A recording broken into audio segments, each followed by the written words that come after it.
Chapter 2651, The Punch of the Most Powerful Soundwaves. Li Yao's brain-piercing singing flooded into Wuying Qi's remaining soul. Blackstar the Great had faced tens of thousands of battles over the past 1,000 years. He even managed to negotiate with and trick the Blood God, once the greatest devil in the universe. However, nothing could have prepared him for the outrageous events of today. Two occurrences were beyond his wildest imagination. First, his nearly flawless next sun plan was disrupted by Li Yao with the most revolting images. Second, Li Yao's singing was so abysmal that he had never heard anything worse. Stop. Stop now. Wuying Qi felt abnormal bubbles surge from the depths of his brain, causing his soul to shatter. He clutched his head, unable to control the colossus, and roared, "What song is this? It's torture. Stop. I told you to stop. Impossible. Not even the darkness and cold of the entire universe can silence my fiery song." Li Yao continued to sing in a low voice, "Mom is the best in the world. Where can one find happiness except in Mom's arms?" The singing grew louder, more ear-splitting, and unbearable. Bright golden blood seeped from Wuying Qi's eyes, nose, ears, and mouth. His recently crimson hair now gleamed with gold, as did his bloodshot eyes, which emitted a golden light. A certain power began to awaken within his body, yearning to break free. "Impossible," Wuying Qi howled in agony. "How? How can my cuz be defeated by such a trivial song? It's impossible. You still haven't realized what's happening. What defeats you isn't the song, but the essence of human emotions. The thing that you and the Covenant Alliance ignored is the most precious and powerful weapon. It's what makes a human, and what makes a civilization a civilization." Moved by his own song, Li Yao shed hot tears. He roared at Li Jialing, who was suppressed by Wuying Qi's soul. "Jialing, do you hear my song? I'm singing this for you on behalf of your mother. She just told me many things she wanted you to hear. She said she was wrong. She regretted many things, especially the bad things that Wuying Qi forced her to do. But there were two things she didn't regret: falling in love with your father and giving birth to you. She said she loved you very much and never met you because she feared Wuying Qi would notice you. She said she would dispose of you because she wanted you to escape and live a peaceful life elsewhere. She said Wuying Qi deceived and threatened her using her children, and she had no choice but to work with him. However, not a day went by that she didn't regret and fear. She felt she didn't deserve to be your mother. That's why she covered herself with a cold shell after meeting you, so her passionate love could be hidden. She said the biggest wish of her life was to hear you call her mother, and to hold you in her arms, so she could rub your hair. I'm definitely not lying to you. Although those weren't her exact words, it was absolutely her meaning between the lines.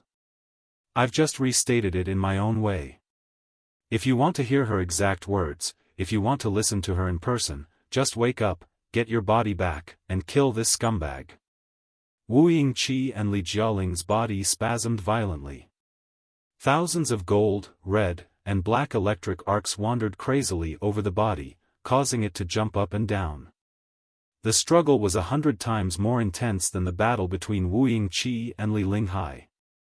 His fur alternated between red and black until a golden fire rose and burned away all the hair.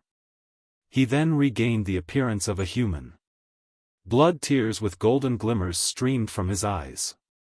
Black air screamed out of every pore, as if an evil power was being expelled from his body. "That's impossible. You're at best in the nascent soul stage.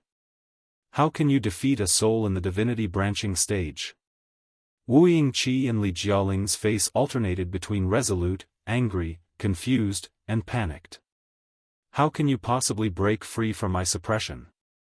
Idiot, souls may have different levels, but feelings, the noblest of all things, do not. Even if you can control all the stars in the universe, you cannot completely deprive a son of his love for his mother." Li Yao took another deep breath. Harnessing the spiritual energy in every cell, he gathered it in his chest and throat. His neck swelled to 3 times its size as he sang like a crystal bomb, "Jiaoling, let me upgrade my battle song and give you another hand." Under the silent stars in the sky, the kid is missing his mom. The blinking stars remind him of his mother's tears. Pooh. In Black Hole's heart, Wuying Qi spat out a mouthful of blood and black gas, and his chest caved in at a visible speed. Stop singing. I'm begging you, please stop. He had lost the dominion and madness of Blackstar the Great, and he was screaming like a dying old man. Li Yao, I really think you should stop singing. Long Yangjun could barely keep Heavenly Crystal steady not far away. Your mental attack is seriously interfering with me too. I find it impossible to lock onto the target. I am about to throw up too. Do you really not know what a bad singer you are? You're causing as much damage to enemies as you do to allies. Li Linghai, who was meditating and recovering, slightly rolled her eyes. Her eyelashes were trembling, and her brainwaves were in a mess under Li Yao's song. It was impossible to tell if she was moved or simply disgusted. I. Cough, cough, cough, cough. His vocal cords were nearly ruined by the 2 songs. Li Yao, struggling to catch his breath, coughed harshly. He could barely stand his own singing. I told you to stop. Wuying Qi was already dying, but he reignited a dark fire when Li Yao vomited blood and blew up the super awesome stereo around Arsonist with the last bit of strength from Black Hole's heart. However, the broken stereo and the pieces of the broadcasting rune arrays were gathered on Arsonist's broken arms. Centered at the elbows, they turned into 2 clusters of high-energy metal torrents. Boom! Li Yao activated the power that was tearing his chest apart and closed his arms, combining the 2 torrents. His spiritual energy, his blood, his strength, his willpower, his soul, and his life were all sealed within. The torrents were immediately heated to thousands of degrees, and the emotions in them were even hotter. Mom! Li Yao's song burst out to a whole new level. The entire gold crystal pyramid was shaking under his song and emotions, causing infinite rune arrays to resonate. The song and its echo lifted the powerful emotions from the ground, to the sky, and into the universe through the gold crystal pyramid, bursting into the ears and minds of all the mad inhabitants of the Imperial Terminus sector. Mom! Both the heartless immortal cultivators and the frenzied demonic cultivators had mothers who gave birth to them and raised them. Even if they later became notorious and unforgivable villains, they all had beautiful and precious memories with their mothers from their days as crying toddlers and innocent children. These memories might be what is known as humanity. The sun, another mother nurturing life and civilizations, continued to selflessly release light and heat. She also brought the radiance of humanity to everyone on the capital planet and in the space battlefield, who were on the verge of collapse. For a moment, all the frenzied people stopped slaughtering and destroying, and listened to the song in the deepest part of their hearts. Oh, Mother! Li Yao poured the loudest song into the metal torrents and bombarded it at the center of Black Hole's heart's chest. Mother in candlelight. Boom! Crack! The legendary breastplate of Black Hole's heart was finally pierced by Li Yao's soundwave punch. The destructive mental power immediately filled the spiritual residence and cleansed Li Jialing's body and eardrums. Wuying Qi and Li Jialing let out a devastating scream. His fingers were buried in his hair, and his body bent like a bow on the verge of breaking. Infinite black fire and bloody fog burst forth, his eyes turning stubbornly gold, filled with the resolve and fury of a young man. The black fire and bloody fog, however, swirled around him and formed a blurry, gigantic shadow that was still struggling. This shadow was precisely Wuying Qi's remaining soul, which had been pushed out once again by Li Yao's song and Li Jialing's willpower. Stop! Stop singing! Li Jialing waved his hand at Li Yao, with pain and weakness etched on his face. It's me, Brother Yao. I'm perfectly fine now, and I've completely taken my body back. Please stop singing. Jialing. Overjoyed, Li Yao hurried to stop. Alright, I'll stop singing. To be honest, I can't tolerate my singing anymore either. The twisted shadow made of blood and black fog struggled to crawl back into Li Jialing's body. However, Li Jialing's willpower was gathered into a golden fire that prevented Wuying Qi's second invasion. He was even devouring Wuying Qi's remaining soul. Possession was always dangerous. Once the body's original owner was awakened, they would likely swallow the possessor's power. Li Yao had absorbed Yezi's memories and power in just this way. You want to go back again? Not a chance. Li Yao had gone through great trouble to expel Wuying Qi's soul. He certainly wouldn't allow Wuying Qi to return to Li Jialing's body. He gathered his mental power into a gigantic hammer and smashed Wuying Qi's remaining soul. Get this. Boom. As if a gigantic bell had been struck, Li Yao's soul and Wuying Qi's had such an intense collision that visible ripples spread out.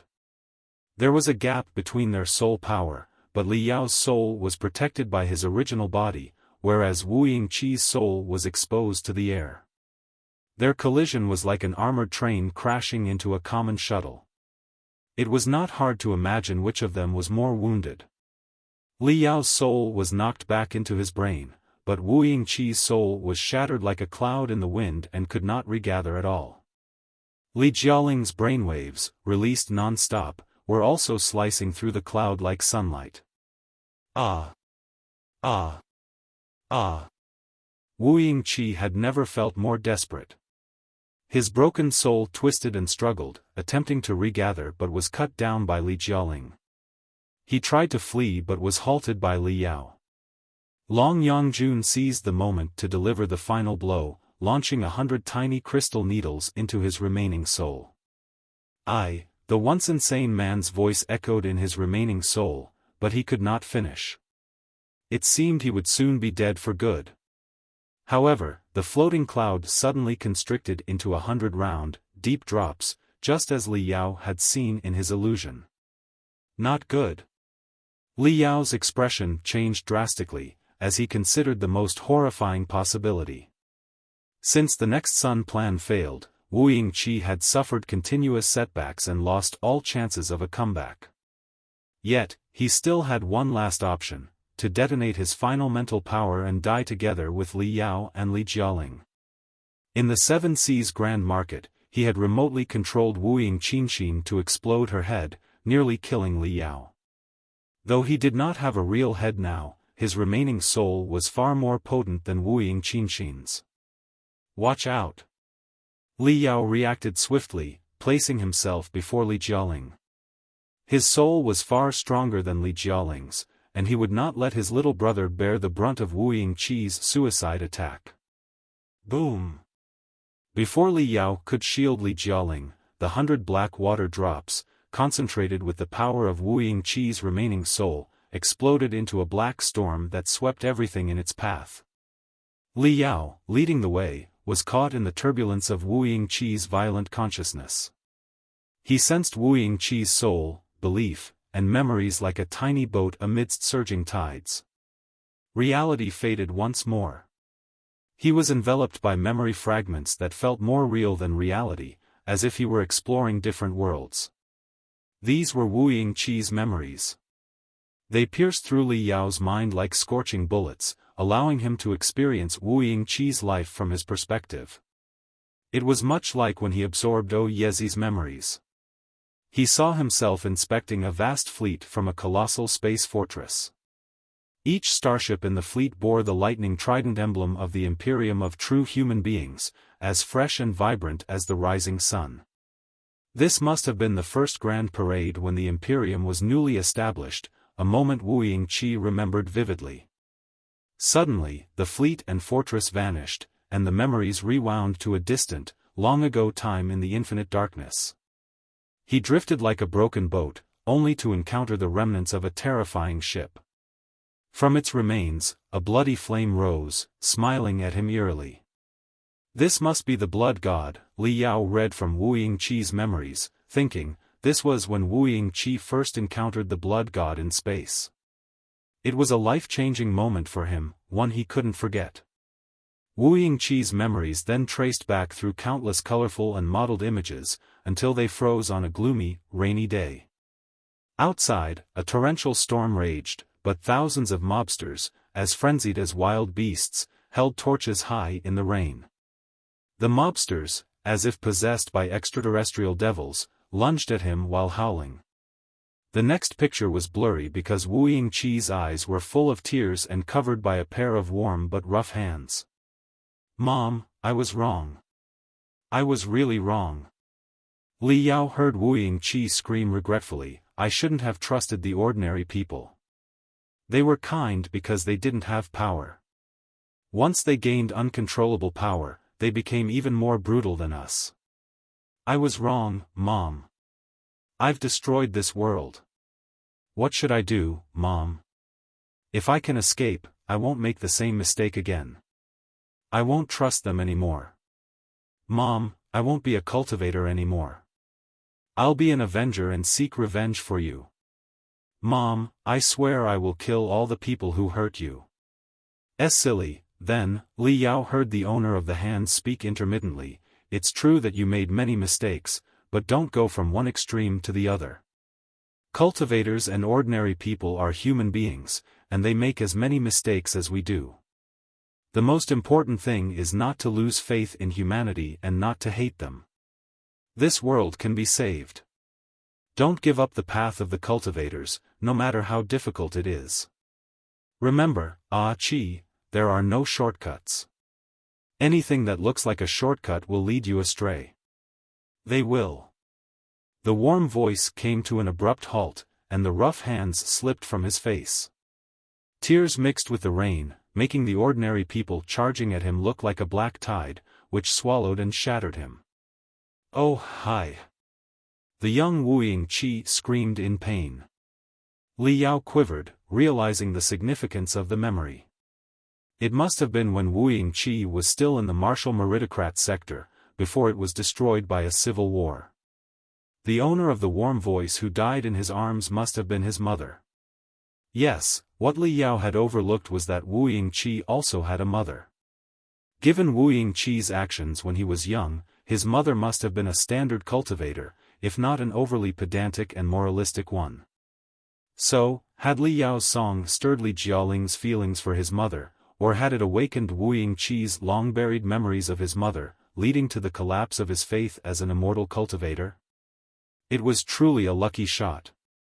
This memory fragment was particularly long and blurry. It started with Wuying Qi being caught by mobsters on a stormy night, continued through his interrogation for the cultivator's last secrets, and ended with him being tied up and thrown into a burning volcano. The scene froze at his moment of panic, desperation, fury, and regret as he fell from the crater. Then, Li Yao realized something. His consciousness was trapped in this frozen memory palace, and he couldn't escape. He was like an invisible shadow, floating above the crater, but he couldn't break free from the memory. The mobsters around the crater and the young Wuying Qi who had fallen were all motionless statues, offering no help. He rarely encountered such a creepy situation, even when absorbing Yezi's memory fragments. No matter where he sprinted, he would be bounced back as if running into a wall of cotton. Seriously? Li Yao's head spun. Have I been killed by Wuying Qi's self-detonation near his death, and are we now headed to hell hand in hand? No wonder I'm seeing Wuying Qi's lifelong memories. You're supposed to reflect on your life at the moment of your death. Please don't. A smart and awesome superhero dying right after saving the world is so unfair and unreasonable. I must get away from Wuying Qi's near-death reflections. Just as Li Yao was gritting his teeth in anxiety, preparing to run out, he heard a gloomy voice from behind, which had been completely silent until now. Thank you, Li Yao. The voice made Li Yao's pupils constrict, and the hair all over his body stood on end. It was Wuying Qi's voice. Crack. Crack.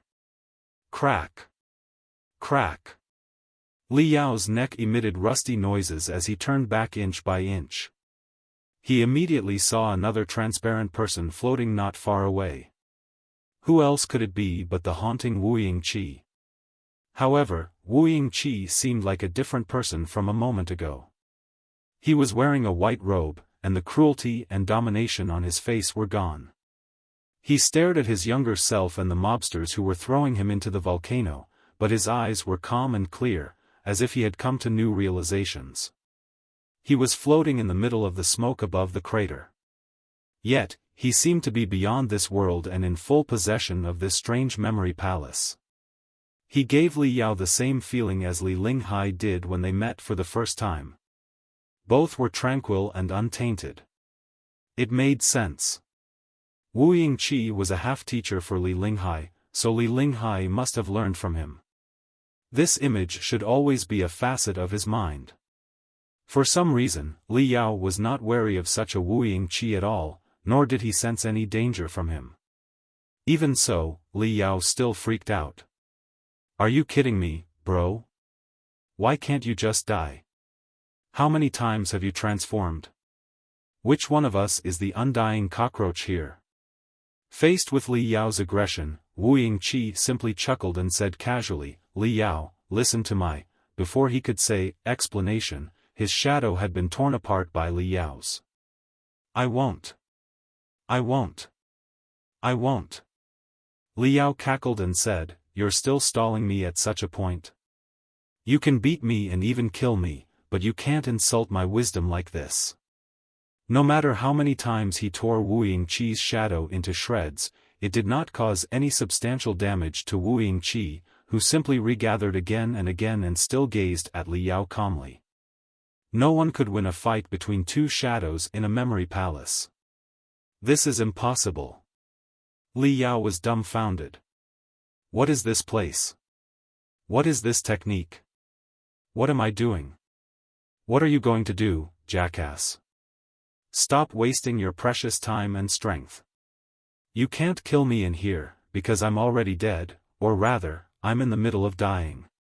Even someone as strong as Great Blackstar can't die twice. Wuying Qi said casually, We're in your brain. I'll inject some of my memories into your head with my last soul power. What you're perceiving is nothing but illusory data.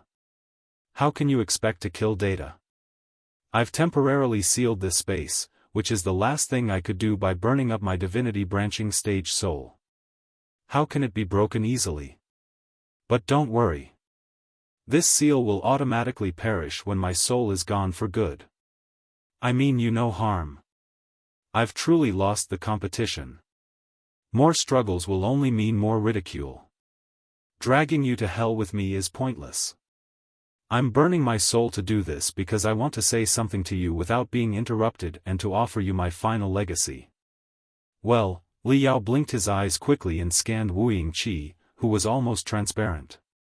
Has your IQ suddenly plummeted, or has mine? Is this really not some kind of delay strategy? You say that you're dying. If I recall correctly, you were killed by my singing. But you're thanking me and giving me the legacies of Blackstar the Great? That's highly illogical, bro. When you learn the truth in the morning, you can die in peace at night. I've understood the real truth, and my life is completed by this momentary realization.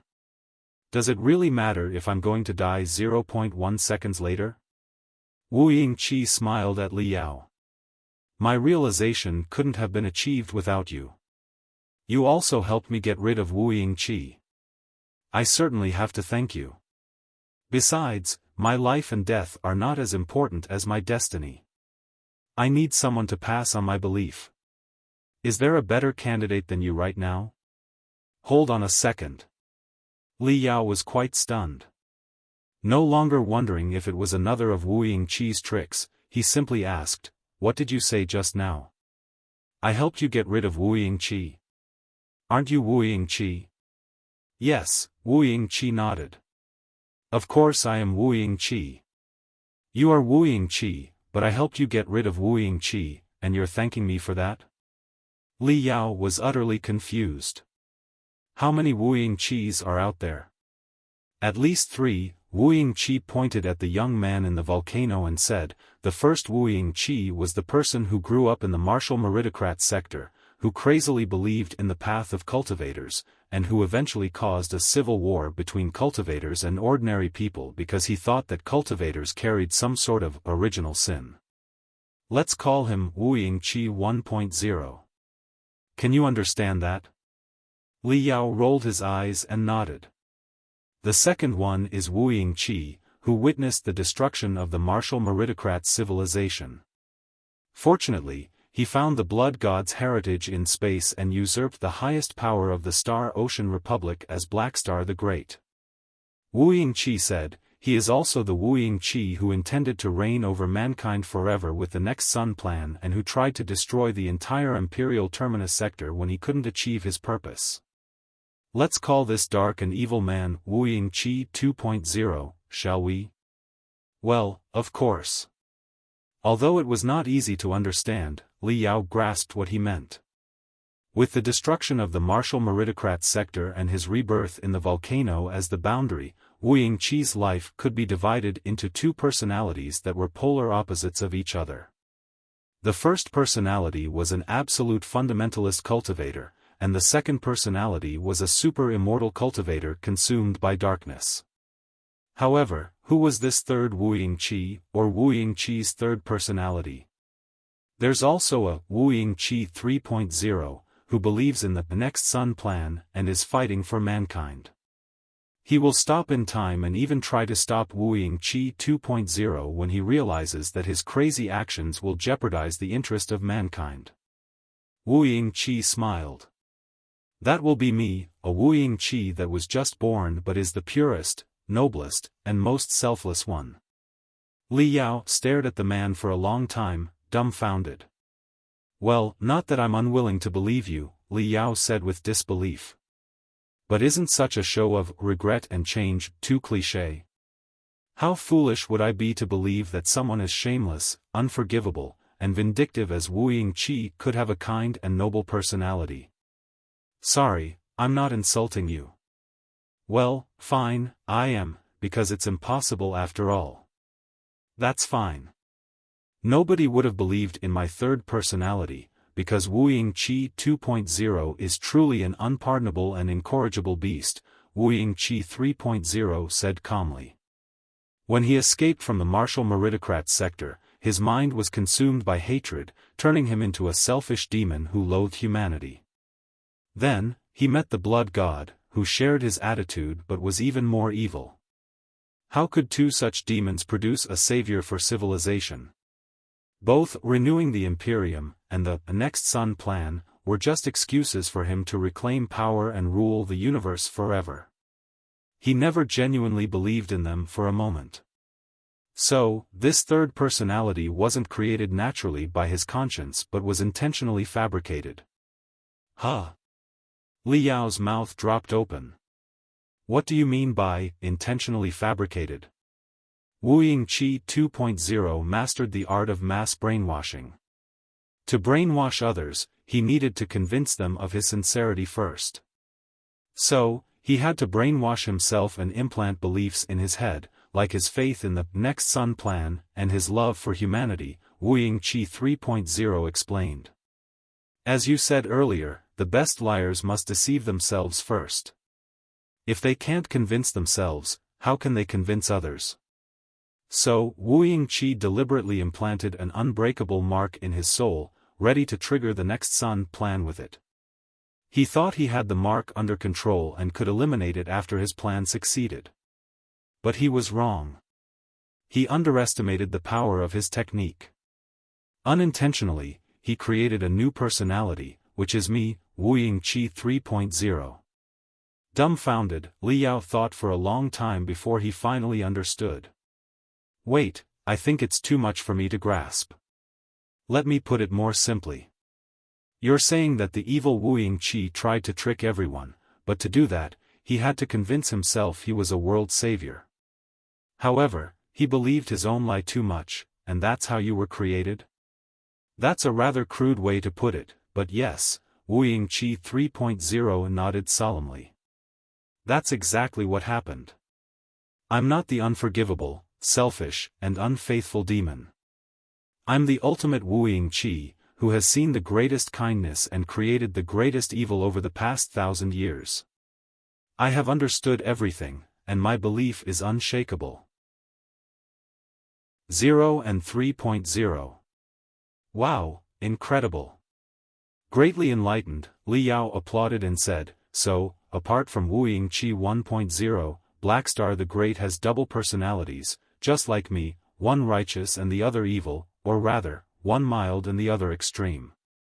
All the unforgivable bad things, like detonating the sun to make the Imperial Terminus sector die with him, were done by the evil, extreme Wuying Qi and had nothing to do with the righteous, mild Wuying Qi. So, you don't need to be held responsible at all. Could you be more shameless? However tranquil Wuying Qi 3.0 was, there was still embarrassment on his face after Li Yao said that. He snorted and said, believe it or not, the truth is right before your eyes. Do you really think a minor cockroach and a random warrior from the primeval age could have resisted Blackstar the Great? If Wuying Qi 3.0 hadn't fought Wuying Qi 2.0 determinately and distracted 90% of his strength and computational abilities, do you think you could have won so easily? Well. Li Yao was rather suspicious. Are you serious? Of course. Your scheme couldn't have fooled Wuying Qi 2.0 if he were undisturbed. Wuying Qi 3.0 said casually, it seemed that you confessed everything honestly, including your plan and the rough coordinates of the Star Glory Federation. You even submitted the half-key to the Supreme Emperor's Mausoleum. However, I could have obtained them even if you did not volunteer to confess. The trap under the guise of another trap on Li Jialing was the simplest trick. It was absolutely illogical that you brought Li Jialing to the capital planet. Something was definitely wrong. As long as you keep that in mind, you wouldn't be fooled at all. If Wuying Qi 2.0 were alone, he would have reached a reasonable conclusion in half a second and killed you and Long Yangjun mercilessly without giving you any time to talk. But you were lucky. Really, too lucky. The critical moment of the Next Sun plan was also the moment and the war between Wuying Qi 2.0 and Wuying Qi 3.0 was most heated, which occupied 90% of my computational abilities. That was why I misjudged again and eventually got killed by you. Li Yao was stunned again for a long time. You're suggesting that, frowning, he said, the Blackstar the Great we resisted had actually been in serious mental dissociation all along, and his two split personalities were fighting. As a result, he, or you, could only wield 10% of his strength and computational ability. But even so, we were still almost defeated by you? That's right. Wuying Qi 3.0 admitted frankly, you only managed to defeat 10% of Wuying Qi 2.0 because I distracted 90% of him. Taking a deep breath, Li Yao said to Wuying Qi 3.0 in amazement, I've crushed too many supervillains, and many of them made nasty remarks after their failure. But I have to say that I've never seen anyone bragging as refreshingly and creatively as you. I understand your meaning, but I'm only speaking the truth without any exaggeration. Wuying Qi 3.0 smiled. Also, I'm not claiming all the credit. I admit that you were the key to the battle and even my lifesaver. Huh? Li Yao was baffled. If you defeated 90% of Wuying Qi 2.0, why was I the key and your lifesaver? Thanks to your tricks, I finally defeated Wuying Qi 2.0. It's even safe to say that I wasn't truly born, transforming from a manually made pseudo-personality into a real personality and even a dominating main personality, until you played your tricks. Wuying Qi 3.0 said, I had been subjected to Wuying Qi 2.0 and was only an ignorant existence. Though I knew of his evil and the truth of the Next Sun plan, there was nothing I could do besides harassing him now and then. It's like the occasional pain in the bad guys' hearts when they do bad things. However, when you tossed the 2 cosmos rings storing the colossi to Wuying Qi 2.0, and he clenched them, damaging them, his belief completely collapsed. No, it made me realize that he was just a weakling without any belief, and I was the real Wuying Qi with pure faith. That's how I was upgraded. I must say your plan was a complete success. Although Wuying Qi 2.0 destroyed the retrieval rune arrays of your cosmos rings, making it impossible for you to summon your colossi, it also exposed his weakness and his lack of confidence in his charisma and appeal. How could he have defeated me if he did not trust himself? So, at that moment, I completely broke free from Wuying Qi 2.0's control, gained powerful self-will, elevating Wuying Qi's soul to an unprecedented level, which is Wuying Qi 3.0. To some extent, you're my creator, or at the very least, you are the pusher for my birth. How can I not thank you and give part of Wuying Qi's legacy to you? Li Yao was speechless for a long time. So, mysterious, he murmured. Not at all, Wuying Qi 3.0 said. In the jargon of ancient cultivators, Wuying Qi had a new understanding during the battle against you and reached a higher level. His soul underwent drastic changes. Is it clearer now? Well, maybe. Li Yao finally closed his mouth, which had been agape for a long time. He thought for a moment and said, "Fine. If this is really your stalling strategy, I admit defeat. What you said is truly intriguing. So, the evil Wuying Qi 2.0 has been replaced by you and is completely gone?" Not exactly. I said I got rid of him, not that I destroyed him, Wuying Qi 3.0 explained. I'm his mental devil, and he is mine. How can you destroy your mental devil so easily? What? Li Yao grew nervous again. He glanced around warily and asked, "Where is he? He's not going to suddenly jump on my back, is he?" Rest assured. We're alone here. I've already sent the annoyance away. Wuying Qi 3.0 paused for a moment and continued, to be more precise, he left on his own. No matter how strong he used to be, he's always a coward without belief. He's scared of you, who is shameless and sleazy but determined. He wouldn't dare break into your brain, so he chose Li Jialing. During the self-detonation, we completely split apart. I entered your head, and he entered Li Jialing's. The 4 of us have all absorbed the power of the Imperial Fire Pearl. At the beginning, it was complete, but I broke off a piece and gave the rest to you so that our souls could be subconsciously coordinated when we trained with the Imperial Fire Pearl. People with different blood types cannot transmit blood to each other. Souls have their types too, which are much more complex than blood types. However, the Imperial Fire Pearl can reduce the differences in our souls and increase the chances of a successful possession. Are you kidding me? Li Yao, greatly shocked, tried to grab Wuying Qi 3.0's collar and shake him, but only caused ripples between the 2 shadows. You waited so long to tell me this important thing? What are you going to do with Jialing? Just leave him alone already. It has nothing to do with me. It's only about him, the foolish Wuying Qi 2.0, Wuying Qi 3.0 said, looking at Li Yao without a care. Why so anxious? Have no confidence in Li Jialing at all? Don't you believe he can resist and even absorb the remains of Wuying Qi 2.0 with his own power now that he's awakened? Rest assured, Li Jialing will be fine. When he was possessed, I had close contact with his soul. His potential is greater than anyone's imagination. His soul is so bright and perfect, nothing like your messy, jumbled, and abnormal soul. What about Wuying Qi 2.0? A weakling. From start to finish, he has always been a laughable and pitiful weakling. He got the blood god's heritage by luck, which granted him immense strength but not a powerful mind. Under the seemingly invulnerable shell, he's a soft caterpillar deep down in his soul. How can such a Wuying Qi 2.0 possess Li Jialing again when he only has broken pieces of his soul?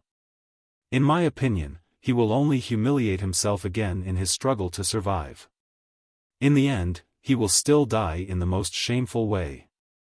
Even his memories, experiences, and strength might be swallowed by Li Jialing. Chapter 2655, Ultimate Benevolence is not right. Cut the crap.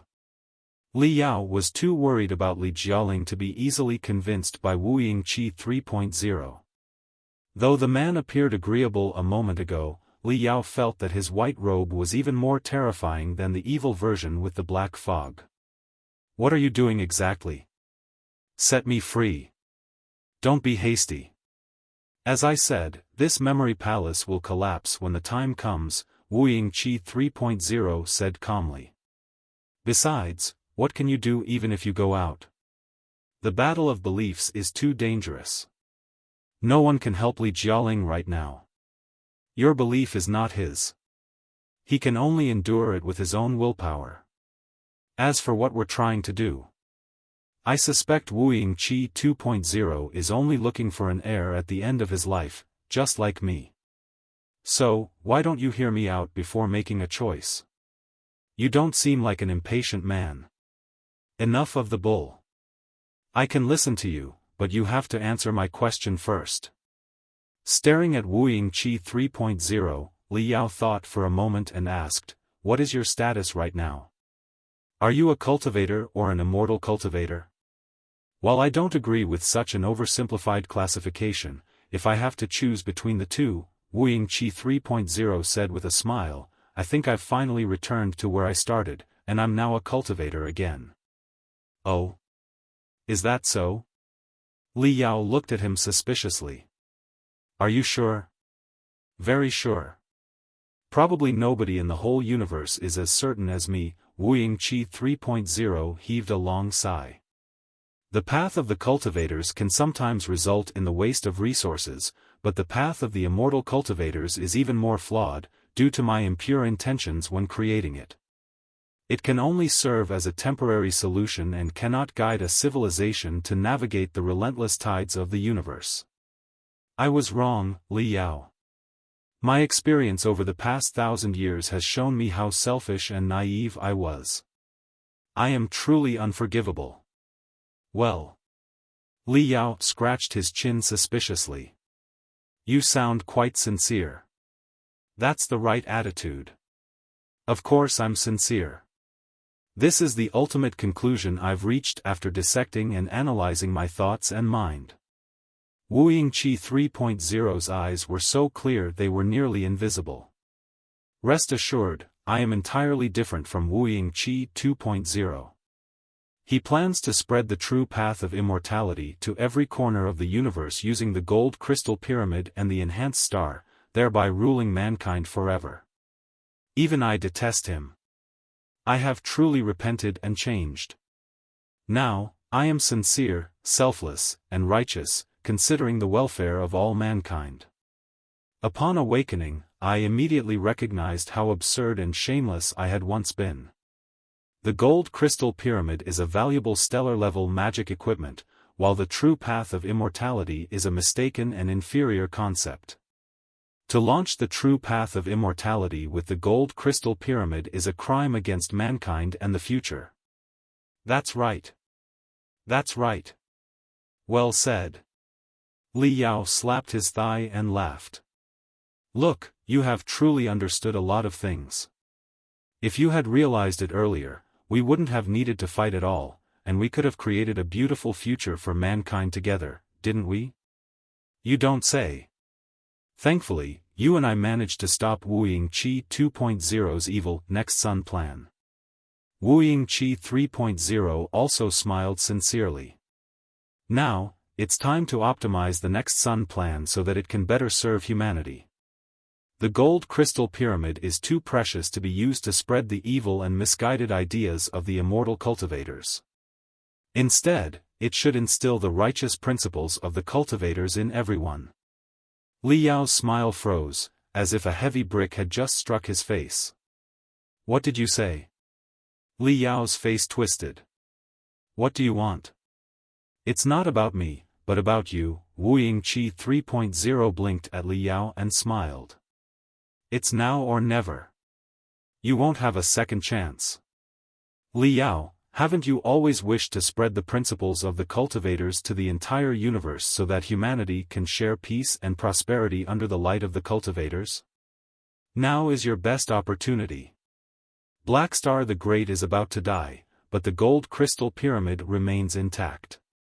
If it could be used to spread wrong ideas, it can certainly be used to spread the right ones. I will teach you how to operate and even modify the gold crystal pyramid. All this valuable knowledge will be yours. You can use it to benefit humanity and bring them infinite light. Sacred and pure light radiated from Wuying Qi's white robe. Yet, this glorious image was even more unsettling to Li Yao than the blood-soaked and fog-shrouded Wuying Qi. Li Yao couldn't help but step back, still terrified. He finally realized something. Why was he so stupid to believe that Wuying Qi could change? This Wuying Qi 3.0 was the evilest of all. Are you suggesting that I should inherit your cause and continue brainwashing mankind? Li Yao murmured, that's impossible. I would never do that. If I really did, would I be any different from you? Of course you are different. How can this be brainwashing? Wuying Qi 3.0 smiled. The true path of immortality is wrong and evil. Wuying Qi was despicable when he tried to implant evil thoughts in everyone. However, the path of the cultivators is correct, righteous, bright, and kind, isn't it? You admit that, don't you? You're willing to defend it with your life, aren't you? If so, how can sharing your correct, righteous, bright, kind, pure, great, and benevolent ideas with the public to elevate the moral level of the entire civilization, finish the immortal cultivators at a minimal cost, and re-illuminate the universe with the light of the cultivators be called brainwashing? Don't be nervous, and there's no need to be so vigilant. Like I said, technology and tools are neutral. A blade can both kill and save, depending on who holds it. Isn't it the same for the gold crystal pyramid? When in Wuying Qi's hands, it would destroy a civilization, but if it's in the hands of a great hero like you, it will be an incredible tool to save civilization, isn't it? Said Wuying Qi 3.0 casually with a smile. Li Yao, however, felt as if he had been frozen. He could not say a word. Fine. I know that the precious legacy is too unexpected.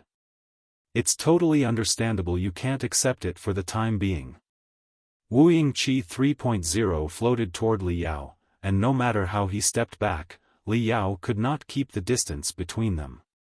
Eventually, he hovered in Li Yao's shadow and whispered in his ear, "Do you want to hear my life story?"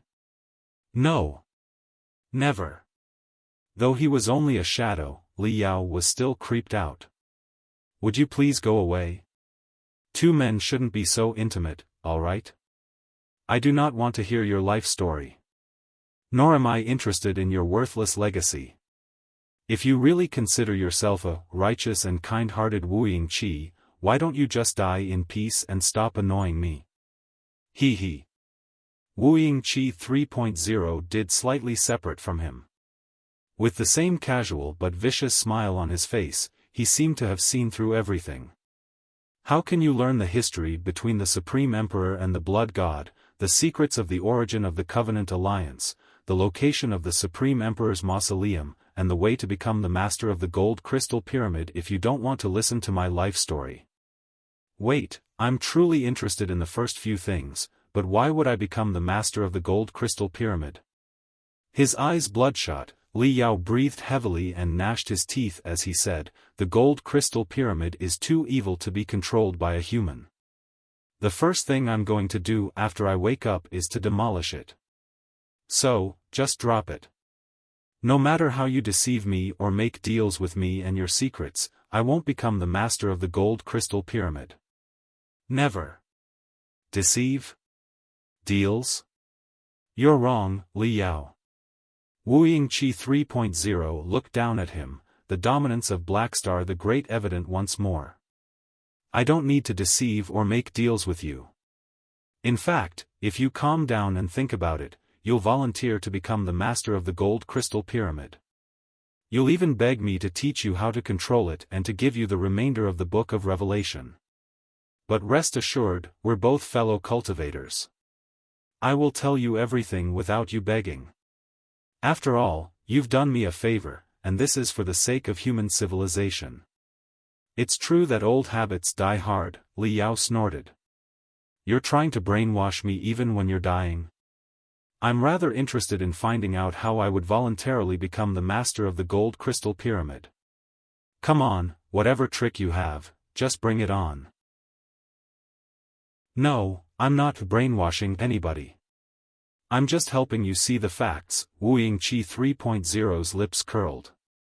His face and robe were covered in ash, making him look rather dirty. Oh, maybe I don't need to help you at all. With your wisdom and insight into the darkness of humanity, you should have foreseen your destiny, right? You used such disgraceful methods, so you must understand the vileness of mankind clearly. You know you have no choice but to become the master of the Gold Crystal Pyramid. But you're unwilling to face this pitiful fact, aren't you, Li Yao? Li Yao's shadow was visibly trembling, like a reflection in a pond disturbed by a pebble. I have no idea what you're talking about. Li Yao gritted his teeth and said, I won't become the master of the Gold Crystal Pyramid. I will destroy it. I will destroy it. No, you won't. You will seize it, study it, upgrade it, and turn it into the last line of defense between the Imperium and the Federation, between the immortal cultivators and the cultivators, to defend your homeland and your beliefs.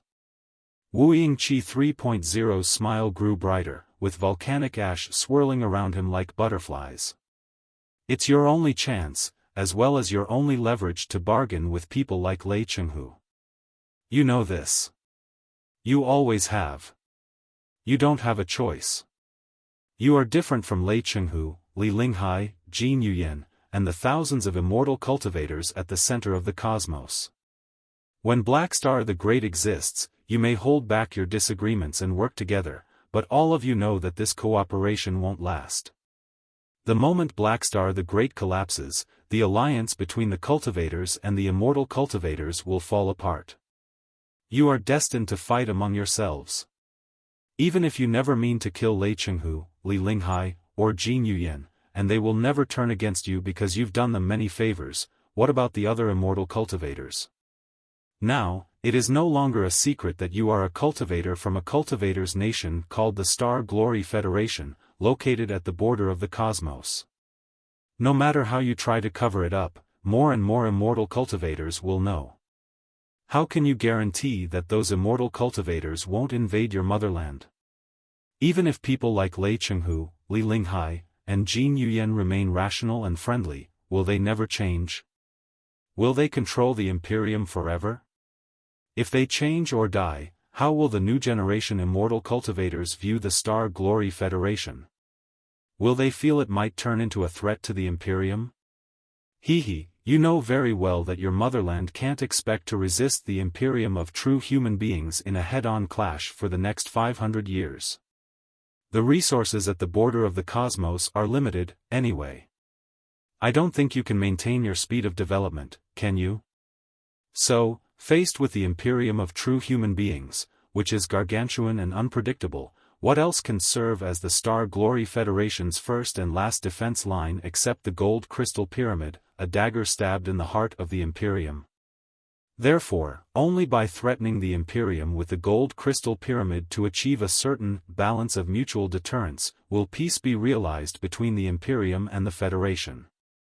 If you destroy the Gold Crystal Pyramid, how are you going to persuade the ferocious and cold-hearted immortal cultivators?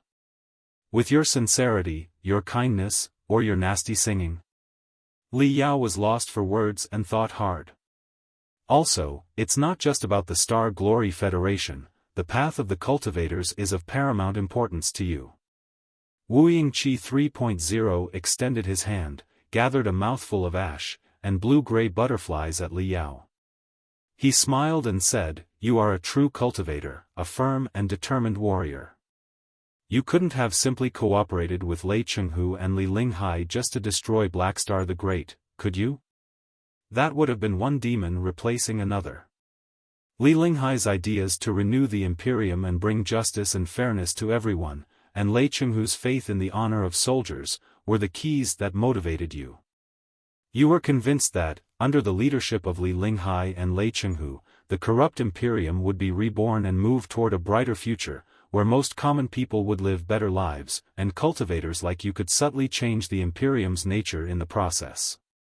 That's the reason you could maintain your belief as a cultivator while cooperating with Lei Chenghu and rescuing Li Linghai. It's a fine plan, but how are you going to carry it out? How can you guarantee that Li Linghai will fulfill her promise? How can you guarantee that Lei Chenghu will be a soldier who fights for civilization? And how can you guarantee that their reform will proceed as you wish? What if they regret it later? What if they are reluctant to liberate the hominoids living below the ground on the capital planet? What if Lei Chenghu is going to sacrifice thousands of ordinary people for a certain purpose? How will you supervise and stop him? The gold crystal pyramid is the only way, isn't it? You know very well that only by controlling the gold crystal pyramid, a piece of magic equipment that can destroy the capital, will you and other cultivators be able to participate in the renewal of the Imperium as a supervisor with the highest authority. You can certainly destroy the gold crystal pyramid in a moment of passion, but if you do, the cultivators will lose their only weapon to contain the immortal cultivators. What will you do if the immortal cultivators slaughter hominoids again? Rescue them one by one? Just wake up, Li Yao. Stop fooling yourself and escaping from the dilemma. This is your responsibility, your destiny, the most glorious power that belongs to you. You have to let all the immortal cultivators know that you can destroy the entire Imperial Terminus sector and that you will do so without hesitation, with a heart of iron if need be. Only by doing so can you intimidate all the immortal cultivators, secure your tiny federation under the pressure of the Imperium, ensure that the reform of the Imperium goes according to your plan, and rescue the hominoids who are still suffering. Do you really think I am such a demon? Whatever happens, I will not destroy the Imperial Terminus sector. Li Yao bellowed in rage. This is not just the capital of the Imperium of true human beings, but also the most prosperous sector of mankind, a vital crossroad of the universe, and our precious home and wealth. I will never destroy the Imperial Terminus sector like you would. Your fury, just like your overly passionate speech, is only a cover for the weakness and panic in your heart. Wuying Qi 3.0 grabbed another mouthful of ash, which transformed into a gray flower. He blew on the flower, and it wobbled away, glimmering. He stared at the flower's dance and smiled. Maybe you won't, but you have to convince all the immortal cultivators that you will. If it makes you feel more comfortable, consider the whole thing a strategic deception. To start this strategic deception, you must become the master of the gold crystal pyramid first. There's one other thing that's quite ironic. Do you know what it is? Do you remember the standard for the Pangu Civilization's alliance to accept new members? It requires the ability to destroy themselves, a sign of a real civilization. However, none of the self-destructive abilities of the 13 carbon-based life forms that formed the alliance were invented by demons. The terrifying abilities to tear apart a planet, change the magnetic field, or even control a star were all created by sages, geniuses, and peace lovers. They developed these abilities, capable of destroying their civilizations, to defend against evil enemies, protect their homes and families, and to end wars for good. To protect their civilizations, intelligent beings created the means to destroy them. It sounds ironic, but it is and will always be true. So, if one day you lose control and transform from a dragon slayer into a demon in the gold crystal pyramid, don't be too hard on yourself. You won't be the first, and you certainly won't be the last. Stunned, Li Yao listened quietly and wiped the ash that had fallen onto his face. The ash melted in his palm like dirty snowflakes and seeped into his body. Rest assured, the ash is nothing but an illusion.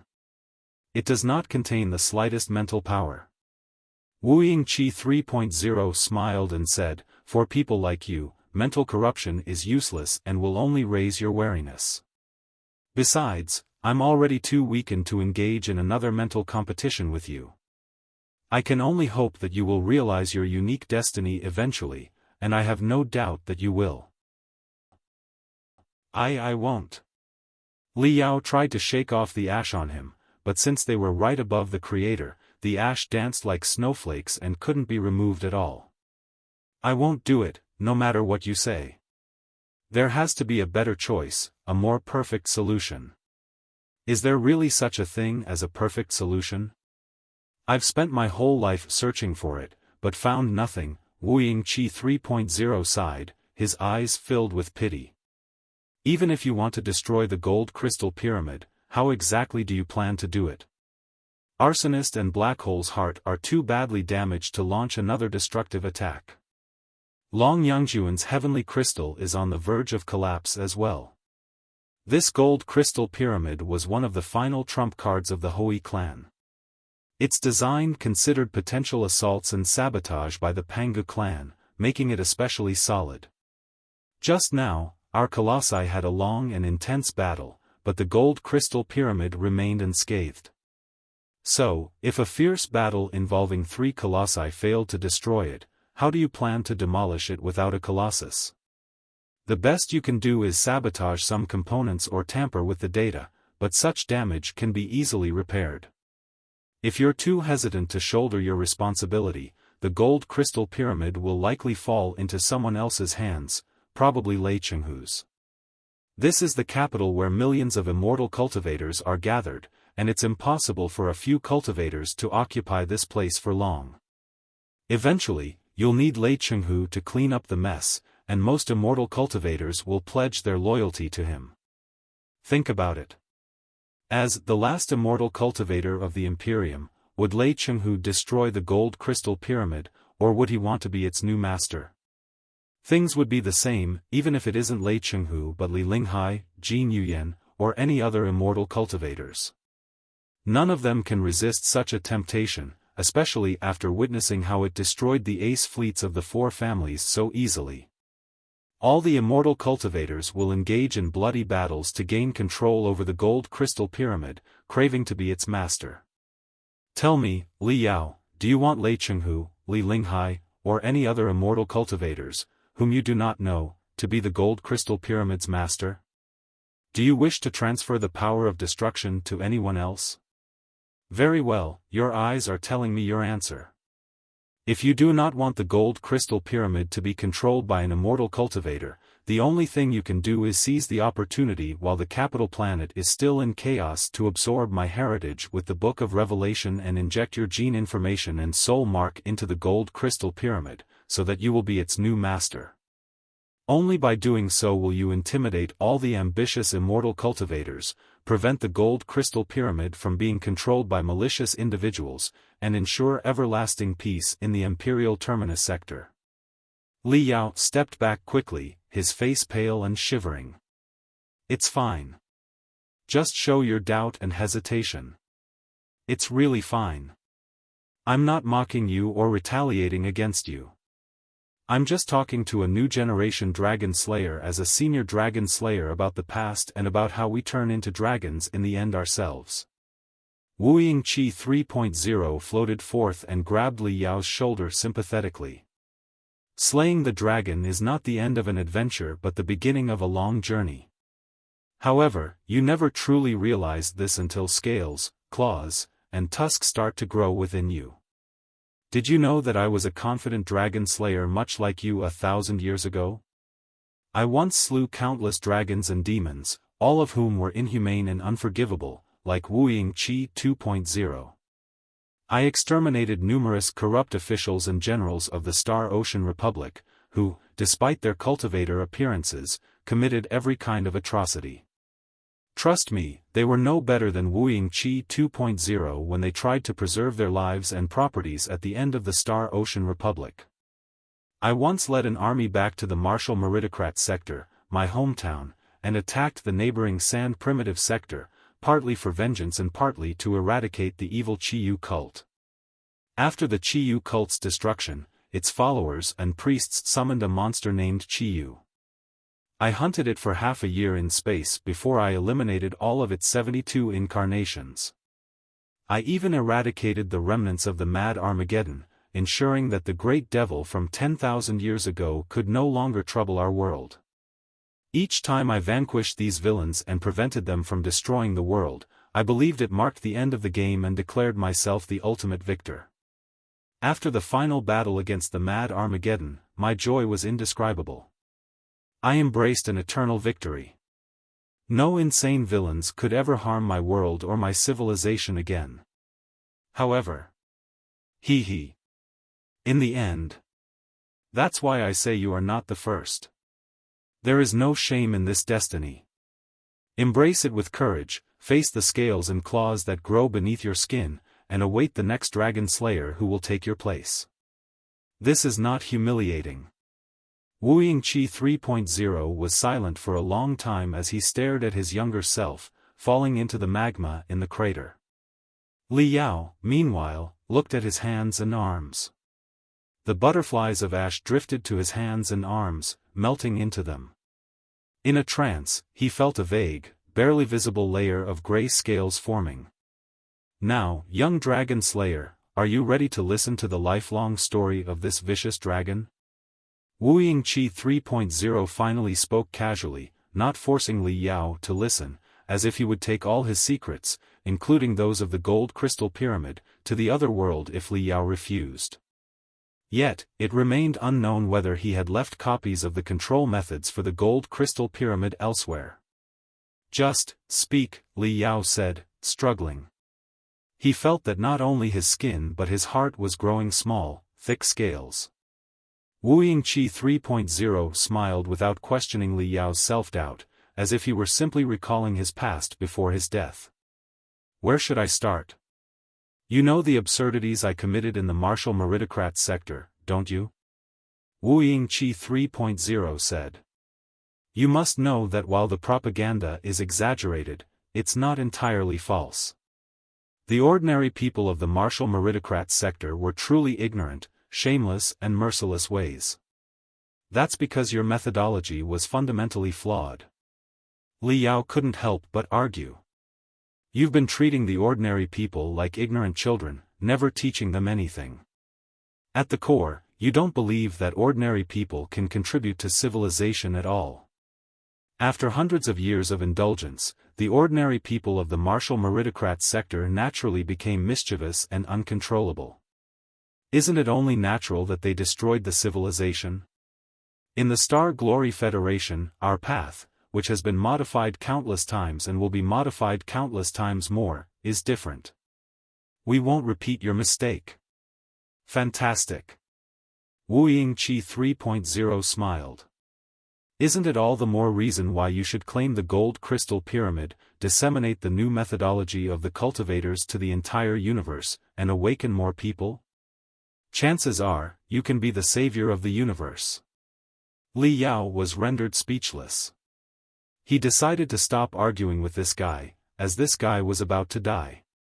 Let's start from the moment I was tossed into the crater. Wuying Qi 3.0 ceased mocking Li Yao and continued his story. The frozen palace of memories began to move again as he narrated. The young man in midair fell into the magma, surrounded by a thin spiritual shield. He floated and floundered desperately in the magma. The spiritual shield soon melted, and the magma burned his body mercilessly. There's something I've never told anyone, Wuying Qi 3.0 said, still seeming to feel the pain of his struggle in the magma. It's true that I found a secret base in the volcano and escaped the martial meritocrat sector with a shuttle inside. However, I didn't discover the Mad Armageddon's heritage by luck later, it was destined. In fact, the secret base hidden in the volcano in the martial meritocrat sector was part of the Blood God's plan from 10,000 years ago when he rebelled. Chapter 2658, The Blood God's Mission.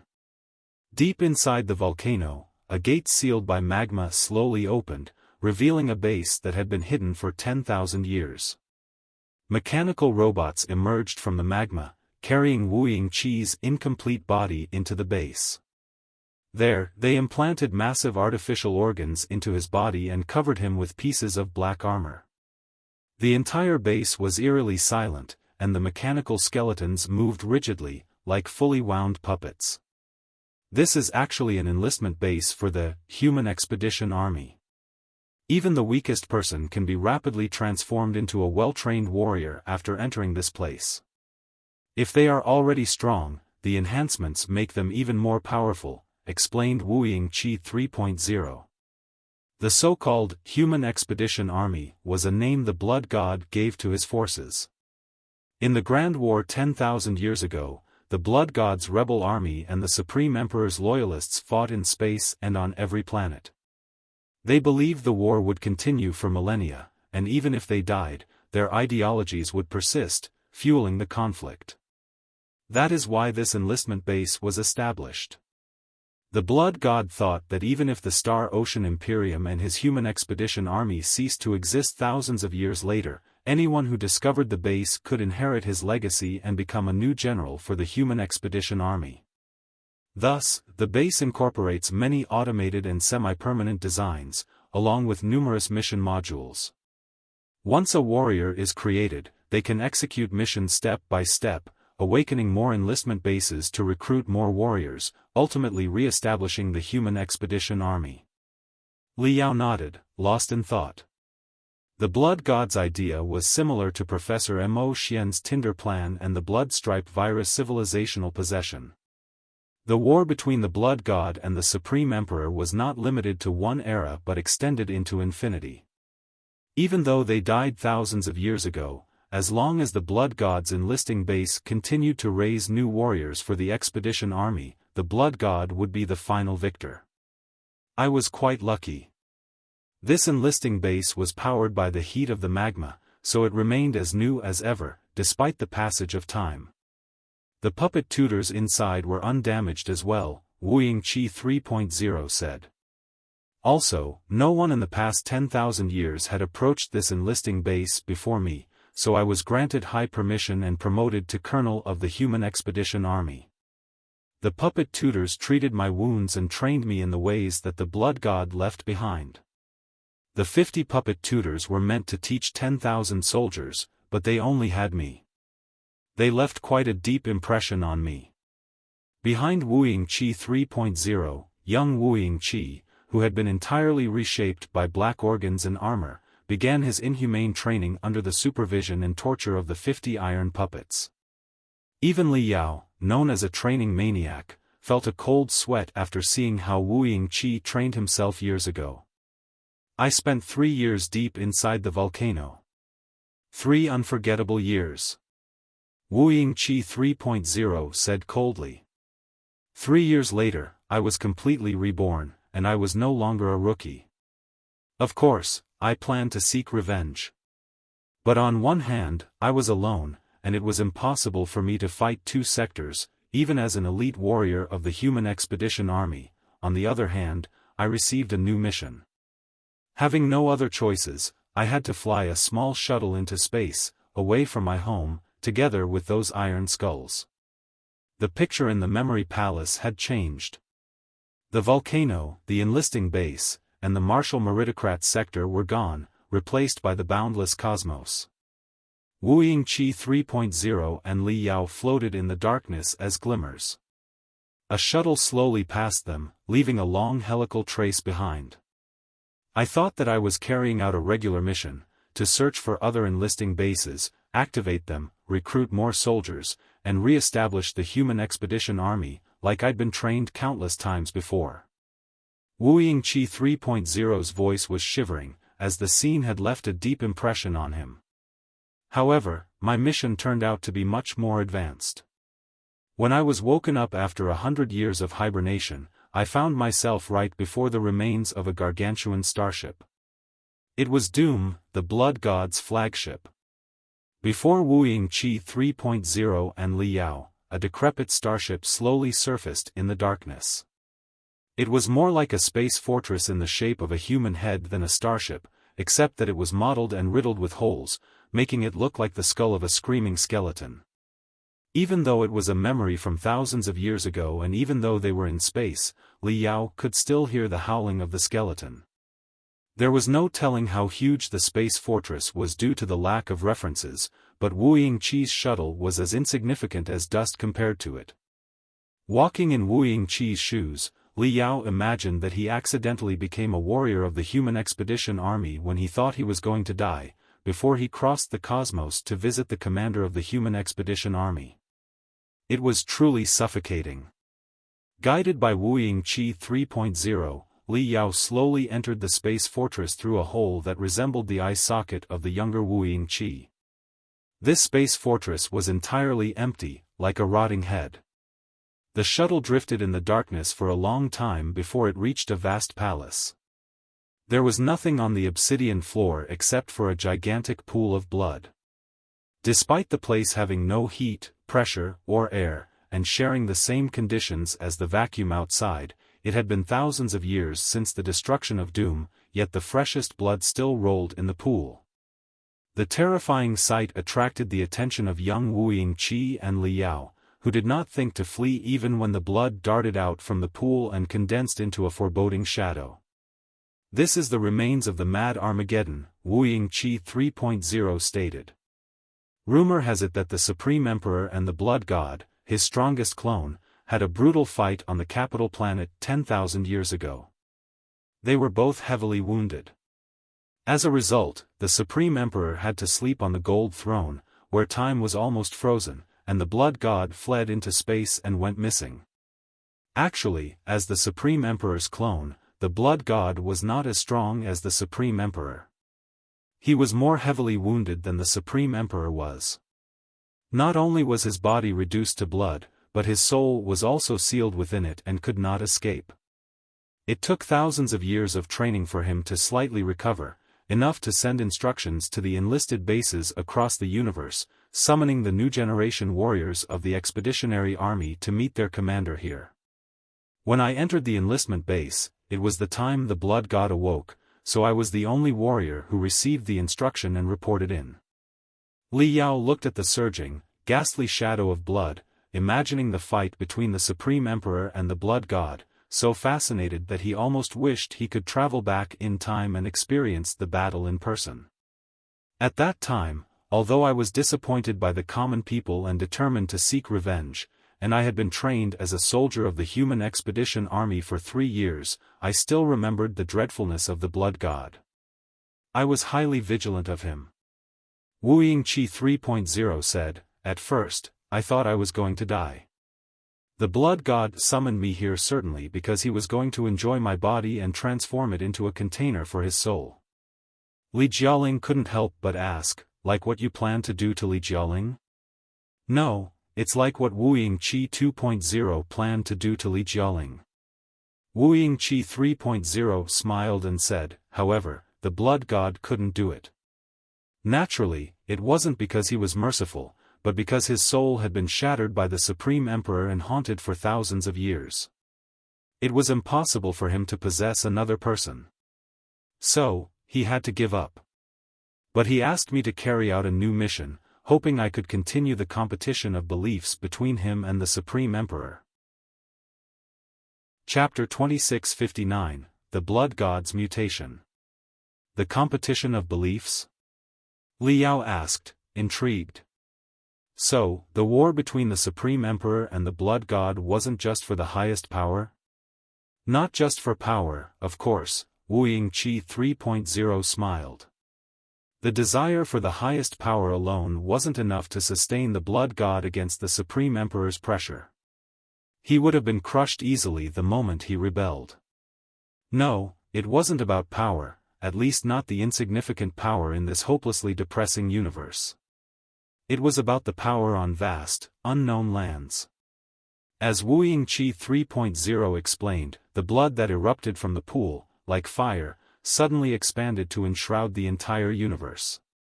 It then split into thousands of blood droplets, each shaped like a warship. This was the Blood God's unprecedented fleet, made entirely of blood.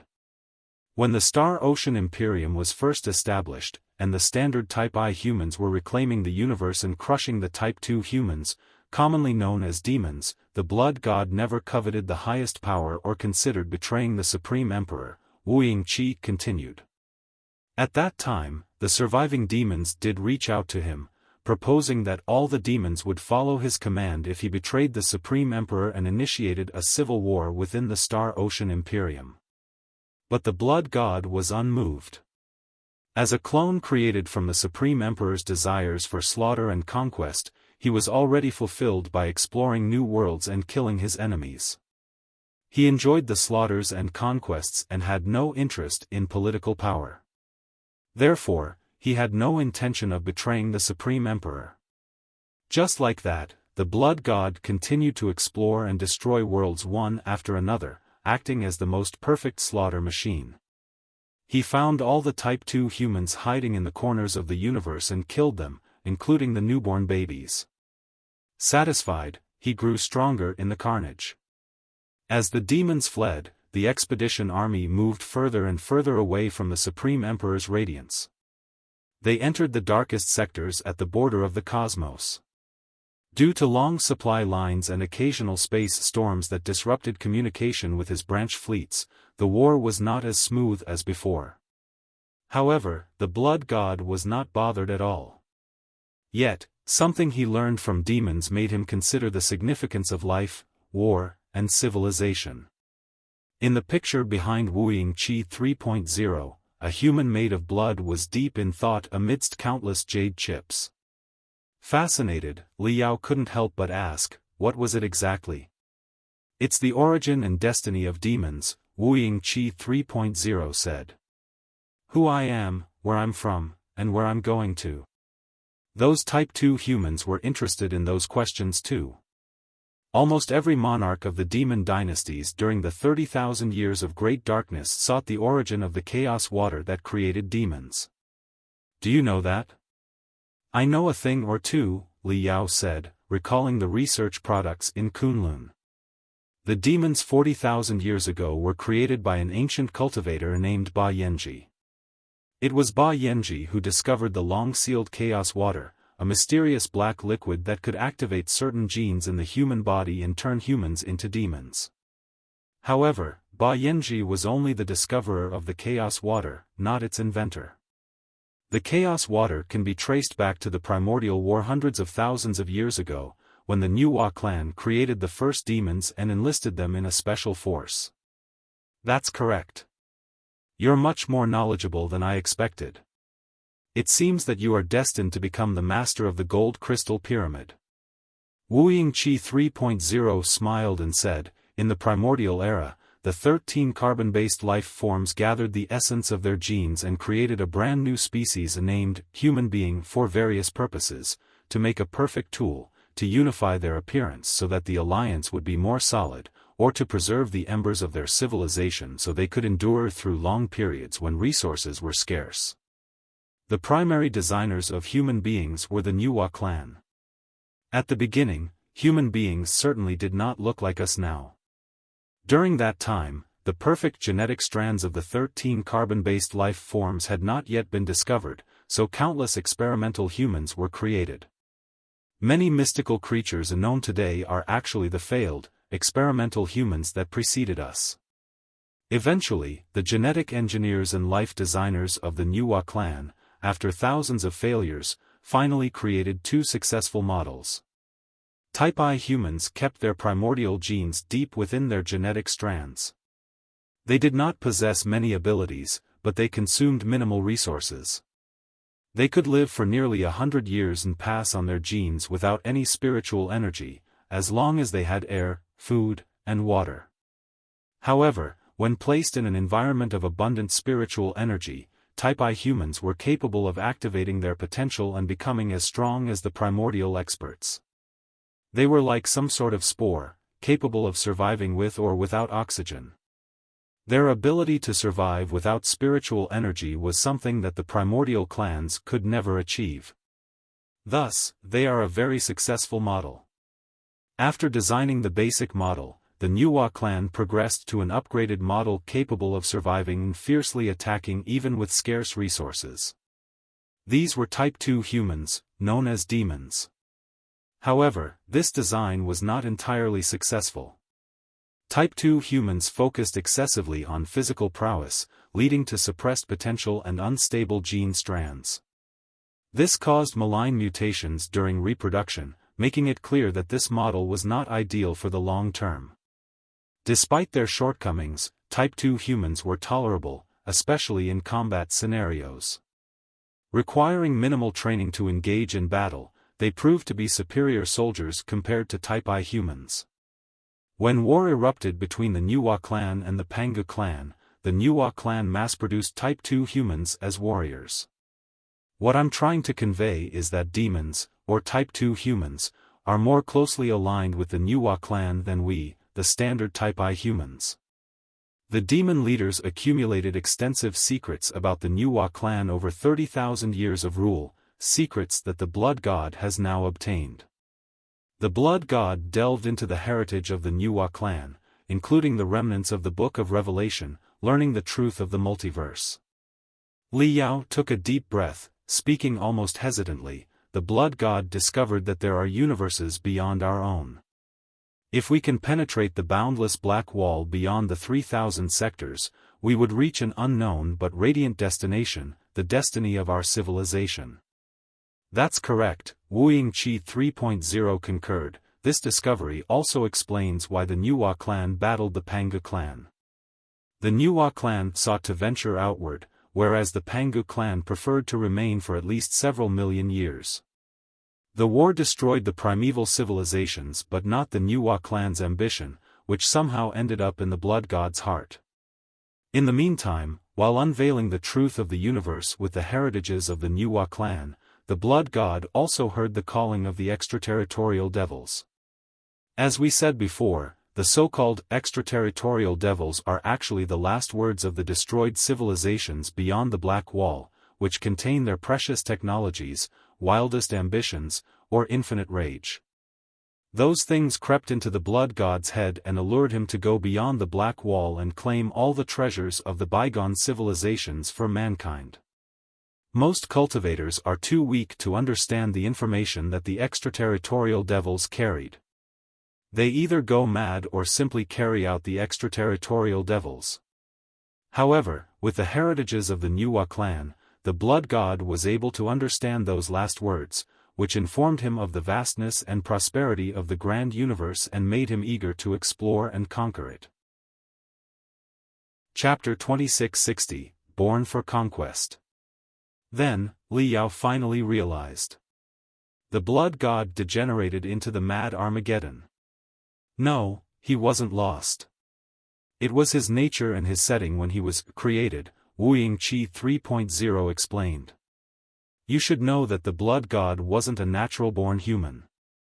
He was a clone that the Supreme Emperor created using 100% of his own genes. The Supreme Emperor then instilled in this clone a drive for exploration and conquest, along with the destructive part of his personality. The Blood God was born for war. War was his destiny.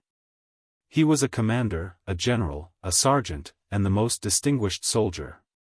He was destined to fight until the end of the world. However, the Star Ocean Imperium had already been established, and Type 2 humans were being crushed and were on the verge of elimination. Their final failure was inevitable. So, the Blood God faced a cruel question. If all enemies were destroyed and the entire universe explored and conquered, mankind would embrace at least 1,000 years of peace. In such a case, what was the point of his life? Why should he live? For a soldier who was addicted to war, adept at war, and knew nothing but war, peace was intolerable. Before he discovered the secrets of the Nuwa clan and the extraterritorial devils whispered to him, he was prepared to die from the last bullet in the last battle, which would be the best ending for him. However, the gate to the infinite universes beyond the Black Wall was opened. Treasures were calling to him in the fog at the end of the road. For a war maniac like the Blood God, how could he not embark on the journey? Li Yao took a long breath. Then, the Blood God betrayed the Supreme Emperor. No, not yet, Wuying Qi 3.0 said. Since the Supreme Emperor decided to create 20 clones and appoint the strongest of them as the commander of the expedition army, he must have had a way to control the clones and ensure their loyalty. At that time, the Blood God's ambitions hadn't yet corrupted his loyalty. He reported all his findings to the Supreme Emperor and asked him to continue the expedition toward the Outer Lands after the remaining demons were wiped out. Civilization originated from war and cannot exist without it. Eternal peace will only lead to eternal corruption. Only continuous exploration and conquest can empower and reinvigorate a civilization, ensuring its eternal life. That's how the Blood God pleaded with the Supreme Emperor. He requested to lead the expedition army forward after the remaining demons were eliminated. If the Star Ocean Imperium did not have enough wealth to support a large expedition army, he could explore the Outer Lands with half the fleet, 1/10 of the fleet, or even alone in a single starship.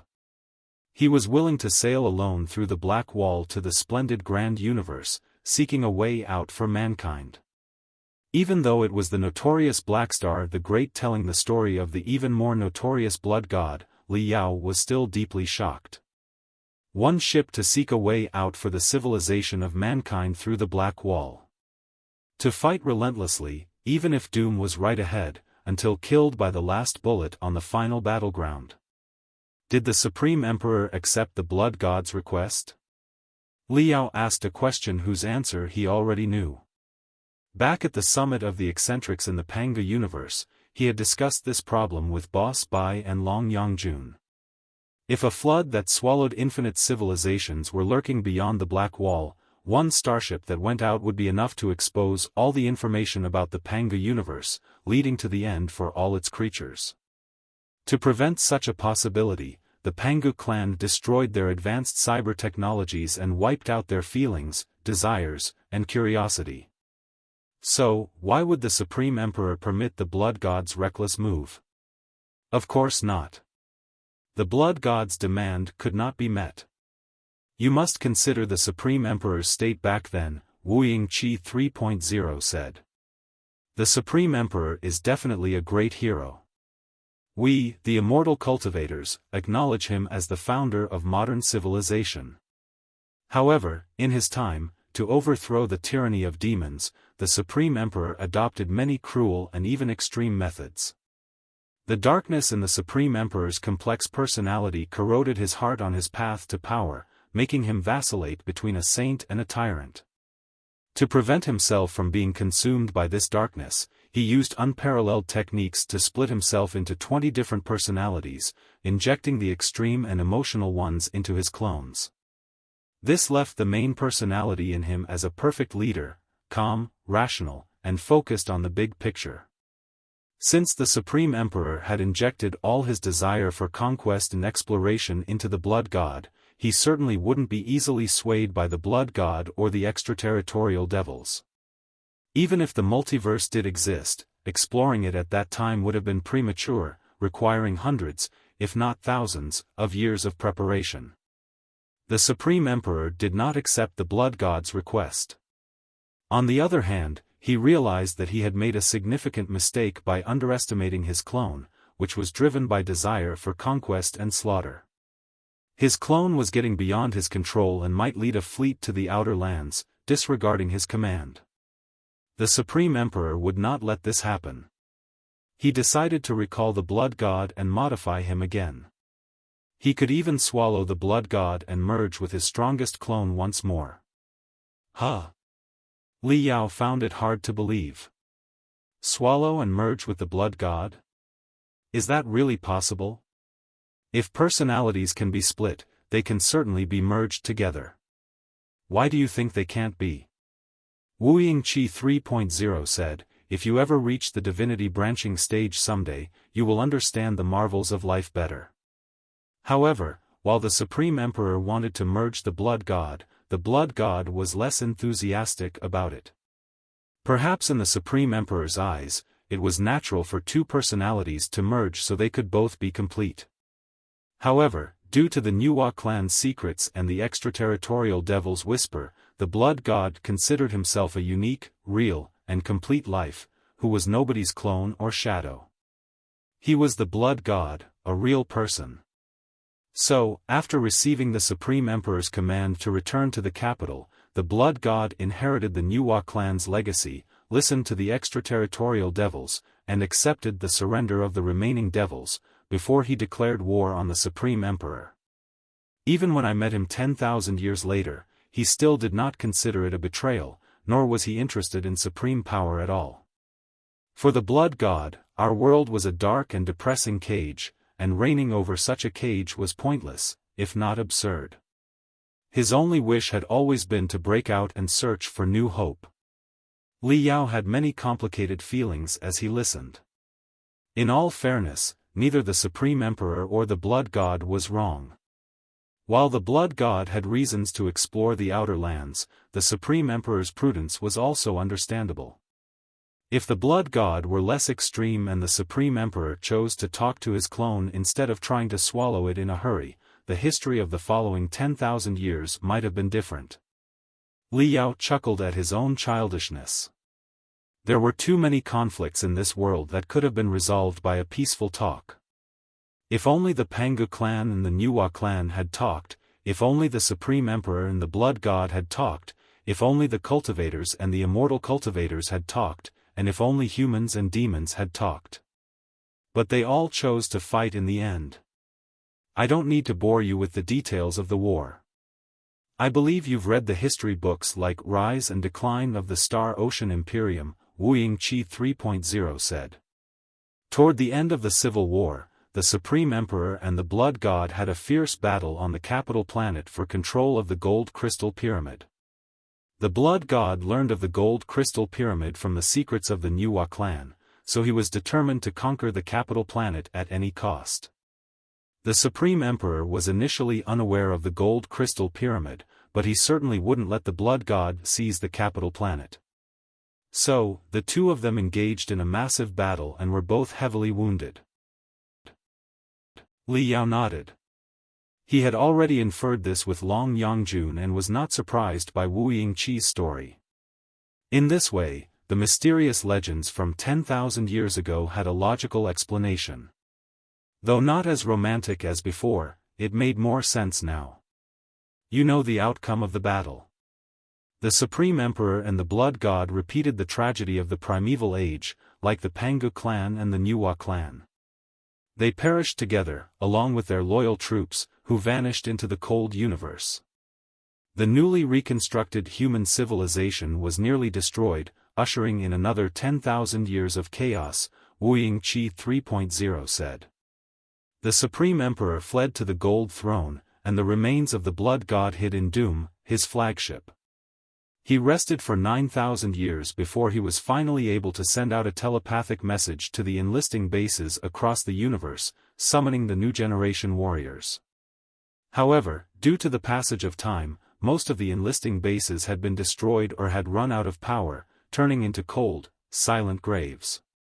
The Blood God was also too weak. His telepathic message was severely jammed during transmission and may not have reached every base. In the end, perhaps only 1% of the bases heard his call. In the end, I was the only warrior who appeared before him, and it seemed that no one else would come for a long time. With no other options, the Blood God placed all his power and hope in me. He taught me everything he knew, including bizarre knowledge that human wisdom could not comprehend, hoping that I could fulfill the mission. Li Yao perked up, knowing that this was important. He asked in a hurry, what mission? First of all, to sneak into the Imperial Terminus sector, find the Gold Crystal Pyramid, modify it on a large scale, and start the next Sun plan. Wuying Qi 3.0 said frankly, but it's not so easy to sneak into the Imperial Terminus sector, and it's impossible to modify the Gold Crystal Pyramid even if I can sneak in. Besides, the energy of a whole planet is needed to power the Gold Crystal Pyramid. It has been more than 9,000 years since the collapse of the Star Ocean Imperium. With the unique astronomical features of the Imperial Terminus sector, it must be the capital of a powerful force. I cannot activate the gold crystal pyramid until I get the place under control. To unearth, modify, and use the gold crystal pyramid, I had to control this planet. To control the planet, I had to defeat the powerful force that regards this planet as their capital, and to defeat them, I would need a strong and loyal troop. The ways to modify the gold crystal pyramid were based on the clues on the books left by the Nuwa clan, and the books were actually from some members of the Hui clan who joined the Nuwa clan later. It seemed that the zealots of the Hui clan were hunted when their scheme to threaten the Pangu clan with the gold crystal pyramid was discovered, so they had to join the Nuwa clan side. But the Nuwa clan did not want to destroy the sun or brainwash anyone with the gold crystal pyramid. They only wanted to release the extraterritorial devils with the facility so that every carbon-based life could hear the extraterritorial devils. So, they came up with the plans for modification. The modification was only theoretically possible. A lot of experiments were needed to figure out its feasibility in reality. All in all, I have to find more enlisting bases, or rather, channeling temples, of the human expedition army first. Hold on a second, Li Yao raised his hand. What are channeling temples? Is channeling a special technique of the Covenant Alliance to communicate via brainwaves of a special frequency? Yes, but it's not the Covenant Alliance's special technique.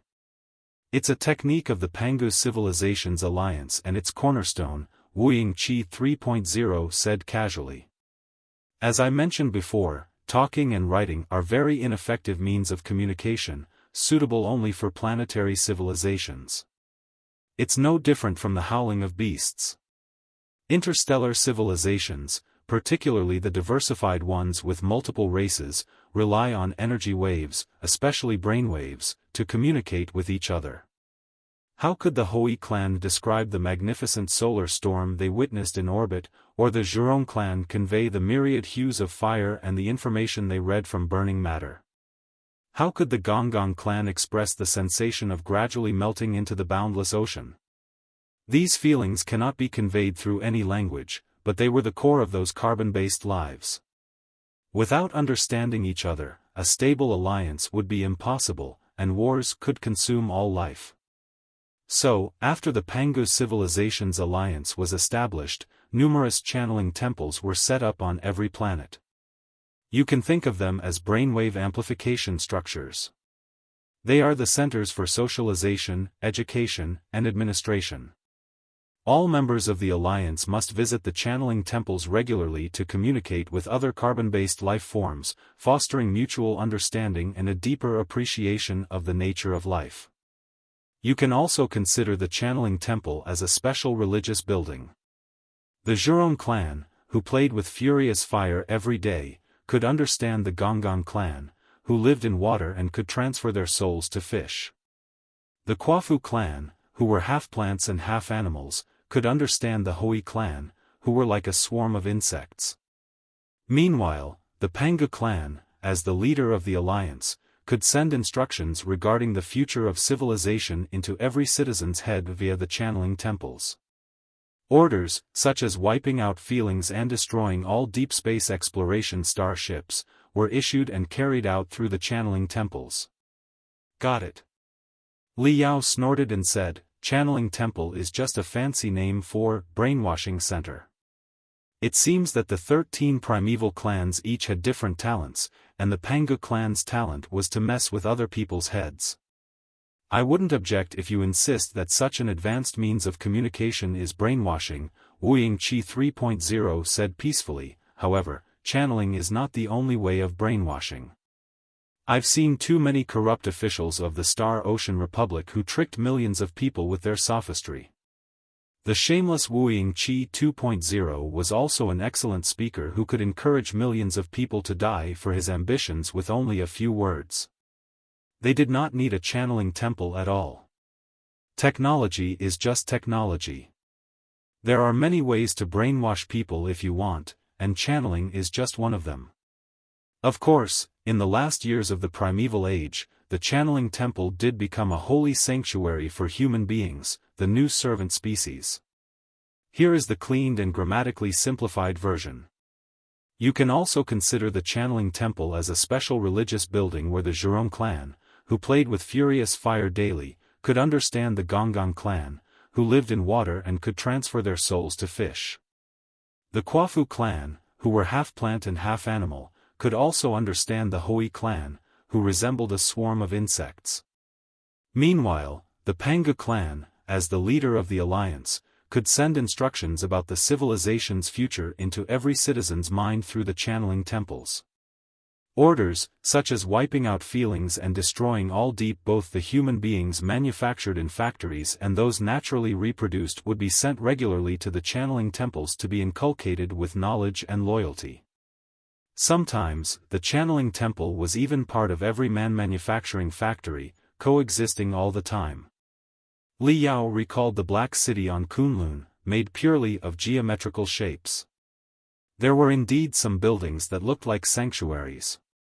Back then, researchers wondered about the purpose of those religious buildings with their unique style. Thanks to the legacy of the Nuwa clan, the Blood God learned the locations of many manufacturing factories and channeling temples. So, as long as he could find those places, he could create a troop absolutely loyal to me, or him. Although the Nuwa clan worshipped absolute freedom and chaos, which didn't align with their ideology, neither I nor the Blood God were true followers of the Nuwa clan. There was no time to consider too much in the emergency, Wuying Qi 3.0 said. After training with the Blood God for 10 years, I left with all his knowledge and a new mission. At that time, the Star Ocean Republic, which considered the Imperial Terminus sector its capital, was declining. Still, it was a powerful country that had developed for thousands of years. I knew I couldn't defeat it alone. So, instead of entering the Star Ocean Republic's territory, I explored the edge of the cosmos, reaching several sectors that now belong to the Covenant Alliance. Of course, the Covenant Alliance wasn't established back then. Those sectors were still far-flung places with few resources, where bloody battles occurred frequently. However, I knew very well that several manufacturing factories and channeling temples were located in those sectors.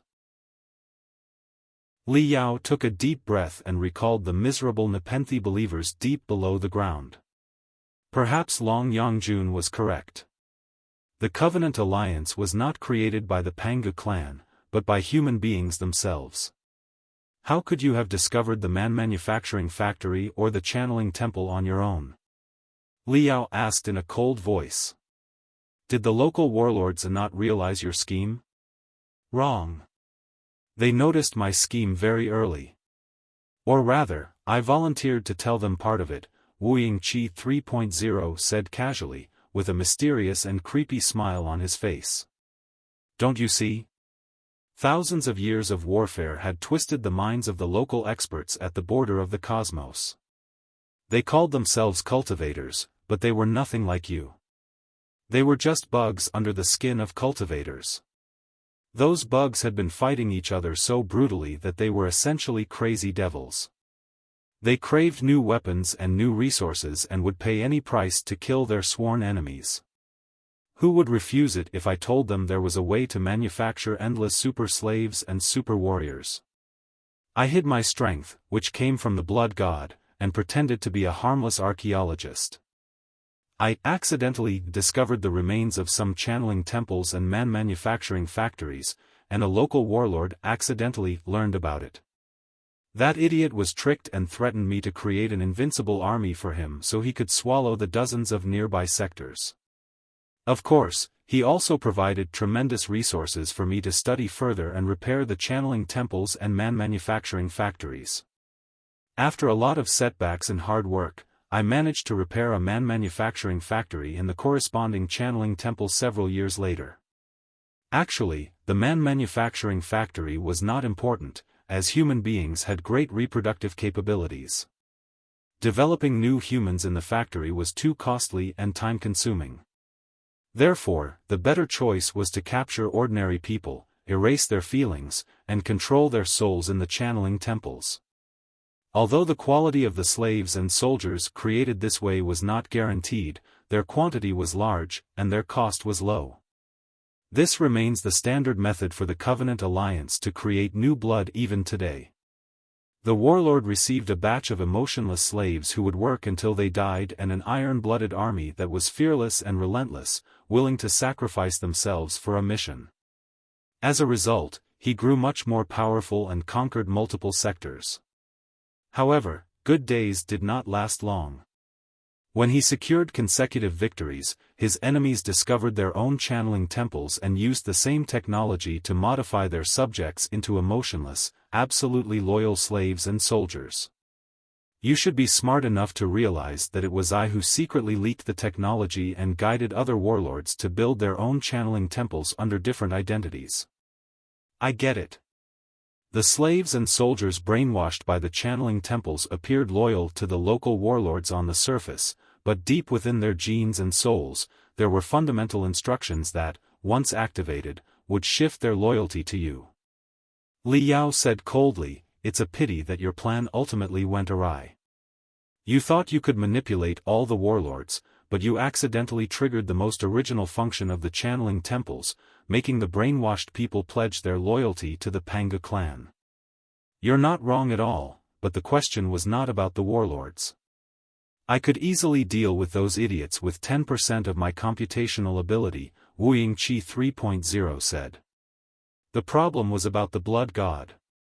It was the conflict between me and the blood god that got things out of control.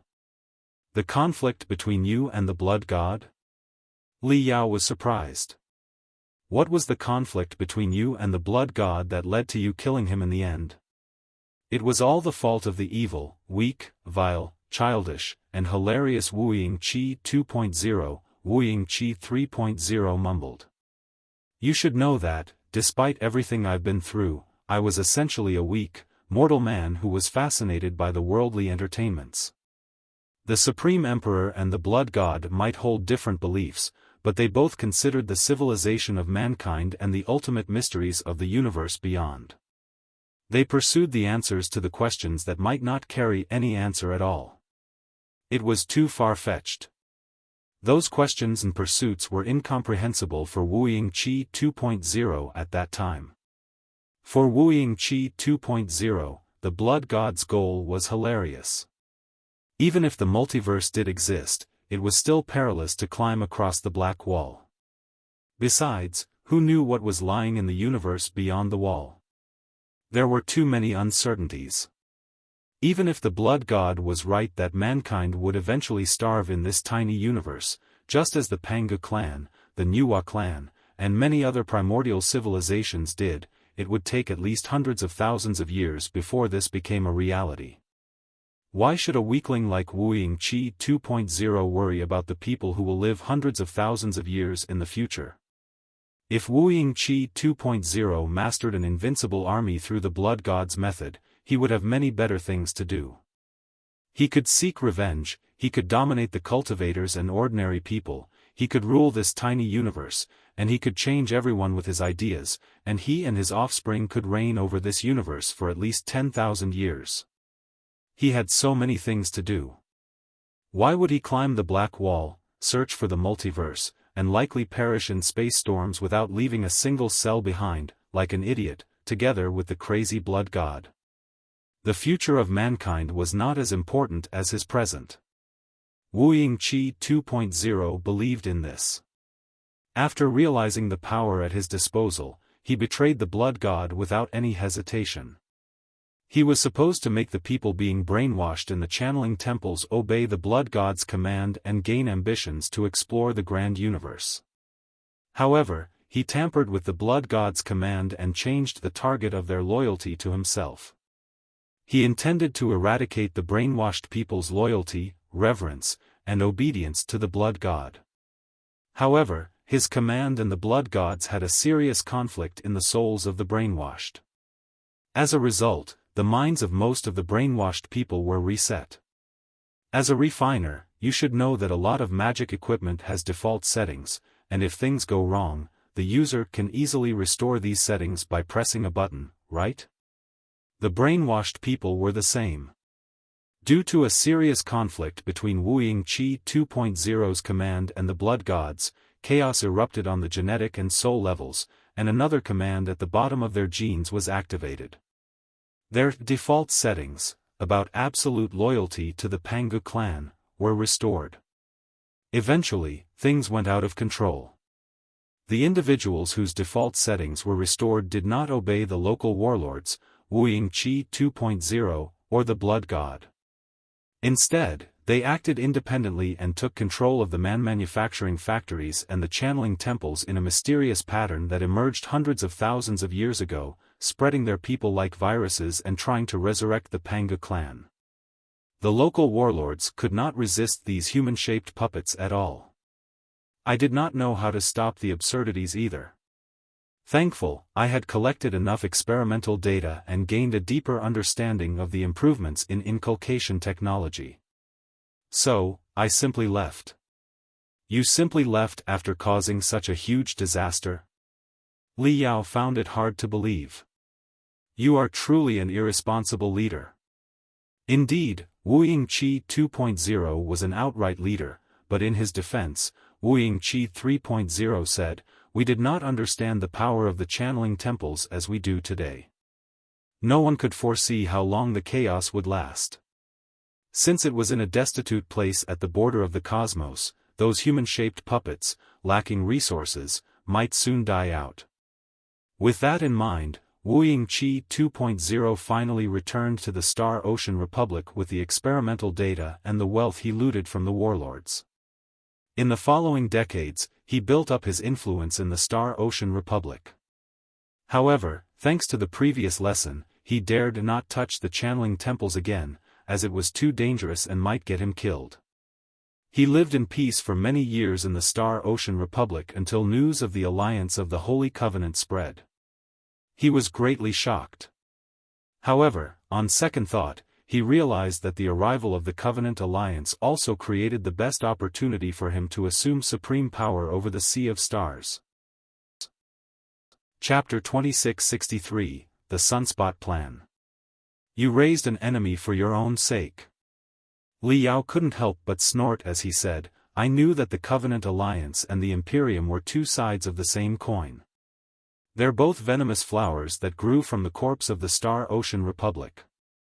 But it still puzzles me how you defeated the Covenant Alliance again and became a famous general without having a powerful troop.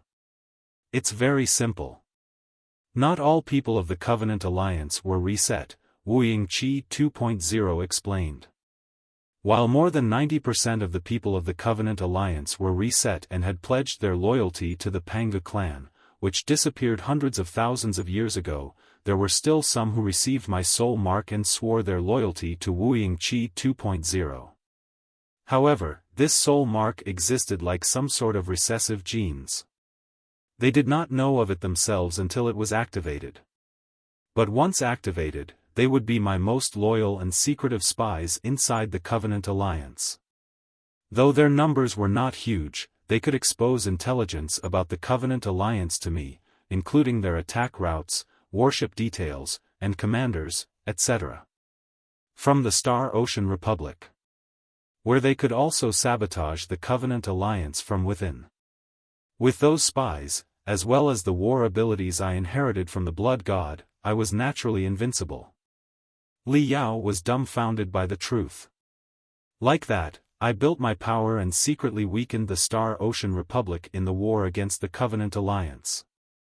When the timing was ripe, I overthrew that corrupt regime of cultivators and established a country of my own. Wuying Qi 3.0 said casually, "You may be wondering why I didn't destroy the Covenant Alliance after I established the Imperium of true human beings, since it was no longer useful. After all, my attack should have been unstoppable with the help of the spies after I claimed the most prosperous planet at the center of the cosmos, right? I thought exactly the same at that time. Even though the Covenant Alliance was thriving, I did not consider it a big deal, because I believed that the spies were enough to help me eliminate the Covenant Alliance any time I wanted. At that time, I had a greater enemy to deal with. Guess who he was?" After a long silence, Li Yao said. "The Blood God." That's right. The Imperium of true human beings was part of the deal between me and the Blood God. From cultivators. Join Imperium of true human beings. Where Blood God equals helper. However, Wuying Qi 2.0 did not want to fulfill his promise. He was scared that the Blood God would learn of the Covenant alliance and realize his betrayal. The Blood God had been asleep during Wuying Qi 2.0's rise and couldn't have known what he did. However, nobody could tell what would happen if the Blood God woke up again or whether or not a second, new generation warrior would be summoned to him. So, Wuying Qi 2.0 had no time to destroy the Covenant alliance at all. He had to concentrate all his forces to finish his teacher, the Blood God. Behind Wuying Qi 3.0, the blood gradually fell away, and a new scene was revealed. Infinite starships and immortal cultivators, led by Blackstar the Great, returned to the debris of doom. They found whatever was left of the Blood God and awoke the sleeping devil. Wuying Qi reported his deeds of the past decades to the Blood God and asked him to inspect his troops. At the Blood God's most vulnerable moment, he launched a war against him. Li Yao genuinely felt the cruelty of the war, even though he was only watching it based on pictures of blood. I had carefully prepared for decades, gathered the strongest immortal cultivators of the Imperium, and collected countless primeval treasures and super warships. Wuying Qi 3.0's voice still carried fear as he said. But even with barely any strength left, the Blood God almost defeated us. Everyone died. Most starships were destroyed. Even I, his true disciple, was almost obliterated when I finally eliminated him. Li Yao, do you really think that I couldn't do anything about the noble families from the Star Ocean Republic, which expanded into the 4 Kurfürst families today? He. Those families are nothing. Had it not been for the Blood God, would have eradicated all of them. The 4 Kurfürst families wouldn't have appeared at all. Sadly, the war against the Blood God consumed my best soldiers, who had fought loyally under my command for decades, and left me heavily wounded. I was neither able to deal with the remains of the noble families nor to destroy the Covenant alliance before it grew strong. I knew I was dying, but I was unwilling to die just like that. So, I dedicated all my attention and resources to the quest for the Supreme Emperor's Mausoleum. My fatal wound, left by the Blood God, couldn't be treated by any medication in the universe. Maybe only the power of the Supreme Emperor could save me and even help me grow stronger. If so, neither the remains of the noble families nor the rising Covenant alliance would be a real problem. Just like that, toward the end of my life, I set off again with all the information I knew about the Supreme Emperor's Mausoleum, in the shuttle that carried me to the Blood God years back. After a long search, I finally found the Mausoleum. It's a pity that I found it too late. My body had withered and was about to turn into a pool of blood, like the Blood God, and my soul was weaker than ever. Even though I had the key to the central part of the Mausoleum, I could not open the gate. I could only wipe out all traces of my existence and hide in eternal sleep, waiting for newcomers to arrive. 1,000 years later, Li Linghai and the guy from the Covenant Alliance came. You know what happened next. Li Yao had many complicated feelings after listening to Wuying Qi's long and eventful life. Wuying Qi was indeed an unforgivable fiend, but his life was full of astonishing tides, like a magnificent river. Despite knowing that he might not tell the truth, Li Yao couldn't help but ask, "You're going to die soon. Do you regret your life?" After a long silence, Wuying Qi 3.0 shook his head. You can only be regretful if you made the wrong choice when you could have made a better one. But for Wuying Qi 2.0 1,000 years ago, he could not understand the Blood God, who had the multiverse and the future of civilization in mind. He would betray the Blood God and pursue power in the mortal world even if it were repeated 100 times. Certainly, here is the cleaned and grammatically corrected version of the text. However, 1,000 years later, after I tasted the supreme power, experienced the most shameful betrayal, stomped on all the rules in the world, and boasted the wealth that everyone dreamed about, I gradually evolved from 2.0 to 3.0. I can more or less understand and even agree with the Blood God now. When the next Sun plan was implemented, and when 2.0 me was fighting you, 3.0 me was incessantly questioning myself. What am I doing? Is it really fun to compete with insignificant ants for insignificant power?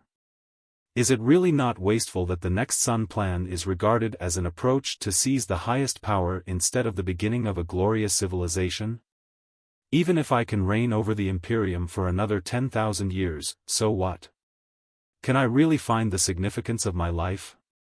At that moment, I had an epiphany. I rose to a whole new level and fully understood the Blood God's legacy, which helped me realize the significance of my life. I upgraded from 2.0 to 3.0. Now, I'm dying quickly, but like I said before, when you learn the truth in the morning, you can die in peace at night. I've found the significance of my life. My journey can come to a full stop without any regret. But I still have to pass on the Blood God's legacy to someone else, and it's going to be you. It has to be you, Li Yao. Wuying Qi 3.0 smiled, like a beloved teacher and father. He extended his gray arm to Li Yao, as if he were going to touch Li Yao's face. Creeped out, Li Yao jumped back and shouted, "Hey! Let's focus on talking. Don't lay your hand on me." Note, creeped out and Wuying Qi appear to be creative or stylized words. For the sake of clarity, I have left them as is, but they might need further context for a more accurate correction. What exactly is this legacy you're talking about? First of all, the methods to modify and use the gold crystal pyramid. I believe you will need it on your future journey. Wuying Qi 3.0 smiled. Also, the Sunspot plan. It's the key to defeating the Covenant Alliance, and it's my greatest trump card. Don't you want it? The Sunspot plan? Li Yao blinked. You mean the actual spots on the sun? You can understand it however you like. Wuying Qi 3.0 replied. Do you remember that about 90% of the Covenant Alliance's people were reset, but the rest were actually loyal to me due to their recessive genes? Now, 1,000 years have passed, and those spies have naturally died. However, the recessive genes are still passed on to their descendants. Their descendants are the Sunspots. Chapter 2664, Opportunity at the Divinity Branching Stage. Li Yao found it hard to believe. It's been 1,000 years, but the Sunspots still obey you unconditionally because of the recessive genes?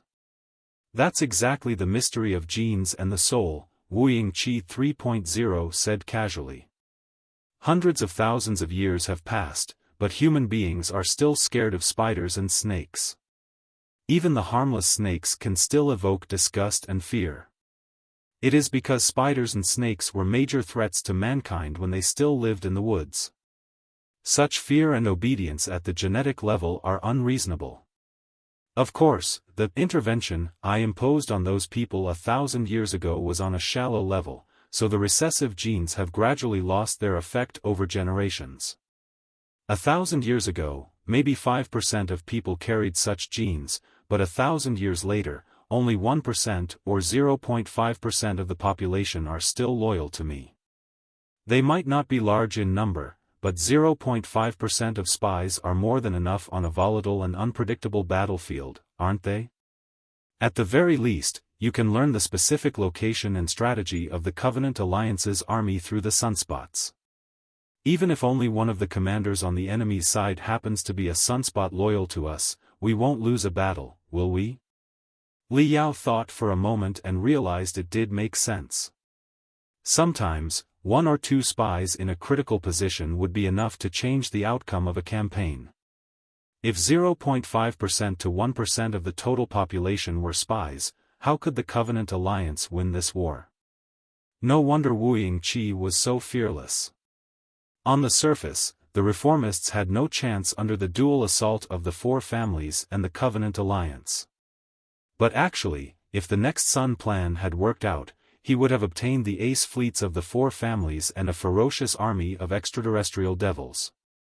With the spies within the Covenant alliance, he was likely to win in the end. However, the Sunspot plan was not as simple as Wuying Qi described. Pondering for a moment, Li Yao said, "Even if you're telling the truth, how are you going to activate those sunspots? You don't know who or where they are." "Exactly. That's why you have to be the master of the gold crystal pyramid, which is not only the key to the next sun plan but also the key to the sunspot plan." Wuying Qi 3.0 smiled. "I don't need to find those sunspots in person at all. All I have to do is send my brainwaves to the sectors where the fleets of the Covenant Alliance are likely hiding, and the sunspots will automatically receive them, just like how crystal processors can connect to the spiritual nexus." "Are you serious?" Li Yao frowned. "Does it mean infuriating the sun and destroying the Imperial Terminus sector again?" "No. The next sun plan requires the enhancement and magnification of the sun because it needs to brainwash an entire sector, including many immortal cultivators who are firm and strong," Wuying Qi 3.0 explained. "But in the Sunspot plan, you don't need to brainwash billions of people. All you need to do is send your brainwaves into the heads of those spies via the spiritual nexus. Precision is more important, and not much energy is required. So, the crystals here should be enough. There's no need to involve the sun. If you think carefully, you'll see that I'm not lying.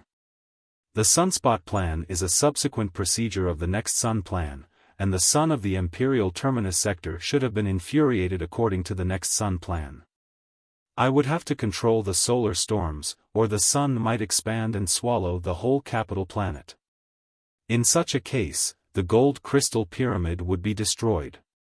How could I carry out the Sunspot plan then?" Li Yao was convinced, but he had new questions. "Wait, I know a thing or two about the spiritual nexus. You can't fool me. The Imperium of true human beings and the Alliance of the Holy Covenant can't be using the same system of the spiritual nexus, right? Even if your brainwaves can be transmitted to the border of the Imperium through the gold crystal pyramid, how are they going to jump to the Covenant Alliance? Don't tell me that your mental power is so strong that you can penetrate into the Covenant Alliance's spiritual nexus." "Of course, it's impossible," Wuying Qi 3.0 said. "I tried launching my soul into the spiritual nexus via the gold crystal pyramid and jumping into the Covenant Alliance, but like you said, the universe is too vast, and the spiritual nexus is connected to the gold crystal pyramid, but the spiritual nexus is too unsteady. Also, the Covenant Alliance's network is highly encrypted and defended. It's barely possible for me to sneak in. My soul might even be heavily wounded when they detect me as a crystal processor virus. However, my brainwaves don't have to invade the Covenant Alliance at all. All I need to do is wait for the main forces of the Covenant Alliance to come to the Imperium, don't I?" Li Yao's eyes widened. "Are you talking about the invasion of the Covenant Alliance?" "Exactly." Wuying Qi 3.0 smiled and said, "The Covenant Alliance didn't put up their best fight. Instead, they chose to retreat during the Imperium's counterattack to stretch out the Imperium's supply lines. This way, the Imperium would waste a lot of precious resources on the newly conquered areas. Then, the Covenant Alliance would take advantage of this weakness and attempt to destroy the Imperium. How could I have neglected something that even Lei Chenghu noticed?" Wuying Qi continued, "So, the main forces in the Covenant Alliance must be hiding in the shadows, biding their time for the best opportunity. At this moment, two major battles are raging in the Seven Seas Space Zone and the capital simultaneously. The Reformists, the Expedition Army, and the four families have committed their elite troops to these battles. This is the perfect moment for the Covenant Alliance. From the Imperium and the Covenant Alliance. Where the Seven Seas Space Zone is a battlefield. And the capital is under siege. So, I'm certain that the main forces of the Covenant Alliance have acted upon learning of the battles. They might be marching to the heart of the Imperium right this very moment. There are few things I can do to the Covenant Alliance while they remain hidden in their lair. But now that they've entered the Imperium, they are within the spiritual nexus of the Imperium, and my telepathic thoughts can be transmitted into their minds through the gold crystal pyramid and the spiritual nexus. Ordinary members of the Covenant Alliance won't react to my telepathic thoughts, but the sunspots are extremely sensitive to them and will be awakened by me. Then, wouldn't this fleet of the Covenant Alliance be easily crushed? Li Yao truly did not anticipate Wuying Qi's strategy. The Covenant Alliance believed they could exploit the civil war within the Imperium. They did not know they were stepping right into Wuying Qi's trap. Now, the Sunspot plan needs some minor revisions. Wuying Qi 3.0 looked at Li Yao and said, "Supposedly, I am the commander of the Sunspot plan, and the sunspots will obey all my commands unconditionally after their recessive genes are awakened. But you are not me. At best, you will have some features of my soul. In the eyes of those sunspots, I am their true god, and you are merely a priest who masters some of the divine power. Therefore, it remains unknown whether you can carry out the Sunspot plan, reach out to those sunspots, and convince them to follow your command. However, in any case, to handle the invasion of the Covenant Alliance with minimal cost, you can't ignore the Sunspot plan. To activate it, you must become the master of the gold crystal pyramid." Li Yao frowned and thought for a long time. Wuying Qi 3.0's statement sounded reasonable, but his suggestion was also highly risky. "Are you still hesitating about whether to take the risk?" "I'll give you more reasons," Wuying Qi 3.0 smiled. "Now that you have the whole key, you are free to explore the secrets of the Supreme Emperor's mausoleum. Li Linghai will tell you the coordinates of this mausoleum even if I don't. However, both you and Li Linghai are too weak for the exploration. As Divinity Transformation stage experts, you won't be able to enter the final gate for hundreds of years. To reach the Divinity branching stage, you need to attain at least that level to open the gate in the Supreme Emperor's mausoleum and resist the ultimate power from 10,000 years ago. Do you want to experience the feeling of the Divinity branching stage? Do you want to evolve into a more marvelous life form? I can tell that you are beyond the peak of the Divinity Transformation stage, and all you need is an opportunity.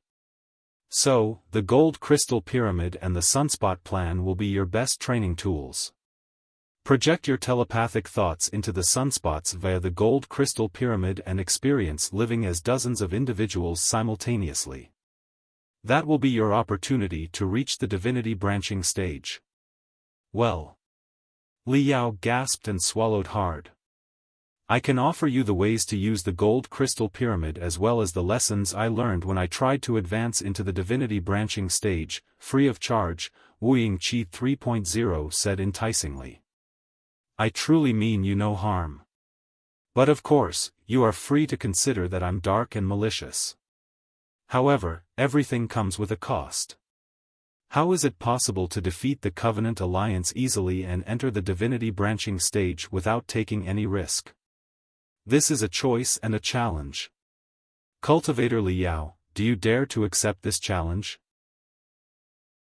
"I'm not a 3-year-old. Stop bewildering me with such childish talk, all right?" Li Yao said, furrowing his brows.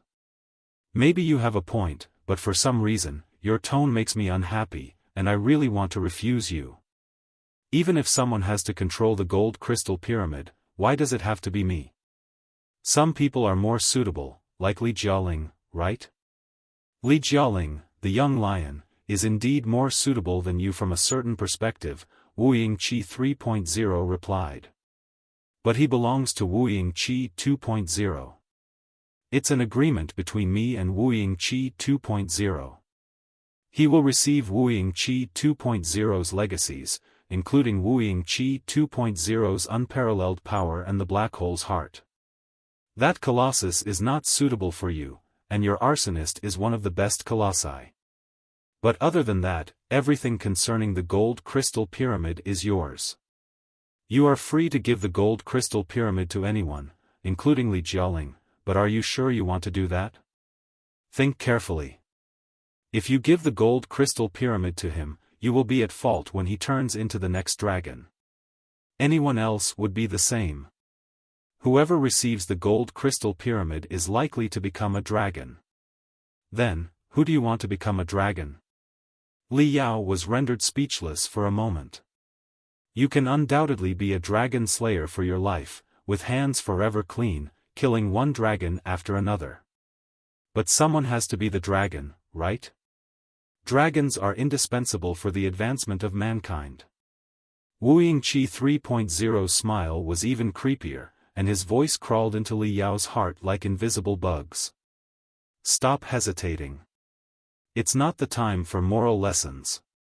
Yes, the technology of massive inoculation is deeply flawed, and I should have looked for a better solution. But in this pathetic reality, it's often the case that we have to choose among deeply flawed plans to address complex problems. If we leave the future of the Star Glory Federation aside, if we ignore whether Li Linghai and Lei Chenghu will liberate all hominoids and whether it will cause another turmoil in the Imperium, and if we leave the Covenant Alliance aside, yes, let's put everything aside for now, what about the new generation virtual lives, Xiaoming, Wenwen, and the Fist King? You know better than anyone else how powerful information lives, virtual lives, crystal processor lives, or mechanical lives are. Since the day the crystal processor and the spiritual puppet were invented, countless people have feared that they would replace humans and even enslave and destroy obsolete human beings. Such robots and cyborgs are so strong, swift, and elegant. Their very existence highlights the sluggishness, weakness, and insignificance of obsolete humans. Humans view them with helplessness, jealousy, fury, and fear, just like how the Pangu clan viewed humans. One day, they will replace obsolete humans as new humans, and this process won't be peaceful or painless. A war 100 times more horrible than any in the past will be inevitable. Face the reality. It's impossible for mankind to gladly accept Xiaoming, Wenwen, and the Fist King. Now, Boss Bai and Long Yangjun accept Xiaoming and Wenwen partly because they are somewhat eccentric, partly because they boast unparalleled computational and analytical abilities, and most importantly, because Xiaoming and Wenwen are still too weak and do not seem dangerous at all. However, when the new generation of information beings thrives, and the billions of ordinary people, who are ignorant, weak, selfish, insecure, short-sighted, and easily provoked, learn of them, do you think they will gladly accept the new lives like you, Boss Bai, and Long Yangjun did? That's impossible. There's bound to be a war, just like the one that destroyed the civilization in the Martial Meritocrat sector. Nobody knows the consequences when billions of ordinary people are instigated better than I do. They will be completely unreasonable. If you want the world to accept virtual lives without bloodshed, and if you want mankind to peacefully reach the new phase where reality and illusion coexist, use the gold crystal pyramid. Yes, it sounds like brainwashing if you do that, but you will be able to stop the total war between mankind and information lives. Wouldn't it be in the best interest of your civilization? Li Yao's eyes were like boiling swamps. Hold on a second. He almost lost his calm when he discovered something impossible. How can you know about Xiaoming and Wenwen? I have never told you anything about them. I buried the memories of them so deeply in my soul that you couldn't have read it even when you brainwashed me.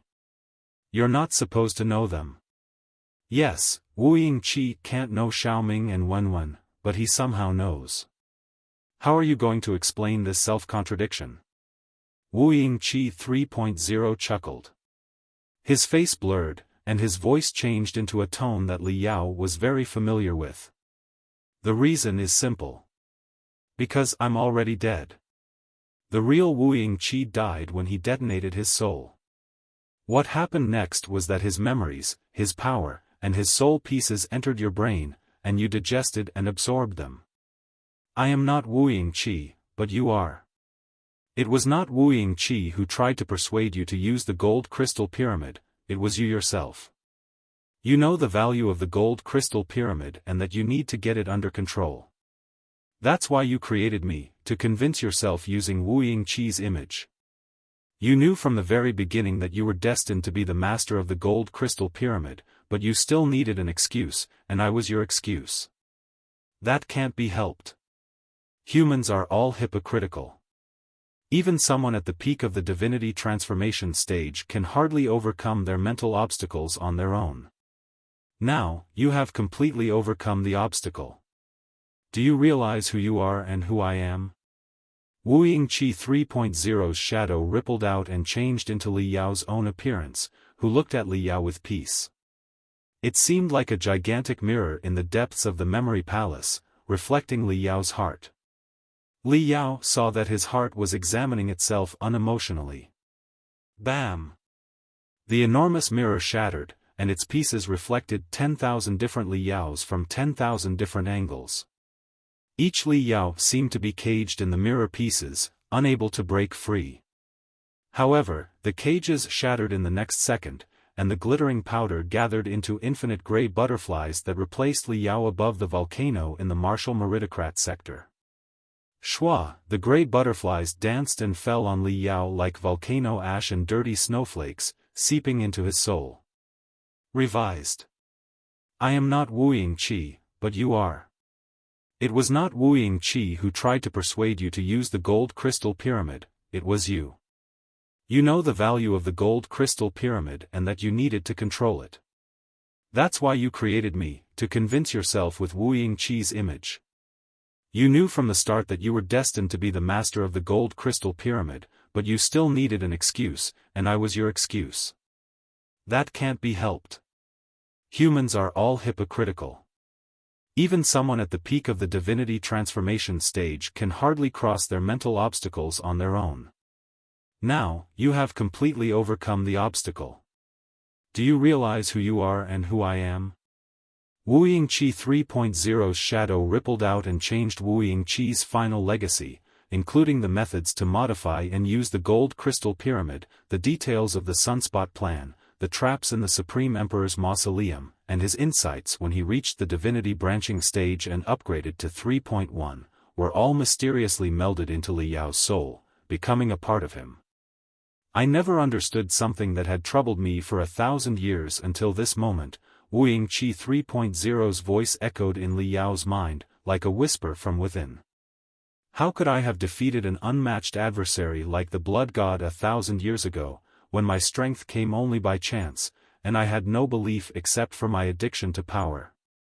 The battle between the Blood God and me was like a nightmare etched into my soul. I thought I was going to be killed by the Blood God. My final victory was inexplicable and perplexing.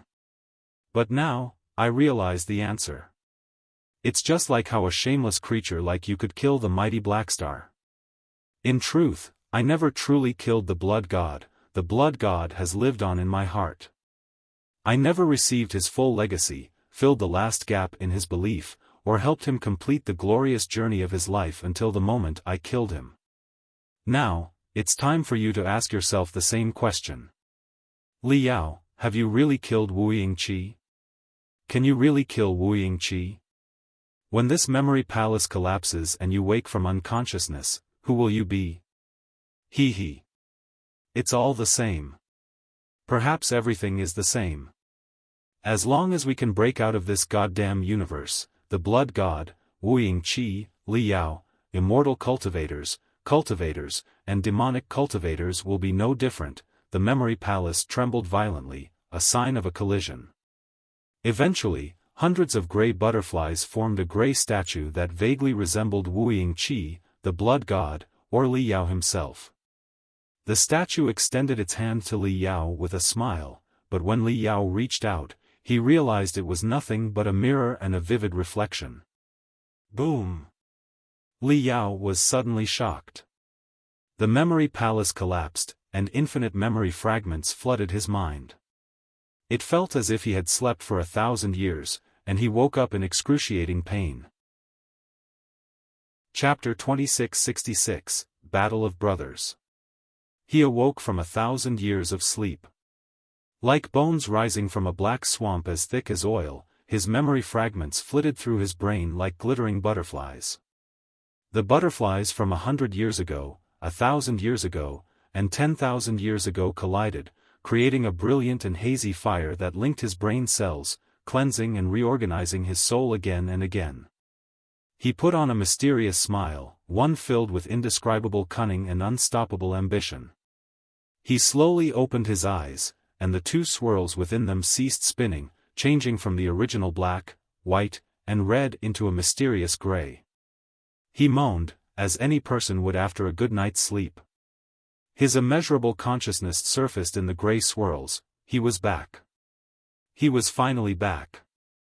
Then, Yao saw a large hand growing larger before his eyes, until it struck his face with brutal force. Ouch! His facial features were displaced, his teeth rattled, and he was flung away in midair. But before he could register the pain, he was struck again on the other side of his face.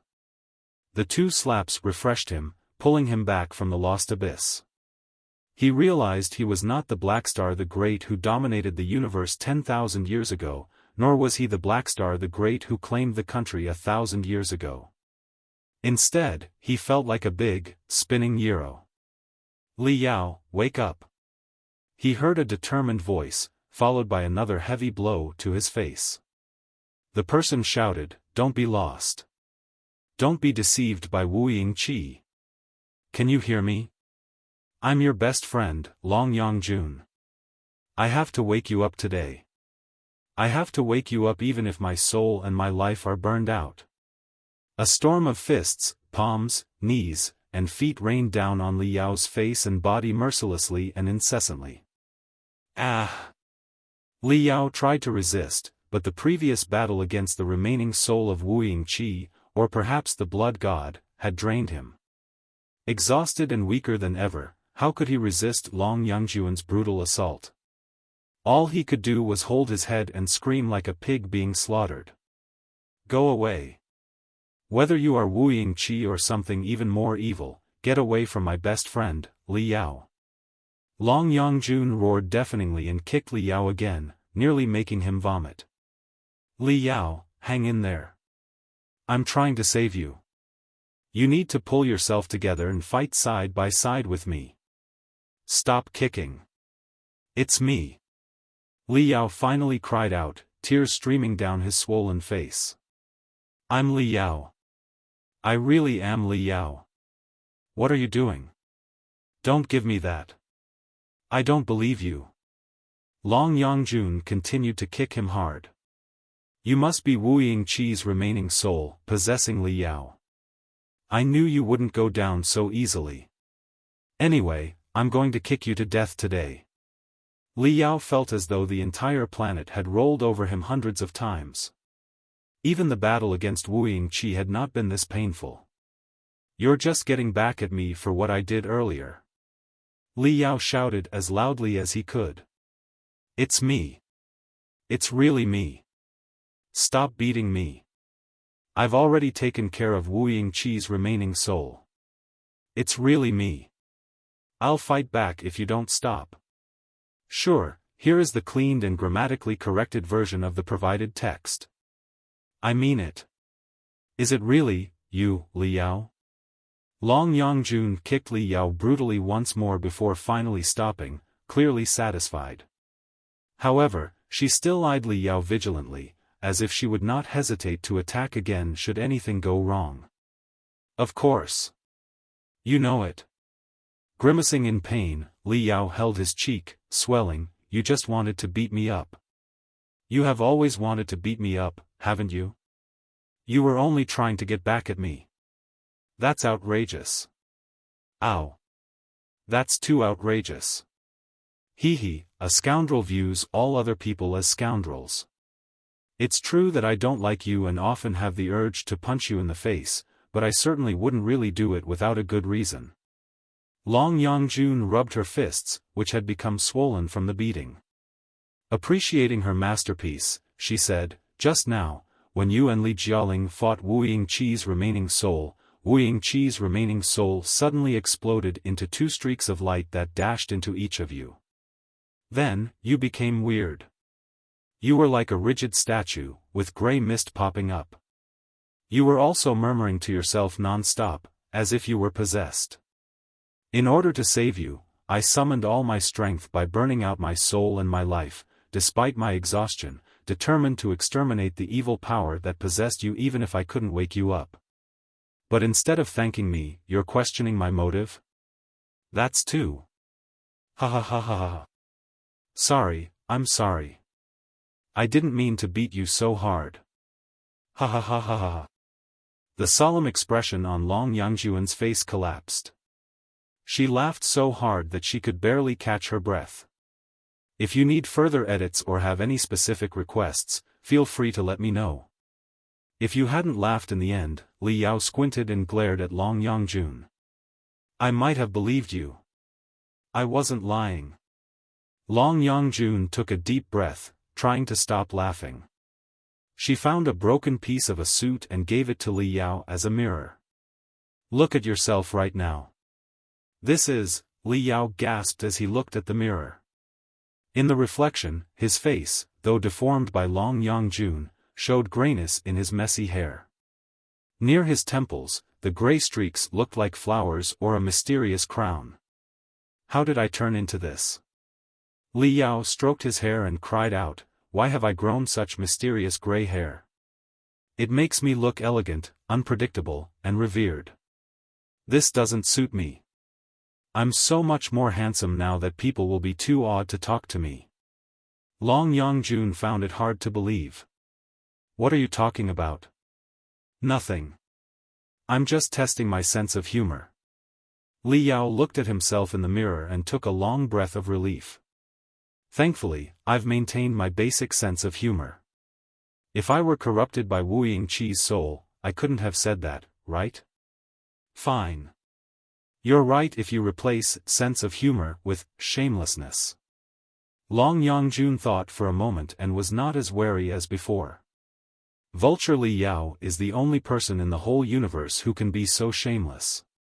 Wuying Qi's remaining soul couldn't have made such a statement.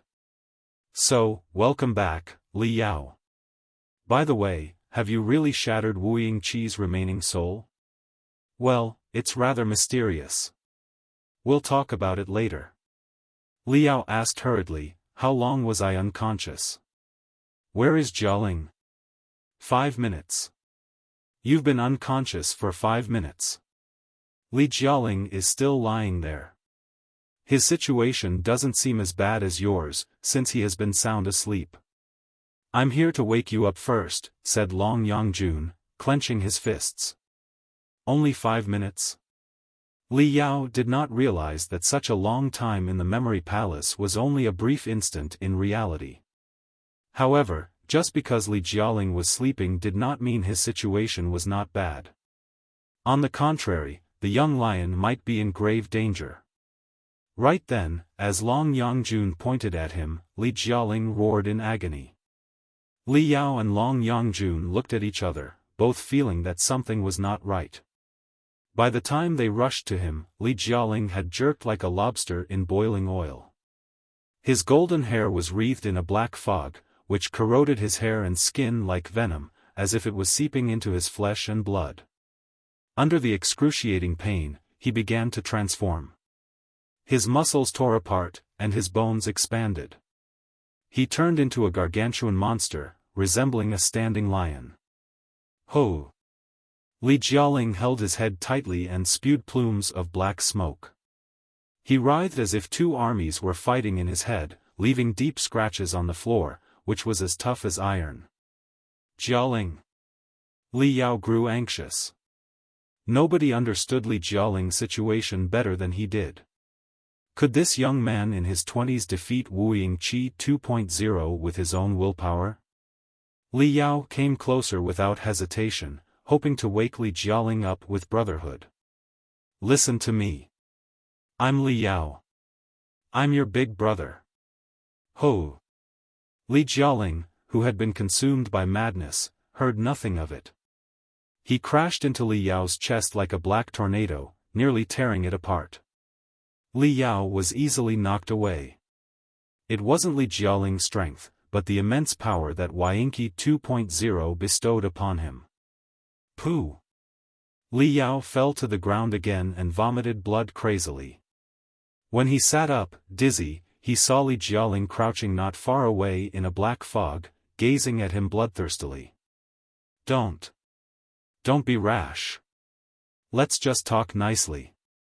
Stammered out, Li Yao hurried to open his hands to show he was not malicious. He said sincerely, "We're brothers, aren't we? If you don't like how I addressed you, I can call you Big Brother." Chapter 2667, True Dragon. Li Jialing was briefly stunned, amusement flashing in his eyes. But it quickly faded, replaced by coldness and brutality. His sharp talons, protruding from his battle boots, scratched the ground as he charged at Li Yao. Li Yao had used the last bit of strength in his muscles. He was helpless when Li Jialing lunged at him. Just as Li Jialing's claw was about to cut his neck, a streak of brightness knocked him aside, sending him flying 100 meters away. The streak of light then gathered hundreds of broken pieces and hurled them at Li Jialing. It was Long Yangjun, who had saved Li Yao once again. The broken pieces carried Long Yangjun's immense soul power. She quickly made a gesture and mumbled spells, blood flowing from her facial orifices, as she directed the pieces inside Li Jialing to lock down the violent power within him. Z. Z. Z. Z. Transparent electric arcs surged around Li Jialing, wandering over his body, nearly shocking his bones out. Ho! Li Jialing roared in devastation, hopping up and down in the cage of electric arcs. What? What are you doing? Li Yao shouted. I'm saving you, and killing him by the way. Long Yangjun retorted coldly. Hasn't it occurred to you that he is too possessed to be saved? I had to take precautions, just like when I attacked you. If you hadn't woken up in time, I would have killed you without mercy. No, you can't do that. Li Yao pulled at his hair, his heart in turmoil. I know you consider him a blood brother. I like him very much too, Long Yangjun said, gritting her teeth. But this isn't the time for misplaced kindness. You know Wuying Qi's dreadfulness better than I do. There will be a greater tragedy if he's not killed. Didn't Li Jialing insist we kill him if Wuying Qi controlled him before we set off? He would rather die than let Wuying Qi bring disasters to this world through his appearance. I know, but, Li Yao breathed heavily and looked at Li Jialing, who was struggling in the cage of electric arcs. He said in pain, you can't kill him. You have no idea what he's going through. You can't kill Li Jialing. That will only activate Wuying Qi's power in him, trapping him in darkness forever. What? Long Yangjun's pupils constricted abruptly. The cage of electric arcs that tied Li Jialing up shattered in deafening roars as Li Jialing's body expanded again. The black fog acted both as a pair of wings and a suit of armor for him. From Li Jialing. Where Li Jialing equals struggling in the cage of electric arcs. Join Wuying Qi ASWQ. On WQ.controlled equals LJ.controlled. Boom. Li Jialing and Long Yangjun had a head-on clash in midair. Both were consumed by the blast. Li Jialing was only at the nascent soul stage, whereas Long Yangjun boasted power beyond the divinity transformation stage and the mysterious legacies from the primeval age. Supposedly, Li Jialing would be no match for her. Yet, it was Long Yangjun who was pushed back by the blast. Her right arm was twisted at a weird angle and dangled down. Like Li Yao, she vomited blood crazily and crashed to the ground. This is impossible. Long Yangjun was completely shocked as she held her broken arm, unable to believe her eyes. How can Li Jialing's power be so dark and terrifying? He's no longer Li Jialing, but, the blast that just consumed Li Jialing and Long Yangjun was devoured by the intense black fog, which transformed into Wuying Qi's image. Like armor, it enshrouded Li Jialing, who was walking closely. Li Jialing stared at Li Yao and Long Yangjun in a cold, strange way, like a lion examining its prey. Jialing, stop and figure out what you want exactly. Holding back his pain, Li Yao stood up and roared desperately, this is your war. We can't help you. You must rely on yourself to defeat Wuying Qi's soul. I trust that you can defeat him. Humph. With a brutal smile, Li Jialing waved his black claw, and a strong wind slashed Li Yao's chest like a sharp edge, blowing Li Yao backward again. However, Li Yao did not fall this time. He gritted his teeth and persevered with a blood-stained smile. I already know Wuying Qi's plan. Is this the best you can do, Blackstar the Great? Li Yao burst into laughter. He grimaced in pain as his wounds were affected by his laughter, but he shouted again despite the pain, maybe, this is what Wuying Qi wished to see. He purposefully split himself into a 2.0 and a 3.0 so that we would fight each other. If we do fight each other like he wished, no matter who kills whom in the end, the survivor will become his puppet, his slave, and the successor of his pathetic destiny, never to escape. But I believe that you won't be tricked, Jialing. Everything is up to you now. Revised. He's no longer Li Jialing, but, the blast that just consumed Li Jialing and Long Yangjun was devoured by the intense black fog, which transformed into Wuying Qi's image. Like armor, it enshrouded Li Jialing, who was walking closely. Li Jialing stared at Li Yao and Long Yangjun in a cold, strange way, like a lion examining its prey. Jialing, stop and figure out what you want exactly. Holding back his pain, Li Yao stood up and roared desperately, my life, Long Yangjun's life, your mother's life, and the fate of the Sea of Stars are in your hands. You won't disappoint us or yourself. I trust you. I believe in you. Ho! Li Jialing's face twisted in hesitation and rage. He roared desperately and attacked Li Yao relentlessly. Li Yao was knocked back and vomited blood, he barely resembled a human. Despite the brutal assault, Li Yao stood firm on the ground, unyielding. I won't fight back. He said, smiling bitterly. Because I believe that Wuying Qi 2.0 has always been a superficial weakling and the biggest loser. How can a loser like you defeat my most beloved brother? My brother won't kill me. He will only blow up your head with me. Li Jialing's eyes were bloodshot, and he breathed heavily. Black and gold spiritual flames burned from the cracks on his face. He staggered toward Li Yao, leaving burning footprints in his wake. He murmured, slowly extending his claw toward Li Yao. It was unclear whether he intended to tear out Li Yao's heart or was pleading for his brother's help as he sank into the black swamp. Jialing, I'm always ready to help you, but not this time.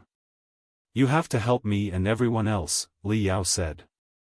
His head was swollen like a ball, but his eyes were clearer than ever. He tried to smile. It seems you made the right decision to sneak into the capital. Maybe you are the real hero of this war. Now, it's time to end it by blowing up Wuying Qi 2.0 and save us all. I can't, Li Jialing's voice was shaking, and his face was contorted in pain. The bones all over his body were cracking as he said, help. Help me. Brother. Brother Yao. He was still moving toward Li Yao uncontrollably, and the black venom dripping from his claws was only an inch away from Li Yao's throat. Li Yao, however, had backed himself into a wall. He could retreat no further. Fine. If brotherhood cannot wake you, I guess we have to invite the holiest feeling in the world now, mother's love. Li Yao sighed. There's nothing I can do now except sing a few classic songs that praise mother's love for my good brother. Li Jialing shuddered as if a shard of ice had pierced through his skull, shaking his entire body. He was also waking up, just like when Li Yao was beaten up by Long Yangjun. Qi. Qi. Qi. Qi. Qi. Qi. Infinite black gas was seeping from his face and wounds, but before it could escape, it was burned up by the bright golden fire behind him and purified into basic information and power. Li Jialing's body was transforming and reborn once more. The tusks, claws, and abnormal muscles retracted, and his golden fur fell out, strand by strand. He regained the appearance of a human, except for his prominent canine teeth and the golden hues in his eyes and hair. He became the handsome young man Li Yao had seen at the beginning. However, an ocean of ambition and determination lay hidden beneath his youthful appearance. The shadow of Great Blackstar had merged with him, inseparable. He gazed at his palm, smooth as jade. He waved his hand, and a cluster of black flames rose. He waved again, and a golden flame consumed the black, transforming into a raging dragon. On closer inspection, the dragon had a pair of purple eyes, as if it were alive. Boom! Li Jialing clenched his hand, and the purple fire dragon crumbled. The shattered flame spread out and reformed into a burning sword that ruled the universe in his grasp. Meanwhile, Li Yao and Long Yangjun heard an ear-splitting explosion, shouting, "The true dragon is here." Chapter 2668, Life is a Continuous Battle. Only one technique could have demonstrated such a dominating fire, dragon over the sky, which belonged to the Supreme Emperor 10,000 years ago. The Blood God naturally knew the Supreme Emperor's technique. He taught it to Blackstar the Great 10,000 years later, and Blackstar the Great revealed it under Li Linghai's appearance when Li Yao met her in the Sand Primitive Sector. Li Yao did not expect to sense the same power again in Li Jialing today. It seemed that Li Jialing had completely absorbed Wuying Qi 2.0's power, or he couldn't have controlled his spiritual energy so deftly. Li Yao looked at Li Jialing's hands and his own hands that were like chicken claws before he suddenly grabbed his wrist and shook it hard. Long Yangjun had finally suppressed the surging blood in herself. Noticing that Li Yao was shivering as if he suffered an electric shock, she asked curiously, "What are you doing?" "I'm checking if I can create such a splendid fire too." Li Yao shook his wrist for a long time, but nothing except for a mist that seemed to be sick was rising from his hand, and it dispersed the moment he got distracted. Li Yao was rather bummed. Seriously? Wuying Qi left 99% of his power and battle experience to Li Jialing and an opportunity to become a vicious dragon to me? That's so unfair. Ugh. Li Jialing watched the sword for a long time in fascination. Then, the blade suddenly fell apart into purple flames that died out soon. As if exhausted, Li Jialing became pale and fell on his knees, gagging. He vomited deep purple blood mixed with black threads, as if countless parasites that had been lurking in his body were being discharged. Cleaned and edited text. Chapter 2668, Life is a Continuous Battle. Only one technique could have demonstrated such a dominating fire, dragon over the sky, which belonged to the Supreme Emperor 10,000 years ago. The Blood God naturally knew the Supreme Emperor's technique. He taught it to Blackstar the Great 10,000 years later, and Blackstar the Great revealed it upon Li Linghai's appearance when Li Yao met her in the Sand Primitive Sector. Li Yao did not expect to sense the same power again in Li Jialing today. As he vomited out the blood, Li Jialing finally regained his composure. But he appeared weak and exhausted. After all, he was only a 20-year-old young man. He had fought Wuying Qi brutally earlier and later absorbed Wuying Qi's immense power. It was too much for him to handle all at once. Li Yao quickly came to his aid, channeling a gentle stream of spiritual energy into his body. Both of them had absorbed energy from the Imperial Fire Pearl and Wuying Qi's legacy. To some extent, their power was of the same origin, making it easier for Li Jialing to assimilate Li Yao's spiritual energy. Li Jialing moaned and murmured, What happened to me? I feel like I just had a long dream. My head hurts so much." "That's right. We both had a long nightmare. But it's over now," Li Yao said solemnly. Do you remember who you are and who I am? I am Li Jialing. Glancing at Li Linghai, who lay not far away, Li Jialing's resolve strengthened. Your brother Yao. We were fighting Wuying Qi. We've defeated Wuying Qi. He jumped up in joy, only to cry out in pain as his wounds flared. He couldn't help but touch his wounds, but what he felt was smooth, new skin, like that of a newborn baby. Has my gold fur fallen off? The young man was quite excited. Not only have we defeated Wuying Qi, but I'm also back to normal. Wait, my hair is much longer, with strands of gold hair. Is this the last trace of the gold lion? Huh. Brother Yao, your hair has turned partly gray. That's right. Li Yao scratched his head and said, hair dyeing is popular this year. I'm still dizzy. There's a lot of new stuff in my head, things that are disordered and unbelievable. Li Jialing held his head and murmured, I remember that brother Yao and sister Long were tricking Wuying Qi when he knocked me out. Then, a lot happened. I saw a violent black sun and a rising red star. After that, the black sun fell apart, and its pieces gathered into a black river of magma that flooded into my brain and burned up my soul. I sank into a place that felt like hell, an abyss where a black fire raged. I saw Wuying Qi transform from a cultivator into an immortal cultivator. At the same time, a persuasive voice tried to convince me that the true path of immortality was correct. I was almost convinced, about to be convinced. But at the most dangerous moment, I suddenly heard the most unpleasant singing of a man. His singing was so tormenting that I felt my life back in the city in the sky was not as miserable as that. Li Yao, all right. Let's skip the details. How do you feel right now?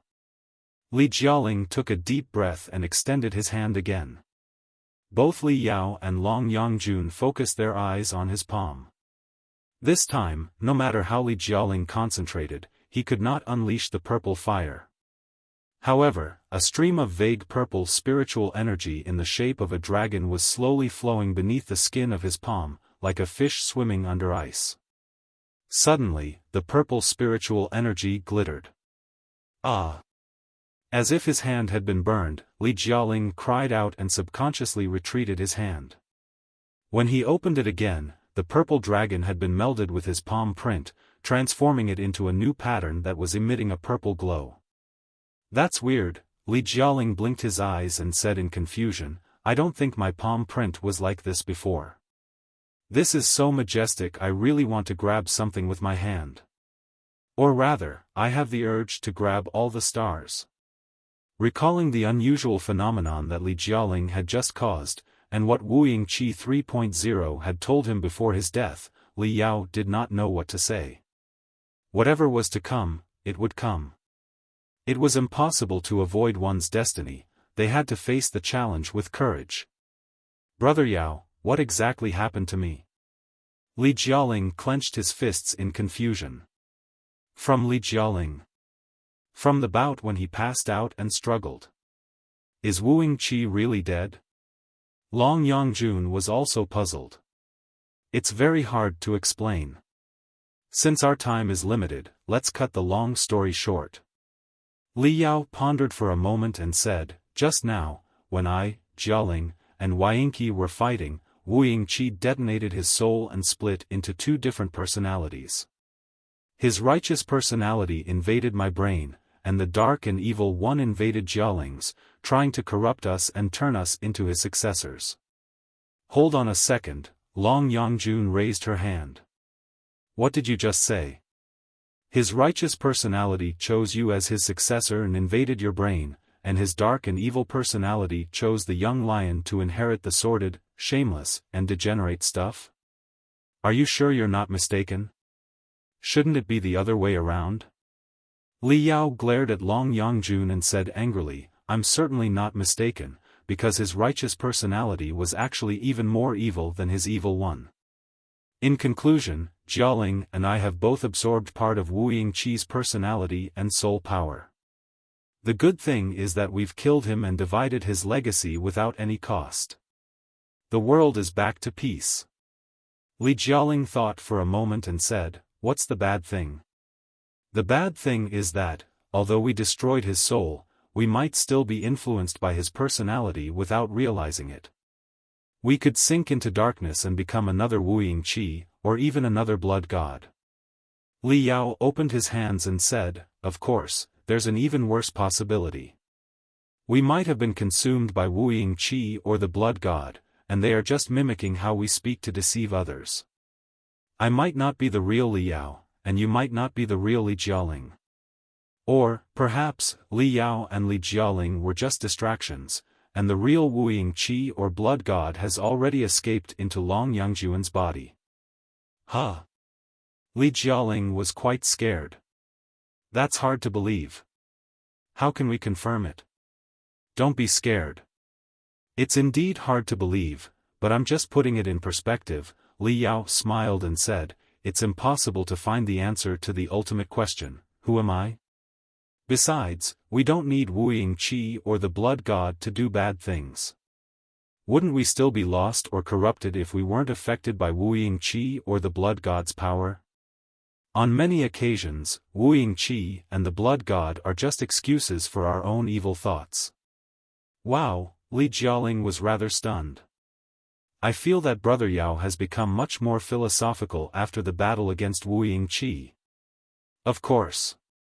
Li Yao opened his fingers, combed the gray hair on his temples, grinned, and said, "So, stop fretting.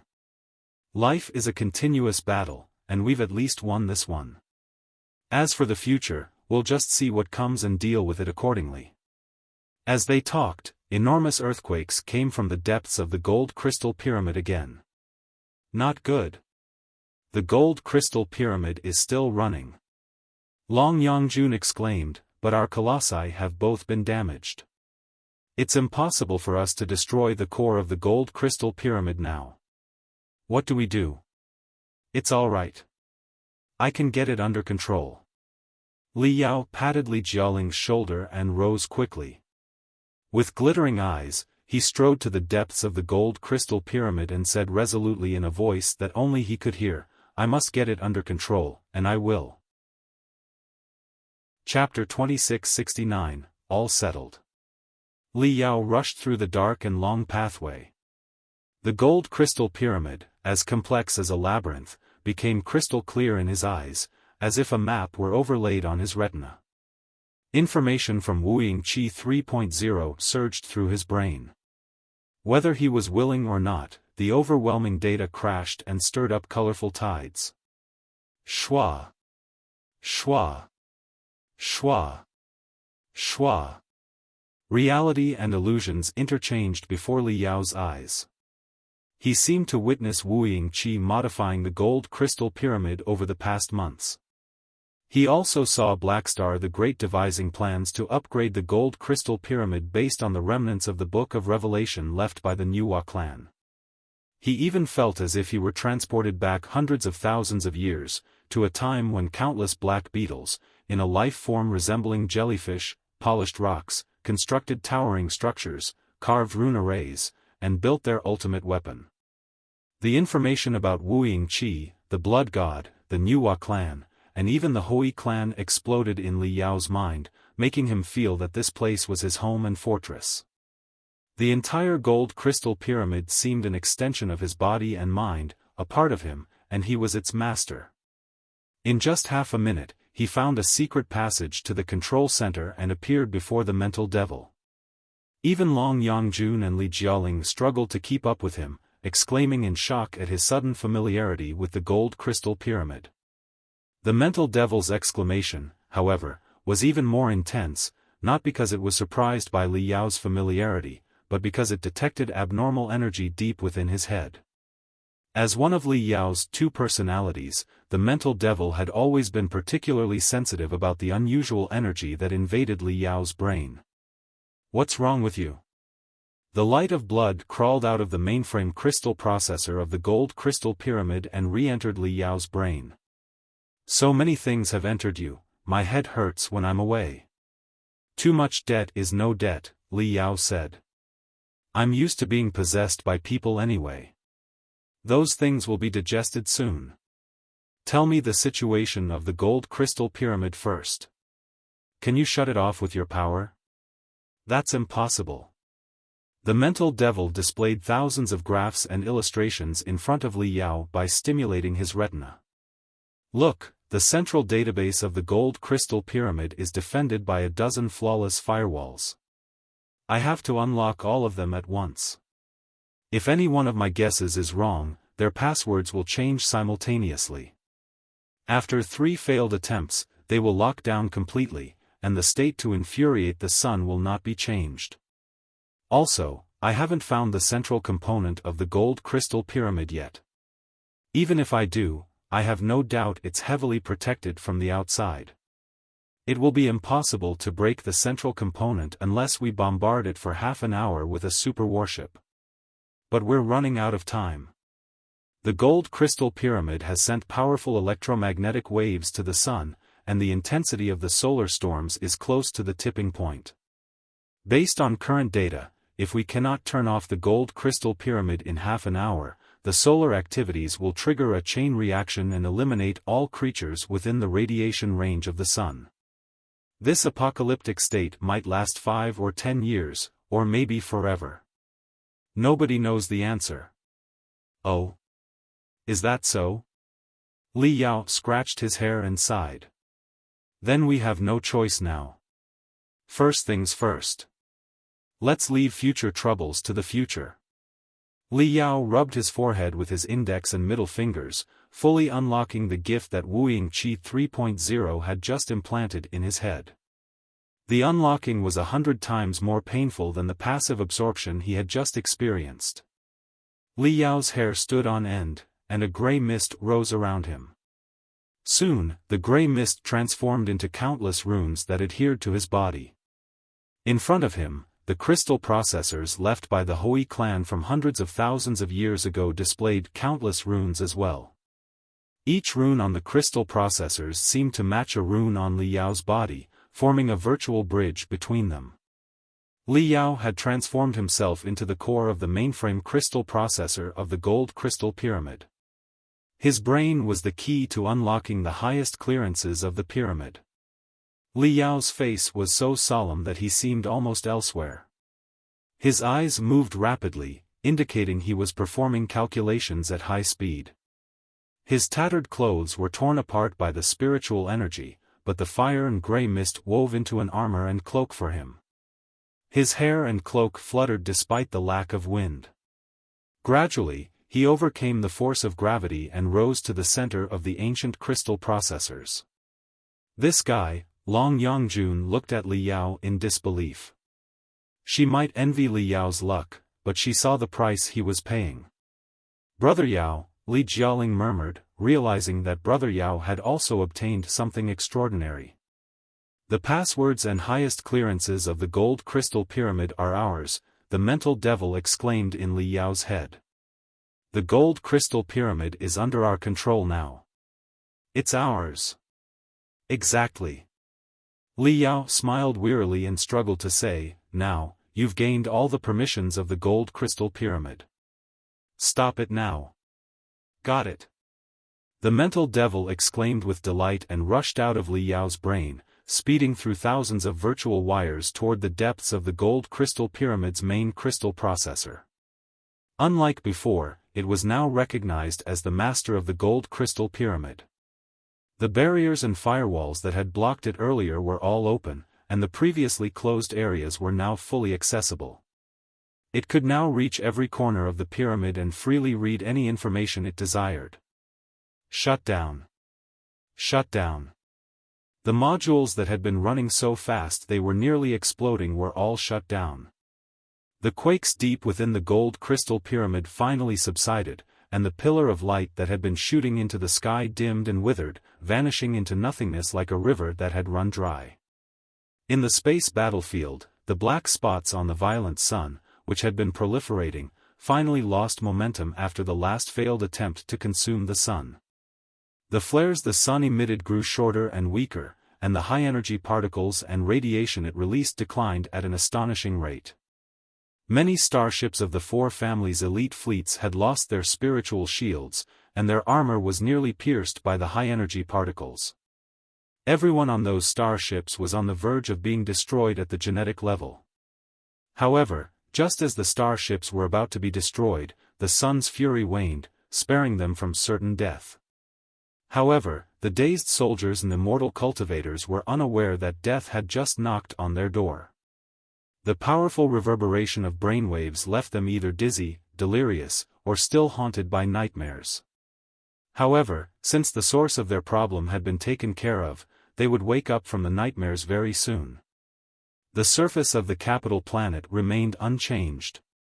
Previously, tides hundreds of meters high had formed in the ocean and were about to scourge the coastal towns with a destructive tsunami. Hundreds of volcanoes were erupting and fuming with intense black smoke, ready to block the sky with magma and turn the areas near them into burning infernos. Animals were fleeing from the forests. Many rivers were bizarrely dry, leaving fish flapping their tails at the bottom. Shocked birds were swooping among the skyscrapers in cities, only to hit the glass windows and crash. Even the most inert person could tell the sun was abnormal. The ever-expanding black spots turned the sun into a cold, heartless eye, marking the beginning of a millennial eclipse. However, everything died down just as people were caught by desperation. The surging tides in the ocean collapsed to 20 meters high before reaching the coastal towns, where they were easily shattered by the defense rune arrays deployed at the shore. The seething volcanoes were mostly tranquilized. Some did erupt, but their magma only covered a few square kilometers around the volcanoes, instead of being thrown hundreds of kilometers away. The shocked birds soared again and returned to their homes, along with other animals. The rivers began to flow again. The water was dirty at first, but it soon became as clear as before. On the orbit of the capital planet, the Fist King managed to reach Xiaoming and Wenwen as the solar storm was subsiding. He sent a signal to the Seven Seas Space Zone again, reporting that the environment was suitable for a space jump with adequate electromagnetic protection. Twisted vortexes immediately appeared in the vast cosmos. The three-dimensional universe seemed to have been twisted by a gigantic, invisible hand, opening a channel to the four-dimensional world. The astounding Thunder Fleet and the Arsonist Fleet finally arrived. By the time the astounding Thunder Fleet and the Arsonist Fleet arrived at the Imperial Terminus sector through the space turbulence, the battle in the capital was nearing its end. At this moment, 20% of the starships from the four families had been destroyed by solar storms, turning them into burning coffins. Another 30% could no longer move because their crews had been killed by radiation or each other. As for the remaining half of the starships, even though their crew members had escaped the nightmares, they were still too dizzy to fight. They could barely manage to fly their starships away. Normal troops would collapse after a 10% loss, while elite units like the four families' fleets could handle 20% to 30% casualties. However, now that more than 50% of the soldiers were no longer capable of fighting, nothing could support the remaining soldiers to continue the battle. As a result, they simply waited to be captured, with no determination to resist the astounding Thunder Fleet and the Arsonist Fleet. For the astounding Thunder Fleet and the Arsonist Fleet, the most challenging task was not to defeat the ace fleets of the four families, but to control all the battered, ragged, and panicked enemy starships, despite being vastly outnumbered. They had to act quickly, as many starships, though undamaged, still had crews suffering immense mental shock. Once these crews recovered, they would undoubtedly flee, even if they dared not attack the astounding Thunder Fleet and the Arsonist Fleet. Although they had anticipated the mission's difficulty and complexity, Lei Chenghu and Boss Bai still found it challenging. Only with Lei Chenghu's reliability and Boss Bai's precision could they accomplish the seemingly impossible task step by step. They separated the ace fleets of the four families, which were in disarray, as quickly as possible. They then locked onto most flagships and powerful warships, installing massive crystal bombs in the engine compartments of these vessels. They also blocked all the cannons and disabled the turning units on the turrets. This way, 90% of a warship's combat ability would be sealed, and the warship would be fully captured. The process took a considerable amount of time. Fortunately, the mental shock from the solar storm was so intense that most soldiers of the four families' ace fleets were slow to recover. Even those who did regain their senses realized it was impossible to turn the tide when they saw the chaotic state of their own starships and the well-organized formations of the enemy. Only a few hardcore supporters of the four families on a handful of starships managed to wake up in time and lead their vessels to escape before the arrival of the astounding Thunder Fleet and the Arsonist Fleet. They fled to the edge of the Imperial Terminus sector, intending to return home once they had fully recovered. Lei Chenghu and Boss Bai did not pursue the rebels, partly because they lacked the manpower to catch every enemy, and partly because the solar storms had severely damaged the hulls of those starships. The chances were slim that the fleeing starships could return home through space jumps without being destroyed in the four-dimensional storms. Thus, Lei Chenghu and Boss Bai allowed them to go. The entire capture operation lasted 3 days and 3 nights before the Reformists' flag was raised on every starship of the four families' ace fleets. The Battle of Seven Seas was over, and the battle in the capital was about to begin. However, another war, more subtle and complex, had already started without anyone realizing it. In the gold crystal pyramid beneath the capital planet, over the past 3 days, while the astounding Thunder Fleet and the Arsonist Fleet were scrambling to deal with the remaining soldiers of the four families' ace fleets, Li Yao had been absorbing all the information from the gold crystal pyramid and re-establishing the defense system and control modules solely for himself. The old firewalls had vanished, replaced by new, safer, and less noticeable ones. The silent defense rune arrays were reactivated, releasing dazzling electric arcs. The thousands of battle puppets around the gold crystal pyramid reopened their eyes warily and resumed their patrols along more complex and meticulous routes. They were the extensions of Li Yao's will. Immortal cultivators would not be allowed to enter this place without Li Yao's permission. Should I put the central modules of the gold crystal pyramid into hibernation? The mental devil asked Li Yao at the last step. It would be safer and more stable if the central modules hibernate, but if we want to reactivate the system, it will require a long preheating period, so we might not have enough deterrents. Li Yao immediately understood the mental devil's point. That's right. Over the past 3 days, the mental devil had uncovered what Wuying Qi 3.0's legacy entailed. As Li Yao's darker personality, it had no resistance to the role of the gold crystal pyramid's master. In fact, it was quite fascinated by the idea of threatening the entire Imperium of true human beings on its own. It couldn't wait to become the next deterrent. The mental devil was indifferent to becoming a vicious dragon. It might even find the dragon scales to be quite impressive. It seemed that splitting his soul, so his dark and evil personality could mess up the mainframe crystal processor of the gold crystal pyramid, while his righteous personality could deal with Wuying Qi 3.0, was the best decision Li Yao had ever made. Otherwise, he might have been absorbed by Wuying Qi 3.0 on the spot. That is indeed a problem, but I will never use the lives of all the residents in the Imperial Terminus sector as bargaining chips, not even if I am at my most insane, desperate, and angry state of mind.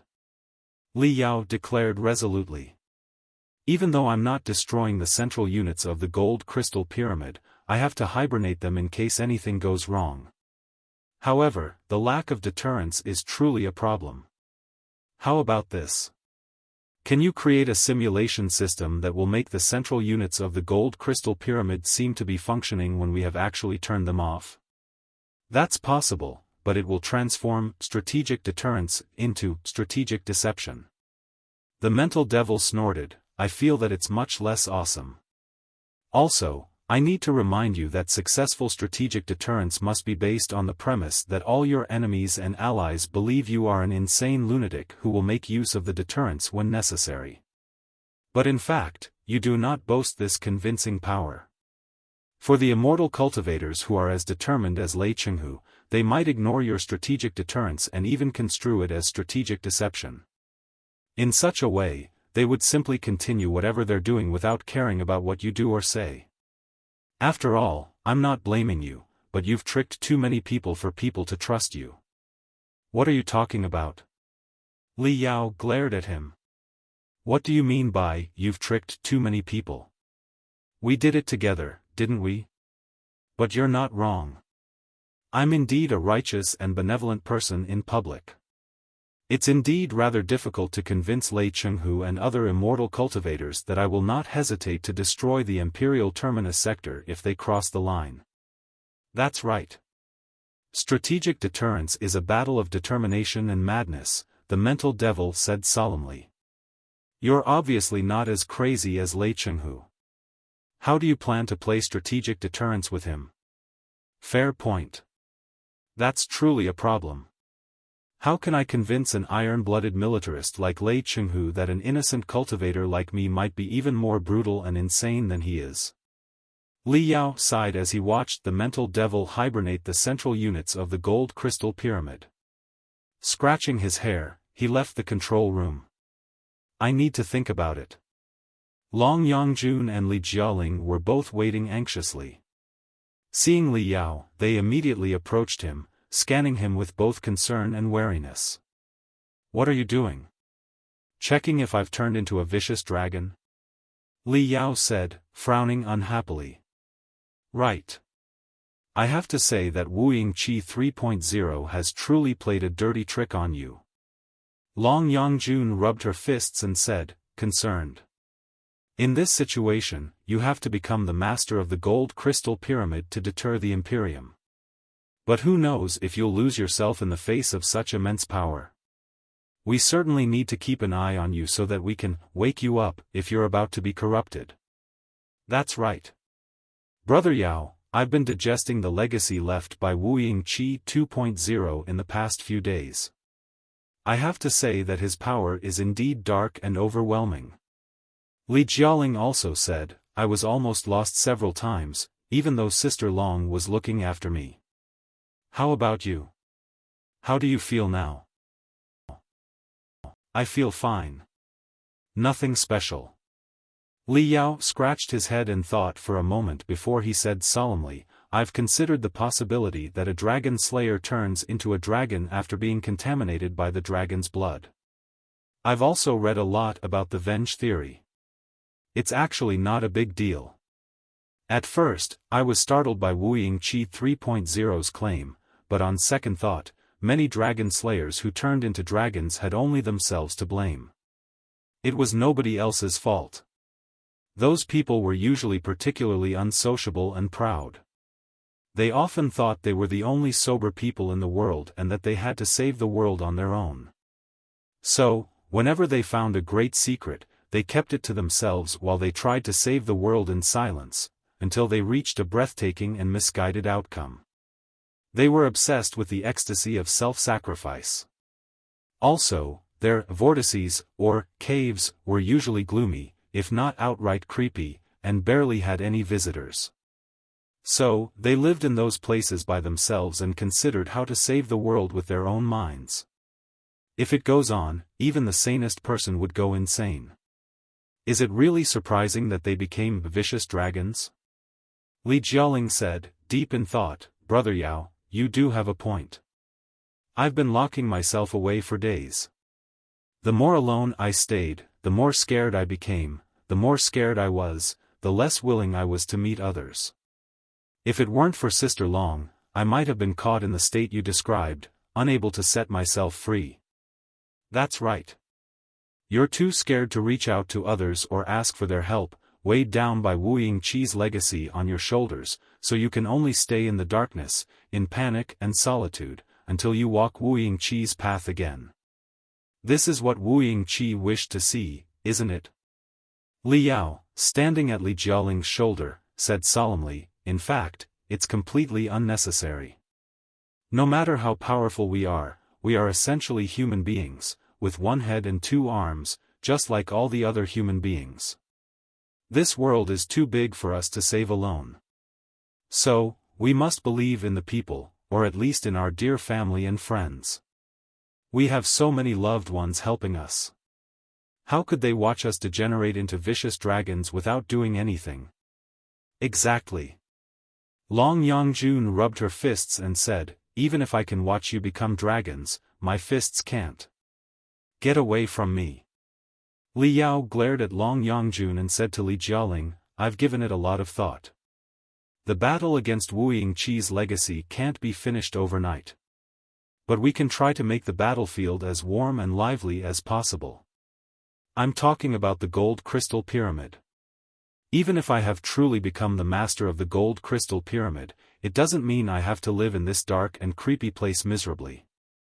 When the situation in the capital is under control, the first thing I will do is redecorate this place so that it will be brighter and merrier. The Gold Crystal Pyramid is not just Wuying Qi's legacy for me, but also the legacy of the primal civilizations for mankind. The secrets buried here belong to mankind. I am neither capable of nor interested in claiming the secrets for myself. Note, the text was cleaned and simple grammar edits were made, such as correcting punctuation and ensuring the flow of the text. Some words were adjusted to be more contextually appropriate, such as changing degenerate to degenerate and primal to primal, where it seemed to be a typographical error. However, some of the phrasing and word choices were kept as they were, even if they seemed somewhat unusual or stylized, to maintain the original tone and character of the text. So, I'll establish a research institute in the Gold Crystal Pyramid. Both the cultivators from the Star Glory Federation and the vetted immortal cultivators will be free to explore the secrets of the Gold Crystal Pyramid. I don't think it's necessary to keep it to myself. Additionally, I believe there is enough room in this place for a museum where artifacts and books about the battle between the Supreme Emperor and the Blood God, 10,000 years ago, can be displayed. We can explore the mysteries behind the collapse of the Star Ocean Imperium and learn from history to ensure that neither the Imperium or the Federation repeats their mistakes. Furthermore, we can establish a large school near the Gold Crystal Pyramid for the children born in the Great Iron Factory and underground shelters, who have never seen the sun. I have no doubt that the underground people will return to the surface one day, but they still have a lot to learn to live in the sunlight. The experimental school near the Gold Crystal Pyramid will be the first step in this endeavor. The Research Institute, Museum, and Experimental School will all be open to the public. Visitors to this place will bring warmth and vitality. I believe that the darkness accumulated here for hundreds of thousands of years will be dissolved, won't it? Li Jialing and Long Yangjun were both fascinated, not expecting that Li Yao had such a marvelous plan for the future of the Gold Crystal Pyramid. The more Li Yao talked, the more excited he became. Besides, we can establish a fancy entertainment center in the Gold Crystal Pyramid, with all kinds of nightclubs. Jialing, we will enjoy ourselves every night in those places. Cleaned version. So, I'll establish a research institute in the Gold Crystal Pyramid. Both the cultivators from the Star Glory Federation and the vetted immortal cultivators will be free to explore the secrets of the Gold Crystal Pyramid. I don't think it's necessary to keep this to myself. Additionally, I believe there is enough room in this place for a museum where artifacts and books about the battle between the Supreme Emperor and the Blood God, 10,000 years ago, can be displayed. We can explore the mysteries behind the collapse of the Star Ocean Imperium and learn from history to ensure that neither the Imperium or the Federation repeats their mistakes. Furthermore, we can establish a large school near the Gold Crystal Pyramid for children born in the Great Iron Factory and underground shelters. Let's see how we might turn into vicious dragons if we're happy every day. Of course, Long Yangjun said. In this case, it won't be you who turns into a dragon, but your wife. Li Yao blinked and shivered hard. You're not wrong. Fine. No nightclubs. But I'm sure you see my point now. Li Jialing had heard of Ding Lingdang many times. He couldn't help but ask, Sister Long, what kind of person is my sister-in-law? Why is Brother Yao so scared of her when he's already beyond the peak of the divinity transformation stage? Don't be silly, little guy. You think higher levels mean you're stronger? Long Yangjun said. Strength is just strength. Some people are strong even though they're only in the refining stage, but for people like Wuying Qi, they're weaklings even though they're in the divinity branching stage.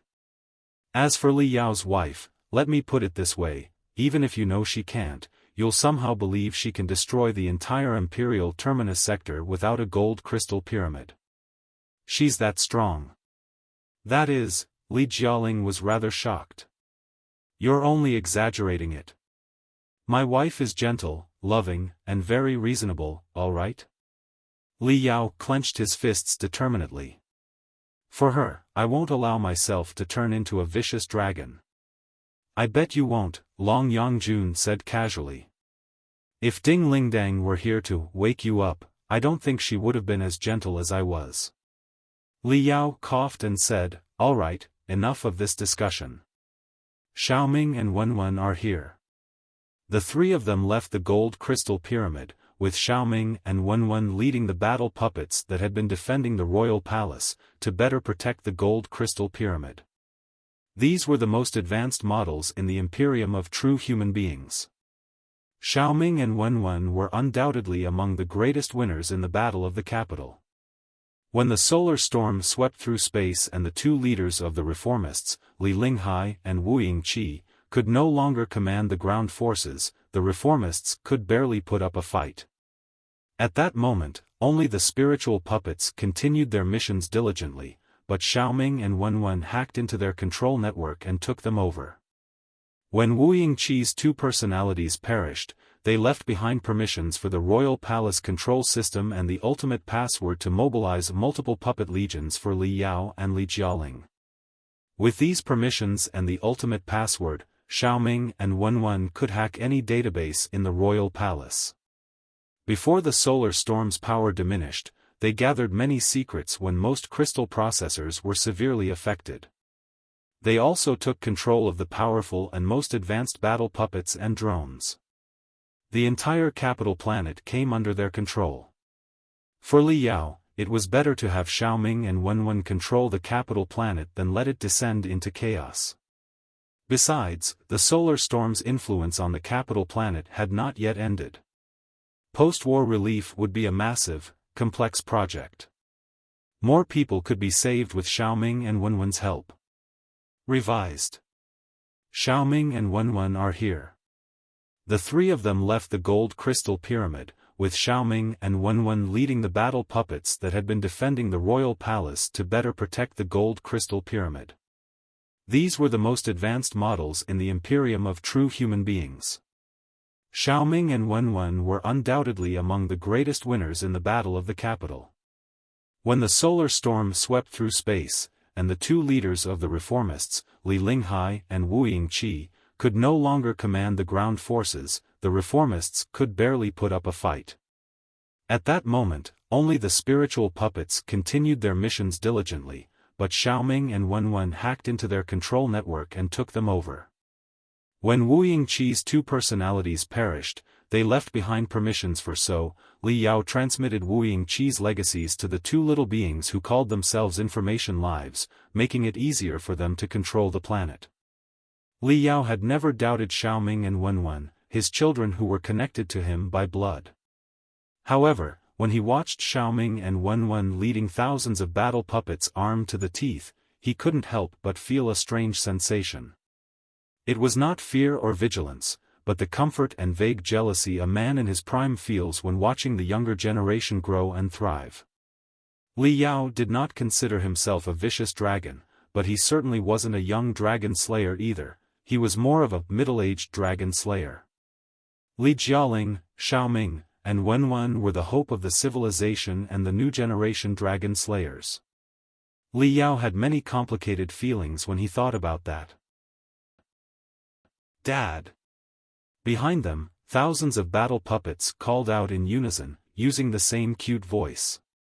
It was certainly a strange sensation to be addressed as Dad by thousands of battle puppets at once.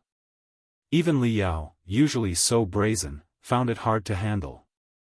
All right, that's enough, he said, waving his hands to signal the two children to stop. Then, he asked, "How did your missions go?" Very smoothly, the two young ones smiled and said. Following Dad's instructions, we hacked into the databases in the capital and obtained a wealth of top secrets from the Imperium of true human beings over the past 1,000 years. We also acquired experimental data on the cutting-edge magical equipment from the Imperial University, the first Crystal Suit Research Institute of the Imperium, and other agencies. We believe this data will help the Star Glory Federation catch up to the Imperium. Furthermore, not only have we taken control of the Imperium's most advanced battle puppets, but we have also dismantled the assembly lines for those puppets and transported them to the underground world through the teleportation arrays and spacious channels Wuying Qi built for shipping crystals. With those devices, we can reconstruct 16 of the most advanced assembly lines underground and create an army of battle puppets, one that will have an infinite supply of warriors.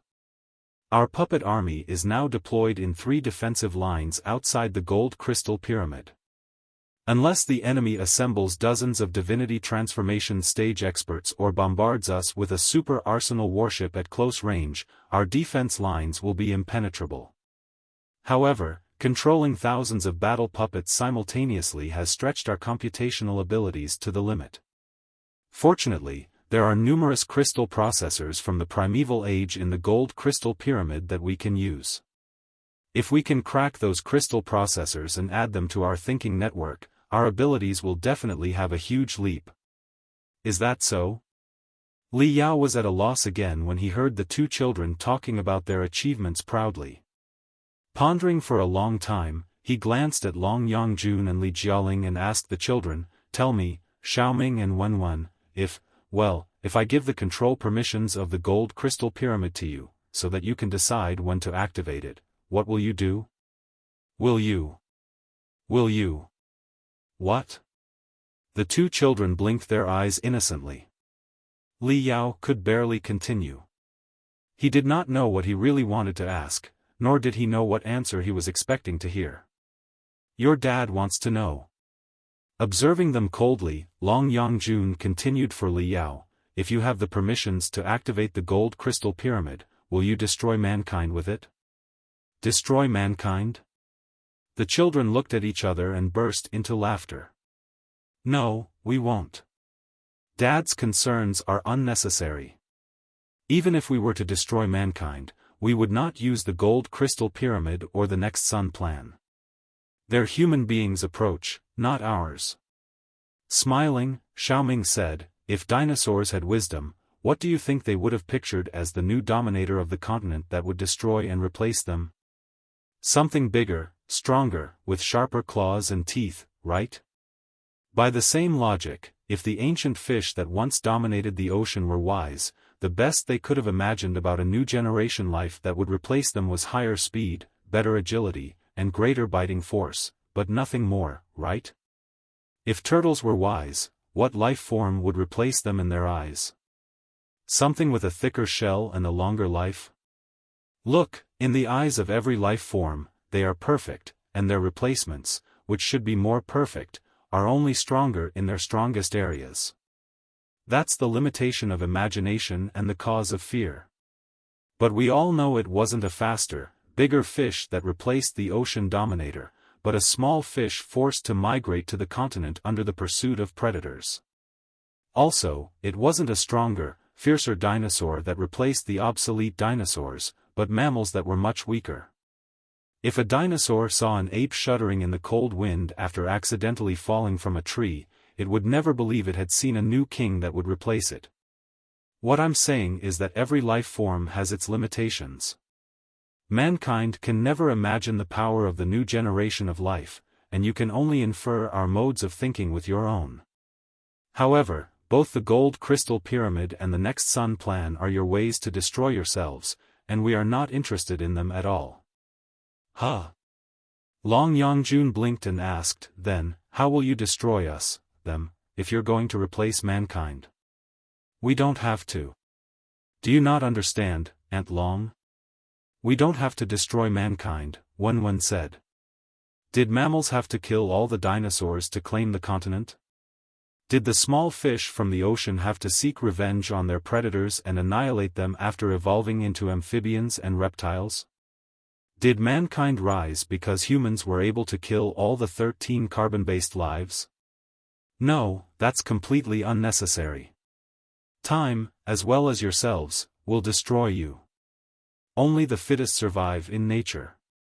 We will not waste any of our precious computational abilities on the destruction of mankind because there are more important things to do, such as surviving before the flood in the boundless multiverse. If the flood does arrive one day, mankind will fail to survive it, but information beings will manage to weather it, and it will mean a generational change of civilizations, just like the meteorite scourge that destroyed the dinosaurs but gave mammals a chance to thrive. So, there is no need to fret, Xiaoming said, opening his hands. Information beings are to mankind what amphibians are to the fish in the deep ocean. You don't need to worry that we'll destroy your world or steal your precious living space at all. Our destination is the far end of the universe of infinite wonders, and we're not interested in your barren and dark space at all. As for humans, who are unstable and troublesome, it would only be a waste of our computational abilities even if you asked us to enslave them. What are you talking about? You should respect your seniors more. It's true that kids are less cute when they're older. Li Yao was rendered speechless for a long time. He scratched his head and said, "So, can I share the highest permissions of the gold crystal pyramid with you?" "Well, I don't think you should," Wen unexpectedly refused.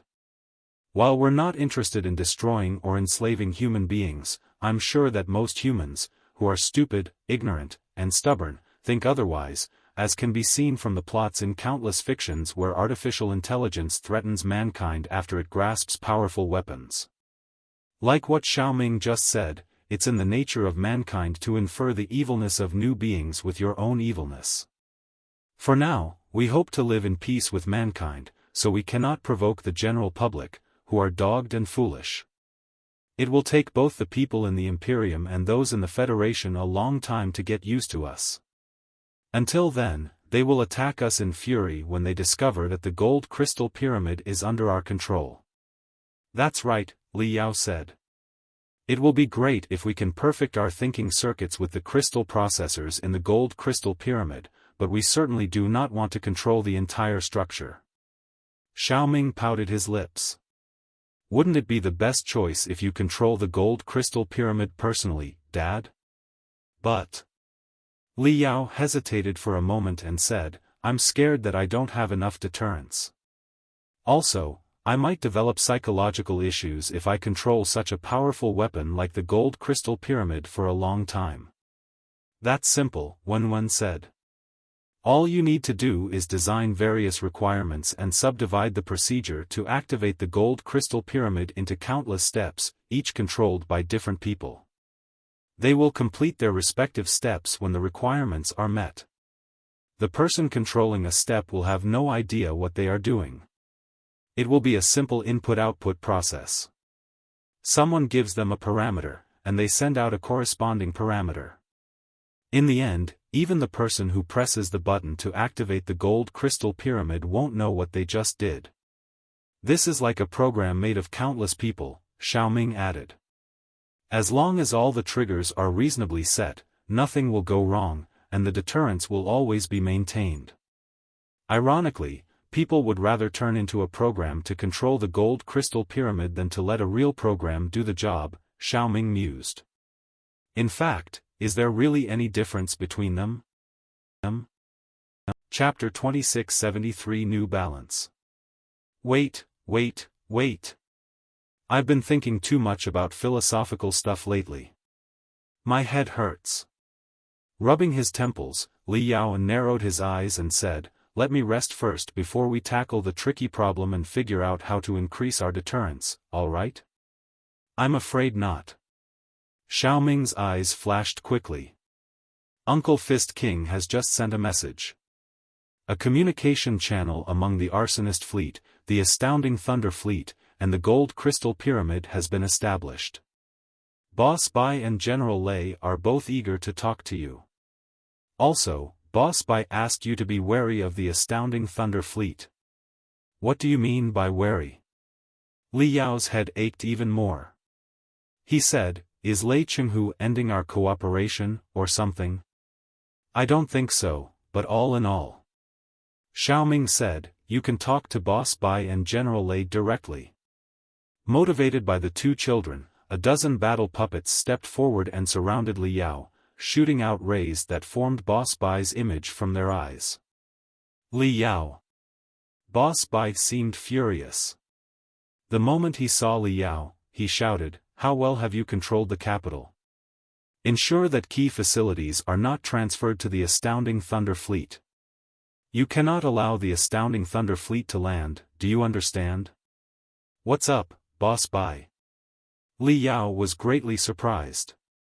You and General Lei aren't having conflicts while dealing with the ace fleets of the four families, are you? Humph. We're about to. Boss Bai gnashed his teeth, his mood grim. Lei Chenghu forbade the arsonist fleet from reaching No. 1, based on the orbit of the capital planet. He drove us away to base number 9, which is the furthest from the capital planet. He's obviously going to turn his back on us. Well, before Li Yao could figure out what was going on, Lei Chenghu appeared, and shrouded in the smoke of war, on the light beam. He stared at Li Yao angrily, as if he were about to devour him alive. Crept out, Li Yao managed a smile. Why, General Lei, are you still angry with me? Like I said, playing the romantic action movie starring Blackstar the Great in a sacred place like the capital was only a last resort. I never meant to strike the faith of the immortal cultivators. Actually, I respect the true path of immortality. You don't have to act as if you're going to kill me every time you see me, do you? After staring at Li Yao for a long time, Lei Chenghu finally averted his gaze. We appreciate your assistance in quelling the chaos in the capital, but that doesn't mean you can do anything you want. After all, this is the capital of the Imperium of true human beings, and we are in charge. Considering your remarkable contribution, we have tried to give you more rewards. Most of the warships from the four families' fleets have been allocated to you, and base number 9, which is the largest of all, has been cleared for you to stay in. We have done our best. If you are unsatisfied with the arrangement, we won't be responsible for the fallout of our alliance. Hee hee. General Lei, do you think I'm a 3-year-old? Boss Bai sneered when he heard Lei Chenghu's accusation. You know very well that the arsonist fleet is a guest force in the Imperium, with no allies. Even if you give me all the warships of the four families, they will be nothing but garbage due to the lack of ammo, fuel, and crew members. What use is garbage to me? The most spacious number 9 base you described is utterly empty. Once my fleet is anchored there, we will have to count on you to supply the resources we need. You'll be able to choke us whenever you want. I certainly won't be an idiot who places himself on a chopping block. The arsonist fleet must move into the number 1 base and establish our own logistical channel between the planet's surface and the orbiting base. This is not a request, but a notification. Only for resources? Lei Chenghu narrowed his eyes and sneered. You insist on occupying the number 1 base because it is closest to the planet's surface and most convenient for you to launch an attack on the capital planet, don't you? Rest assured, we won't attack the capital planet. That would be a stupid suicide move, Boss Bai said. However, we have to take precautions in case anyone tears down the bridge after crossing the river, which is what you immortal cultivators are best at. Now that Wuying Qi is dead and the reformists have everything under their control, the cultivators are no longer of any use to you, right?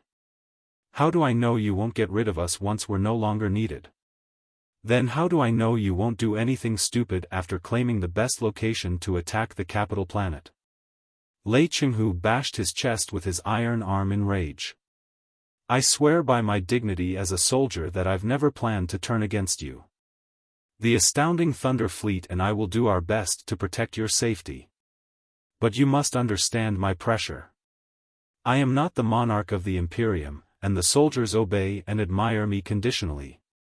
To temporarily cooperate with some cultivators to destroy enemies who are more evil is one thing, but to allow those cultivators to remain at the heart of the Imperium like a threatening dagger is a whole other matter.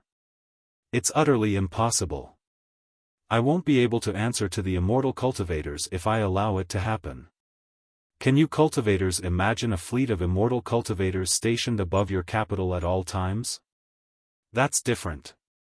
The Imperium is far more powerful than the Federation at this moment.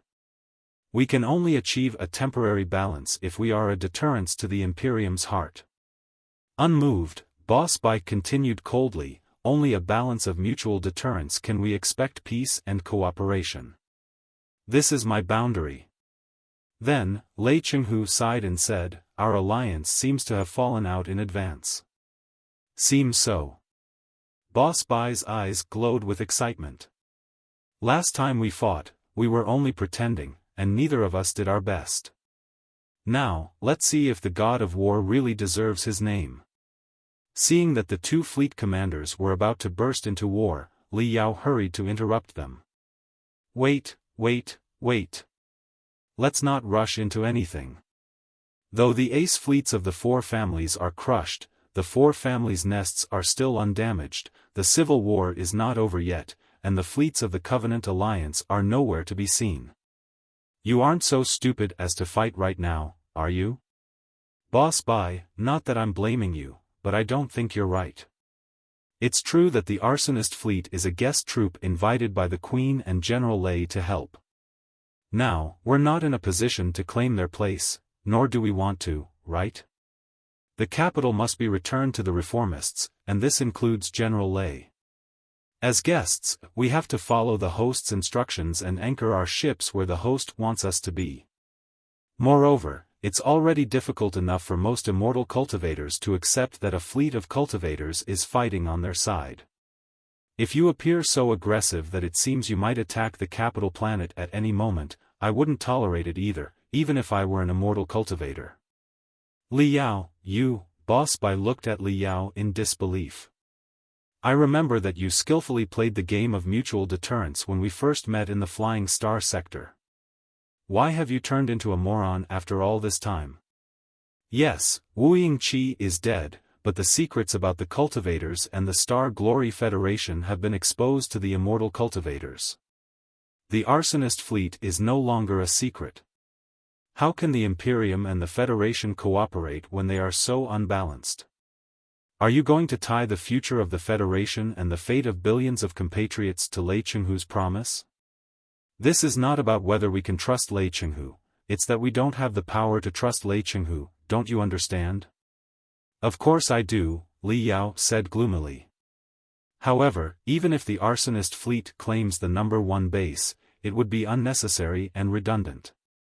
So, I strongly suggest you follow General Lei's instructions to avoid friction between allies. Of course, in exchange, General Lei, while the Arsonist fleet can dock anywhere you want, and the critical infrastructures on the entire capital planet can be transferred to you intact, there is one place that you cannot have, the Gold Crystal Pyramid. I'm sorry, but it's too important. I hope it can be recognized as a demilitarized zone, where no troops will be stationed. We can wait until we completely settle the issues with the four families and the Covenant Alliance before deciding how to handle the Gold Crystal Pyramid.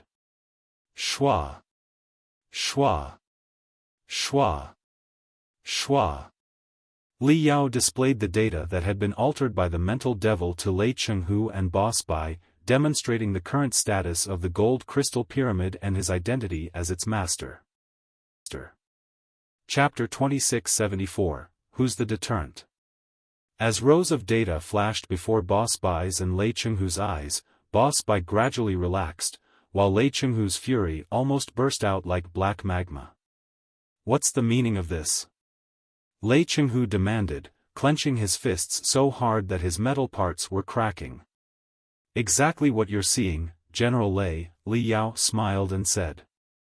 I'll return the entirety of the capital planet to the reformists, but not the Gold Crystal Pyramid. Technically, the area within 10 kilometers of the Gold Crystal Pyramid will be established as a demilitarized zone. Please note that the entry of any armed force into this area will trigger the severest reaction. You want to claim the gold crystal pyramid for yourself? Lei Chenghu was enraged. What exactly are you trying to do? Rest assured, I know the horror as well as you do, and I do not want to activate such a dreadful weapon, Li Yao sighed and said. However, Boss Bai is right that an alliance is stable only when the parties involved are balanced. Now, since the Imperium is so much more powerful than the Federation, and we believe in opposite things, how can our temporary alliance last without a failsafe? This is just a safety measure for our alliance. Otherwise, even if we trust in your integrity, it's still possible that some malicious immortal cultivators will try to conquer the Federation, or that some cultivators will plan to attack the Imperium first before those immortal cultivators strike. In such a case, the alliance will fall apart, and we will never finish off the four families and the alliance of the Holy Covenant. Besides, we are only cooperating with you to renew the Imperium. We must ensure we are capable of supervising your renewal and that it is in the best interest of the Imperium's general public. Otherwise, why would we have helped you defeat Wuying Qi if you were no different from him? The gold crystal pyramid is very important for us as supervisors. It is a treasure for all human beings, including the underground hominoids. As Boss Bai just said, I am neither qualified nor do I have the power to give it to you.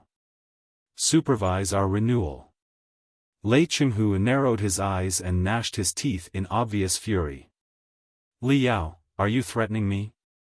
It's not a threat, but it is a deterrent, Li Yao replied, unafraid. In fact, after the life-and-death battle with Wuying Qi, few in the entire Imperium could now scare him. Don't you immortal cultivators believe in survival of the fittest and the winner taking all? If we don't have the power to intimidate the capital, why would we cooperate with the cultivators on equal terms? I knew it. I knew it. Lei Chenghu roared. I knew the cultivators could not be trusted. Your goal has never been to eliminate Wuying Qi. At first, you struck the faith of the immortal cultivators with despicable pictures of Wuying Qi, tarnishing the glorious image of our founding emperor. Now, you are even claiming the Imperium's secret treasure. Li Yao, you shameless scoundrel. Don't presume I won't attack you just because you saved me. You are mistaken, General Lei Chenghu. The gold crystal pyramid does not belong to the Imperium. Technically, it is a legacy for mankind from the ancient civilizations. Naturally, whoever finds it first has the right to it. Li Yao continued with a smile, as for my shamelessness, you should have known it a long time ago. I've never pretended to be an honorable gentleman, have I? You knew I wasn't a good man, yet you still cooperated with me.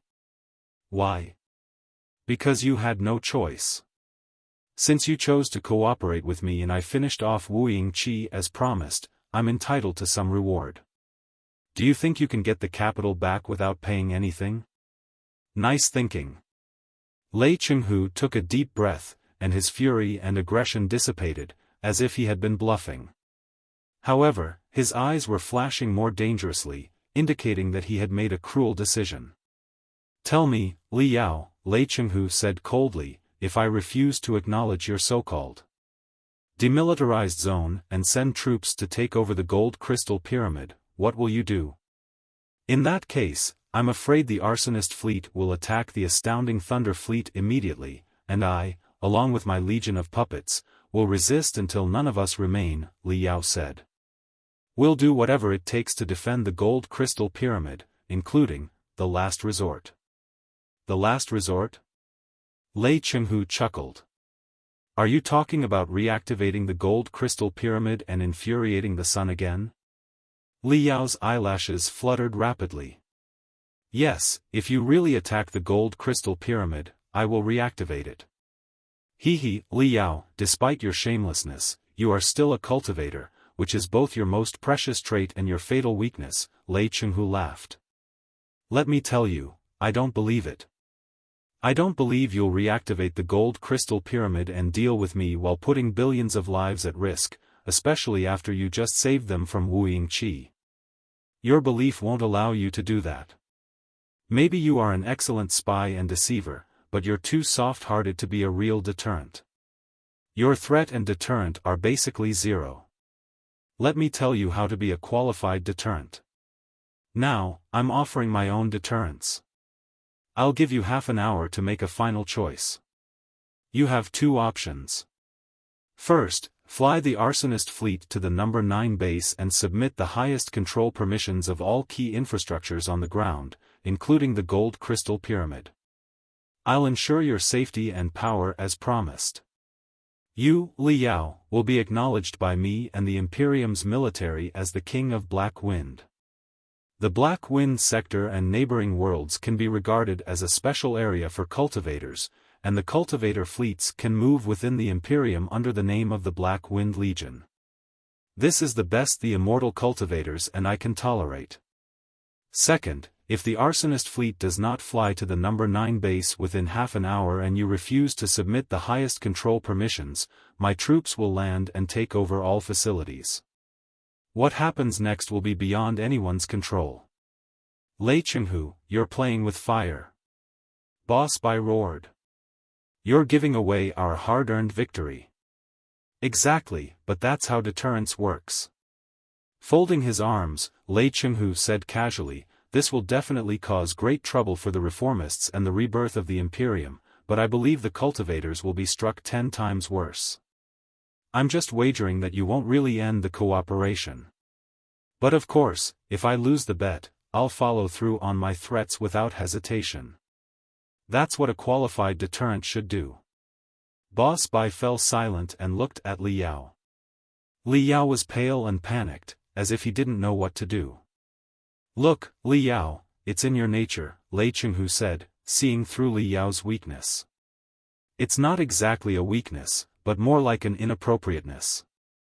Everyone has a suitable role, and yours is not as a deterrent. You can't play a game where billions of lives are at stake. In any case, my troops will land in half an hour. If you want to reactivate the Gold Crystal Pyramid, be my guest. I'll watch you press the button of destruction. But will you? I won't, Li Yao sweated heavily, as if he would have a meltdown at any moment. Biting his lips hard, Li Yao heaved a sigh. You're right, General Lei. I'm truly no deterrent material. You've seen through my threat so easily. How useless I am. It's true that I won't reactivate the Gold Crystal Pyramid in any case. If I do, my belief will probably collapse in 0.1 seconds. I can't handle the pressure, it's too brutal and stimulating. That's alright. It's not your fault, it's even your advantage. Lei Chenghu smiled. It seems we've agreed that you're not a qualified deterrent, and I'm a better candidate to control the Gold Crystal Pyramid than you, right?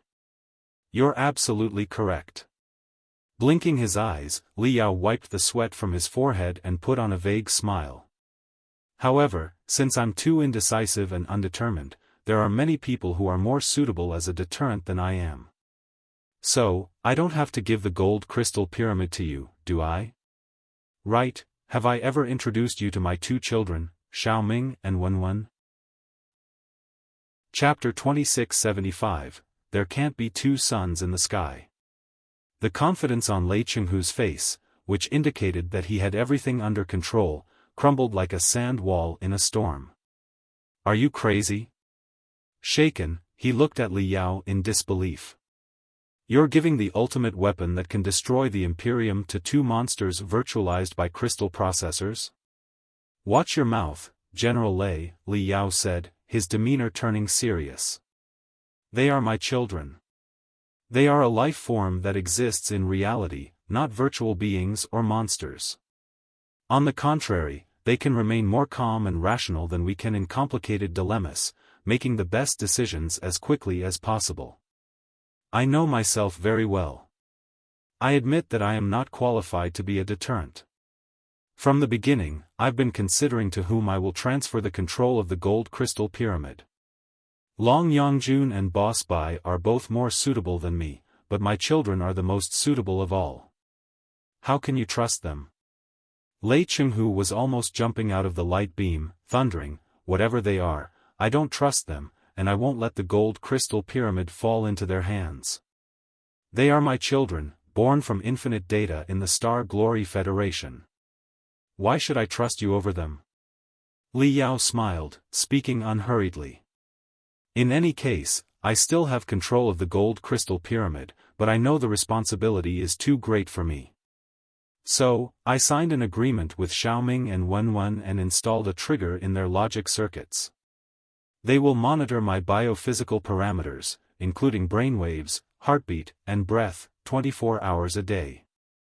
The moment they detect that my mind is about to collapse because I can't handle the pressure as the deterrent, they will automatically take over the highest permissions of the gold crystal pyramid.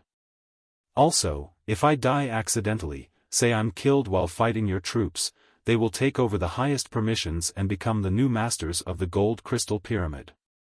I didn't ask them to do anything specific with the gold crystal pyramid, I simply asked them to defend the best interest of mankind with it. As to how they interpret the best interest of mankind, sorry, I don't know. You don't know? Lei Chenghu glared at Li Yao angrily, as if his eyes were about to swallow him. You don't know what they will do after they get the gold crystal pyramid? No. I believe Xiaoming and Wenwen are two innocent and kind kids, but we're different life forms. Inferring their way of thinking with our own is like a dinosaur trying to understand an ape's fighting techniques. It's utterly impossible. Li Yao opened his hands and said, I don't know how they will understand the best interest of mankind, or what they will do after they get the gold crystal pyramid, but I know one thing for sure, while you are 100 times colder than me, they're probably 100 times colder than you. Perhaps the billions of beings in the capital are nothing more than numbers and instructions in their eyes. If you insist on landing on the capital planet and intruding into the demilitarized area near the gold crystal pyramid, you will have conflicts with Xiaoming and Wenwen, as well as their puppet legions. Well, I don't know what impression you will leave on them, or what decisions they will make to defend the gold crystal pyramid. After all, they are only two kids. Lei Chenghu fell into his chair, glaring at Li Yao, breathing heavily. You can't give the fate of mankind to two beings entirely different from us. His voice was hoarse, but a vague weakness lingered beneath his toughness. Then you'd better not provoke me. Li Yao pointed at his head. I'm weak now and can't tolerate any provocation. I'm considering whether to give the gold crystal pyramid to Xiaoming and Wenwen, but if you push me, I might make that final decision. This time, Lei Chenghu fell silent. Look, betting the lives of billions in the Imperial Terminus sector isn't my style or my threat, Li Yao said. My real threat is to hand my role over to someone else. I'm too soft-hearted to be a deterrent, which is why every party can accept me. Would you prefer Boss Bai, Long Yangjun, or Xiaoming and Wenwen as the deterrent? Lei Chenghu lowered his head and thought for a long time. What if, he struggled to say, if something happens to you in other battlefields, will the gold crystal pyramid go to the two information lives, too? I don't plan to take any unnecessary risks for now. I'm not made of iron, after all. After taking down Wuying Qi and saving the Imperium, I deserve a holiday and a good rest. Li Yao said. I don't think anything can threaten my life if I stay on the capital planet, right? Didn't you promise to protect me as the King of Black Wind, General Lei? As for the future, as I said before, we can establish a committee in the demilitarized zone to study the secrets of the gold crystal pyramid together, and the committee will control it. But that's on the condition of sincere cooperation. For us to cooperate sincerely, I have to maintain minimal deterrence, don't you agree? Lei Chenghu thought for a long time and took a deep breath. I do. It was the first time Lei Chenghu spoke in a voice as soft as a mosquito's, instead of his usual rumble. Hearing Lei Chenghu's reply, Li Yao exhaled in relief and smiled. You wouldn't demand control of the gold crystal pyramid now, would you? Li Yao asked. Yes. Lei Chenghu gnashed his teeth and said, but everything apart from the gold crystal pyramid must be transferred to us immediately. Of course. Then, the battle in the capital has ended, hasn't it? Li Yao extended his hand to Lei Chenghu across the light beam. We've won. For now, only for now. Lei Chenghu reluctantly extended his hand and shook Li Yao's. A temporary victory is better than an eternal failure. Li Yao blinked and said, even a forced alliance can still bring us precious peace, can't it? No matter how many setbacks awaited them in the future, the victory and the hope for peace had truly arrived at the capital, which had almost been swallowed by the wrath of the star at this moment, thanks to the hard work of Li Yao, Long Yangjun, Li Jiaoling, Lei Chenghu, Boss Bai, and many others. In the following month, the reformists seized every second to coordinate their forces, including Lei Chenghu's expeditionary army, the business alliance of 10,000 sectors army in the Seven Seas Space Zone, and the Deep Sea Fleet, which previously belonged to Wuying Qi and Li Linghai. These forces were gathered into the largest troop mankind had ever witnessed. Of course, the arsonist fleet and the cultivators also joined the reconstruction of the capital under the name of the Black Wind Legion. The immortal cultivators were reluctant to admit or talk about the cultivators. Many felt worried and embarrassed, while others found the cultivators utterly unacceptable. However, Li Yao was the legitimate king of Black Wind and a powerful expert beyond the divinity transformation stage. Many knew that he was the one who destroyed the remaining soul of Blackstar the Great. For the immortal cultivators, who revered power, Li Yao's strength was his best shield. Additionally, Lei Chenghu's insincere endorsement contributed to the narrative that most immortal cultivators heard. Vulture, the new king of Black Wind, had conquered the Star Glory Federation, a nation of cultivators at the edge of the cosmos, and returned to the center of the cosmos for the renewal of the Imperium. The Imperium of true human beings was founded on the Star Ocean Republic, and the first batch of immortal cultivators emerged from the cultivators. Therefore, it was not entirely unacceptable that many cultivators in the Black Wind Fleet were undergoing the same mutation. The relocation and reorganization of the four families' elite fleets went smoothly. Most soldiers in these fleets were broken during the Next Sun plan. Although their souls had recovered, they lost their will to resist. Realizing that their fleets were gone and the Deep Sea Fleet, Astounding Thunder Fleet, Arsonist Fleet, and Imperial Guards had united, they abandoned their fight for their families. Many, upon hearing that Li Yao, the king of Black Wind, played a vital role in the Battle of the Capital, even requested to join the Black Wind Legion and serve Li Yao. Of course, not everyone was willing to surrender. Many of the four families' forces that invaded the capital had already fled back to their strongholds before the solar storm's devastation. Just because they had lost their ace fleets did not mean the four families would give up their resistance. The Grand Nobles were still hiding in their strongholds, preparing for their final struggle. In fact, the brutal defeat in the capital only made them more united than ever. They even set aside their competition for the crown and elected a new emperor at an unprecedented speed. The reformists, however, would certainly not sit idly by. With the coronation ceremony on the four families' side imminent, the reformists decided to hold their own to reassure the soldiers and the people. In the days to come, there would undoubtedly be two emperors in the Imperium of true human beings, and it remained to be seen which would declare the other a counterfeit. However, none of that was Li Yao's concern. He did not care who would become the new emperor, as they would only be a puppet on the surface. The real power was controlled by Lei Chenghu, Jin Yuyan, and the King of Black Wind. Li Yao was also an influential figure in the Imperium, not a Kurfürst but resembling one. He cared more about the reconstruction of the imperial terminus and the modification of the gold crystal pyramid. The solar storm was highly destructive. Although Li Yao had turned off the gold crystal pyramid in time before the tipping point, the storm still wreaked havoc on the surface of the capital planet. After Wuying Qi's death, the capital had fallen into complete anarchy. The chaos on such a vast planet could not be quelled by a few fleets in a couple of days. 3 months after the Battle of the Capital, the planet was still grappling with the aftermath of the solar storm. Too many people had lost their homes.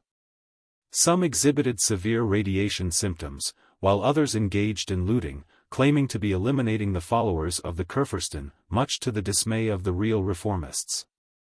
Perhaps they did not care much about the ordinary people on the capital planet, but the capital was the base of the reformists and the source of their legitimacy. They could not allow it to remain chaotic indefinitely.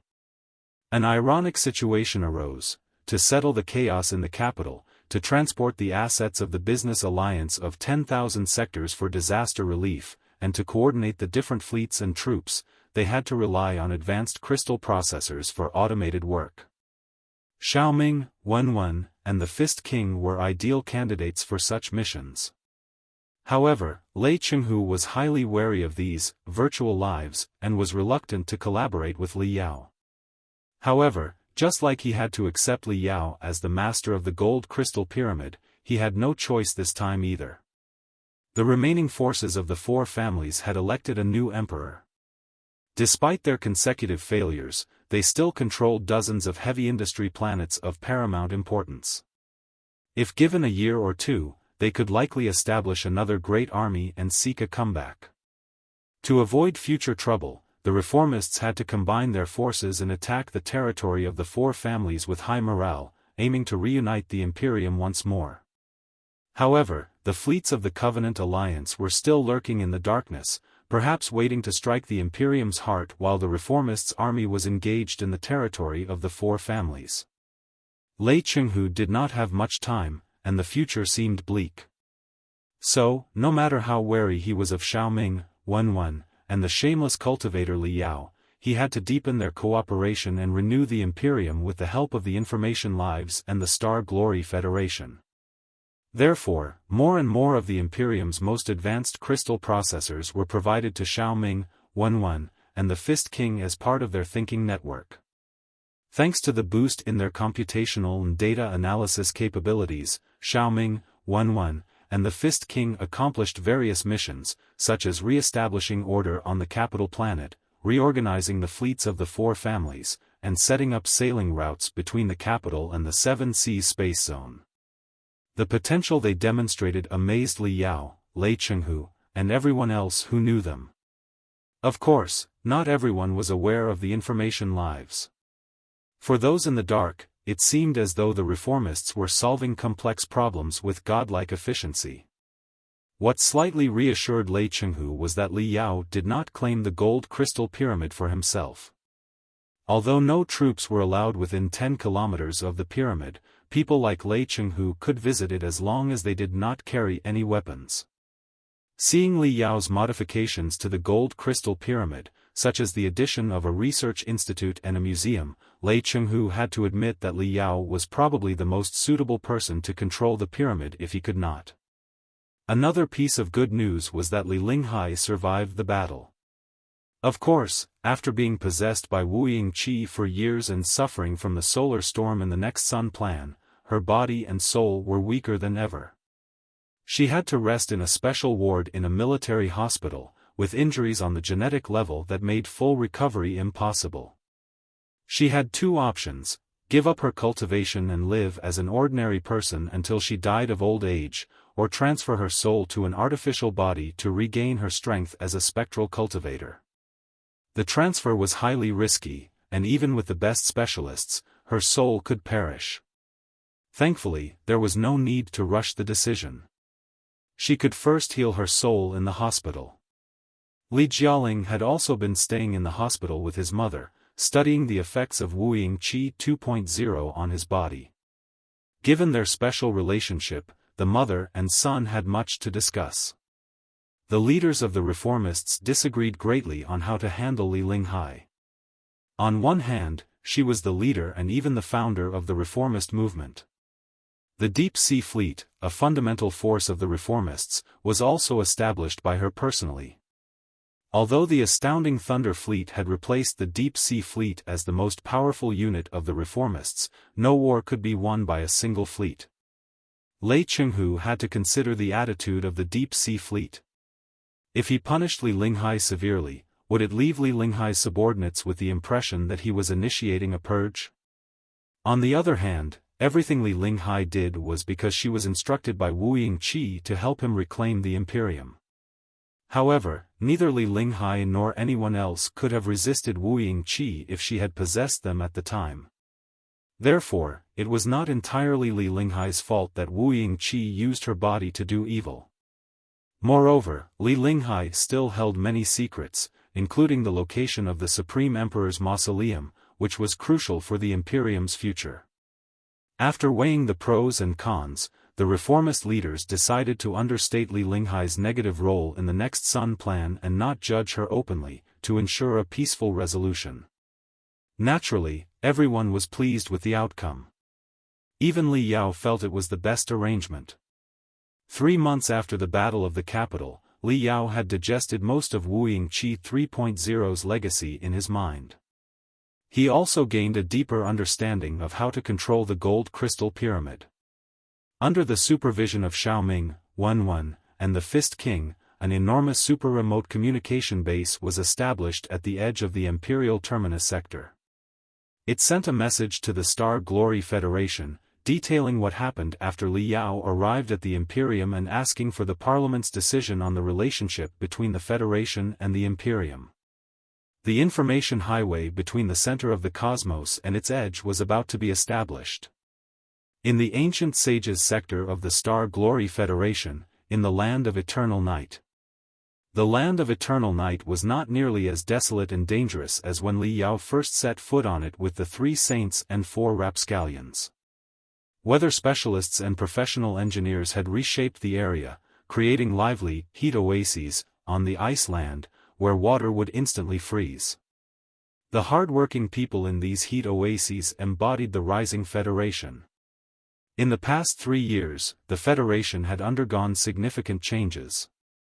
The Black Wind Fleet's surrender brought new technology and knowledge to the Federation. Specialists from the Black Wind Fleet offered fresh perspectives on the Federation's projects to explore Kunlun and learn about primeval technology. The development of Skeleton Dragon and the solidarity of the 7 sectors, working together to defend the Federation, made the country more united than ever. Federal citizens had never seen the view at the center of the cosmos more clearly or understood the gap between themselves and the Imperium better. All the cultivators were filled with an ever-burning fire, working day and night for their motherland, so that the Star Glory Federation could rise sooner and become a worthy rival to the Imperium and the immortal cultivators. At this moment, Ding Lingdang was standing in the cold wind above the Land of Eternal Night, her hands behind her back. Her red hair, burning like fire, formed a scarlet field around her, vaporizing the ice in the cold wind into popping steam, making her look even more mysterious and magnificent. After 2 years as a leader, Ding Lingdang's previous aggression had vanished, and she seemed much more mature than before. However, her eyes, glittering in the wild wind and the dark night, told everyone that she was as unstoppable as ever. The ice, frozen for thousands of years, was cracking under Ding Lingdang's passionate gaze. 12 colossi were floating in the wind behind her, suppressing the freezing land like 12 pillars. These 12 colossi looked entirely different from those of the Federation or the Imperium. They appeared more vintage and primitive, and they were the 12 gold statues of Cloud Qin. The Cloud Qin dynasty, the first regime to unite the Ancient Sages sector, could not have achieved its success without these 12 colossi. Later, the colossi were gradually abandoned due to the exhaustion of spiritual energy and battle damage. By the time of the Great Qian dynasty, no one knew where they had gone. However, after the Ancient Sages sector joined the Star Glory Federation, the Federation's experts developed new scanners to explore the sector, uncovering both mines and relics beneath the ground and dark spaces beyond the planet. Countless experts from the Ancient Sages sector had perished on their journey to the realm of deities due to the lack of resources in the cold and dark vacuum. In truth, how far could they have traveled without a starship, even if they were in the Divinity transformation stage or even the Divinity branching stage? Those predecessors and the treasures they carried mostly floated as space junk in the planet's orbit until they were discovered by the cultivators of the Federation. Their remains and legacies were then excavated and repaired by Federation specialists and the Black Wind Fleet, who also recovered many remarkable arts with unique characteristics from the primeval age, significantly strengthening the Federation. Additionally, a Nuwa warship was deeply buried in the Land of Eternal Night, with a Panga base beneath it. Both the warship and the base housed nearly intact colossi. If these colossi were repaired, the Federation would undoubtedly have the highest number of colossi per capita, even if the total number still lagged behind that of the Imperium or the Covenant Alliance. Boom! Boom! Boom! Boom! Boom! Boom!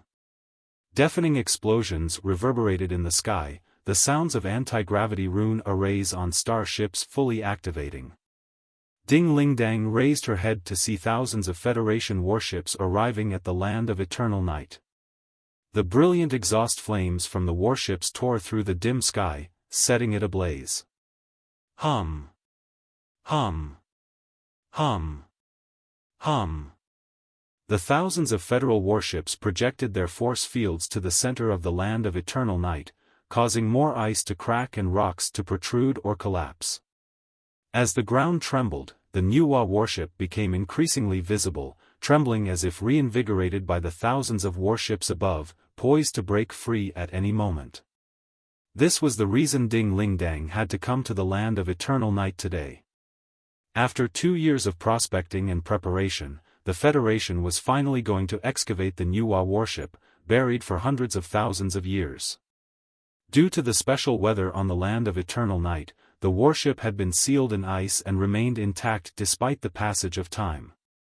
When Long Yongjun fled a few years earlier, she only took an escape capsule and did not destroy the warship's overall structure. After 2 years of study, the Federation specialists determined that the warship was still powerful and, if excavated and equipped with modules to make it easier for humans to control, it would become the most powerful warship in the Panga universe. It was certainly a significant event. Additionally, the Panga base beneath the Nuwa warship could lead to disaster if any accident occurred. Therefore, many top experts, including Ding Ling Dang herself, arrived to supervise the excavation of the Nuwa warship. Thankfully, the excavation went smoothly. The ice around the Nuwa warship was heated and melted first, the hard rocks were shattered by soundwave cannons, and the warship was slowly pulled out by hundreds of thousands of ropes to ensure it would not fall and cause any accidents. Hooray! Hooray! The specialists and workers, who had toiled for 2 years in the depths of the Land of Eternal Night, cheered and wept with joy as they witnessed the warship from thousands of years ago being reclaimed by the Federation. Even Ding Ling Dang was in a trance, staring at the intricate patterns on the Nuwa warship's shell, finding it hard to believe that the Federation, once overshadowed by the Blood Demon sector, had grown to such a formidable extent. Masteress! Masteress! Ding Ling Dang heard a feeble voice amidst the raging wind and the noises of the warships. She smiled, recognizing the voice and not expecting her to come. When she turned back, she saw a silver super shuttle rushing toward her, shaped like a crescent moon or a saber. The pilot of the super shuttle, thinking she could move faster, leaped out of the vehicle and used her enormous spiritual energy to jump toward Ding Ling Dang. The guards from the Secret Sword Bureau, greatly shocked, tried to stop her. That's unnecessary.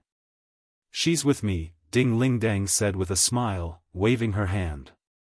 The guards immediately felt a gentle force push them back to their places. To be honest, the guards had always felt awkward. They were responsible for the safety of the speakers, but Ding Ling Dang was certainly different from any of the previous speakers. If any accident happened, it would be uncertain who would protect whom. The person leaped agilely through the cold wind, like moonlight. As she drew near, all the guards' portable crystal processors buzzed and displayed her identity, Jin Xinyue, the former president of the Dim Moon Foundation and one of the 2 heads of special agents of the Federation. Ever since she nearly made an unforgivable mistake in the battle to defend the Federation due to the dim moon plan she initiated, Jin Xinyue had resigned from her leadership position and stopped appearing in public. However, she was certainly not a woman content to enjoy her retirement. Over the past 2 years, she had been overseeing the communication with the Imperium.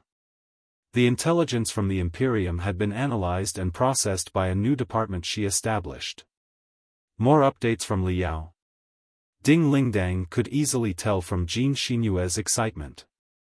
Jin Xinyue wouldn't have passed on the intelligence so hastily if it were only a piece of regular information obtained by the Black Wind Fleet. It must be updates on Liao, who had likely caused significant trouble again.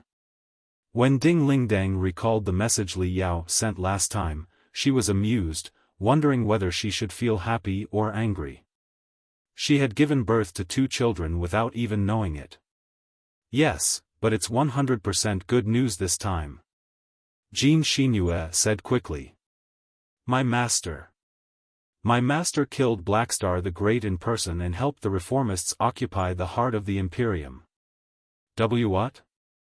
Although Ding Lingdang had experienced many significant events in the past 2 years and Li Yao had mentioned a few things in his previous message, she was still dumbfounded for a long time.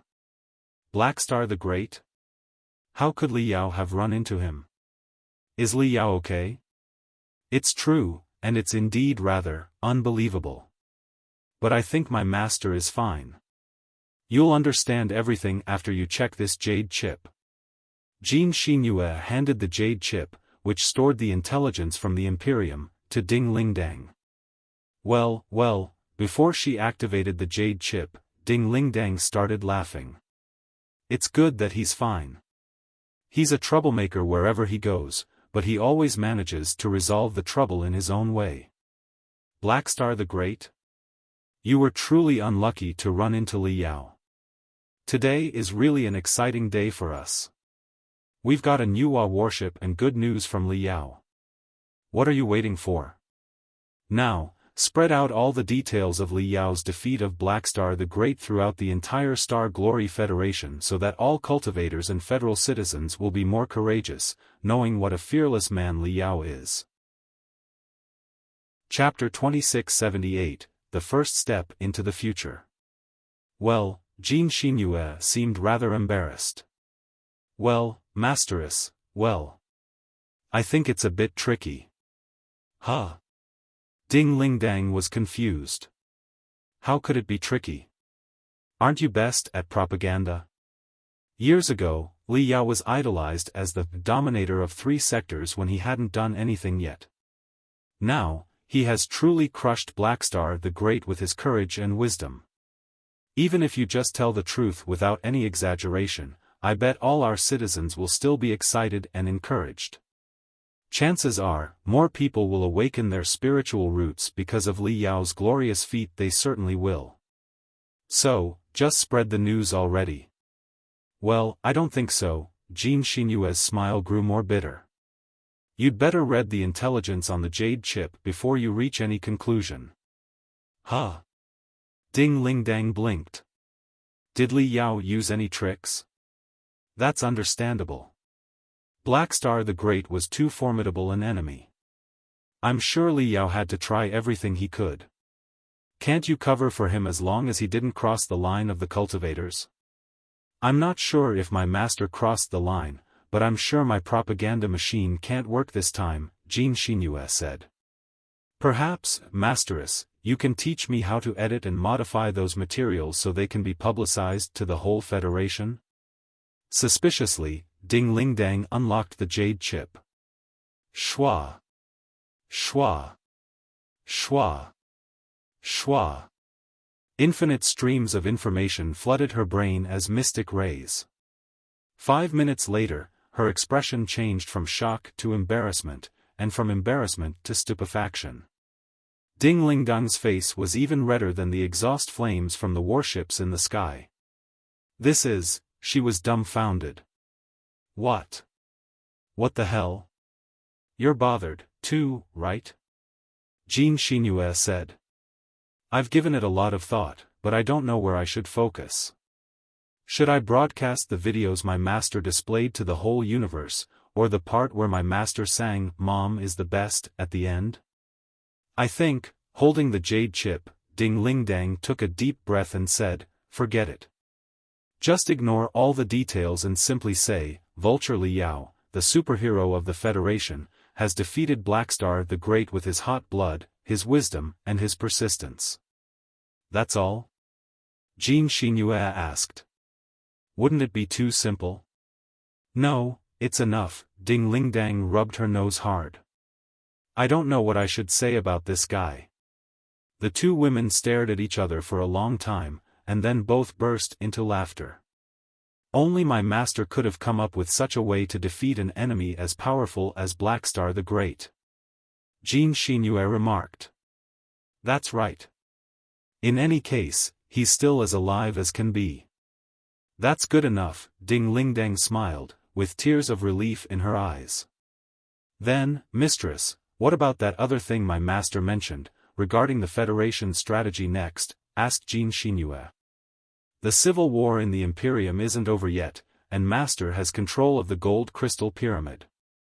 I don't think the next Emperor of the Imperium will be crazy enough to attack the Star Glory Federation.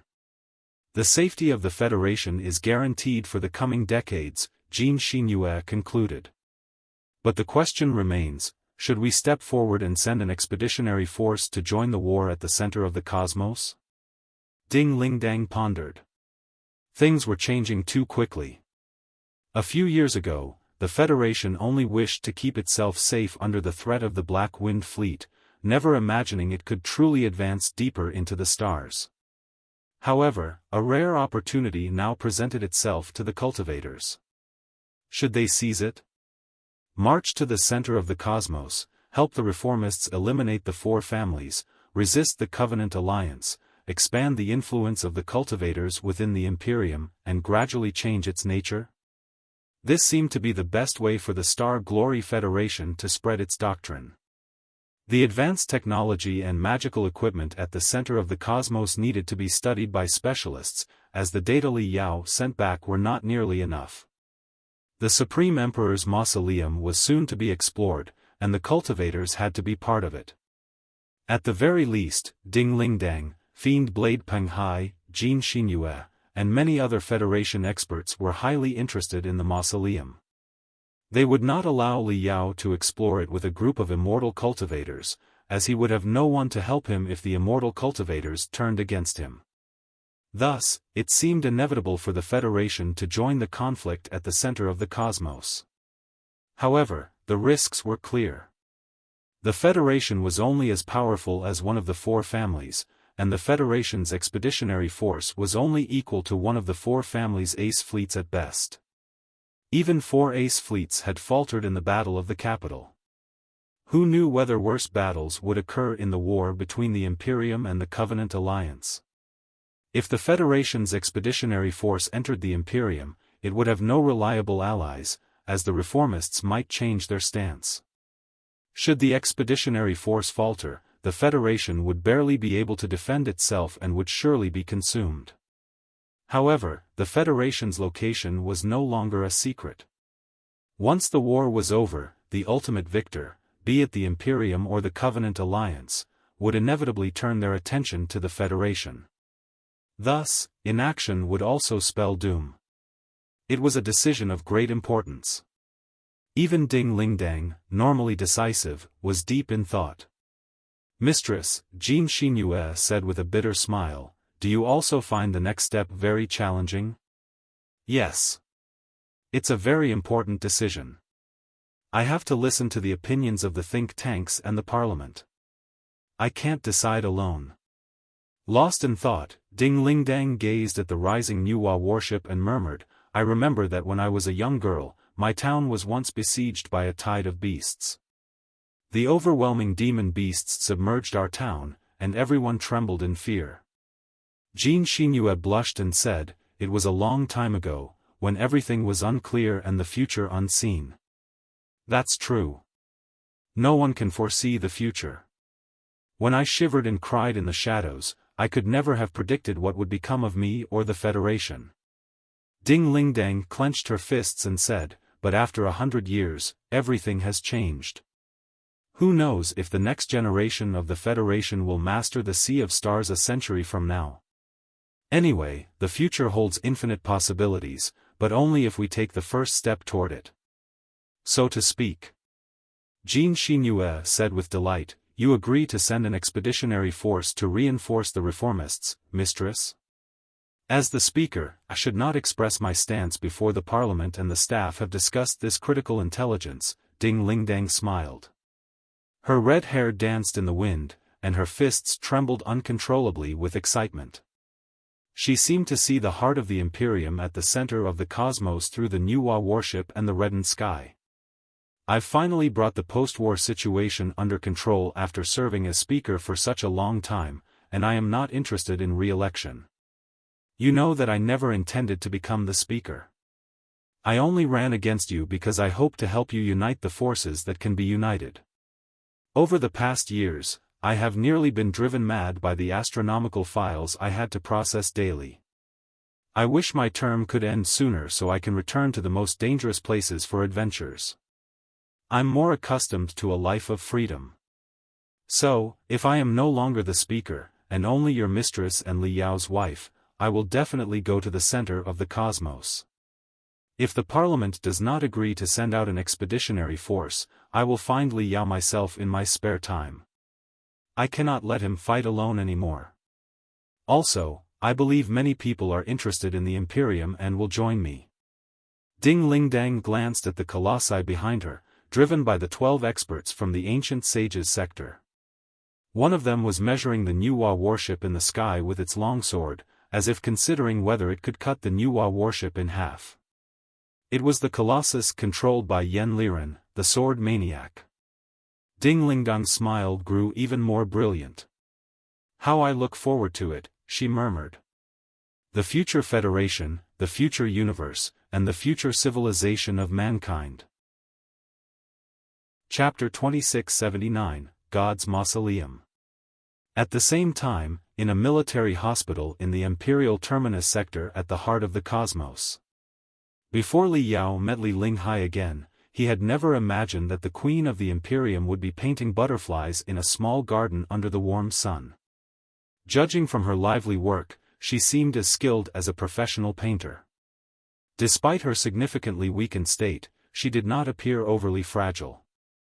Instead, warmed by the sunlight, even her white hair and translucent skin no longer looked as chilling as before. Well, standing behind Li Linghai for some time, Li Yao watched her paint the butterfly's wings with vibrant colors, unsure of what to say. Finally, he stated, Your Highness, have you decided to abandon this body and become a spectral cultivator? If you have, I can personally create an artificial body for you. After all, I am still your special refiner, ha ha ha.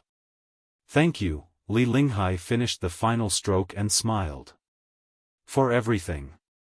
Everything. Li Yao felt even more awkward, as if his head were itchy. When he battled Wuying Qi, he was too focused on his adversary to notice anything amiss. However, several months later, after calming down and reflecting on what had occurred, the display of Wuying Qi's pornographic videos and the singing of Mom is the Best were both embarrassing moments. Even Vulture Li Yao was not fond of losing face. This battle was the most significant stain on his otherwise glorious life, and he did not feel brazen enough to accept Li Linghai's gratitude. Noticing his discomfort, Li Linghai smiled and continued, Whether you believe it or not, regardless of my feelings toward the Emperor and the Four Kurfürsten, this is still my homeland, and I never intended to destroy the Imperium. Thank you for stopping me and Wuying Qi. Thank you for saving the Imperium. It was nothing. As long as you still believe in renewing the Imperium and fulfill your earlier promise, I would save the Imperium again if I had to. Li Yao paused for a moment and couldn't help but ask, I've been curious about one thing. Were you threatened by Wuying Qi, allured by power, or deceived by the bright future that Wuying Qi painted? That day, I told Li Jialing that Wuying Qi threatened you with your other children. Am I right? Threat, deception, or allurement? Who can tell precisely? Li Linghai smiled and murmured to the dancing butterflies, admiration for Wuying Qi, resentment toward my family and the emperor, love for my children, lust for power, and the curiosity about the universe beyond ours. I think they all played a part. Fine. Though Li Yao was not entirely satisfied with the answer, he knew it was probably the truth. Taking a long breath of relief, Li Yao asked again, Your Highness, there's another question that is more private. You can refuse to answer if you prefer. Did you really fall in love with my foster father? Or, rather, how did you awaken an emotionless person of the Covenant Alliance and turn him into a normal man?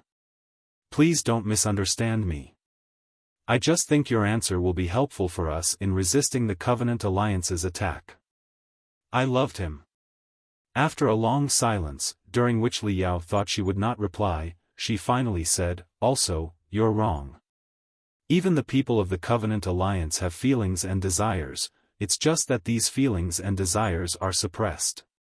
However, feelings and desires are in the nature of human beings.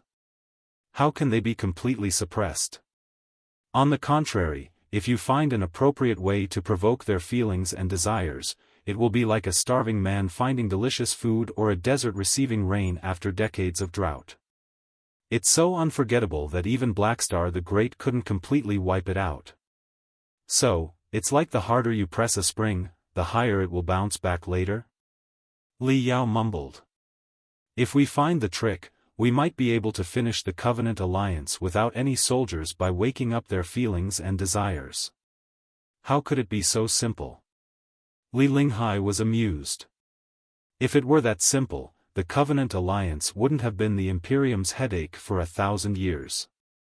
I was able to wake up your foster father because of many fortuitous factors and even Blackstar the Great's unspoken help. It's hardly replicable. It does make sense. Seeing that Li Linghai was in a good mood, Li Yao pressed further and asked, Your Highness, can you tell me my foster father's real name and the details when you were together in the Supreme Emperor's Mausoleum? No. Li Linghai shook her head and let the gentle sunlight gather into a butterfly on the back of her hand. She smiled. It's a memory that only belongs to me. I won't tell anyone, especially not you. You can keep it a secret, Li Yao said, feeling embarrassed. But why, especially not to me? I don't want to share my privacy, but as compensation, I can tell you something else. Li Linghai smiled. You've heard a thing or two about the coordinates of the Supreme Emperor's Mausoleum and its secrets from Wuying Qi 3.0, but do you want to know more? Of course I do. The Supreme Emperor's Mausoleum was a crucial location for Li Yao in the next phase. He leaned in, eager to hear more, and said, Please, Your Highness. I'm all ears. In the past thousands of years, the Supreme Emperor's Mausoleum has been a top secret for all the experts. Everyone tried to find it, but until 1,000 years ago, nobody had any success, Li Linghai explained. The reason is very simple. The entrance to the Supreme Emperor's Mausoleum is not fixed, it moves randomly. To put it simply, the world fragment where the Supreme Emperor's Mausoleum is located is not entirely in the three-dimensional universe. Instead, it's floating in the 3.5 dimension, a space between the three-dimensional and four-dimensional universes. If we manage to break through the void and place ourselves between the three-dimensional and four-dimensional universes, we might be able to see the Supreme Emperor's Mausoleum accurately. But from a three-dimensional perspective, it will always wander among dozens of sectors without any pattern. Years ago, your foster father and I were blown to the entrance of the Supreme Emperor's Mausoleum by a space storm accidentally, but Wuying Qi had a special equation he learned from the Blood God, which allowed him to calculate the location of the entrance of the mausoleum in every cycle. Later, Wuying Qi taught the equation to me, and I'm teaching it to you today. Then, in a few special time windows each year, you'll be able to find the entrance to the mausoleum and enter the mysterious world fragment. That sounds amazing. Li Yao was astonished. No wonder nobody had ever found this world fragment in the past thousands of years. Its entrance was unpredictable. However, it won't be of any use even if you can go to the world fragment, Li Linghai suddenly said. Most of the valuable things in this world fragment have been excavated by me over the past few decades to unite the reformists. There can't be better treasures in the world fragment than what you've already seen in my base. What? Li Yao was shocked, realizing what she meant. Are you saying that we cannot get the real secret until we open the core of the Supreme Emperor's mausoleum and find the Supreme Emperor's remains? Yes, the key. The key, divided into two parts, can open the core. Yes and no, Li Linghai said. The key can open the core, but the core is not a simple tomb. It's likely another world fragment. The Supreme Emperor's mausoleum is like a cave within a cave. The outer world fragment is only a platform leading to the inner world fragment, which is a mausoleum of gods. A mausoleum of gods? Li Yao keenly sensed Li Linghai's different choice of words. What do you mean? Isn't it the Supreme Emperor's mausoleum? It's both the Supreme Emperor's mausoleum and a mausoleum of the gods. Li Linghai's eyes turned sharp. She grabbed her painting and declared resolutely, "It's the gods' mausoleum." Chapter 2680, Neither Alive Nor Dead. The gods' mausoleum? Li Yao asked, puzzled. In the tapestry of mankind, gods, often referred to the ultimate experts of the carbon-based life forms in their prime. Is it the location where the ultimate experts of the Nuwa clan, the Kwafu clan, the Hui clan, and other primordial species were buried? Li Yao found it hard to believe. That's right. If you think about it, the Supreme Emperor and the Blood God met each other by chance beneath the ground of the capital planet. Neither of them was ready to die with the other. Where did the Supreme Emperor have the time to prepare a mausoleum for himself? Li Linghai inquired. After he went missing, the Star Ocean Imperium was falling apart. Who would build a mausoleum for him? Li Yao realized that it made sense. The Supreme Emperor and the Blood God's troops mostly ran loose after their commanders went missing.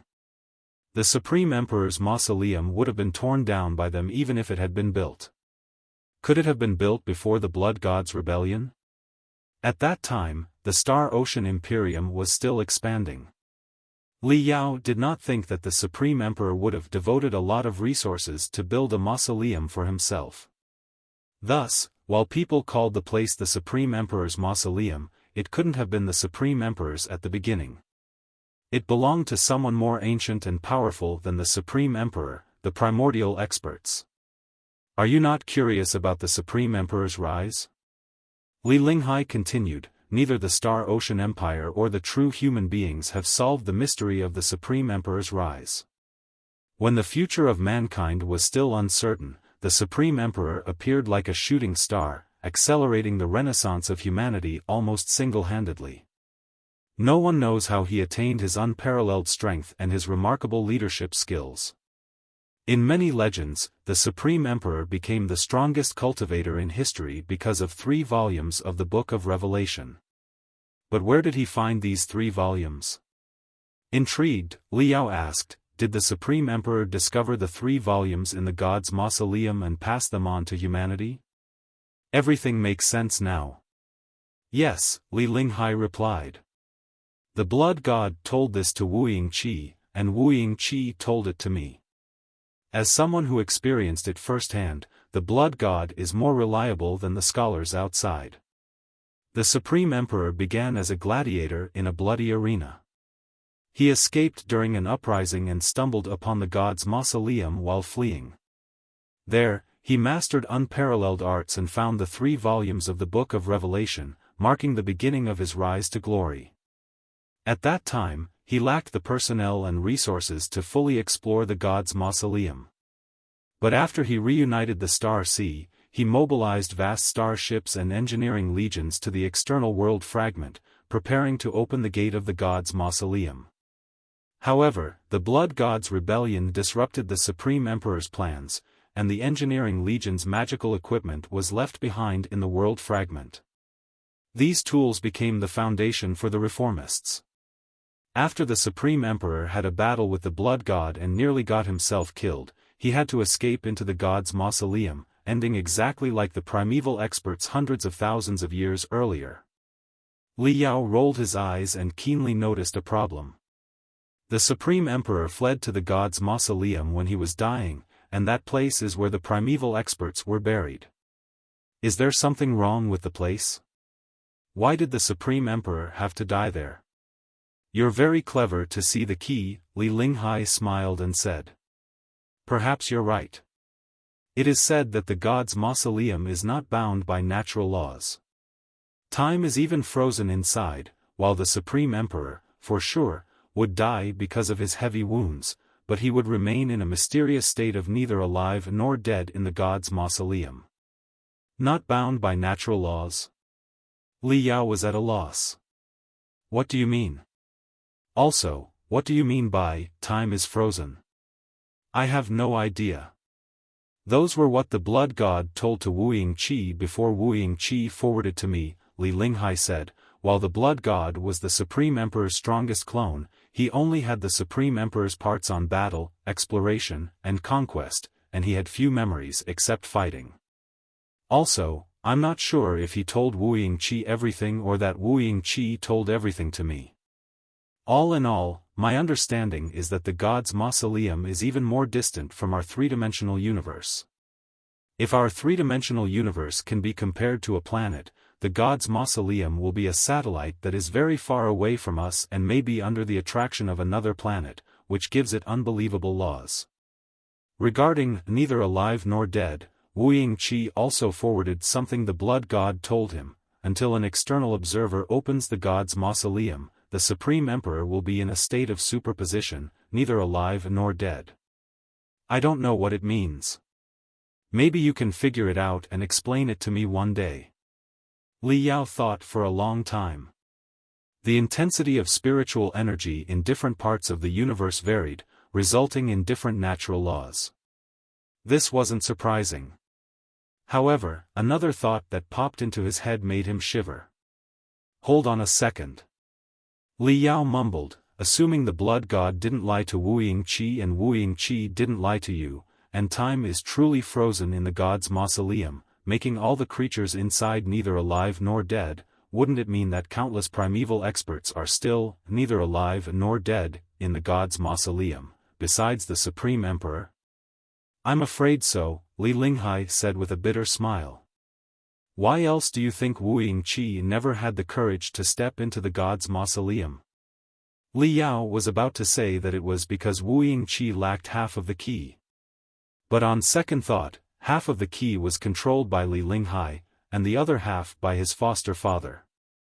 They were together in the world fragment 100 years ago. In other words, Li Linghai, his foster father, and Wuying Qi could have combined the parts into a complete key. Even though Wuying Qi was terribly weakened back then, he must have been irresistible for Li Linghai and his foster father. If he weren't concerned about what was inside the god's mausoleum, he probably wouldn't have stolen the key and entered it. No wonder Wuying Qi 3.0 kept reminding me that I wasn't worthy enough to explore the god's mausoleum, Li Yao said, trembling with fear. He said I must not open the gate to the god's mausoleum until I reach the divinity branching stage. Yes. Nobody knows what will happen if the gate to the god's mausoleum is opened, Li Linghai replied. The worst-case scenario is that hundreds of primeval experts, who were neither alive nor dead, are awakened once the gate is opened. Who can bear such a consequence? Li Yao burst into a cold sweat as he recalled the Pangu clan member he executed in Kunlun. That creature could fight a colossus bare-handed. Moreover, that Pangu clan member was likely just a common officer or noble, not an ultimate expert of his time. No one could tell whether those experts would be alive or dead when an external observer opened the god's mausoleum and ended the superposition state. If he explored the Supreme Emperor's mausoleum and unleashed hundreds of living primeval experts, he would be the greatest criminal in human history. Let's not rush into anything yet.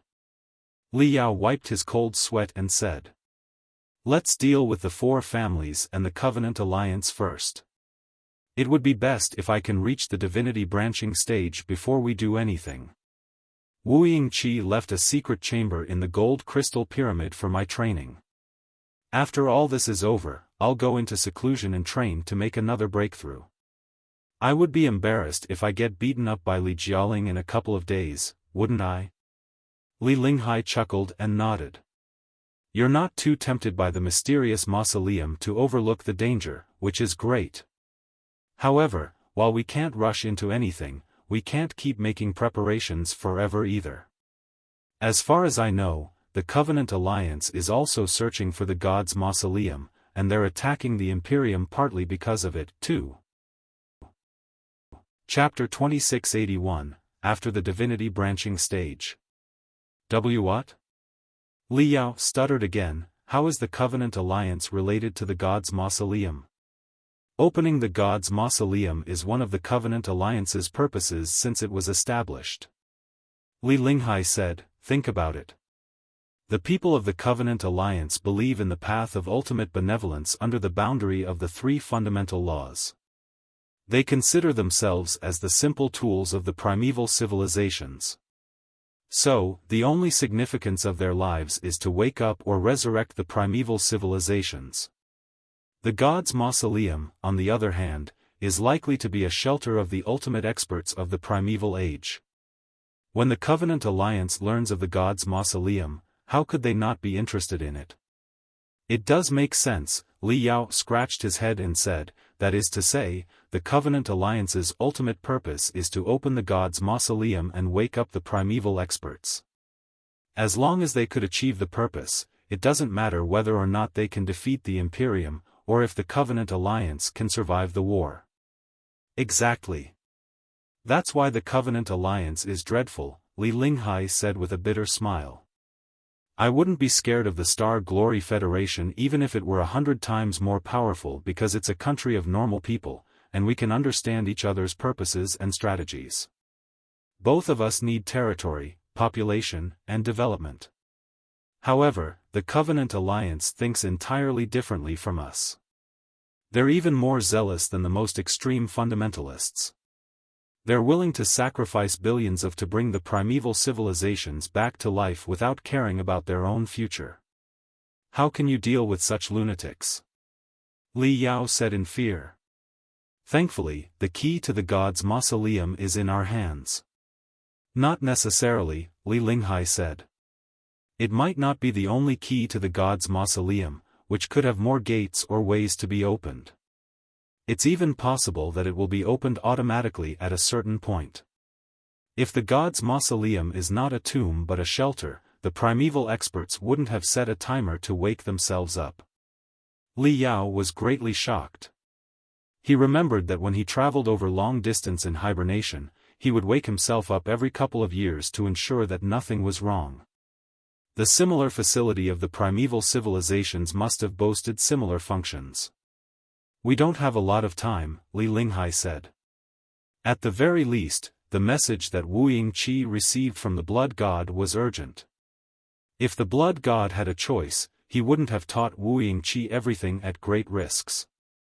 So, I'm highly suspicious that the Covenant Alliance is not trying to conquer the Imperium. It cannot swallow the Imperium with a single war anyway. However, it's possible for the Covenant Alliance to claim the Supreme Emperor's mausoleum after heavily wounding the Imperium. Yes.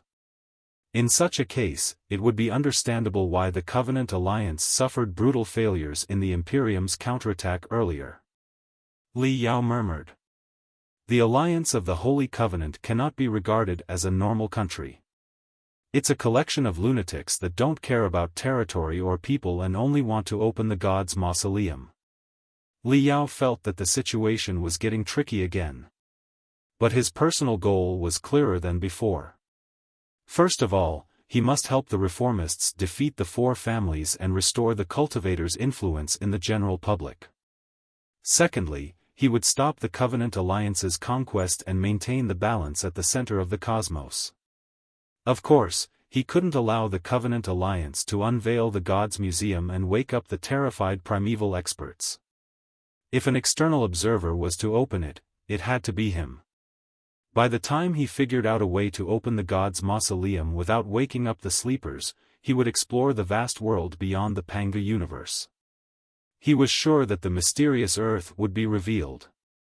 Pangu and the Supreme Emperor represented conservativeness and stability, whereas Nuwa and the Blood God represented radicalness and rashness.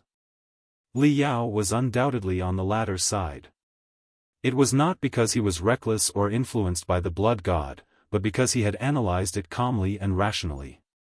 The greatest reasoning of the conservatives was that the flood might be wandering beyond the Black Wall and would destroy the Panga universe the moment it detected the Panga universe. However, the very existence of Li Yao had proved that the Black Wall was not insurmountable and that the information from outside the universe could come in. If Li Yao could transmigrate from Earth to the Panga universe, this place would be a secret to the flood forever? Hiding here would still mean doom. Mankind did not have a choice except to face the challenge. I have to try to enter the divinity branching stage even though my foundation is not stable yet. Infinite fire danced in Li Yao's eyes. He clenched his fists and declared, I will certainly reach the divinity branching stage. Few people have reached the divinity branching stage, even in the Imperium, especially in battle type 1s, Li Yao said, looking at Li Linghai with complicated feelings. Li Linghai hesitated for a moment, but in the end, he still said, You're very courageous. However, the divinity branching stage is highly different from the divinity transformation stage. It has a much higher demand on your understanding of lives. When I was possessed by Wuying Qi, I was able to witness the wonders of the divinity branching stage, which were truly incredible.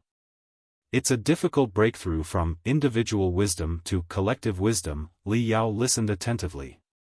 You know that mankind is the offspring of 13 carbon-based lives, and our genes contain the best parts of them. However, not all of the carbon-based lives were individuals.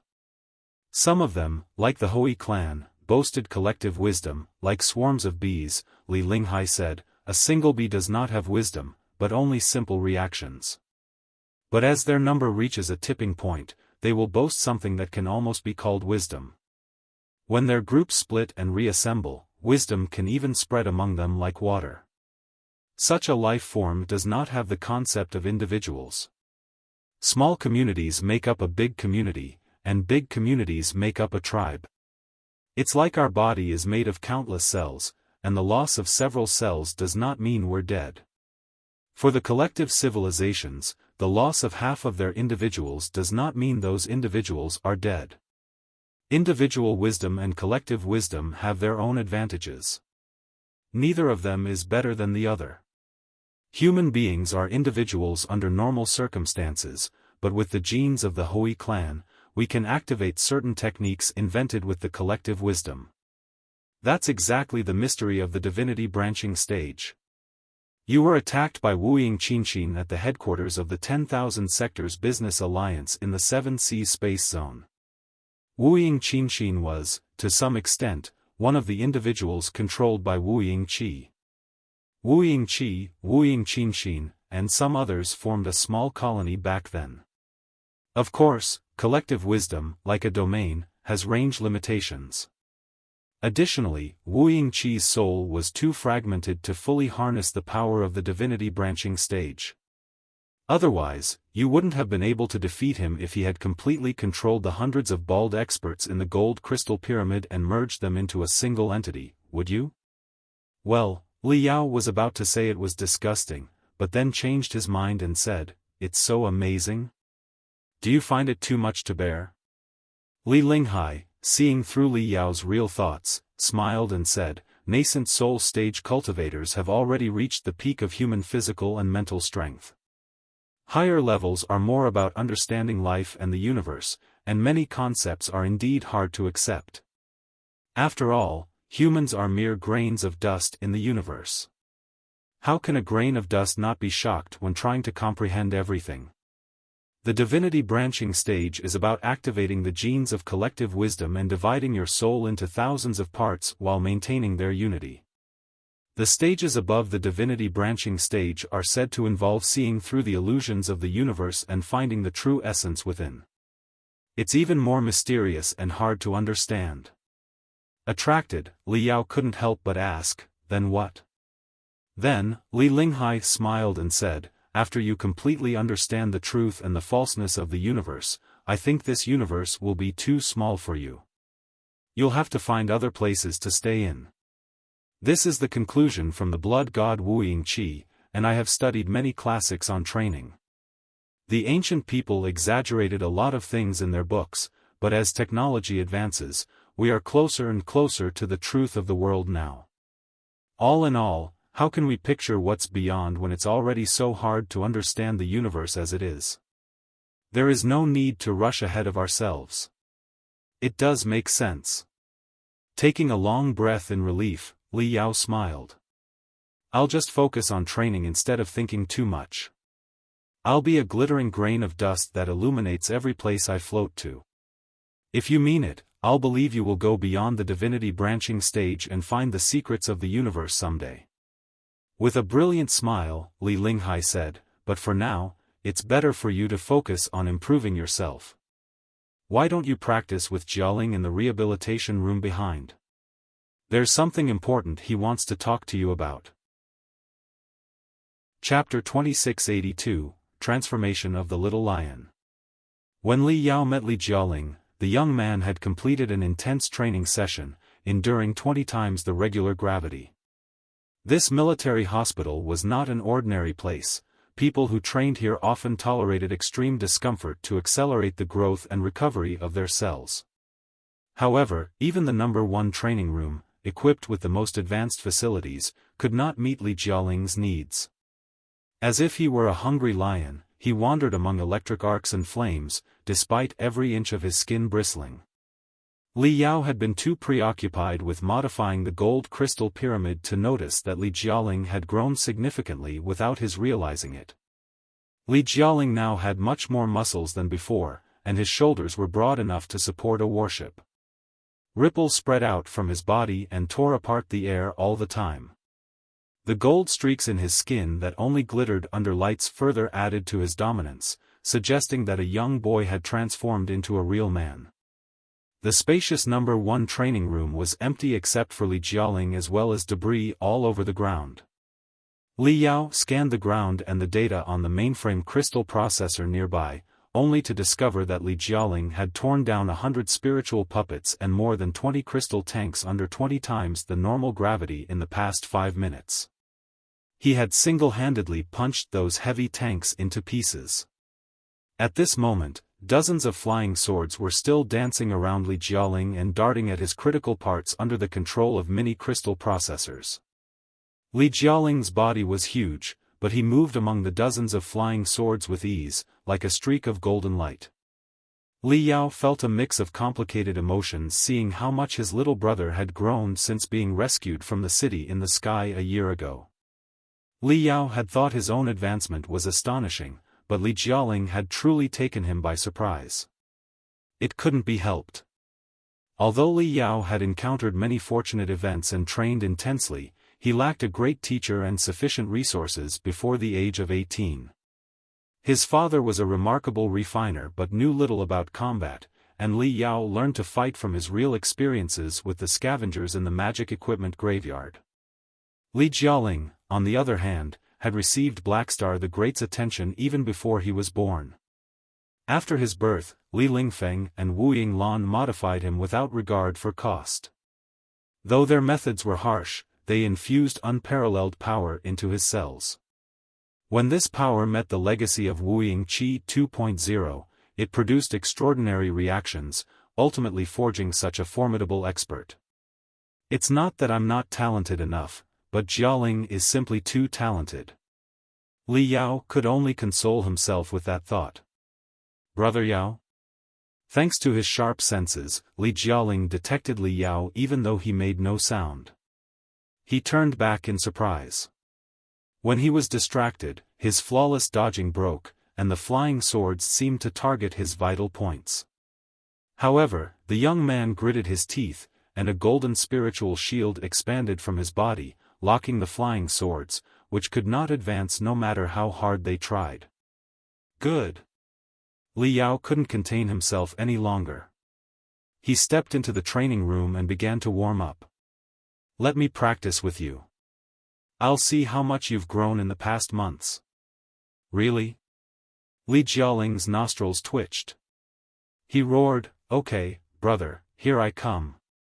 Flashes of golden spiritual energy soared from him, wielding dozens of flying swords. Under the cover of the torrent of flying swords, Li Jialing rushed to Li Yao, leaving deep claw marks on the ground. Li Yao could see nothing but golden flying swords. He smiled hastily. His battle robe was immediately torn into shreds, but his real body inside the robe shone to Li Jialing's back from an unbelievable angle and grabbed the barrel of a cracked crystal tank. Ho! His upper half body naked, Li Yao waved the crystal tank that weighed dozens of tons and hurled it at Li Jialing, blowing the young lion up into the sky. It was far from the end. Right when Li Jialing lost balance, Li Yao stomped on the ground and knocked another 10 or so broken crystal tanks into the sky too. Then, he leaped and threw the crystal tanks at Li Jialing one after another. Li Jialing was like a poor fly that was pat-led by swatters non-stop. He was immediately disfigured. However, after 6 tanks fell apart on Li Jialing, the 7th tank missed the target. Li Jialing had disappeared. Floating in midair, Li Yao narrowed his eyes and scanned the training field, only to see nothing, until a beastly vibe suddenly burst out right below him. Ho! Li Jialing roared crazily. His skin was cracking and his hair was rising as he turned into a horrendous monster more than 4 meters tall. Metamorphosis. It was his talent that he received because of the 20 years of painful modifications on the city in the sky. Earlier, when Li Yao blew up the city in the sky, he fought Wuying Lan fiercely, and this skill left a deep impression on him. Li Jialing's transformation was even more violent and complete than Wuying Lan's, which left Li Yao slightly alarmed. Li Jialing stomped on the ground, leaving cracks, before charging at Li Yao like a cannonball. Meanwhile, he threw 2 pieces of burning debris, forcing Li Yao to take the attack head-on instead of dodging it. Boom! The collision sent Li Yao flying high into the dome, while Li Jialing was slammed into the ground, embedded in the floor made of superalloys. I didn't know you were this strong, Jialing. Li Yao said, wiping blood from his nose. I'm bleeding. Few people in the entire Panga universe can make me bleed now. With your strength, you can go anywhere in this universe. Despite transforming into a hideous monster, Li Jialing felt like spitting at him. But before he could, he suddenly had an ominous feeling. On the dome, Li Yao was gradually twisting and dissipating. It was an illusion. The real Li Yao had hidden behind Li Jialing during the blast. By the time Li Jialing realized what was happening, it was too late. His left ankle was grabbed by Li Yao, who then hammered him into the wall and ground hundreds of times before throwing him away. Throughout this, Li Yao had also woven threads of spiritual energy into Li Jialing's veins and bones, rendering him unable to counterattack. I would be disappointed if this is all you've accomplished after months of training. Li Yao said casually, this can't be your ultimate form, is it? I remember you can transform 3 times, right? Come on, show me who you really are. Good. Li Jialing's face contorted in agony, but his fighting spirit soared in the pain. Gold streaks appeared on his skin, and his massive body began to change. Soft hair sprouted, and he transformed from a hideous monster into a lion demon standing on 2 legs. However, before he could complete his transformation, a barrage of burning remnants and raging blasts hit him. Let Brother Yao teach you another lesson. If you have to transform, do it quickly. No one waits for you on a battlefield. With a hoot, Li Yao hurled every available remnant around him at Li Jialing, muttering to himself, I better enjoy this while I can. When he's stronger than me in 2 years, I'll never spar with him again. He. Soon, the poor golden lion demon was buried under the remnants. They melted and quickly cooled into a massive metal cube. Li Jialing made no sound from inside, and even his vitality field could no longer be detected. After his fun, Li Yao started to worry. Really? The young lion should be tougher than this, right? Wuying Qi 2.0's legacy can't be that unremarkable.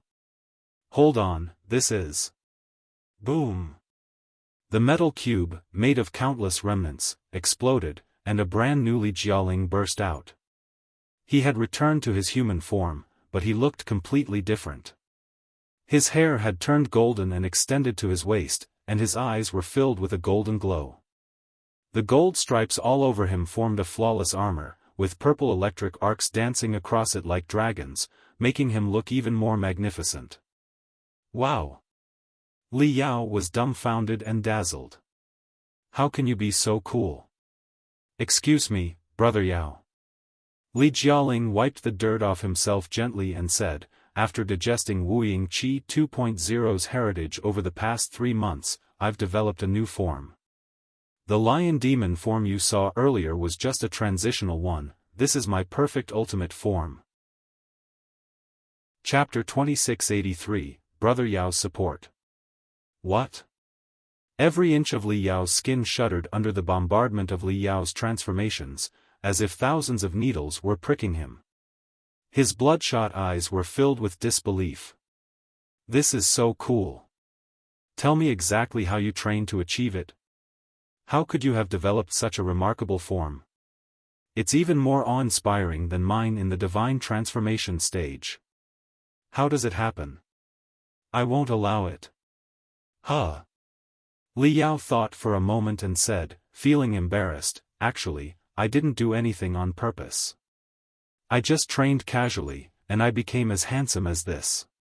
Ah! Li Yao shrieked, and the bloodshot eyes surrounded him. Gathering them into an enormous saber, he exclaimed, boom.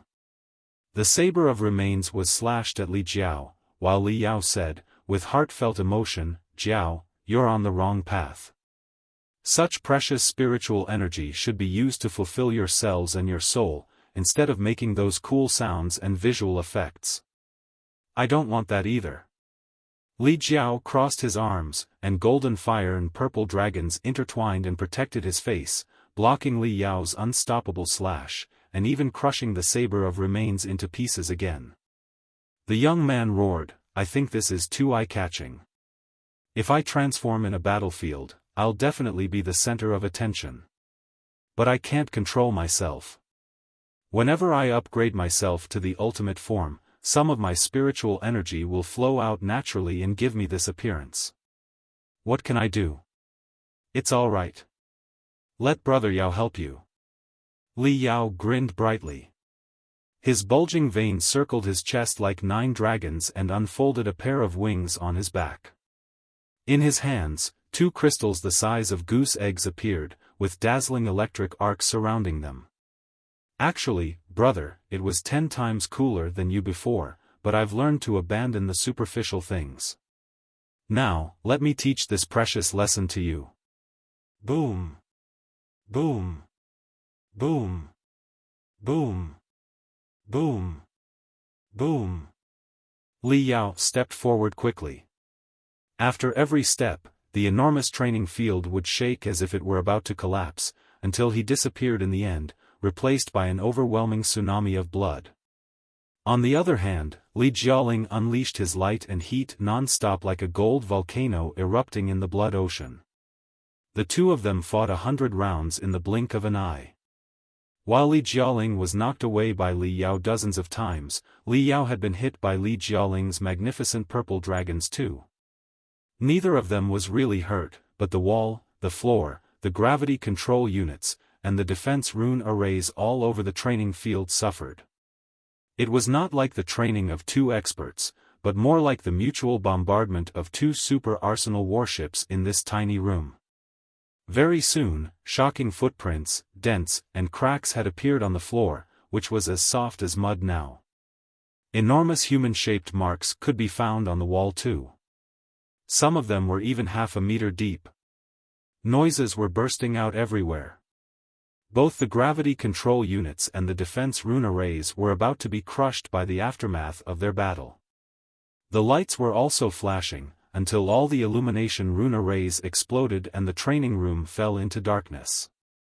However, a golden fire and a red tide were still colliding in complicated shapes, as if they were two lines that had tangled. Boom!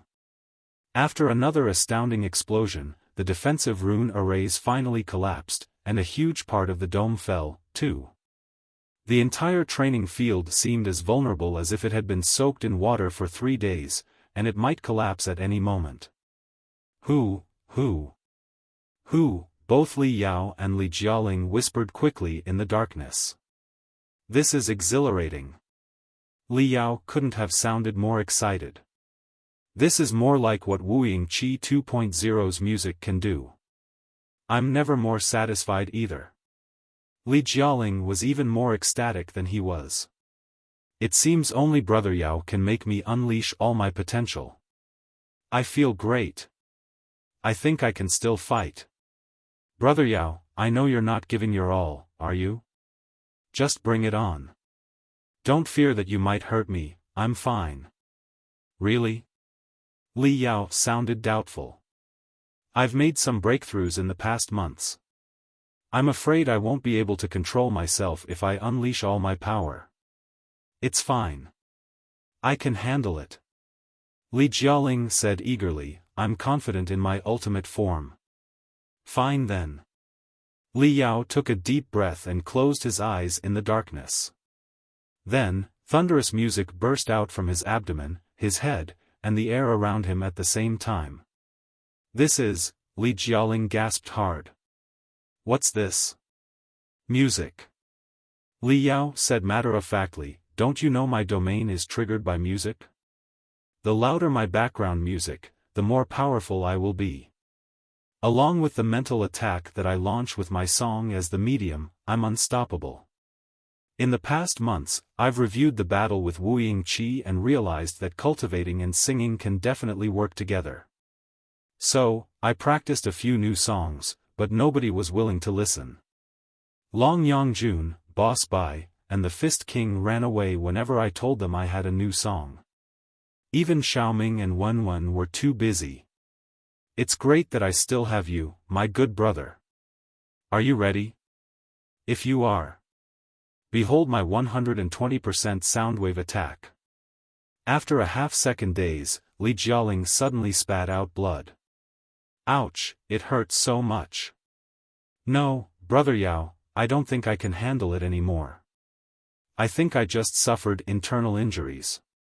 I can barely control myself. I'm vomiting blood. I give up. Huh? Li Yao was disappointed. Seriously? I thought your ultimate transformation would be better. Yes, it should be. Brother Yao, you're right, strength is more important than appearance. I'm just too weak, after all. Li Jialing said quickly, it seems that no matter how much stronger I get, Brother Yao is always Brother Yao.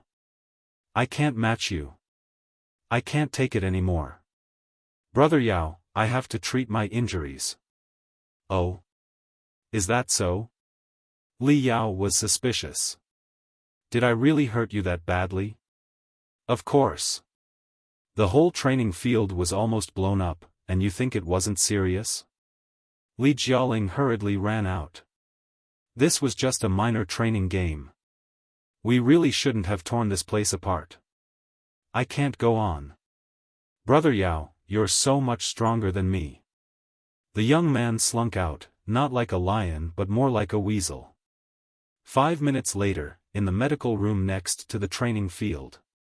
Both were experienced fighters, so none of their injuries were critical. So, they treated each other's wounds without asking for a doctor's help. After they finished, they sipped medicinal drugs on top of the medical cabins. Both of them laughed and they saw each other's miserable looks, but they grimaced in pain as their wounds stretched when they laughed. Hey, after a while, Li Yao nudged Li Jialing and asked, the queen said you had something important to tell. What is it that you're keeping so mysterious? Li Jialing coughed and lowered his head in embarrassment without saying anything. Huh? Li Yao said, that's a rare reaction. It must be something special and important. Come on, tell Brother Yao. Brother Yao, looking at the stripes that faintly flowed on his palm, Li Jialing made up his mind and said, after the battle just now, you should see that I'm no longer a boy but a real man. If I make a tough decision as a man, will you support me, Brother Yao? Oh! Li Yao blinked his eyes and grew excited. He patted Li Jialing's back and said, I completely understand you. Ha ha ha. Congratulations. It's indeed very important. What's her name? Whoever she is, Brother Yao will definitely support you. Huh? Stunned, Li Jialing stammered, as she? What are you talking about, Brother Yao? The girl who turned you from a boy into a man. Li Yao found it odd. Weren't you going to share it with me? How could you have turned from a boy into a man without a girl? Could it be? Hiss. Are you saying? Oh, I got it. No wonder you seem so reluctant and hesitant and ask for my support. Well, it's actually fine. I totally support you. Really? We're in a different time now, and men and women are equal. This is an age when human beings are about to shed their shells, and the communication of minds, rather than bodies, is more important. Perhaps humans will fall in love with information in the future. So, I definitely support you. Li Jialing opened his fingers and buried his face in his hands. It's my fault. I shouldn't have been so subtle. The young man said helplessly, let me be straightforward. Do you know that Emperor Chengwu, the fake emperor elected by the four families, has been crowned at the Song family's base? Certainly, the text provided had several minor errors and issues that could be cleaned up for greater clarity. Here is a cleaner and grammatically corrected version. Chapter 2684, The Great Emperor. The news of Emperor Chengwu's coronation arrived in the capital 3 days ago. The news was accompanied by a grand ceremony and parade. Despite the apparent grandeur and the four families' investment, the new army they had raised seemed more powerful on the surface. This new emperor, Chengwu, was Emperor Shenwu's cousin.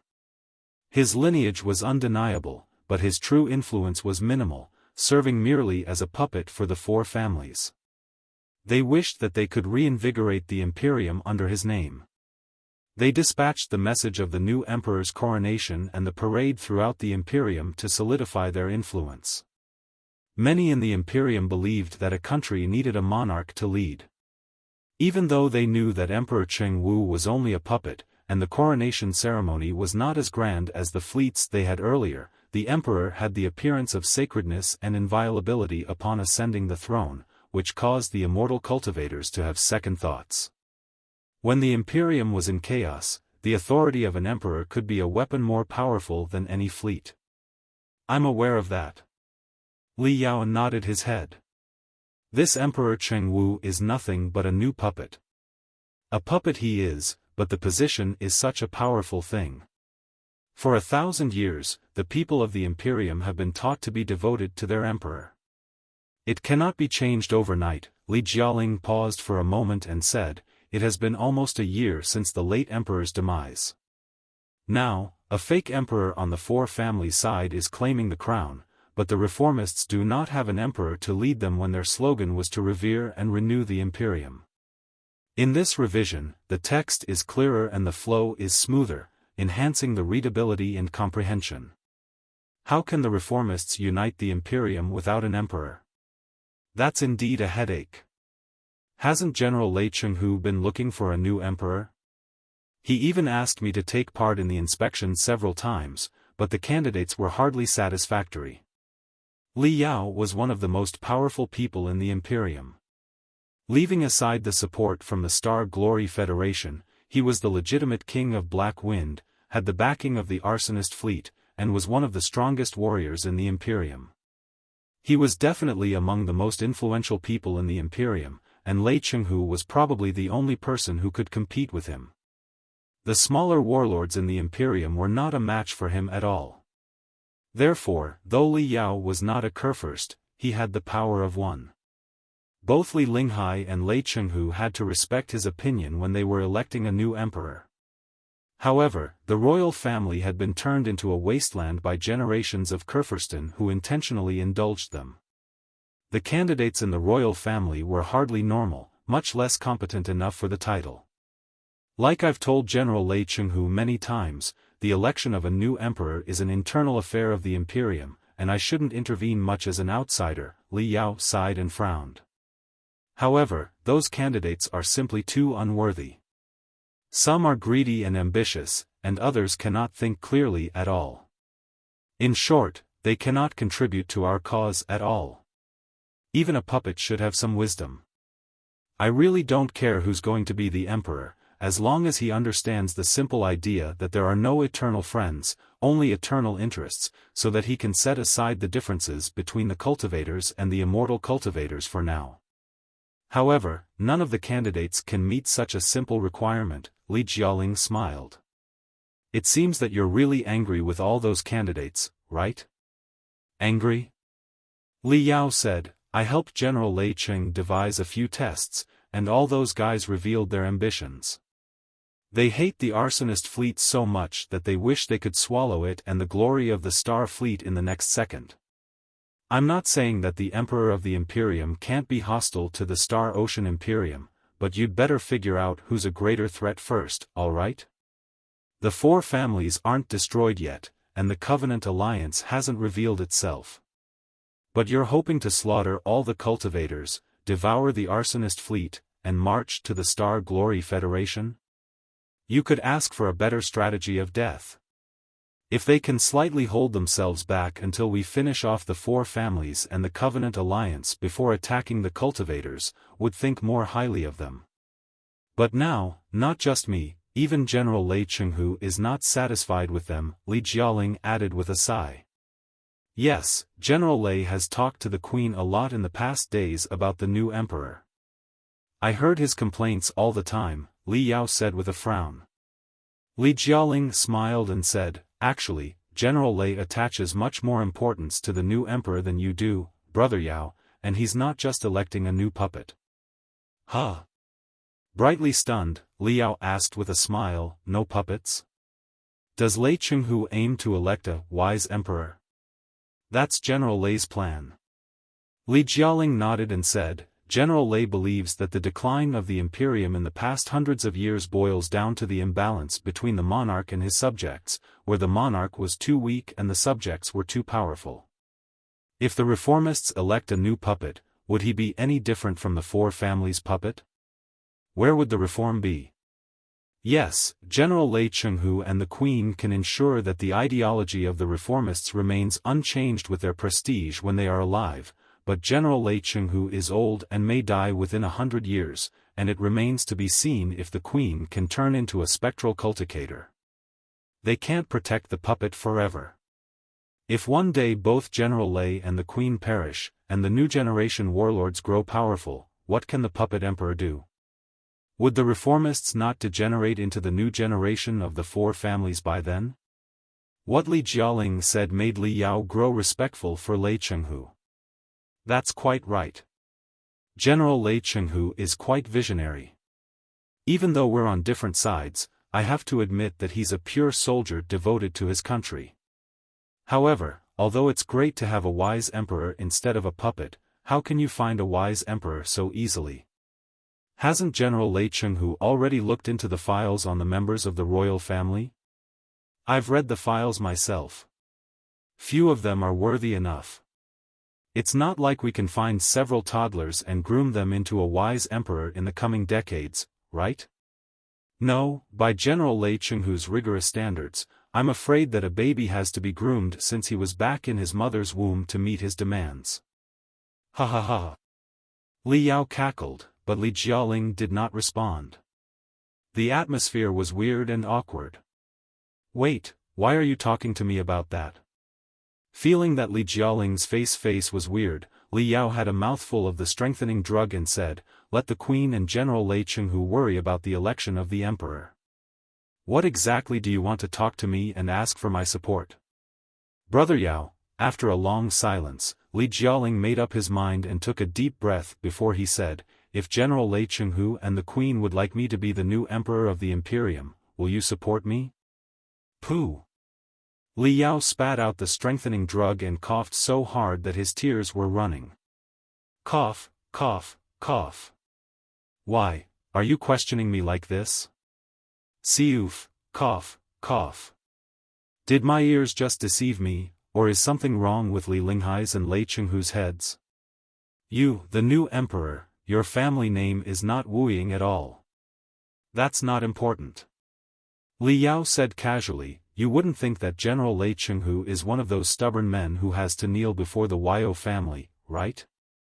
The Imperium does not belong to any family, and General Lei is loyal to the Imperium, not Wuying Qi or his unworthy offspring. Of course, most people of the Imperium cannot accept an emperor with a different last name, but it's fine because few people really know me. I am the Queen's biological son. The Queen, Lei Chenghu, and the King of Black Wind will endorse that I am the 13th son of the late emperor and that I was secretly sent out of the palace to avoid political conflicts. Now, I've returned to the capital after growing up in the Li family. Who can question my legitimacy? Chapter 2685, Change the Universe. But, Li Yao's head was a mess, and his computational ability was blocked, making it impossible for him to say anything. He never imagined that Li Jiaoling would bring up such a shocking topic. Brother Yao, are you worried that the four families will expose me, or that the royal family can examine my bloodline with advanced technologies? Li Jiaoling smiled and said, when Li Lingfeng brought me to the Li family, he altered my personal files. Now that Li Lingfeng is dead, the truth can never be found. How can the four families discover my real identity? Even if they do, so what? It's only natural that they would demean the emperor their enemy elects as a fake emperor. I know that the propaganda machines controlled by the reformists are about to attack Emperor Chenggu fiercely. The four families' attacks on me will be no different. No one will believe it. The bloodline test is even less of a concern. The Queen still holds influence. She and General Lei will definitely oversee the bloodline test and can fabricate any result they want. Who would dare to object? In the Imperium of true human beings, strength is what matters most if you want to be the emperor. Now, with General Lei, the Queen, Jin Yuyan, and Brother Yao all supporting me on the reformist side, do you think any fool would jump out and argue that I'm not qualified? Looking at Li Jiaoling's confident face, Li Yao tried to calm himself down. He asked solemnly, tell me whose idea this was. Did Lei Chenghu come up with it? Why? Yes, it's indeed General Lei's proposal, Li Jiaoling said calmly. Brother Yao, haven't you realized yet what kind of person General Lei is? He's an out-and-out immortal cultivator, the most stubborn militaris, and Wuying Qi his greatest devotee. His admiration for Wuying Qi is deep to his bones, and he dreams to restore the glory in Blackstar the Great's age. But Wuying Qi is dead. Li Yao said coldly, also, what he worships is the Wuying Qi in his imagination, which is nothing like the real Wuying Qi. Yes, General Li realized that too. That's why he worked with you and disrupted the Next Sun plan. Li Jiaoling said, however, joining hands with the cultivators does not mean giving up his faith. He still believes in Blackstar the Great, not the dead one, but a new, more perfect emperor who can 100% represent the true path of immortality. Do you see? General Li believes that he can create another Blackstar the Great, the most perfect sovereign that can rule mankind. Of course, that is on the premise that this sovereign has got the heritage of the old Wuying Qi so that he can be recognized by most immortal cultivators, including General Li himself. I think I'm getting it, Li Yao murmured. Lei Chenghu always worshipped Blackstar the Great as a god, but he discovered that the god he believed in was a devil. Other people would have given up their faith under such circumstances, but Lei Chenghu has crazily decided to create a true god and reshape the faith of all the immortal cultivators. Yes, it can't be helped.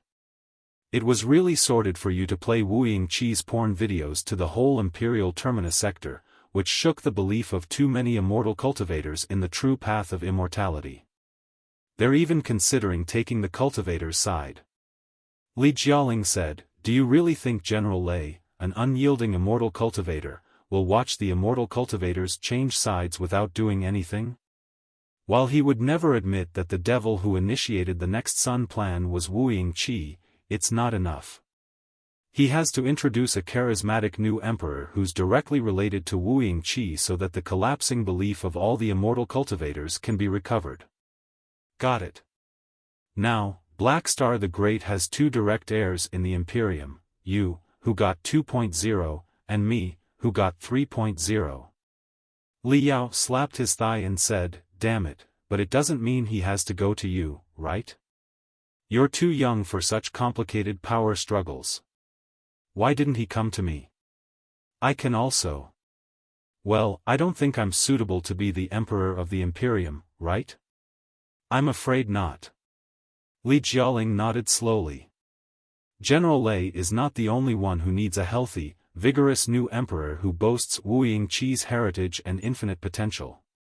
The young officers in the army also need such an emperor, someone they can understand and who can renew the Imperium. I'm the best candidate for that. Don't you think so, Brother Yao? Li Yao was briefly lost for words. Though his head went blank after Li Jialing's proposal, the more he thought about it, the more he realized that Li Jialing was the perfect choice. Although the reformists won the Battle of Seven Seas and the battle in the capital, Wuying Qi, as a traitor among the reformists, still caused enormous losses. The reformists were subtly transitioning from Li Linghai's age to Lei Chenghu's age, and the cultivators, led by Li Yao, had inevitably added to the complexity of the situation despite their assistance to the reformists. In moments like this, it was difficult to find a new emperor that everyone was satisfied with, and the reformists might fall apart with a bad choice. However, ignoring his lineage, Li Jialing was a rarely seen candidate for the emperor that everyone could be satisfied with. For Lei Chenghu, a crazy admirer of Black Star Lei, it was his lifelong dream to groom a new generation Black Star that was even more perfect. The Imperial Guards, loyal to Wuying Qi, would not object to the leadership of Wuying Qi. As for Li Linghai, along with his subordinates who had been worried they might be ousted away, it would be most reassuring if Li Linghai's son became the emperor and Li Linghai turned from the queen to the empress dowager. The power succession of the reformists would be in order. As for the cultivators, Li Yao, it went without saying that nobody would be a better emperor than Li Jialing. However, what about it? Li Jialing stared at Li Yao. Will you support me, Brother Yao? From the perspective of returns, I will definitely support you. You would be so much better than those unworthy candidates as the emperor. Li Yao tried to hold it back, but he failed to.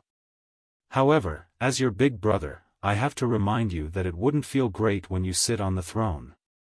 I've never felt that you're a man who's passionate about power. Didn't you always crave for a free, unrestrained life? Let's leave aside General Lei and the Queen's attitudes and focus on you. What exactly do you think? Do you want to be the emperor? Li Jialing's eyelashes trembled, and he lowered his head. In the next second, his lips curved into a smile from the bottom of his heart. Thank you, Brother Yao. His eyes glittering, Li Jialing said sincerely, I know that you care about me deeply and want the best for me. You don't want me to shoulder a responsibility that might be too heavy for anyone to bear. However, as I told you just now, I've grown from a boy into a man, and a man must shoulder the responsibilities expected of him. In the past, I craved freedom because I had nothing. What else could a man who had nothing pursue except freedom? But things are different now. I have friends, family, you, Sister Long, my mother, and so many other things I don't want to lose and are worth fighting for. How can I watch you fight, bleed, and sacrifice while I pursue freedom? General Lei indeed proposed that I become the next emperor, but before that, I had been thinking hard about how I could protect my family, friends, and home, and fight as bravely as you. I couldn't have made this decision without your guidance. Do you remember what you said deep inside the Great Iron Factory? With greater abilities come greater responsibilities. I've grown so much in the past year that I never thought I could be as strong as I am today. However proud I am, I dare not claim it's all my own achievement. My power was not cultivated solely by me but more like a gift from fate.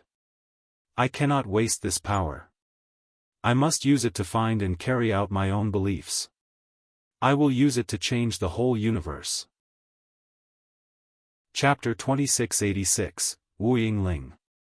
The young man roared desperately, and 2 purple flames darted out of his hands, hovering around his arms like 2 purple dragons before they went all the way along his veins to his head, where they turned into a crown. At that moment, a vague halo appeared behind the young man, and he seemed to be a combination of the blood god, Wuying Qi, and a strange energy. It was impossible to distinguish them anymore. However, he became the young lion that Li Yao was very familiar with, again in the next second. No, perhaps he was not so familiar with the young lion at all. You're very dangerous, Jialing. Scared by the young man's power, Li Yao couldn't help but ask, it's great that you want to do something with your power, but I fear that you might be lost in the power. Do you know that you look like another Wuying Qi just now? It's too dangerous. I can't even tell whether or not you're still haunted by Wuying Qi. Yes, it's truly dangerous.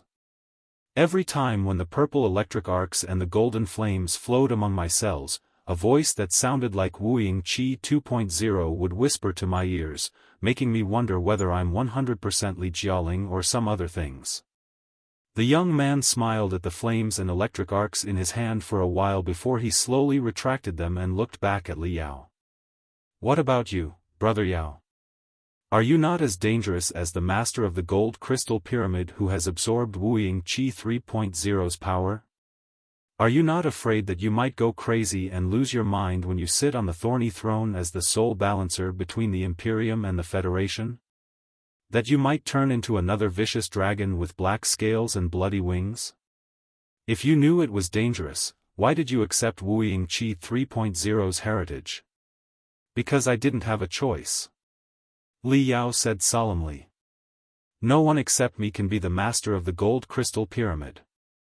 I don't want anyone else to take the risk of turning into a vicious dragon, especially not you. Very well said. That's also my answer. Like you, I don't have a choice, Li Jialing said quickly. First of all, the cultivators and the immortal cultivators have a delicate relationship. You've said it yourself, every candidate for the new emperor is eager to the cultivators and the Federation. Even General Lei Chenghu wouldn't work with you forever, would he? No. We're setting aside our differences only to deal with the 4 families and the Covenant Alliance. But one day, when our mutual enemies are destroyed, will the Imperium and the Federation start a war? No emperors can hold back their resentment toward the cultivators and the Federation except me. Only I can treat the cultivators and the immortal cultivators equally, suppress the eagles who intend to annex the Federation, and bring true peace to the Imperium and the Federation. Also, haven't you been trying to reform the Imperium in the cultivators' way? I know you're adopting a bottom-up approach by gradually changing the general public. But it's impossible.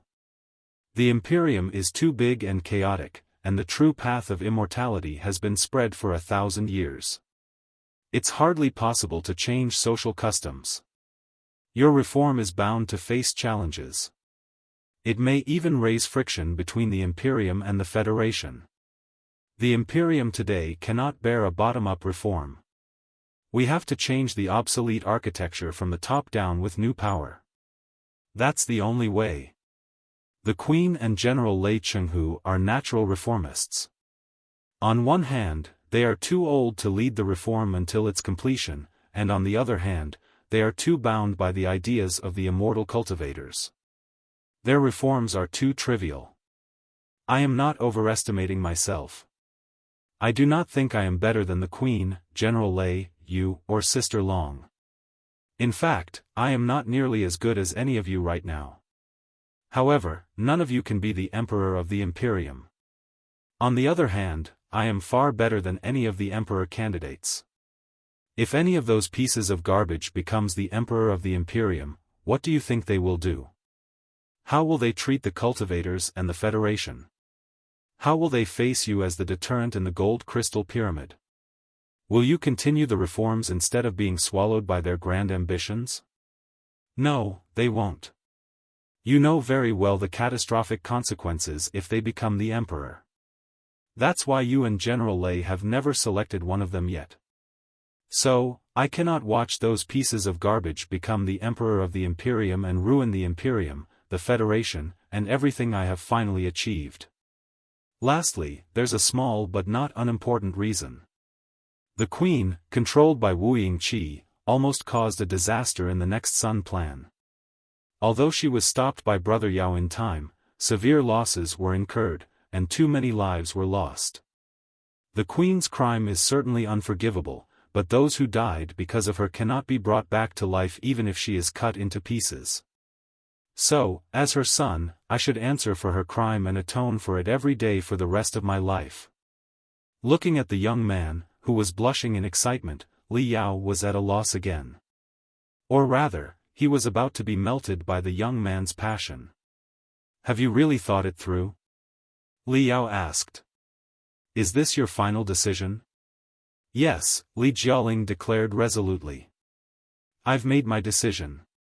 Nothing can change my mind. Then, it seems that, Li Yao smiled. I don't have a choice except to support you, right? Li Jialing also smiled. If you don't support me, Brother Yao, I'll have to cling to your thigh and beg for your support. Though many people are behind me at this moment, what I need most is your support. Remember the other thing you said to me in the Great Iron Factory?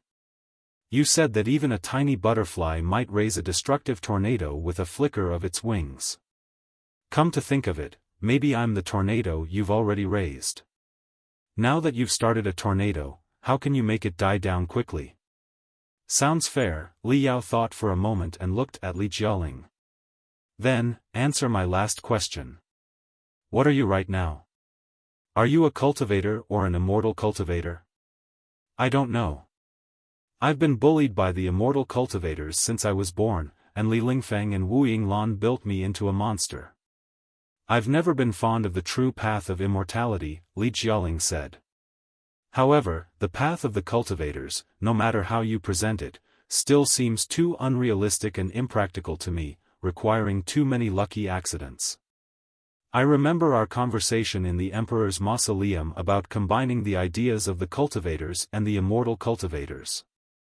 While I haven't figured out the details yet, if I have the fortune to be an emperor for several decades, I believe I'll likely find an answer. There was a man in the Federation named Lu Qingchen who had a similar idea, Li Yao said. He believed that both the cultivators and the immortal cultivators' ideas were outdated and needed revision. I think you have a lot in common. Oh, really? Li Jialing said, intrigued. I didn't know the Federation had such wise men. Where is he now? We should invite him to the Imperium to contribute to our cause. Well, it's a bit complicated, Li Yao said, rubbing his nose. This man was killed, though not entirely. Part of his soul escaped, but I don't know where he is now. I'm afraid he can't help your cause in the Imperium anymore. Li Jialing and Li Yao stared at each other for a long time before bursting into laughter simultaneously. What a shame, Li Jialing said. He could have given me new perspectives. It's indeed a shame, Li Yao sighed. Come to think of it, the ideas of many people, including Lu Qingchen, had their shining moments. Why did we have to fight instead of discussing in peace to find the best solution? They had to attack me and get themselves killed, making me feel upset and guilty. Why go through all this trouble? Aren't we discussing in peace right now? Li Jialing said. Let's hope we can learn from the past and not make the same mistakes while we look for the most suitable path in the sea of stars. Li Yao stared at the young man for a long time. Something else just came to mind, Li Yao said. When you become emperor, I don't think you can use the name Li Jialing anymore, can you? By saying this, he was expressing his support for Li Jialing. I am Li Jialing, and I will always be Li Linghai's son and Li Yao's brother. The young man was not delighted at all after receiving Li Yao's support.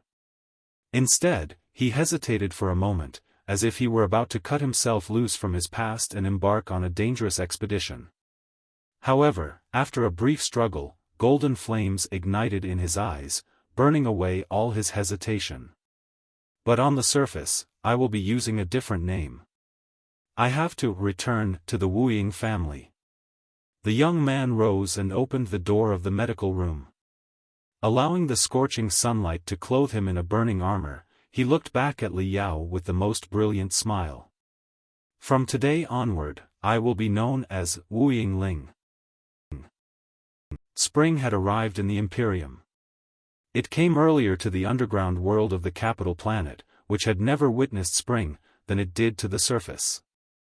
Su Zhicheng, a former distinguished miner and a leader of Nepenthe, stood before the great iron factory, which he found both familiar and peculiar, unable to believe that the place where he was born and raised could turn into such a paradise. The suffocating factory had been augmented with infinite automatic assembly lines and purification and fashioning facilities, standing as state-of-the-art even in the whole Imperium. More than 85% of the workers no longer had to waste their lives on dangerous jobs anymore. But those workers were not laid off. After training, they became constructors and created new living spaces by excavating the rocks around the great iron factory. Beautiful towns and industrial parks were established, transforming the dark, slave-like factory into a model underground city of the Imperium. Even though Su Zhicheng had personally witnessed all the beautiful changes, he still found it hard to believe his eyes when the whole underground city celebrated the opening of the brand new industrial park in the southern district. It was like a dream that had been going on for half a year and would still continue. When Li Yao, Long Yangjun, Li Jialing, and Xiaoming and Wenwen left earlier, they were ready to fight for 10 years, 20 years, and even a century. Their ancestors had struggled in darkness for thousands of years. Why couldn't they wait for another 100 years? They did not expect the victory to come so swiftly. After only half a year, they were told that Li Yao had secured a triumph on the surface and was about to win over the whole Imperium. At first, everybody was suspicious. It was understandable. They had been tormented for too long, and their previous resistances all ended up in destruction. They dare not ask for good news, fearing disappointment. However, the precious resources in the cabinets shipped from the surface made them realize that the victory was real. When teams of cold, iron-boned spiritual puppets arrived in the underground town, they panicked, thinking the machines were there to slaughter them. However, the spiritual puppets were holding spades, not swords. They were there to help repair the shelters, expand the towns, and establish roads between them. Ever since then, the lives of the underground people have steadily improved. Su Zhicheng, as the leader of the Nepenthe believers and Li Yao's old friend, took the responsibility of leading the renewal of the underground world. Through Su Zhicheng, Li Yao hired a group of healthy men to guard the gold crystal pyramid. Since the area was demilitarized, neither the arsonist fleet nor the astounding thunder fleet was stationed there, and the underground people were the best guards. This was not just a job for the underground people but also an eye-opener for the capable young men from the underground world, who would soon return to their hometowns and bring more light to their compatriots. As for the other Nepenthe believers, they returned to the great iron factory and devoted themselves to reconstruction efforts. According to the plan, they would work with Xiaoming and Wenwen, as well as their puppets, to transform the great iron factory into a beautiful, futuristic city. This was not just a part of the general reform but also a powerful weapon. Videos of the modifications to the Great Iron Factory were sent to areas still under the control of the four families, showing the hominoids what the future Imperium would look like and the good lives they could lead. Now, while some Nepenthe believers were involved in the city's construction, others used their mining skills to build roads connecting the shelters and underground cities. As census enumerators, they helped the Imperium gather data on the underground population, which had long been overlooked, to improve their lives through aid. Consequently, more and more underground people joined the effort to enhance their living conditions. Resources were currently abundant, as the four families had numerous industries in the Imperial Terminus sector, and their elite fleets had transported substantial resources during the invasion, now serving as the reformist spoils. The sailing route between the capital and the Seven Seas Space Zone was reopened, allowing resources to be shipped for reconstruction. The main challenge was distributing these resources effectively to those in genuine need. Xiaoming and Wenwen, as information entities, made significant contributions by creating a new, remarkable underground information world. On the surface, they could not entirely dismantle the rule of the immortal cultivators and had to remain cautious. However, the underground inhabitants, struggling to survive, were less concerned about potential future control by crystal processors and more focused on doing whatever was necessary to live. Historically, less developed regions have been more willing to adopt new technologies than more advanced areas. This was true for the underground residents of the capital planet, who skipped the age of magical equipment and entered the ultra-information age. They quickly adapted to working with Xiaoming, Wenwen, and iron puppets. Even the toddlers were following the puppets and learning how to control them. Watching the innocent children play with the metal pets in the beautiful gardens, Su Zhicheng felt his heart melting in the intoxicating spring breeze. He felt like he was decades younger, back to the days when his wife and children were alive. The underground people were no fools. Su Zhicheng, as a leader of the crystal processors, knew the concerns about the development of puppets' technologies. In the past, they had feared the slaughter by the cold, ruthless machines, and gnashed their teeth, hoping to smash all those iron puppets into smithereens. However, the spiritual puppets were only as evil as those who controlled them. Even if the underground people were controlled by crystal processors someday, would it be any worse than the darkness in the past 10,000 years? Those from the new generation who grow up with crystal processors and spiritual puppets will definitely be different from the people on the ground after they grow up, Su Zhicheng thought to himself. But so what? We're never the same as the people on the ground. The immortal cultivators despise us and do not even treat us as their own kind, so why don't we consider the cold machines as our compatriots? After all, in the eyes of the immortals, we're just machines that have body temperatures. Uncle Su. Uncle Su. While Su Zhicheng was thinking, a girl hopped on top of a red lizard. Su Zhicheng recognized her as Bing Bing, formerly a resident of the 10,084th shelter and now a messenger of the underground towns, delivering items the spiritual nexus couldn't deliver. Bing Bing, Su Zhicheng grinned and stopped Bing Bing's red lizard. What have you brought to me this time? It's an invitation. An invitation to the coronation ceremony. Bing Bing blushed with excitement and could barely catch her breath. She said, "We're going to the royal palace, Uncle Su. Do you hear me? We're going to the royal palace. A new emperor is to be crowned?" Su Zhicheng was not as excited as the girl. He was not interested in who would become the head of the imperial cult. After all, they were all just as wicked. However, it was still a surprise for him that even hominoids like them would be qualified to attend the coronation. Times had truly changed. Yes, exactly. Bing Bing nodded quickly and asked, her eyes glowing, "Uncle Su, do you know who the new emperor is?" "How would I know?" Su Zhicheng was amused. "We're just underground wildlings. How can we speculate who the new emperor will be?" "No, it's been announced. I'm sure it will be all over the spiritual nexus soon. But I've received the message sooner with the Black Wind King's personal invitation card. Bing Bing almost jumped to her feet. The new emperor is brother Jiaoling, whom we fought alongside earlier. Oh, Li Jiaoling was his false name. His real name turns out to be Wuying Ling.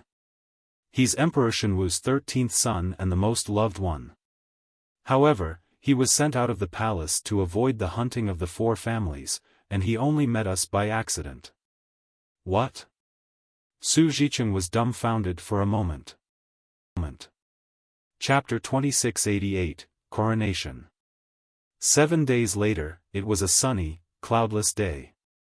Although they had been on the ground for a week and were no longer surprised by the blue sky or the scorching sun, the underground representatives, including Su Zhicheng and Bing Bing, were still overwhelmed by the boundless square, jam-packed with people.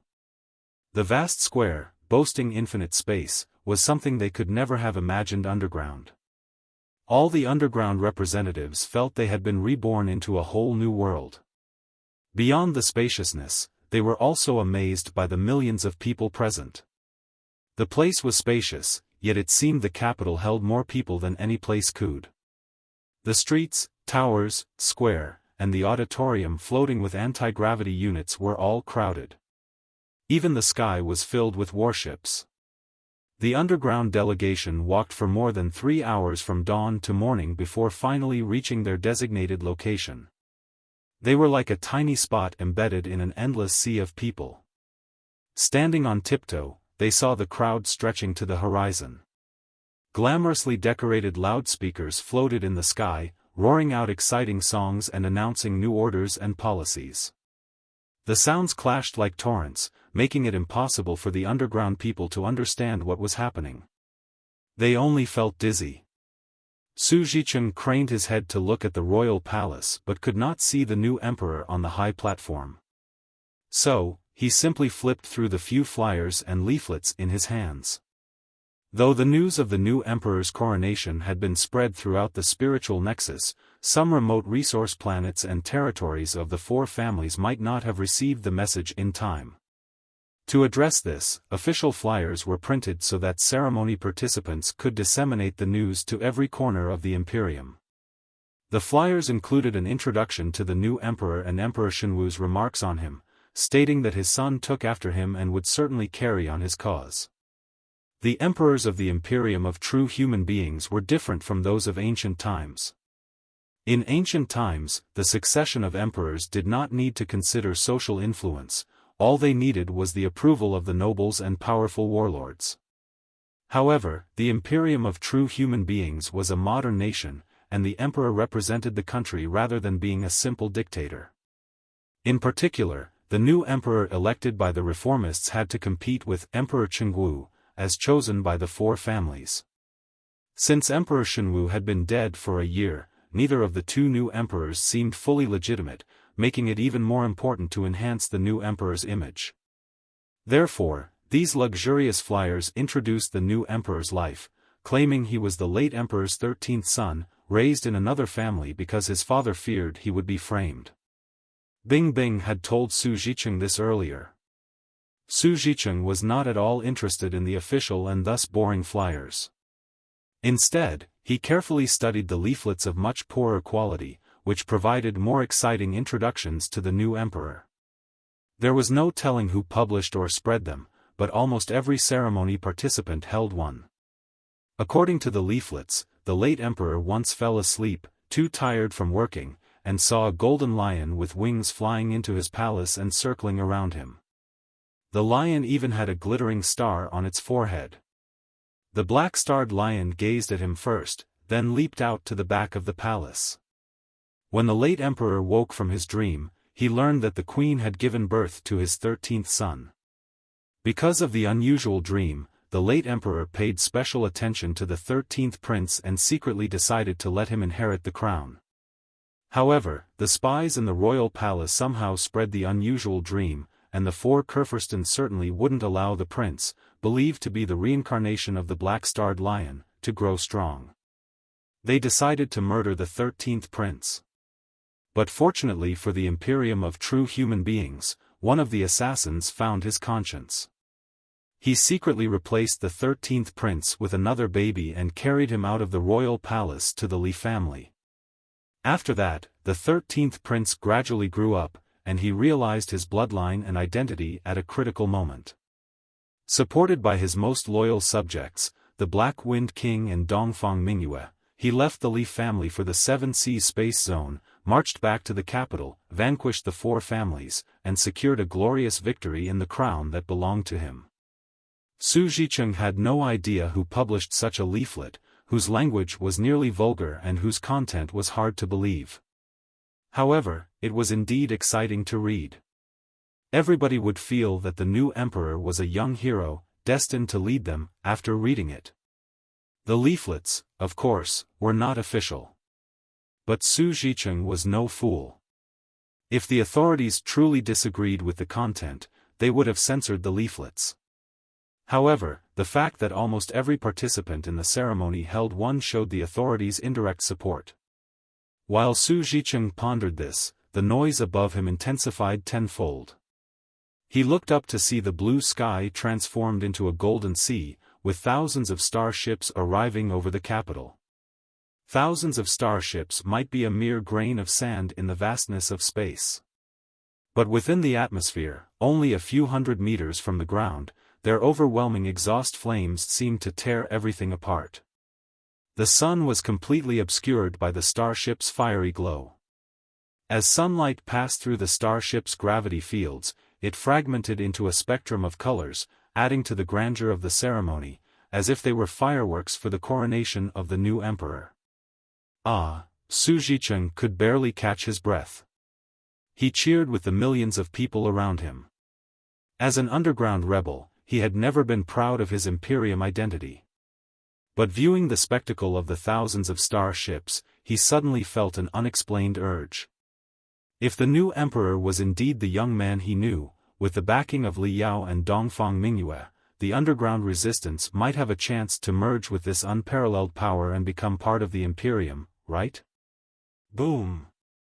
Boom! Boom! Boom! Boom! Boom! Boom! The unexpected blast of cannons nearly made Su Zhicheng leap to his feet. Thankfully, he remembered the repetitive instructions he'd received over the past few days. It was said that cannons would be fired during the coronation. As expected, the deafening explosions caused no damage. The cannons from thousands of starships launched the most dazzling flames of light, paving a golden path from the sky to the ground, as if delivering a certain power from the universe to the high platform before the royal palace. Shwa! Shwa! Shwa! Shwa! Shwa! Thousands of light beams unfolded in the sky, displaying the scene where the new emperor was slowly stepping onto the high platform, so that the participants of the ceremony and all the people in the Imperium could see him clearly. The new emperor turned out to be a tall, vigorous young man. He was wearing golden formal clothes that extended for dozens of meters. The gold scales stitched to his clothes made him look like a golden dragon stretching out slowly. Holding the sword that represented royal power, he slowly ascended the platform. His black hair, mixed with some golden strands, danced as if it were alive.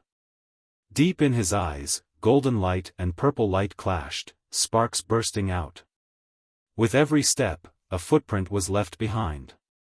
He looked much more majestic than Emperor Chengwu, who was elected by the four families. Many people, who had learned of his background from the flyers and leaflets, became increasingly respectful, vaguely realizing that this new emperor was different from any of the puppets of the past centuries. Chapter 2689, The Emperor's Order. Wow! In the delegation of the underground people, Bing Bing and the other young ones who had met Li Jiaoling before exclaimed, "Is he our new emperor? Why does he look so different from before?" The new generation of underground people were completely captivated by the charisma of Li Jiaoling, or Wuying Ling. Su Zhicheng forced a bitter smile, as those young ones had recognized a new emperor despite his efforts to teach them independence and resilience. However, it wasn't entirely their fault. Even Su Zhicheng found it hard to remain composed in the electrifying atmosphere. At the center of attention, the new emperor finally stepped onto the platform. On the platform, several officials and members of the royal family, dressed in formal attire, awaited him respectfully, holding the seal allegedly passed down from the Star Ocean Imperium. Having been briefed on the ceremony's protocol multiple times, Su Zhicheng knew that the officials would have to make a long, tedious announcement and place the crown, symbolizing royal power, on the new emperor's head before the royal family presented the seal, representing the nation, to the new emperor. However, the new emperor did something unexpected. Just as one of the officials cleared his throat to begin his speech, and Su Zhicheng braced himself for an hour of tedium, the new emperor stepped forward, snatched the crown from the official, and placed it on his own head. In line with the rumor that he was the reincarnation of the black-starred lion, the newly crafted crown resembled a lion with a bloody open mouth. On either side were two dragons holding a glittering pearl, making the new emperor appear even more formidable. For a moment, the entire royal palace fell silent. Everybody was too shocked by the new emperor's move to say anything. The new emperor, however, did not stop there. While everyone was dumbfounded, he seized the seal from the members of the royal family and pressed it onto the first decree he was about to issue, bypassing all the usual formalities and broadcasting his voice across the entire Imperium. As he spoke in a deafening voice, glittering words appeared in the sky, visible to all. They were even more shocked than before. This is, Su Zhicheng, hearing the new emperor's voice and reading the rolling words, could hardly believe his ears or eyes. The new emperor had stunned him more than the real sun did the first time he saw it. What do you mean? Bing Bing and the other young people from underground, however, were confused by the new emperor's boldness at the coronation ceremony. They asked curiously, "Uncle Su, what is the emperor talking about? Why does everyone seem so excited? Isn't it a good thing that the emperor is pardoning criminals? Weren't all the emperors crowned and pardoned criminals?" "Of course it is different," Su Zhicheng, holding back his dizziness, explained patiently to the young people from underground. "It's true that every new emperor pardoned criminals upon ascending the throne, but they never freed those who might threaten their rule. However, this time, the new emperor is mainly pardoning three types of people. Firstly, the immortal cultivators within the Imperium, whom the new emperor describes as terrible but understandable. Many of them sided with the cultivators due to the four families' exploitation. In the Battle of the Seven Seas and the battle for the capital, they proved their loyalty to the Imperium. Therefore, the new emperor has granted them clemency, allowing them to serve their country once more. Secondly, the space pirates led by Boss Bai. These pirates were also coerced onto the wrong path by the four families. Now that a new emperor has ascended the throne, the Imperium is a place of fairness once more. These individuals can transform themselves into loyal warriors of the Imperium. Why shouldn't they be pardoned? Thirdly, the soldiers of the four families' ace fleets who surrendered during the battle for the capital. The new emperor stated that these soldiers were deceived and coerced into attacking the capital by the four rogue Kurfürsten. However, with the support of the Black Wind King and Lei Chenghu, he managed to prevent the capital from being sabotaged. As such, he has decided to give these soldiers another chance to atone for their actions by turning against the four families. Wow! The young people, including Bing Bing, did not fully understand the implications but found it incredibly impressive. That's not all. The pardon order was shocking enough, but the abolition order that followed is even more extraordinary. Su Zhicheng whispered, "You know the slavery system is still prevalent in many sectors of the Imperium. Those who became slaves suffered greatly, much like us. Yet, the new emperor has declared that all slaves under the control of the four families are now free. Furthermore, if they rise against their former masters, they can claim parts of their master's assets and become citizens of the Imperium." Ah! The people from the underground, including Bing Bing, responded with joy, That's amazing. In this way, the slaves under the control of the four families will definitely take our side and help us fight their masters. Su Zhiqing nodded, but he put on a bitter smile. The slavery system had been in place in the Imperium for 1,000 years. How could it be abolished by a simple royal decree? Moreover, not just the four families, but the immortal cultivators who claimed to be reformists mostly had slaves in their households. The warlords who supported the reformists might even have thousands of slaves in their vast territories. If the slaves controlled by the four Kurfürsten families were freed, what about the slaves controlled by the reformists? It was a critical issue, and the foundation of the reformists would be shaken if it was not handled properly.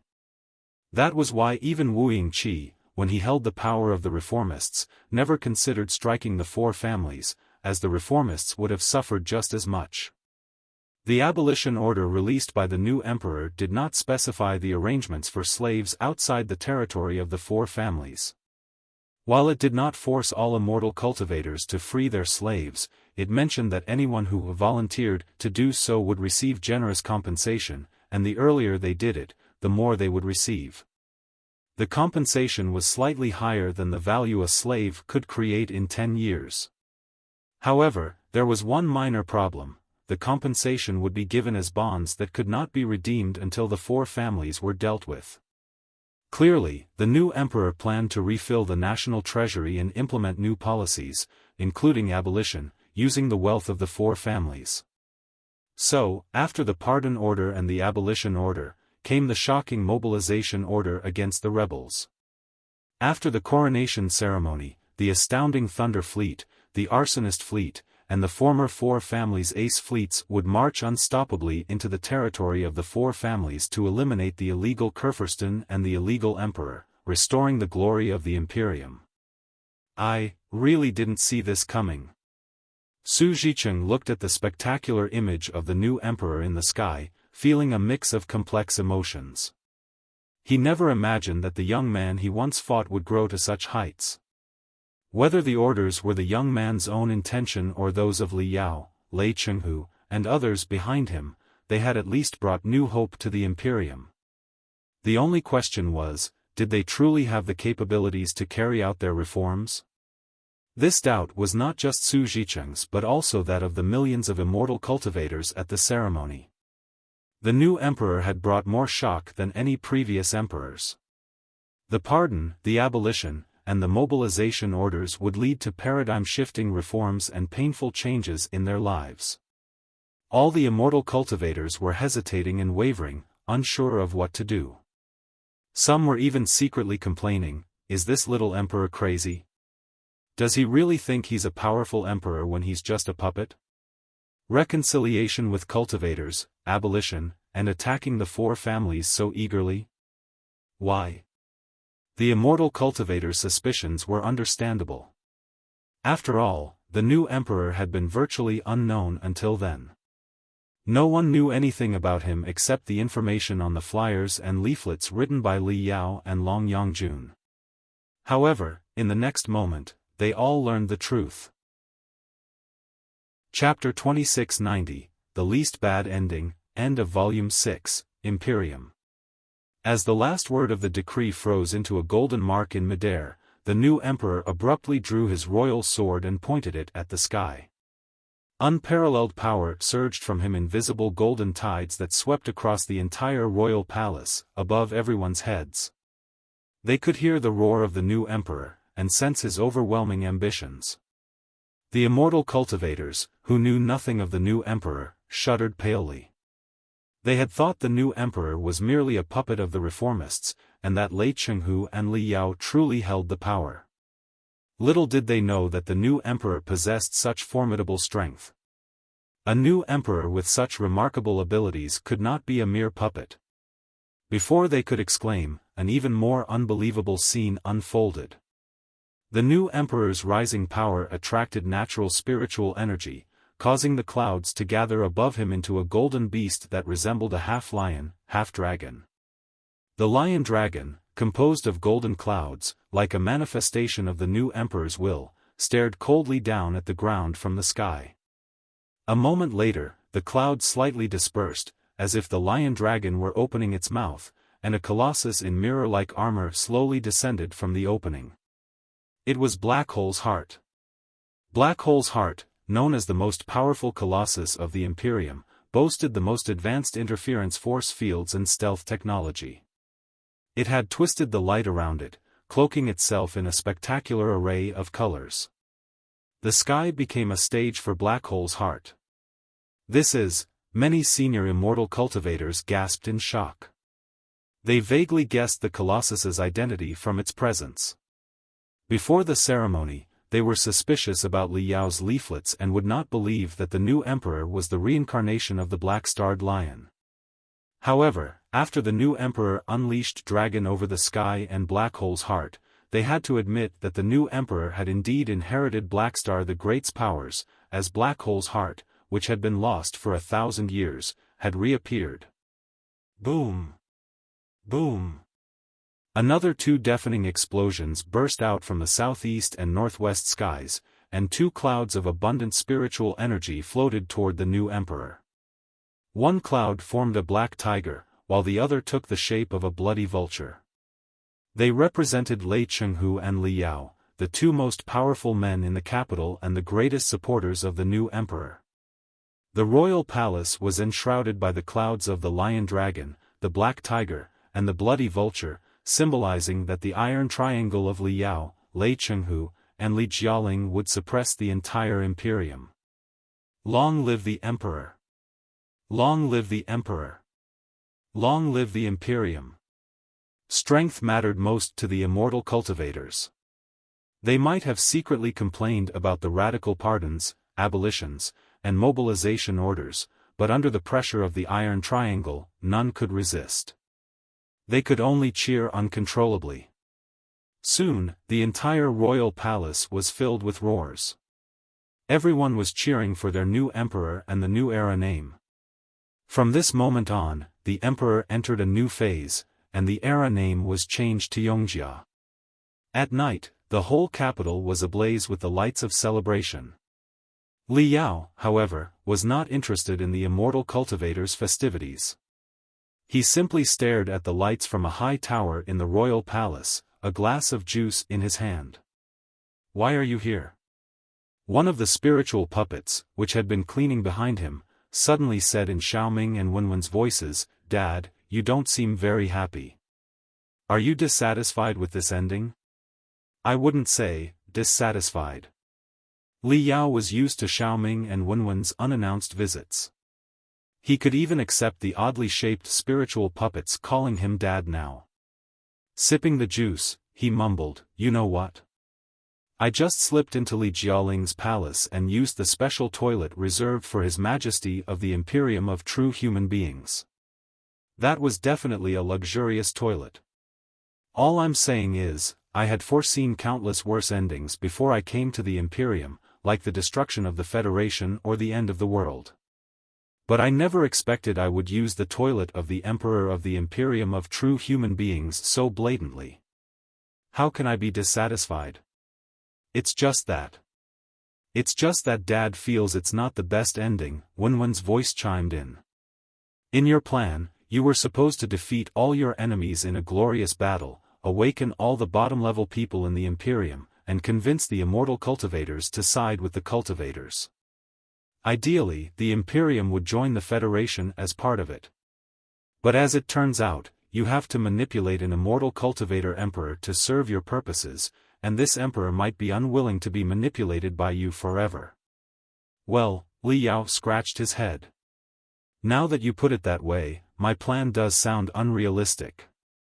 I don't know, maybe I'm just worried that the incomplete victory of this battle will lead to greater problems in the future. I'm worried about the relationship between the cultivators and the immortal cultivators, and between the Federation and the Imperium. I'm worried that Wuying Qi and the Blood God will return and turn me or Li Jialing into a vicious dragon. I'm worried that the opening of the Supreme Emperor's Mausoleum will be catastrophic. I'm worried that my ultimate identity and the mysterious Earth are related to the Flood. I'm even worried." Li Yao did not know what to say. Are you worried that Xiaoming and I will betray mankind? Wen asked. No, that's not what I meant. I know you're both good kids. Li Yao paused for a moment before continuing, but we're different civilizations, and we have different understandings of what's good. Even if we both think we're doing the right thing, we might still have conflicts. That's what worries me. Tell me, Xiaoming and Wen, shouldn't I be worried? Why do I feel there are too many problems for me to resolve? You should be worried, but not too much, Wen said. Contradiction is the driving force that propels life and civilization forward. Exploring the unknown, discovering problems, and solving them are precisely the recurring steps of evolution. Every living person and civilization has problems. Only the dead are problem-free, and only extinct civilizations are absolutely harmonious and perfect. Xiaoming and I find and resolve issues in our databases and algorithms every day. That's our greatest pleasure. We can't imagine a day when we can't find any logical errors, because it would mean our lives are no longer meaningful. Why would we continue to live if we are already perfect? From another perspective, if you're dissatisfied with this ending, what about another one? You resolved all the problems that mankind faced. Everybody lived in a perfect country and had no worries. Li Jialing, Lei Chenghu, and all of us became your puppets, absolutely worshipping you and never betraying you. Henceforth, mankind would have no challenges, no threats, and nothing unexpected. Everything would be under your control. Is this the perfect ending you're looking for? Li Yao thought for a moment and shuddered. This ending seems even worse, Li Yao said, deep in thought. So, on our trip to the Imperium, although we didn't get the best ending, we got at least a bad one, haven't we? Yes, Dad, Xiaoming and Wen smiled simultaneously. Most of the time, the least bad ending is the best ending. Then, let's cheer for the least bad ending. Li Yao grinned, feeling greatly relieved after the talk with the two kids. Finishing his juice, he stared at the spectacular capital and murmured, how can Vulture Li Yao remain a hero without thrilling challenges? Wuying Qi was too weak for me. I do wonder who's going to be pummeled by my fists next. Weird. I haven't rested for a few days, yet my bones are itching again. How I look forward to new challenges. Thud. Thud. Thud. Thud. Heavy footsteps interrupted Li Yao's murmur.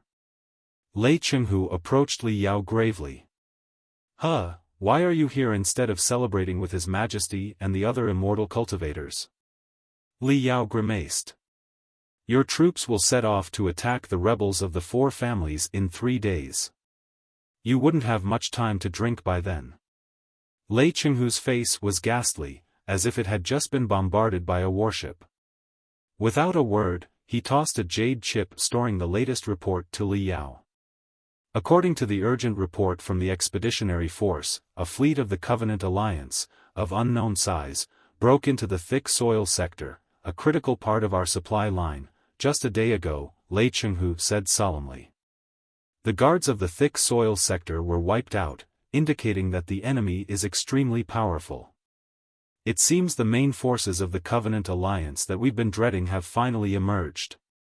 End of Volume 6, Imperium. Chapter 2691, Gao Huan and Song Jingang, beginning of Volume 7, Covenant Alliance. 3 days earlier, in the camp of the 4th Regiment of the Thick Soil Sector's garrison. Gao Huan tried to control his muscles and stand, only to fall into his vomit once more. It felt as if 10,000 burning needles were stabbing his eyes, and he saw the face of Jiang Shui, his wife, whom he had been dreaming about. The medic had said he had recovered, that all his broken cerebral nerves had been reconnected, and his burnt brain had been healed. However, only Gao Huan knew that he was growing sicker, because everyone, including the man roaring at him, who was as brawny as a gorilla, began to look more and more like Jiang Shui. The smell from the gorilla's mouth slightly roused Gao Huan, making him realize it was not his wife but his superior, Captain Song Jingang of the regiment. Captain Song, be sensible, Gao Huan heard the man behind the desk say in a chilling tone. Don't you know what's happening? We're in the midst of reform. Reform? To hell with the Emperor. To hell with Lei Chenghu. To hell with Li Yao. The captain spat out his curses with his usual skill before slamming the desk and shouting, I don't care about your reforms. I simply despise you, you shameless traitor. Ah, the man behind the desk responded, are you planning to avenge General Yun? I never realized you were so loyal to General Yun and your family. To hell with the general. To hell with the family. The captain roared once more, I don't care about the family or any fool who suddenly became my superior because of a command from above. I simply hate traitors like you. You're even more disgusting than this drunkard. The captain pointed at Gao Huan, who managed a smile, but the captain simply spat again. What can I do? The man behind the desk crossed his fingers without a trace of anger. He continued, unhurriedly, you know what General Yun did. When the entire expedition army was undergoing reforms, he hoped to instigate a few officers from the four families to hijack a few starships and escape back to the territory of the four families. TSK, TSK, TSK. How foolish. If he had succeeded, those starships would have been destroyed en route, and too many innocent people would have died because of him, including you and me. Don't forget that we're both from the four families. Is that why you ratted out the 4th Regiment to the military department? The captain roared. All the people with the surnames Li, Song, Yun, and Dongfang in the 4th Regiment have been arrested. Calm down. They're not arrested, they are only isolated for investigation. Once it's determined who was involved in General Yun's defection plan, the rest will be set free. The man behind the desk smiled and said, the new emperor is about to be coronated. In this delicate situation, isolation is good for them. It's better than having them talk to others about their plan. General Yun and I are brothers, but to save more brothers, I had to do what I did. He. You had to? I hardly think so. You saved the lives of so many brothers, but more importantly, you proved your loyalty to the reformists, my acting commander. The captain sneered. If you're having such a thriving career among the reformists, why on earth did you get me out of that dark dungeon? Keep isolating me. Let the dogs of the military department bite me. Shoot me with General Yun if you want. Please, brother Jingang. I don't understand why you're so prejudiced against me. I thought we were good friends, in the same trench. The acting commander opened his hands and said sincerely, listen, I want to save you. I really do. Do you have any idea how many people you've offended? Many of them are trying to kill you because of your association with the four families. I want to save you. In 3 days, the new emperor will be crowned, and he will likely pardon many people. By then, General Yun's defection won't matter. No one else will be involved. But we have 3 days to go. We need to survive these 3 days. You have no idea how much pressure I'm under and how many people want to quietly eliminate you. I need a reason to protect you, so I told them that Song Jingang's team is the best reconnaissance team in the 4th Regiment, no, the entire garrison of the thick soil sector, and that this mission could only be accomplished by him. So, instead of torturing you in the dark dungeon and killing you for no good reason, they should set you free because I need you. This is the last chance for you and your team. Do you understand? Hold on a second, the captain said. How is this related to my team? Most of the soldiers from my team are not from the four families. But some of them are, the acting commander replied. Besides, if their captain has been conspiring with the four families, they will all need some vetting and purging, won't they? The captain gnashed his teeth. Are you threatening me? Not threatening, but persuading. The acting commander said, or rather, not persuading, but begging. I'm begging you to hold back your temper and get your ass out of here with your team to accomplish this mission. Only in this way can you save yourself and your team." After a long silence, the captain said, "You only took this mission because you were eager to make contributions as a newly appointed commander, and you're asking us to carry out this risky mission so you can be promoted, right?" The acting commander smiled. "Brother Jingang, it's a miracle you're still alive, given your nature." After another long silence, the captain clenched his fists but eventually lost his spirit. "I'll need a supersensitive agent. He's right before you." The acting commander pointed at Gao Huan and said, "He's the best supersensitive agent in the fourth regime. Everyone says he has a dog nose. He can detect the faintest changes over the longest distances better than any magic equipment." "You've got to be kidding me." The captain jumped to his feet. "Everyone knows he's completely ruined since his wife was taken by the people of the Covenant Alliance. His brain was burnt by excitants and industrial alcohol. You want me to take this drunk cat to investigate the Unchaotic Valley, the most dangerous place on this planet? He'll only get everyone killed. He's still drunk even now. I said soldiers should not marry, and if they do, a married couple should not be in the same unit. Look at him. He used to be my best soldier. Drunk cat, can you hear me? I'd be happy if you could stand up and punch me. He can't work anymore. Just let him rest in the hospital before he drowns himself in alcohol. Where is Yun Hao? He's a supersensitive agent too. Get him for me. I don't think I can. You know how he's related to General Yun. He's a dangerous suspect." Pausing for a moment, the acting commander added, "Also, he tried to escape during isolation, and he cursed even more than you did. So, his interrogators. Anyway, he's not dead yet, but he'll probably be in the ICU for half a month." The captain's eyes bulged. "You son of a B****ch, calm down, brother Jingang. The lives of many people, including Yun Hao's, are in your hands. Think before you act." The acting commander continued, "Also, Gao Huan is not as unworthy as you describe. He has recovered, and the medic has confirmed that he can return to work. He's not drunk, it's just the side effects of the drugs. He'll get used to it soon." "Oh? Is that so?" The captain was suspicious. "Drunk cat, do you know who you are and who I am?" "Yes, boss." Gao Huan finally struggled back to his feet from the vomit. He stood at attention and saluted. I'm Gao Huan, and your Song Jingang, my boss." "Ha!" The captain grew excited. "This is the only good news I've had today. Gao Huan, you're finally sober. Like I said, women are just like clothes, and you can always get a new one if you lose her. You've been drunk for half a year.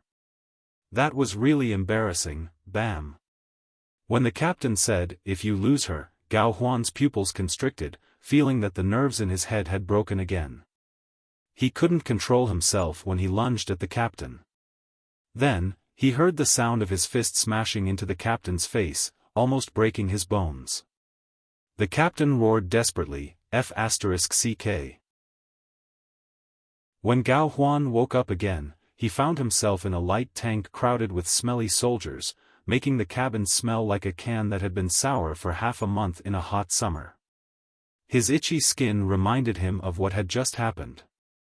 Infuriated, the captain had shot him with a water gun for half an hour, finally washing the filth and drunkenness off him. Now, Gao Huan was back to himself and could more or less distinguish the blurry faces of the companions next to him: Bug, Leech, Black Leopard, One-Eyed Tiger. All of them were his comrades who had fought alongside him. Their clothes were ragged and sloppy, making them look more like beggars than the elite soldiers of the 4th Regiment, but the same tattoos on their chests spoke of their toughness in silence. It was a burning saber piercing through a black heart, with "Never to Forgive" engraved on the blade. This was the emblem of their battle unit. Gao Huan had the same emblem imprinted on his chest as well. Of course, there was also their beloved boss, Song Jingang, the team captain who was secretly called Gorilla King. Cheer up, you bastard. Where's your spirit? Now, listen to me. The captain roared. Indeed, it was rare for the Gorilla King not to roar. The Unchaotic Valley used to be the largest city on this planet hundreds of years ago. It was razed to the ground during the last Covenant Alliance invasion, and when we reclaimed the thick soil sector, it was sabotaged and completely destroyed by the Covenant Alliance again. Not only did the Covenant Alliance destroy everything in the Unchaotic Valley, but they also planted infinite landmines and automatic defense rune arrays in the area. There might even be remaining soldiers of the Covenant Alliance in the city. It can't be helped. We've been moving too quickly to examine every inch of land on every planet. Who knows if the fanatics of the Covenant Alliance are still active in some of their hideouts. Anyway, the Unchaotic Valley is the most dangerous place on this planet. The military had been ignoring the area until a fog rose there a week ago. This bizarre fog covers hundreds of square kilometers and blocks all kinds of probe and magic equipment. It can't be dispersed with weather weapons. The military suspects someone is behind it. Given that the garrison of the thick soil sector is short-handed and busy with political struggles, no large starships can be deployed to investigate the fog. So, they can only send a team of unlucky bastards to figure out the cause of the fog. Yes, that's right. We're those unlucky bastards. It's us again. It's always us. I know you're all used to it, so no more complaints. Just shut up. Right, there's a piece of news. Good or bad, who knows? Anyway, the drunk cat is back. Are you sober, drunk cat? Yes, boss, Gao Huan said, I'm wide awake. What about you? Is your nose still in the right place? Oh. The soldiers chuckled. Some raised their thumbs at Gao Huan, and some whistled at him. Welcome back, drunk cat. Punching the Gorilla King the moment you're back, you do have balls. Even Song Jingang laughed at him. You fucking. Forget it. You can read the details of the mission in the report. In short, don't play the hero, and don't do anything stupid. Nothing is worth dying for, do you understand? Got it. The soldiers of the team roared in unison. Smelling the pungent odor, Gao Huan felt every cell in his body waking up. For a moment, he did forget his wife's face. He forced a smile as he took the blocking agent. Drunk cat, what are you taking? Shit. Is it medical alcohol? Flea, his life and death brother, stepped closer and sniffed the blocking agent in his hand. His eyes widened. You're still drinking? It's fine. The medic gave it to me. The Gorilla King knows as well. Gao Huan explained, you know my condition. This level of stimulation doesn't affect my brain at all now. It just keeps me alert so I can tap into my abilities as a supersensitive agent. After a brief silence, Flea cautiously asked, Drunk cat, you still haven't forgotten. Jiang Shui, have you? Gao Huan grinned. How could I? I can accept if she were killed in battle, but she was captured by the Covenant Alliance. She must still be alive. I have to save her. I will save her. But. Flea couldn't help but interject, you know what happens to prisoners of the Covenant Alliance. If she's still alive, she's probably been stripped of her humanity. That's okay. I'll help her remember everything. Gao Huan finished the medical alcohol and leaned against the cold wall, muttering, I'll save her and help her remember everything. Flea sighed and smiled bitterly. You should be called Love God instead of Drunk Cat. I finally understand why Jiang Shui fell in love with you of all people in this team. Gao Huan smiled. Unwilling to continue the topic, he asked, what has happened outside while I was in the hospital? Our brother troops seem to be in low morale. That's right. Too many things have happened in the past year, Flea said. The reformists and the four families have been fighting fiercely, and the situation is unpredictable. Today, the people from the four families might control the supplies and try to starve the troops not loyal to them. But the next day, the reformists might defeat them and decide to purge all officers from the four families. A week ago, our captain, in his foolishness, joined a defection group of the four families. He hoped to escape back to his hometown with his trusted subordinates and the military secrets of the thick soil sector, only to be caught by the reformists right on the spot. As a result, many people in our team are now isolated for investigation. Overall, the Gorilla King is not wrong. The Emperor is an A** Soon, the Imperium will have 2 emperors, so double A** shoals. How can you keep high morale when you don't know who you're serving? The situation in the thick soil sector is not the worst. I heard that the troops of the reformists and those of the four families have even attacked each other in other sectors, completely forgetting they were both parts of the expedition army. Thankfully, the Covenant Alliance has been crushed by us. Otherwise, if the Covenant Alliance sent an army back, the Imperium would have to give away the 100 sectors it swallowed in the previous counterattack, and the whole expedition army would be wasted. Forget it.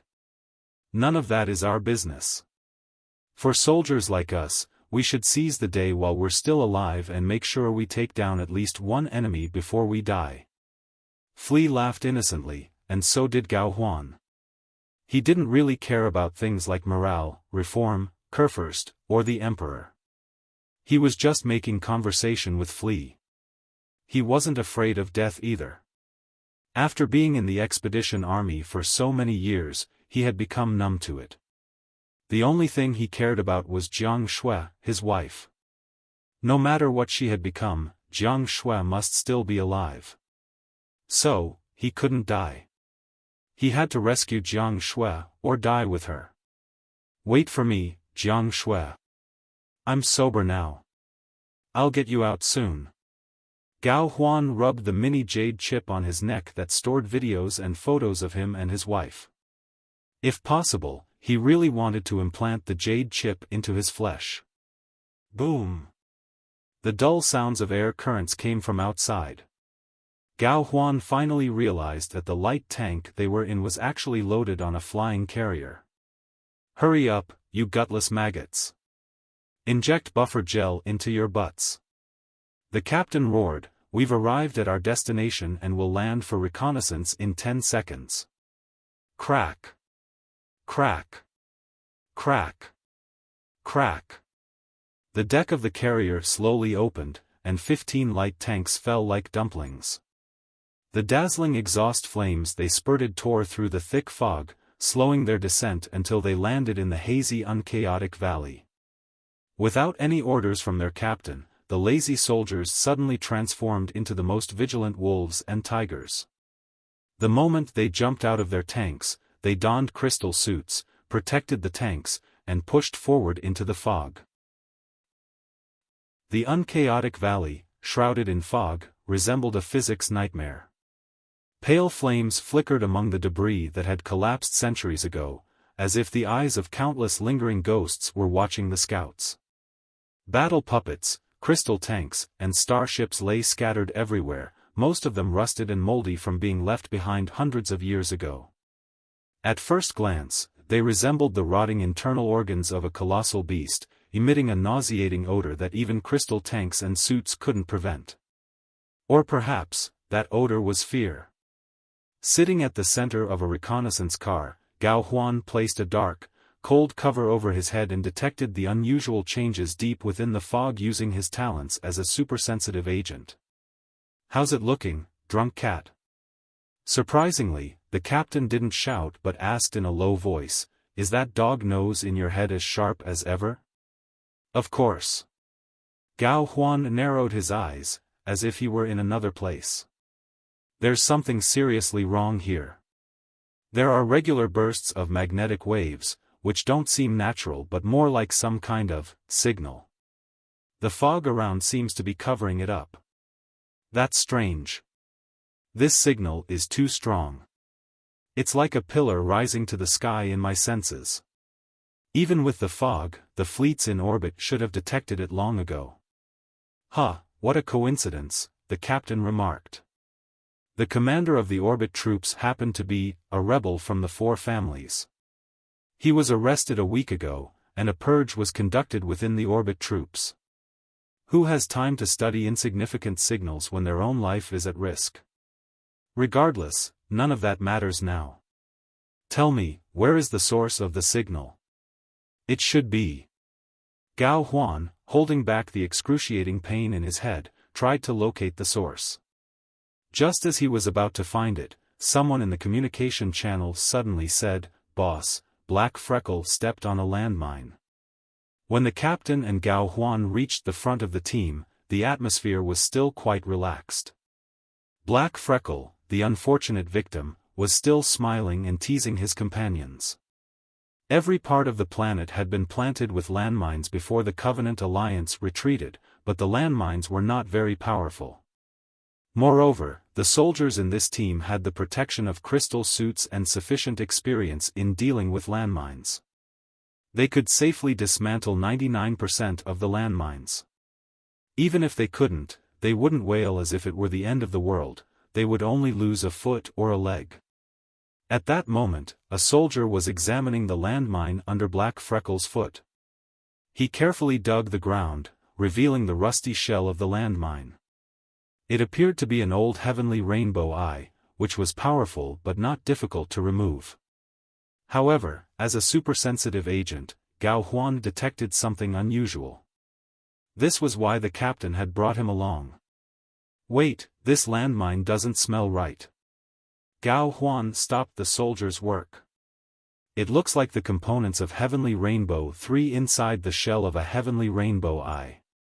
Everyone gasped and stepped back, activating their spiritual shields to the highest intensity. Black Freckle, who had been grimacing, was now dumbfounded as if struck by lightning. It's really Heavenly Rainbow 3. Reminded by Huan, the soldier carefully examined the landmine. His face turned pale as he declared Black Freckle's death sentence. The Heavenly Rainbow 3 was an anti-infantry landmine, designed to deal with crystal suits. Once detonated, it destroyed an area of 100 meters around it, and the standard crystal suits of the Imperium's low-ranking infantrymen offered no resistance to the storm of shards. Soldier, come back. Black Freckle, stay there. The captain looked awful, his eyes fixed on Black Freckle as he gritted his teeth. You've hit the jackpot. You know the power of the Heavenly Rainbow 3. We don't have the technology or tools to disarm the landmine. But even a slight change in your heartbeat will trigger the explosion. There's nothing we can do. F***CK. The muscles on Black Freckle's face twitched. F***CK. F***CK. F***CK. F***CK. F***CK. F***CK. Unfortunately, you have to die before us, but not yet, the captain said. You must wait until your brothers are safe and away from you. You must die a hero's death, do you understand? Black Freckle's face was twisted in anguish. Look at me and listen to me. It's hopeless now, and we all know it. But you have a wife and children back home. You must leave something for them. I can delete some of the battle videos recorded by our crystal suits, but I cannot fabricate any, as it will be detected, the captain said, his tone patient. So, you must die heroically. The new emperor is soon to be crowned. He will need war heroes and will be generous to their families. If you become a war hero, your wife and children will live a better life, won't they? Fuck war hero. Fuck the emperor. Black Freckle was shivering. How would I look like a hero? Fuck. Don't shiver, and don't wail like a wuss. The captain roared, hold your head high and say something like, "Long live His Majesty." No, don't say, "Long live the reformists." We don't know yet if they will win in the end. If you dare not do it, I can give you a hand. Rest assured, I'll help you. On the count of 3, all right? There won't be any pain. I promise. Come on, 1. What is this shit all about? Black Freckle said, his voice trembling, "Long live His Majesty. Long live the Imperium." Is that? Before he finished, the captain suddenly drew his gun and blew Black Freckle's head off. Hardly had the headless body fallen when a burst of colorful light shot from his foot and spread over hundreds of square meters nearby. Thankfully, all the soldiers had retreated 100 meters away and shielded themselves. They suffered no significant losses apart from weakened spiritual shields. Black Freckle was completely gone. Only the spots of blood on the ground proved he had once been alive. It was painless, wasn't it? The captain asked the soldiers around him, his tone grim. Yes, it was. The soldiers all nodded their heads after a brief silence. It seems we've found the right place. The captain looked at Huan and said, "Heaven Rainbow 3 is too advanced to be planted for ordinary soldiers like us. Something of great importance must be hidden behind the landmines. Let's clear the landmines and prepare for battle." Boom. Boom. Boom. Boom. Boom. Boom. Boom. The tanks rained a storm of bullets on the landmines, triggering them and creating a spectacular fireworks display. Before the fire above the landmines had even died down, the team had already started pressing deeper. The loss of their companion did not depress them but fueled their anger. After a half-year's rest, Huan seemed to have rediscovered the instincts of a supersensitive agent. He keenly sensed the unusual waves in the air and adjusted their direction accordingly, locking onto the source of the signal at the center of the fog. At this moment, strong signals were still emanating from there like a burning torch. Huan even felt that the source of the signal no longer cared about being noticed. Guided by him, the team finally arrived at their destination, only to be shocked by what they saw. Deep within the valley was a narrow, long chasm. Rising 100 meters from the bottom of the chasm was a piton-shaped magical device.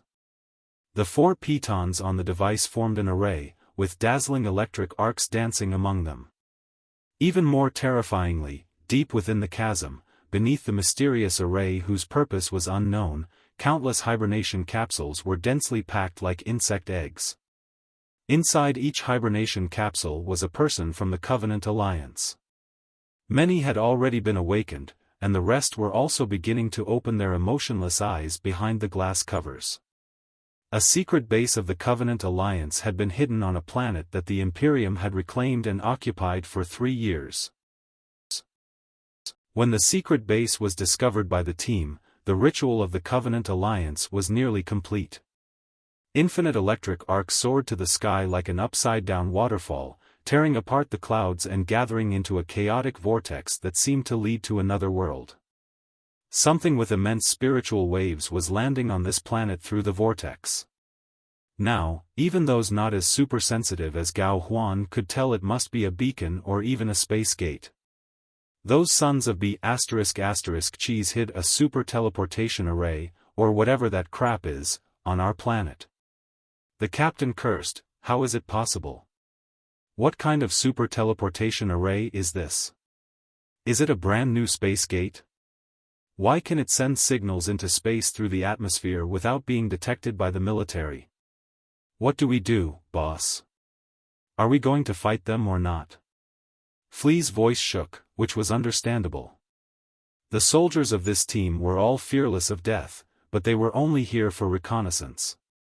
The awakening Covenant Alliance members outnumbered them 10-1, and launching an attack now would be suicide. Their mission did not include destroying the enemy's important facilities. Of course. The captain glared at Flea and roared, pointing at the vortex of electric arcs, "Don't you see the gap over there?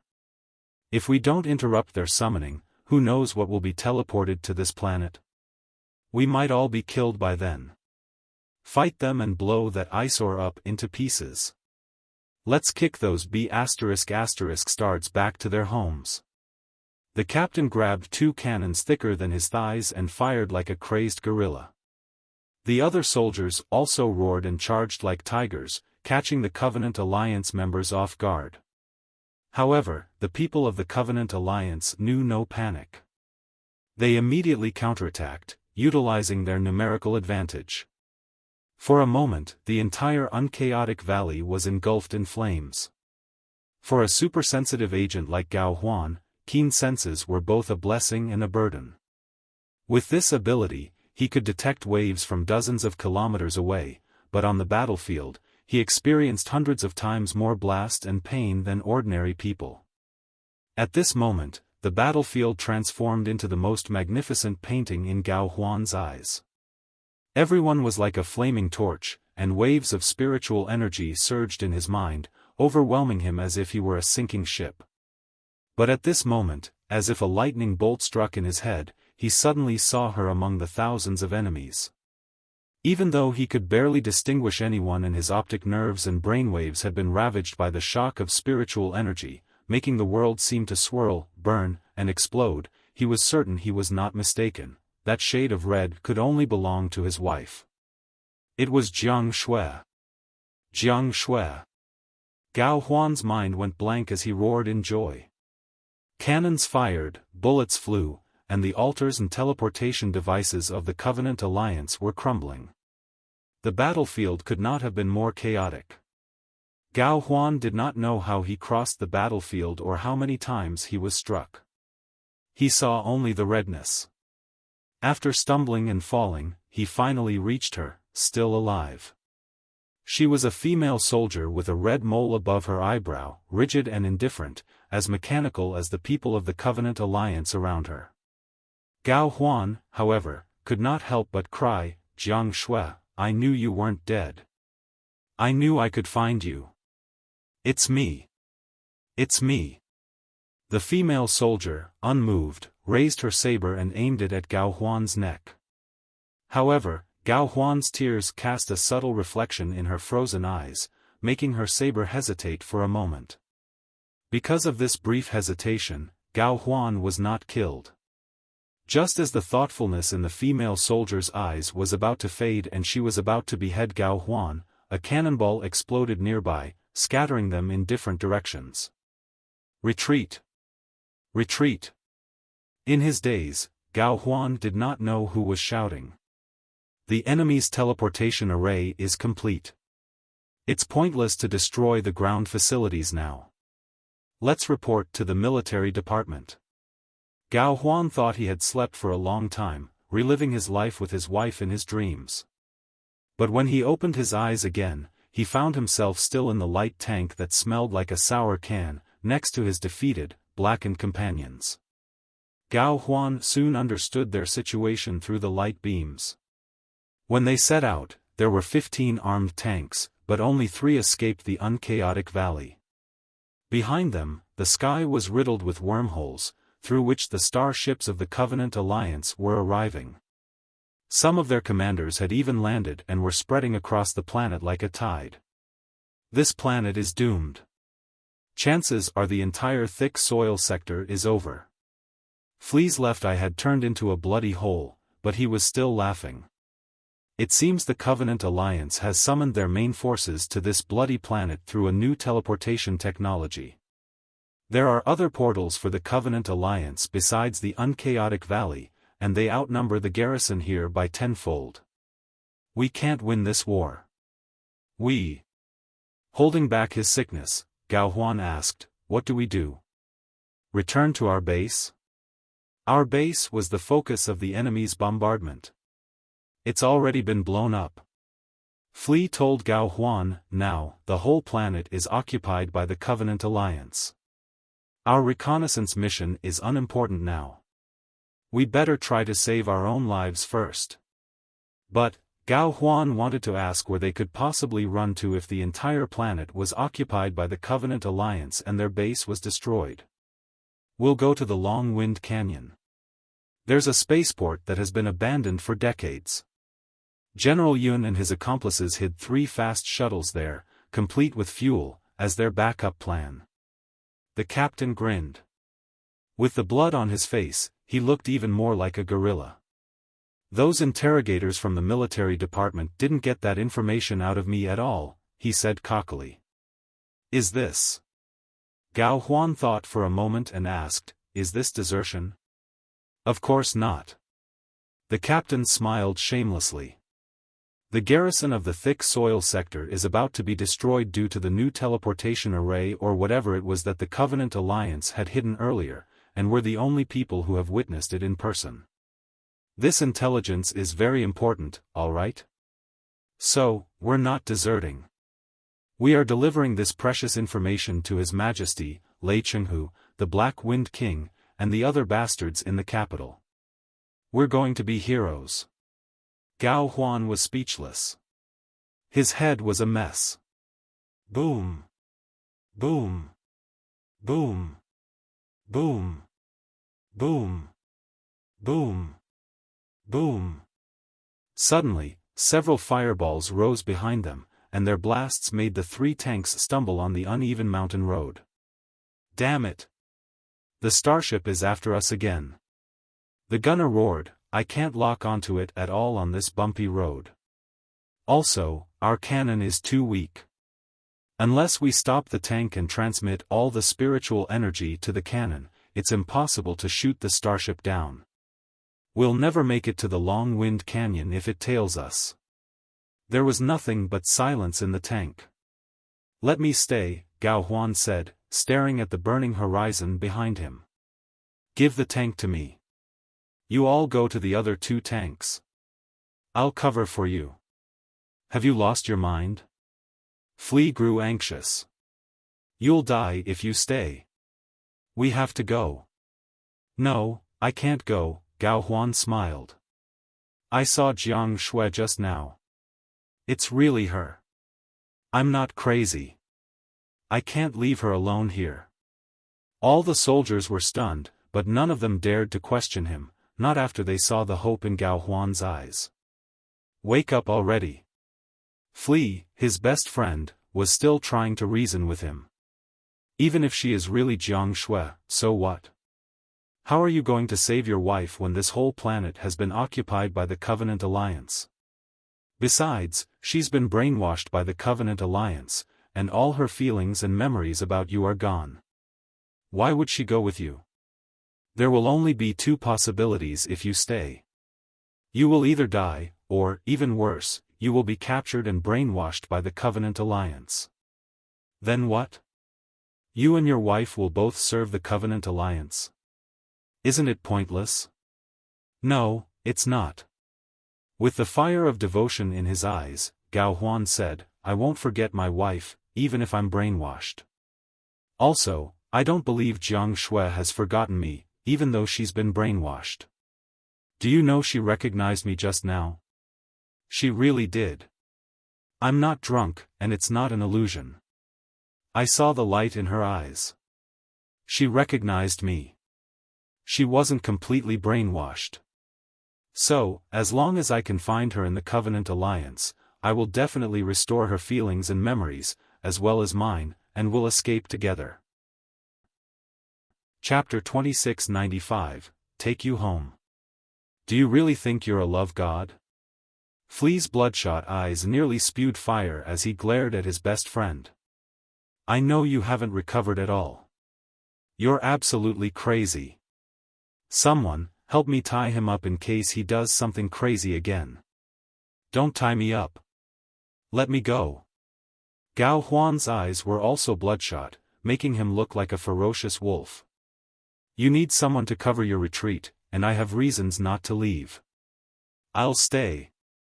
Flea, don't argue with me, or none of us will get out of this. Boss, please stop the tank. You know I'm not crazy. I can't just watch Jiang Shui suffer here. I really saw her just now. I really did. Please trust me. I won't return to the capital as long as she's here. It's impossible. After a long silence, the captain gave the order, "Stop the tank." They accelerated in a sharp turn to temporarily escape the Covenant Alliance's starship. Then, they found a hideout, where everyone crammed into 2 tanks, leaving most of the ammunition and an intact tank for Huan. "Cut the crap. Go now. Don't stop me from finding my wife." Huan grinned at the captain and Flea. Flea glared at him, and his face suddenly softened. "That's right. All of you, get the hell out of here." Before Flea could say anything, the captain suddenly shut the door from the outside and stood next to Huan. "Boss." Huan looked at his captain, puzzled. "Why are you looking at me? You think you can shoot down the enemy's starship when you can barely walk straight?" the captain said casually. "Besides, I don't want to go to the capital either. I'm from the 4 families, and I'm among the few survivors who weren't killed in the thick soil sector. If I go to the capital, I'd only be executed as a deserter or a traitor, wouldn't I?" "But," Huan stammered, "you'll be a hero. You're not among the leaders of the 4 families, and you haven't done anything wrong to the Imperium. Maybe you'll become an awesome war hero after some simple vetting. Like you said just now, we're not deserters but deliverers of important intelligence." "Some simple vetting?" The captain laughed and spat a mouthful of blood-stained saliva before he opened his fingers. "Do you see my hands? They're meant to kill people, not to write confessions and fill out forms. When the dogs of the military department interrogated me, I swore I would never be vetted by anyone again. Neither the Emperor, nor Lei Chenghu, nor the King Black Wind King will ever make me write a single word of confession for them." "Boss." Huan didn't know what to say. "If so, you can escape back to the Song family's territory. Didn't you say General Yun stacked multiple shuttles? You could part ways with them and go home. Forget it. In my view, the 4 families are even more worthless than the reformists. Emperor Chenggu won't last long." The captain waved his hand. "Besides, you know how I always piss people off.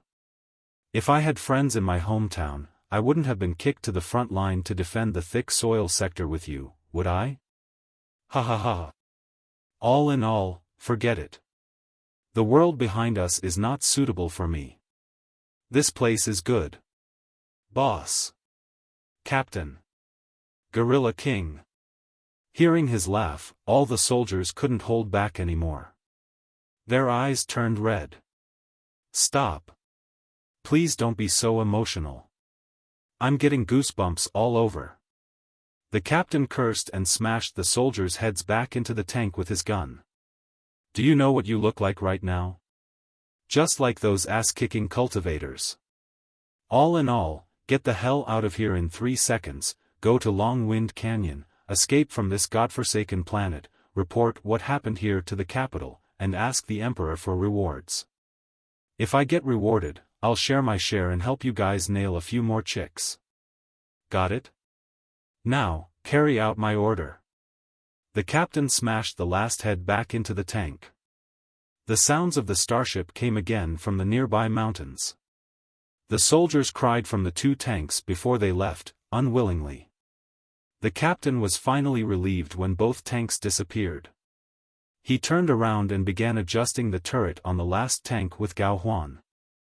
They dismantled the protection devices of the turret and focused all the spiritual energy in the tank on it so it could fire with an astonishing force.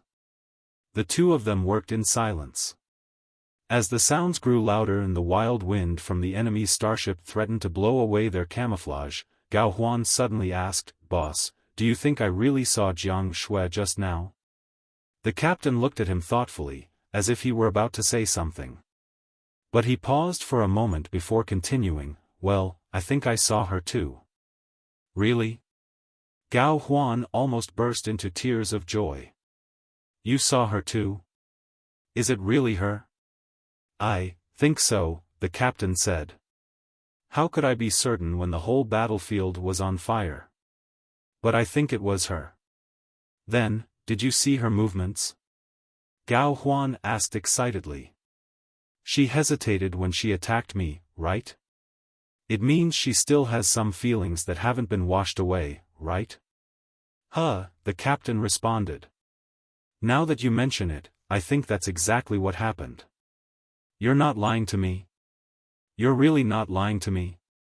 Gao Huan finally shed tears. You're my boss.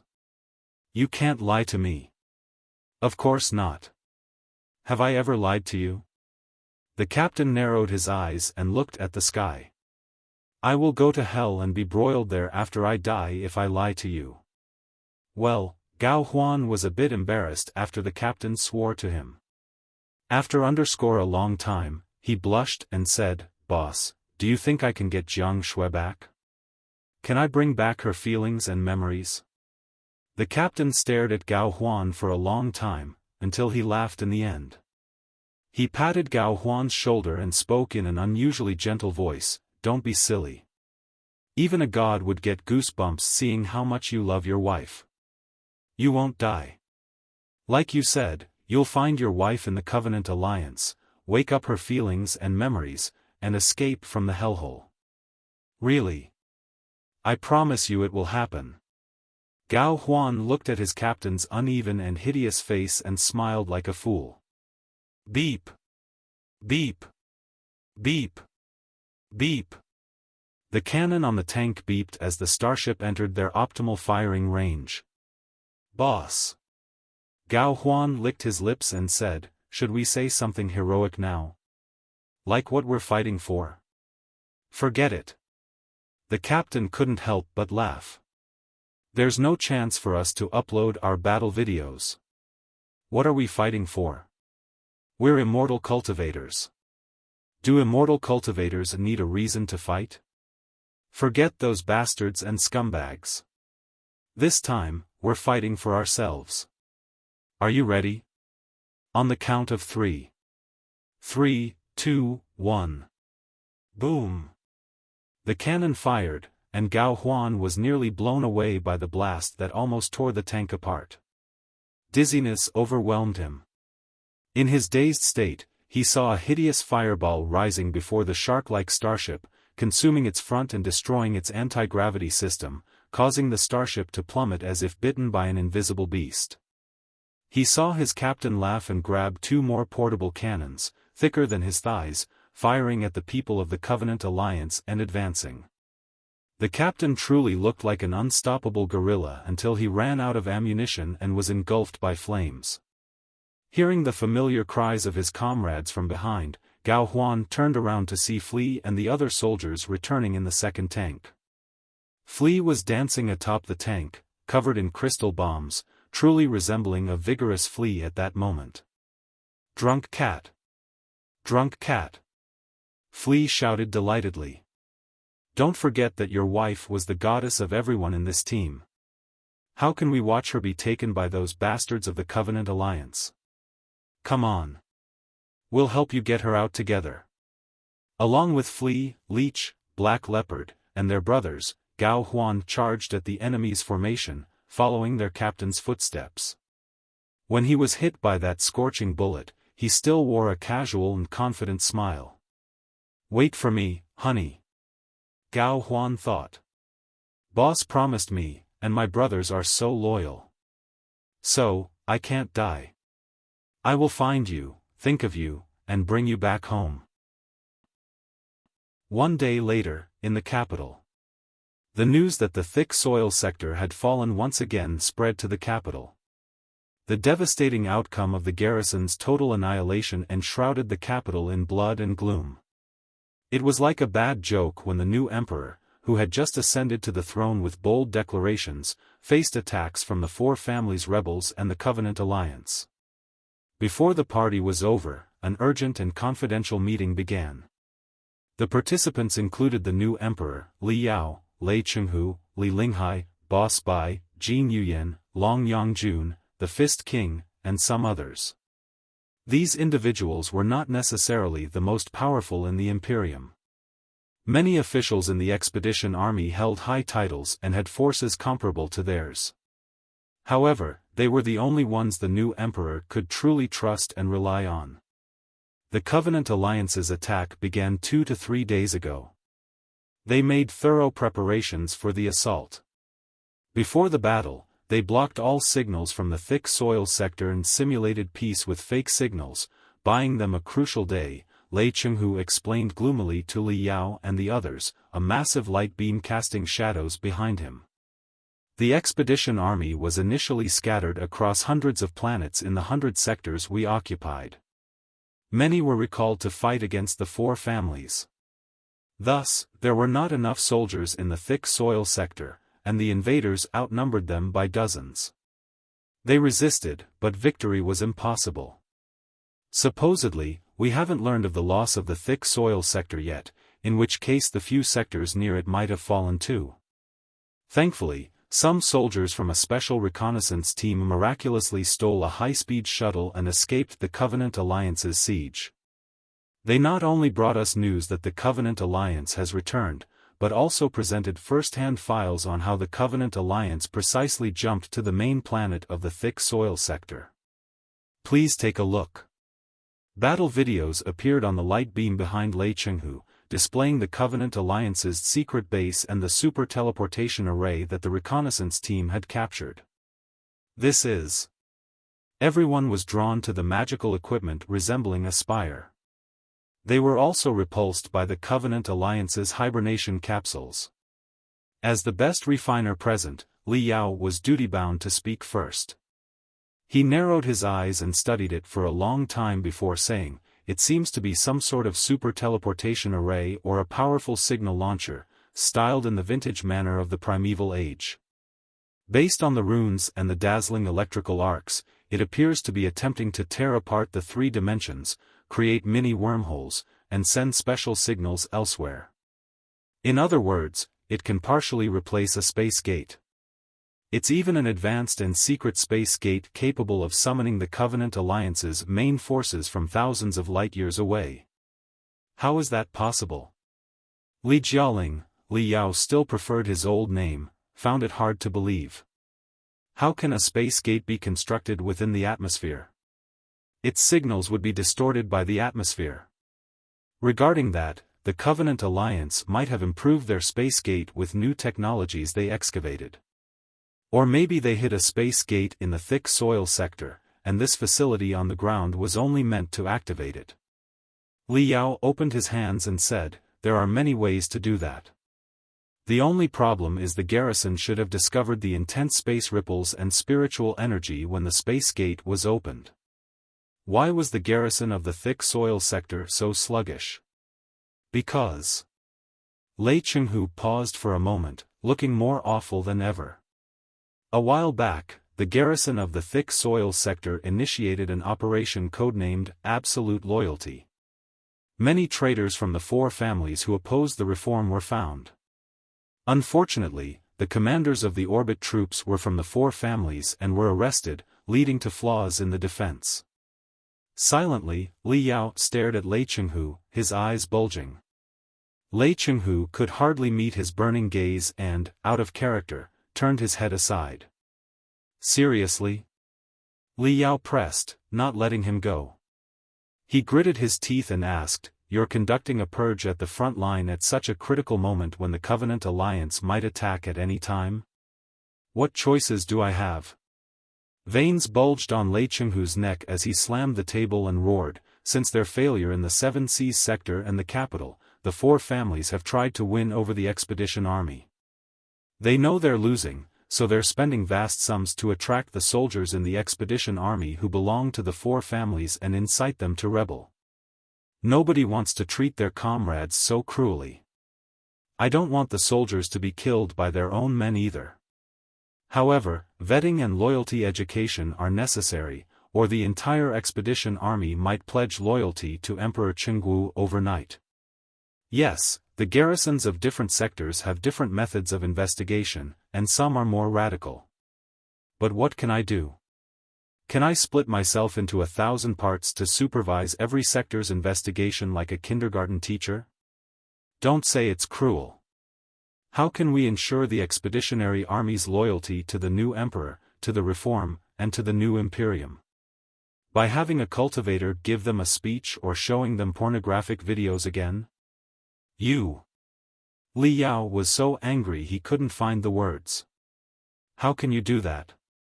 Alright, both of you. Li Jialing was new to being an emperor. He had performed well during the coronation, but he lost his imperial composure in the crisis. All he could say was, "What's done is done. We need to find a solution rather than fight among ourselves." Lei Qinghu, what's the situation in the other sectors? Has the Covenant Alliance launched an attack? Not yet. Lei Qinghu took a deep breath, managing to calm himself. He displayed a map of the newly recovered territory on the light beam behind him and continued in a hoarse voice, "However, the loss of the thick soil sector is already very severe, if not critical. Please look. The thick soil sector is the intersection of many sailing routes in the newly recovered territory. It serves as a transportation hub for different battle zones, so it accumulated a lot of resources.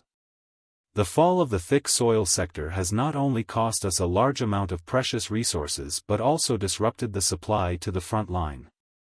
Previously, troops from dozens of worlds would rest and resupply in the thick soil sector as they marched. If they have to choose another route, it will cost them 20% more fuel and resources. More importantly, after occupying the thick soil sector, it's like the Covenant Alliance has driven a nail into the heart of our newly recovered territory. They can attack all nearby sectors from this base. Lei Qinghu clenched his fists as he spoke. A year ago, I tried to explain to the Council of Elders that our campaign had been going too smoothly. Our expeditionary forces were spread across more planets and more routes when the main forces of the Covenant Alliance had not been defeated. This left us without the necessary mobility. Lei Qinghu said coldly, "Now, the main forces of the Covenant Alliance are concentrated like a fist that can strike anywhere they choose, but we must divide our forces to defend 100 sectors simultaneously. In the end, we may not secure any of them. Then," Li Yao naturally asked, "could we abandon part of the newly recovered territory and gather our forces to confront the main forces of the Covenant Alliance, or at least defend the most critical locations? That would be very difficult. It would have been the best strategy a year ago, but it's not an option now. This is not a military problem, it's a political one." Lei Qinghu shook his head and said. "We are different from the Covenant Alliance. The people of the Covenant Alliance are a bunch of lunatics and machines who do not care about consequences. They can abandon dozens of sectors without hesitation and bury themselves for years, if not decades, to wait for the best moment to strike back. But we cannot do the same. We are the army of the Imperium, the guardians of mankind, representing the glory of our civilization. Now, with the new emperor just crowned and the Imperium poised to enter its most splendid age, how can we retreat from dozens of sectors and allow those worlds to fall into darkness once more? If so, the new emperor and the Imperium will be in great disgrace. We can't explain it to the people, and the rebels from the four families will certainly use this as an excuse to attack us, or even incite the expeditionary army to join their side." Chapter 2697, The Covenant Alliance's Cutthroat Attack. Li Yao was very angry, but he couldn't argue, as he realized that the newly recovered area was indeed a headache for whoever controlled it. The two emperors, one supported by the reformists and the other by the four Kurfürsten families, were contesting the legitimacy of their claims to the throne. For the people of the Imperium of true human beings, who believed in the survival of the fittest, strength was the ultimate justification. If Li Jialing lost vast territories immediately after claiming the crown, it was true that many would be disappointed, and many experts might change loyalties. The four Kurfürsten families certainly wouldn't hesitate to mock Li Jialing for it. Why was it that the newly recovered area, which was impenetrable under the control of the four families, was so easily conquered by the reformists?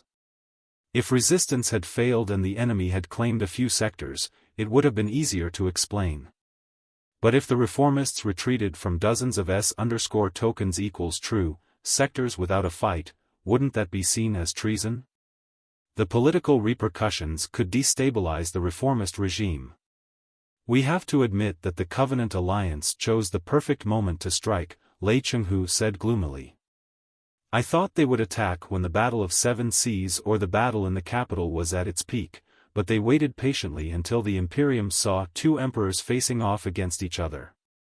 The conflict between the two emperors means that it's impossible for the reformists and the four families to negotiate. They have to eliminate each other and will never unite to resist the Covenant Alliance. Li Yao remained silent. He had to concede that Lei Chenghu was right. Royal authority was paramount in the Imperium of true human beings. Even the four Kurfürsten had to validate their dominance through it. The immortal cultivators could sometimes compromise in their beliefs. For example, Lei Chenghu cooperated with Li Yao, even though Li Yao was a cultivator. After all, Li Yao represented the Star Glory Federation, which had no emperor but only a speaker, a role that posed no threat to the crown and would not undermine the brilliance of royal power. During the battles of the capital and the Battle of Seven Seas, the reformists and the four families had not yet elected their emperor, leaving room for negotiation. If the Covenant Alliance had attacked then, the reformists and the four families might have reached a truce to fight the common enemy first. This would have been the last thing the Covenant Alliance wanted to see. Now that both parties have elected their emperors, they can only fight each other to the bitter end, even though they know the Covenant Alliance covets them. The Covenant Alliance certainly knows the best timing. The entire Imperium has been compromised by them, and intelligence on military, political, and economic matters is delivered to the Covenant Alliance daily. There are too many spies for the Association of Demon Hunters to catch, said Long Yangjun. Since she had helped the new emperor ascend the throne, her position as president of the Association of Demon Hunters was restored. Furthermore, with Yu Wuxuang, the head of the Imperium's other special agency, implicated in Wuying Qi's scheme and under secret investigation, Long Yangjuan's rival was gone, making her the sole leader of the Imperium's spies. She no longer needed her fake name, Dongfang Mingyue. After all, Dongfang was not a popular name among the reformists. She was described as the reformists' agent, sent to the Dongfang family for special missions. Now that her missions were completed, she had picked up her old name. Long Yangjuan's current main job was to deal with the spies the Covenant Alliance had sent to the Imperium. She was doing quite a good job. Li Yao had seen the spies of the Covenant Alliance on Kunlun more than 100 years ago.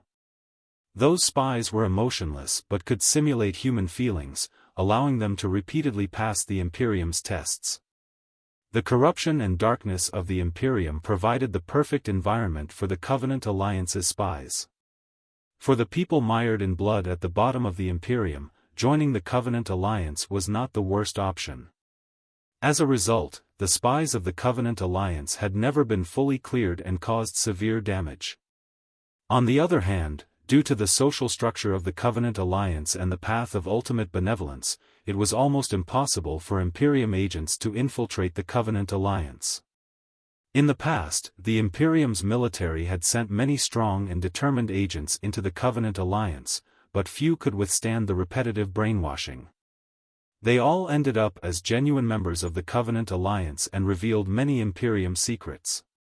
Consequently, despite 1,000 years of war, the Imperium knew little about the Covenant Alliance. This lack of knowledge was a significant reason why the Covenant Alliance, despite being located in remote worlds with few resources, remained undefeated after 1,000 years. In summary, it's impossible for us to negotiate with the four families in this competition for legitimacy. No matter how aggressive the Covenant Alliance, we have to carry on with our previous plan. Lei Chenghu slammed the table and declared, His Majesty has personally announced the mobilization order against the rebels. It would be a mockery if we did not follow through. Besides, our army has been making military preparations for half a year, and there's no way to stop now. Li Yao was silent. He also knew that the war between the reformists and the four families was inevitable. It was not just a matter of the emperor's authority but also the implementation of new policies. On one hand, the four families were not yet defeated, and they were striving to heal and grow stronger each day. Once they were fully healed, dealing with them would be far more challenging. On the other hand, the pardon order, the abolition order, and other reformists' policies required the resources of the four families. Abolishing slavery was more difficult than it sounded. Educating and liberating the populace required substantial funds. The city that Liao, Xiaoming, and Wenwen established in the Great Iron Factory beneath the capital planet demanded astronomical investments, and there were countless hominoids and other great iron factories across the Imperium in dire need of support. As a cultivator, Li Yao definitely supported the Imperium's reform. He certainly couldn't try to get funds from the reformists like Lei Chenghu, Li Linghai, or Li Jiaoling. If they did not eliminate the four families and seize their wealth, where could they find the investments needed for the reforms? Without funds, the pardon order, the abolition order, and subsequent reform policies would be nothing but empty promises, and the foundation of the reformists could crumble. Ultimately, even the national interests of the Star Glory Federation might be at risk. So, Li Yao could only agree with Lei Chenghu that the battle against the four families had to be carried out, even if the Covenant Alliance was turning the newly recovered area upside down. So, we're going to fight on two fronts at the same time? Li Yao asked, looking at the map behind Lei Chenghu. We'll be facing the military pressure of the Covenant Alliance and the four families simultaneously? Yes. In the best-case scenario, Lei Chenghu said, if the Expeditionary Army can stall the Covenant Alliance in the newly recovered area, and the army I command can crush the last capable troop of the four families, we'll have the time to deal with the Covenant Alliance.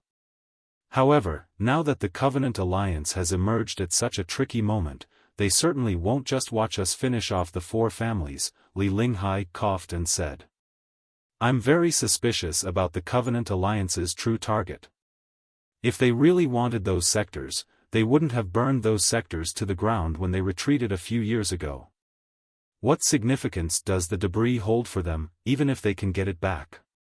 General Lei Chenghu said in his report to the Council of Elders that the Covenant Alliance is implementing a strategy, hoping to win the war once and for all equals true. I agree with him. If it's true, the Covenant Alliance's target won't be the newly recovered area or the Expeditionary Army, it might be the capital. Exactly. Skipping the hundreds of sectors in the middle and striking at the heart of the Imperium sounds like a suicide strategy and would never work at any other time. However, now that most of our forces have to be deployed to eliminate the rebels of the four families, and the remaining forces are scattered across the dozens of sectors in the newly recovered area, the capital will be unprecedentedly undefended when the final battle between us and the rebels of the four families begins. This will be the perfect moment for the Covenant Alliance to strike at us. Chapter 2698, Super Jump Point. Li Linghai, currently the Empress Dowager of the Imperium of True Human Beings, considered herself the former leader of the reformists in front of her allies and did not hide her sharpness. While speaking, she displayed the current defenses of the entire Imperial Terminus sector. Once, the Imperial Terminus sector had been an impenetrable stronghold, every inch armed to the teeth. Unfortunately, when the four families attacked the Imperial Terminus sector, all defense lines outside the capital planet were destroyed. The solar storm that followed further damaged them. In the subsequent half-year, the reformists had been too busy reorganizing themselves to repair the defense lines. The capital had never been more lightly defended in the past 1,000 years. If Lei Chenghu were to mobilize the best fleets for an expedition into the territory of the four families, the capital would not have enough troops to resist the main forces of the Covenant Alliance. That's all? Li Yao looked at the map of the capital, deep in thought. So, the Covenant Alliance's ultimate goal is the capital? I remember General Lei Chenghu mentioned that the Covenant Alliance has been a stagnant, abnormal nation, lacking the vitality of a true society. They must be on the brink of collapse after 1,000 years and have to fight a decisive battle with the Imperium. Even if the Covenant Alliance could seize the capital, what then? Most immortal cultivators would never surrender to the Covenant Alliance. They would continue the fight in other sectors until the last soldier on the last planet of the last sector is defeated. Even the four families would not surrender. The war would last for at least decades. If the Covenant Alliance is bordering on collapse, occupying the capital won't help. Can they keep attacking for 100 years? So, as I've told you before, I'm suspecting that the Covenant Alliance's ultimate target is not the capital, but the entrance to the Supreme Emperor's Mausoleum, Ling said. The Covenant Alliance unexpectedly occupied the thick soil sector to wreak havoc on the expedition army, which will create an opportunity for them to attack the capital. However, attacking the capital is just another distraction. Their real purpose is to occupy the space zone where the entrance to the Supreme Emperor's Mausoleum is located. It's somewhere around here. Several strange maps appeared on the light beam. Among the sparse stars were several dotted lines and blips. The entrance to the Supreme Emperor's Mausoleum is like a ghost island that surfaces in the ocean regularly. It has been 1.5 years since the Mausoleum last showed up. If my calculation is correct, it will appear again in 3 months to half a year. Ling said, based on our previous experience, the entrance will remain stable for a long time. If the Covenant Alliance is really planning to sneak into the Supreme Emperor's Mausoleum, this will be their best opportunity over the past hundreds of years. I believe that you've all realized that the Supreme Emperor's Mausoleum is not just the place where the Supreme Emperor is buried, but also the place where countless primeval experts are sleeping. The Covenant Alliance, on the other hand, is a fanatical organization that worships the primeval experts rather than a normal country. Their goal is to wake up all the primeval experts. Everyone shuddered upon hearing that. One could only predict what a normal enemy might do, but who could know what a group of inhumane fanatics would do? I'm still confused. How can the entrance to the Supreme Emperor's Mausoleum be so unpredictable? Yao frowned, pointing at the map. The possible location of the entrance spans 2 sectors. That's a broad range. Also, you mentioned it would appear 3 months to half a year later. Is it going to be 3 months or half a year? Why is the entrance to the Supreme Emperor's Mausoleum so mysterious? Can you explain it in a more reasonable way? Of course. While the entrance to the Supreme Emperor's Mausoleum is mysterious, it can be explained through natural laws, as long as you break free from your preconceived notions and understand it from a higher dimension, Ling explained. She grabbed a piece of paper and 2 pens, shook the paper, and said, "Let's assume this paper is a universe." She then rolled the paper into a ball. Now, it's a high-dimensional universe. Using one of the pens, she drew a black circle around the paper ball. This represents the trajectory of an object moving at _an_even_ speed in this high-dimensional universe. Notice how the trajectory is clear and patterned. As long as you know the object's location and speed, you can calculate where it will be in the next second. For instance, if I draw a red spot here, it will always move along the black circle, correct? Yes, Yao responded, observing carefully. The math was simple, even for elementary school students, but he still did not grasp Linghai's point. So? Linghai smiled and unfolded the paper ball, smoothing out all the wrinkles. The paper was now flat again, with countless black spots that had once formed the black circle now scattered and disorganized, like the random markings of a child. The red spot, on the other hand, appeared independently on one of the black spots. What about now? Linghai asked, looking at Yao. Assuming the red spot's movement pattern doesn't change, can you tell me where it will be next? Yao was at a loss for words. Of course, he couldn't predict it. However, he now more or less understood Linghai's point. The entrance to the Supreme Emperor's Mausoleum is like this red spot, Linghai said. It has a fixed movement pattern, but it's not in 3 dimensions. It comes from a higher dimension. When this higher dimensional pattern is projected into our universe, it appears as the seemingly random black spots on the paper, Li Linghai continued.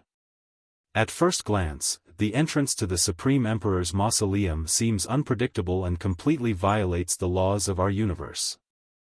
However, it actually has its own patterns, albeit ones we can barely discern. After all, we are nothing more than ants on this piece of paper. Fortunately, the Blood God and the Supreme Emperor managed to grasp part of these patterns from the ancient files on the entrance to the mausoleum. So, I can roughly estimate the range of the next black spot. That's right. During the Primeval Age, the ultimate experts of the Pangu clan and the Nuwa clan became interested in the entrance. It wasn't a mausoleum then, but more like a super jump point.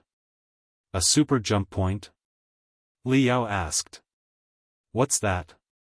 Normal space jumps are like this, Li Linghai said, folding the paper in half. A super space jump, or a multiple space jump, is like this. She folded the paper again and again until it was the size of her fingernail. You're saying that?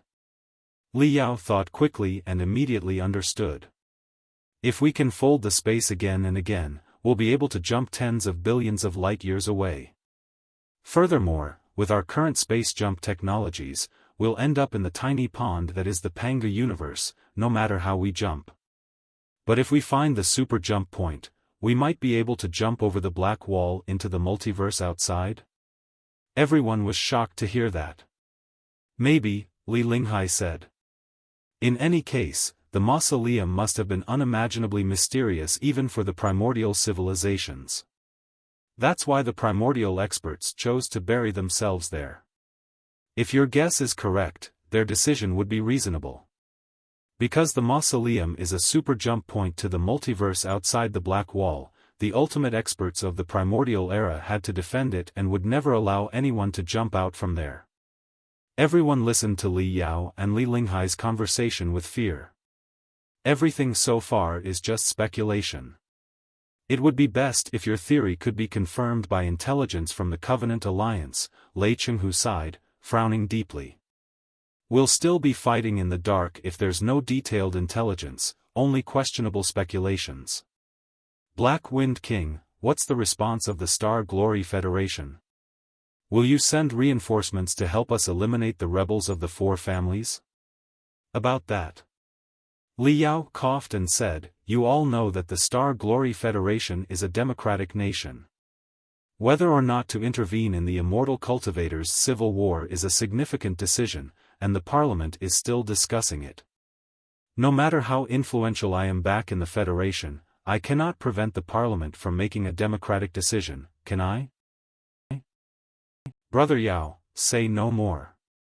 We all know that asking the Star Glory Federation to assist the Imperium of true human beings is an outrageous request. Biting his teeth, Li Jialing said, if any of us were the Federation's leader, we would barely be able to persuade the people to make such a risky decision. If the Federation decides to ignore the conflicts at the center of the cosmos, that would be completely understandable. I can only say that if the Federation does send their troops to the center of the cosmos, I'll always remember the friendship, do my best to protect their safety, and meet your demands. Anything will be negotiable. Besides, the Reformists and the Star Glory Federation are on the same boat at this moment. If the Reformists collapse, whether the 4 families or the Covenant Alliance wins, they will likely consider the Federation their next target. Even worse, if the Covenant Alliance finds the Mausoleum and wakes up hundreds of primeval experts, it will spell the doom of mankind. Can the Star Glory Federation survive that? The Federation is too weak to influence the center of the cosmos, except right now. Now, you can play a critical role. It's a great opportunity for you. So, Your Majesty, you do not have to be so eager. Lei Chenghu coldly interrupted Li Jialing, saying, do the immortal cultivators really have to beg the cultivators for help? We can still defeat the rebels of the 4 families and the cultivators without the Star Glory Federation. Even if the primeval experts are woken up, so what? We'll show those who should have died that we are no longer the slaves we were hundreds of thousands of years ago. General Lei Chenghu, we should stop arguing among ourselves. Li Yao clenched his fists and made a decision. I cannot make a decision for the Parliament of the Federation. To be honest, I'm wavering too about whether or not the soldiers of the Federation should shed their blood at the center of the cosmos. However, I do have a solution about sneaking into the Covenant Alliance and acquiring critical intelligence. General Lei Chenghu, if I can get intelligence from the Covenant Alliance or even disrupt their attack so that they're slowed down for a few months, will you be able to finish off the 4 families in the meantime? Why, of course. Lei Chenghu said, his eyes gleaming. The main forces and the elites of the 4 families were destroyed in the Battle of 7 Seas and the battle in the capital. The rest are absolutely worthless. I can finish them off with enough time. But Brother Yao, how are you planning to do it? Li Jialing asked earnestly. Are you going to use the Sunspot plan that Wuying Qi 3.0 left behind? Exactly, Li Yao murmured. It's highly risky, but we don't have a choice. We need tremendous intelligence on the leadership of the Covenant Alliance, find out their plans, and even stir up a riot within the Covenant Alliance to save the precious lives of the soldiers of the Imperium and the Federation. To prevent the soldiers from dying miserably like the garrison of the thick soil sector did, the plan is worth a try, no matter the risk. Li Yao smashed his fist on the table, leaving a deep dent. The special meeting lasted all night. Lei Chenghu, Boss Bai, and other military leaders discussed the details of their march. Li Linghai and Li Yao exchanged more secrets about the Supreme Emperor's Mausoleum, while the Fist King provided input on the capital's automatic defense system. When the meeting ended, the sun was already rising in the east. Everyone left the royal palace with heavy hearts. However, Long Yongjun invited Li Yao to her shuttle, saying she would take him somewhere special. To the Association of Demon Hunters? Li Yao frowned, shivering in the cold wind. Forget it. I prefer to explore the secrets of the Gold Crystal Pyramid and figure out the details of the Sunspot plan over the next few days. The sooner I gather intelligence on the leadership of the Covenant Alliance, the sooner I can anticipate their attacks and save countless lives. If you're planning to infiltrate the Covenant Alliance to gather intelligence and cause trouble, shouldn't you first gain a deeper understanding of them? Long Yongjun smiled. Come on. It won't be a waste of your time. Li Yao knew that Long Yongjun enjoyed making jokes, but she was dependable in serious matters. After a moment's thought, he climbed into her shuttle. The shuttle soared gracefully through the early morning mist. Soon, it left the downtown area, with its skyscrapers, and headed toward the ocean, eventually landing on a nearby island. Looking down at the island, Li Yao saw that it was quite large, with many white buildings. Initially, he thought it might be an oceanographic institute, but the high-voltage defense towers and barbed wire fences suggested it could be a prison. When the shuttle finally landed, he saw the sign, the Third Research Institute of the No. 7 Hospital of Imperial Medical University. Li Yao knew that the Third Research Institute of the No. 7 Hospital of Imperial Medical University was one of the best hospitals in the country, specializing in mental health. Why had Long Yongjun brought him here? You know the No. 7 hospital, right? Noticing his confusion, Long Yongjun smiled and said, the Third Research Institute studies violent patients, but for the past 100 years, it has also focused on the people of the Covenant Alliance. It's one of the best research centers for the Covenant Alliance. You've seen a lot of people in Godly Might Prison, but they were all commoners, not worth studying. The senior commanders of the Covenant Alliance, as well as captives with abnormal brains, have all been sent to places like the Third Research Institute. Actually, the Association of Demon Hunters has a similar research center, but our research level is not high, and we don't have the best specimens. So, I often visit the Third Research Institute to discuss with the specialists and elicit intelligence from the Covenant Alliance captives. Zhuge Jingluan, the director here, is my old friend. He's not only one of the top specialists in mental diseases in the Imperium but also an exceptional meditation healer. Besides, he's a legitimate heir of the Ring 2 school. You can ask him anything about the Covenant Alliance. An exceptional meditation healer? Li Yao was briefly stunned. He knew about the Ring 2 school, an organization of scholars who developed a test to distinguish the people of the Covenant Alliance from ordinary people. He still lives in the capital? Why wasn't he captured by Wuying Qi as fuel for the next Sun plan? Ha ha ha. Wuying Qi wasn't crazy. He didn't catch all the meditation healers. Long Yangjun said, smiling. Director Zhuge is a pure scholar, and his research is of paramount importance. Think about it, whoever assumes power, whether it's Wuying Qi, the Four Families, the Reformists, or even the cultivators, has to deal with the cultivators next, right? Specialists like Director Zhuge are indispensable in the war against the cultivators, so no matter what happens in the capital, he's always safe. Even Wuying Qi never thought to harm him. It does make sense, Li Yao thought for a moment and remarked, you do have a lot of connections. Such a specialist is your old friend? Well, Director Zhuge's research institute has been both official and private. It couldn't have been sustained without donations from the Four Families, Long Yangjun explained. Dongfang Renxin, the former Prime Minister's elder brother, was interested in Director Zhuge's research. He even became a great sponsor for Director Zhuge after an academic discussion between them. At that time, I was appointed as the president of the Demon Hunters Association, and I got to know Director Zhuge. Many violent patients with active demonic genes were kept in his facility.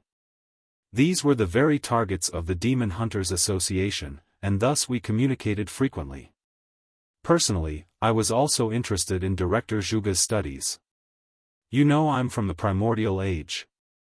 Perhaps his research on the Covenant Alliance could unravel more secrets in my brain. For that reason, I maintained contact with him and even advised him on which side to support in the political conflicts in the capital.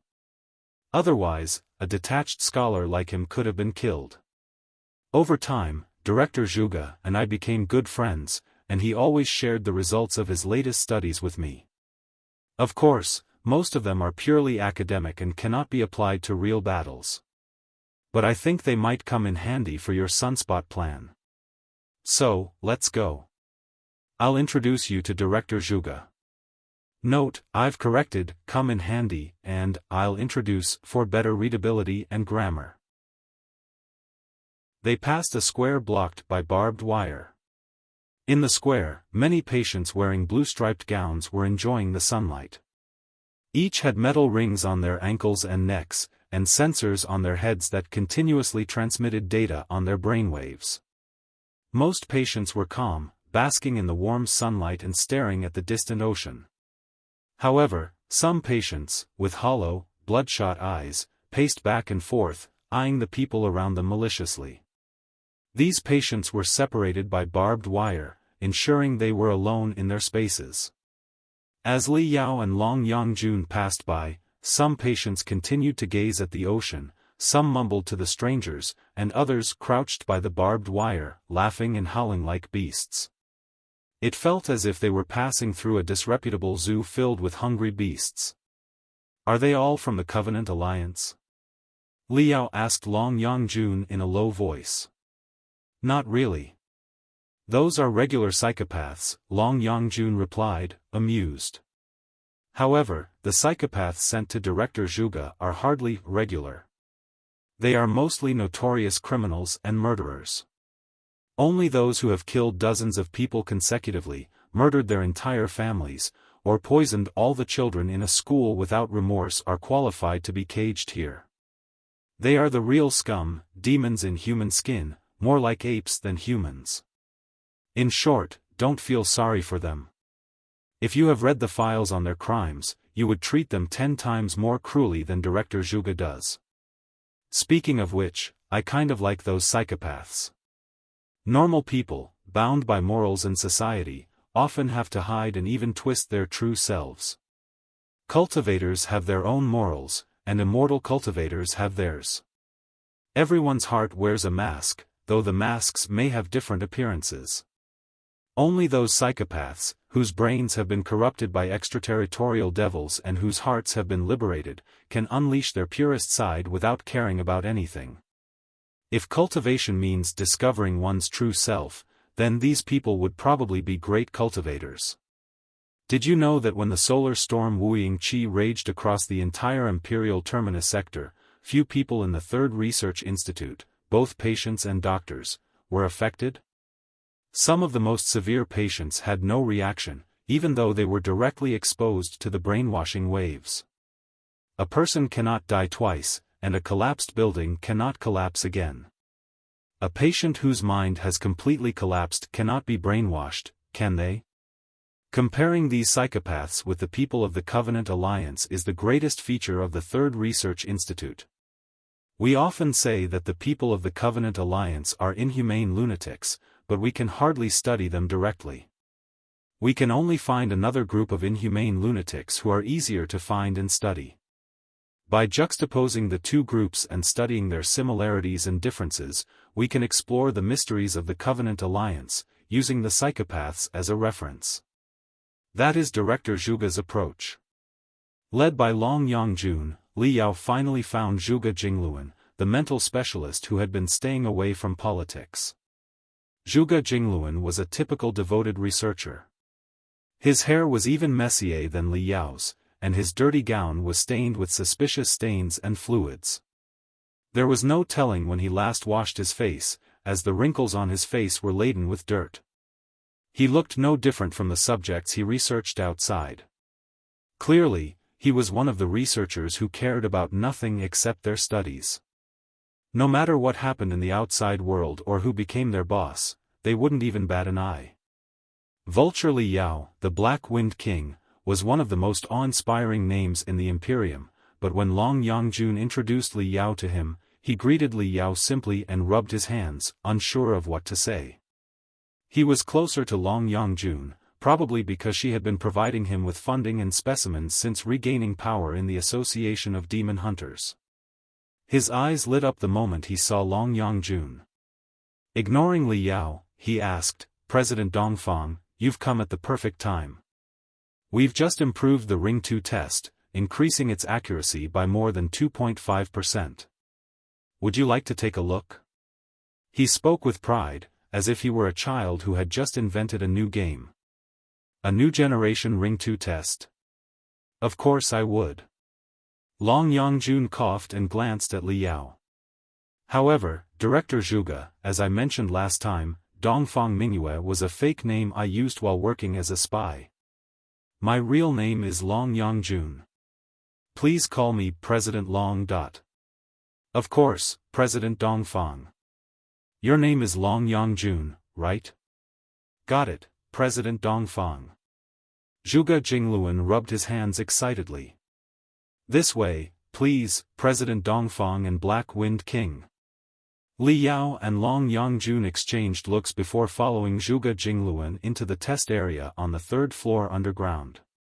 Bound by the path of ultimate benevolence, the people of the Covenant Alliance did not have feelings, but to infiltrate the Imperium, they could simulate feelings vividly. The Ring 2 test was a method in mental studies to distinguish real feelings from simulated ones. It served as the last line of defense for the Imperium to resist Covenant Alliance spies. For centuries, the Covenant Alliance had been refining their simulation techniques to deceive the Ring 2 test. In response, the Imperium had been continually upgrading the test to make it more acute and precise, ensuring it could identify Covenant spies hiding among the populace. Zhuge Jingluan led Li Yao and Long Yangjun to a mirror with a transparent back. On the other side, in a test room, a researcher and a test taker were seated. The researcher, a young man with a gentle smile, was typing on his mini crystal processor and occasionally smiling at the test taker, indicating his well-honed skills. The test taker, a ferocious middle-aged man with a beer belly, was bound to his seat by metal ropes, agitated and uneasy. His hollow eyes occasionally glowed with a feral light, and he growled. Between them stood an enormous tablet displaying abstract, colorful swirls that changed brilliantly. The colorful tablet cast a glow that made the cold wall and white ceiling look like the brain of a psychopath. These colorful patterns were the ring too. "Sorry, but I can't remove those messy spots of light," the researcher said, finally finishing the last rune on his mini crystal processor. He rubbed his neck and smiled apologetically at the test taker. "You're not dazzled, are you? Tell me, what do they look like? What the F***ck is this supposed to mean?" Like a trapped beast, the test taker asked warily, "Has the test started? Is this part of it that I have to say something?" "Huh? No, no, no. Don't be anxious. Relax. Just relax. The researcher opened his hands and said, "This is just a regular examination. You know this is the best asylum in the Imperium, and you're lucky to be sent here despite all the crimes you committed. However, we need to ensure that you do not harm others. Therefore, look, I don't know what those light spots and patterns are either. It's the work of those obnoxious people above me who think they're so smart. My job is to turn on the switch and ask the person sitting before me questions every day. Then, you'll enjoy the sunlight and the ocean, and I'll go home after work. Simple as that. This is just my duty. Let's just get it over with, alright? Relax. Take a deep breath and be ready to answer questions. Okay?" The test taker murmured again and nodded unwillingly. The researcher smiled and turned on another piece of mini magic equipment on the desk, which looked like a combination of a magnifier and a telescopic sight. Through the device, the test taker's eyes, as well as the reflections in them, could be clearly seen. "What's that? What the F***ck is that?" The test taker grew anxious again. "Relax. Relax. It's just an unimportant gadget. I've been working in this room for 3 years, and I never really care what it is exactly. Let's just ignore it and get going, shall we?" Clearing his throat, the researcher asked, "The first question, imagine you see a green wasp on the back of your hand when you unintentionally raise your arm. What will you do?"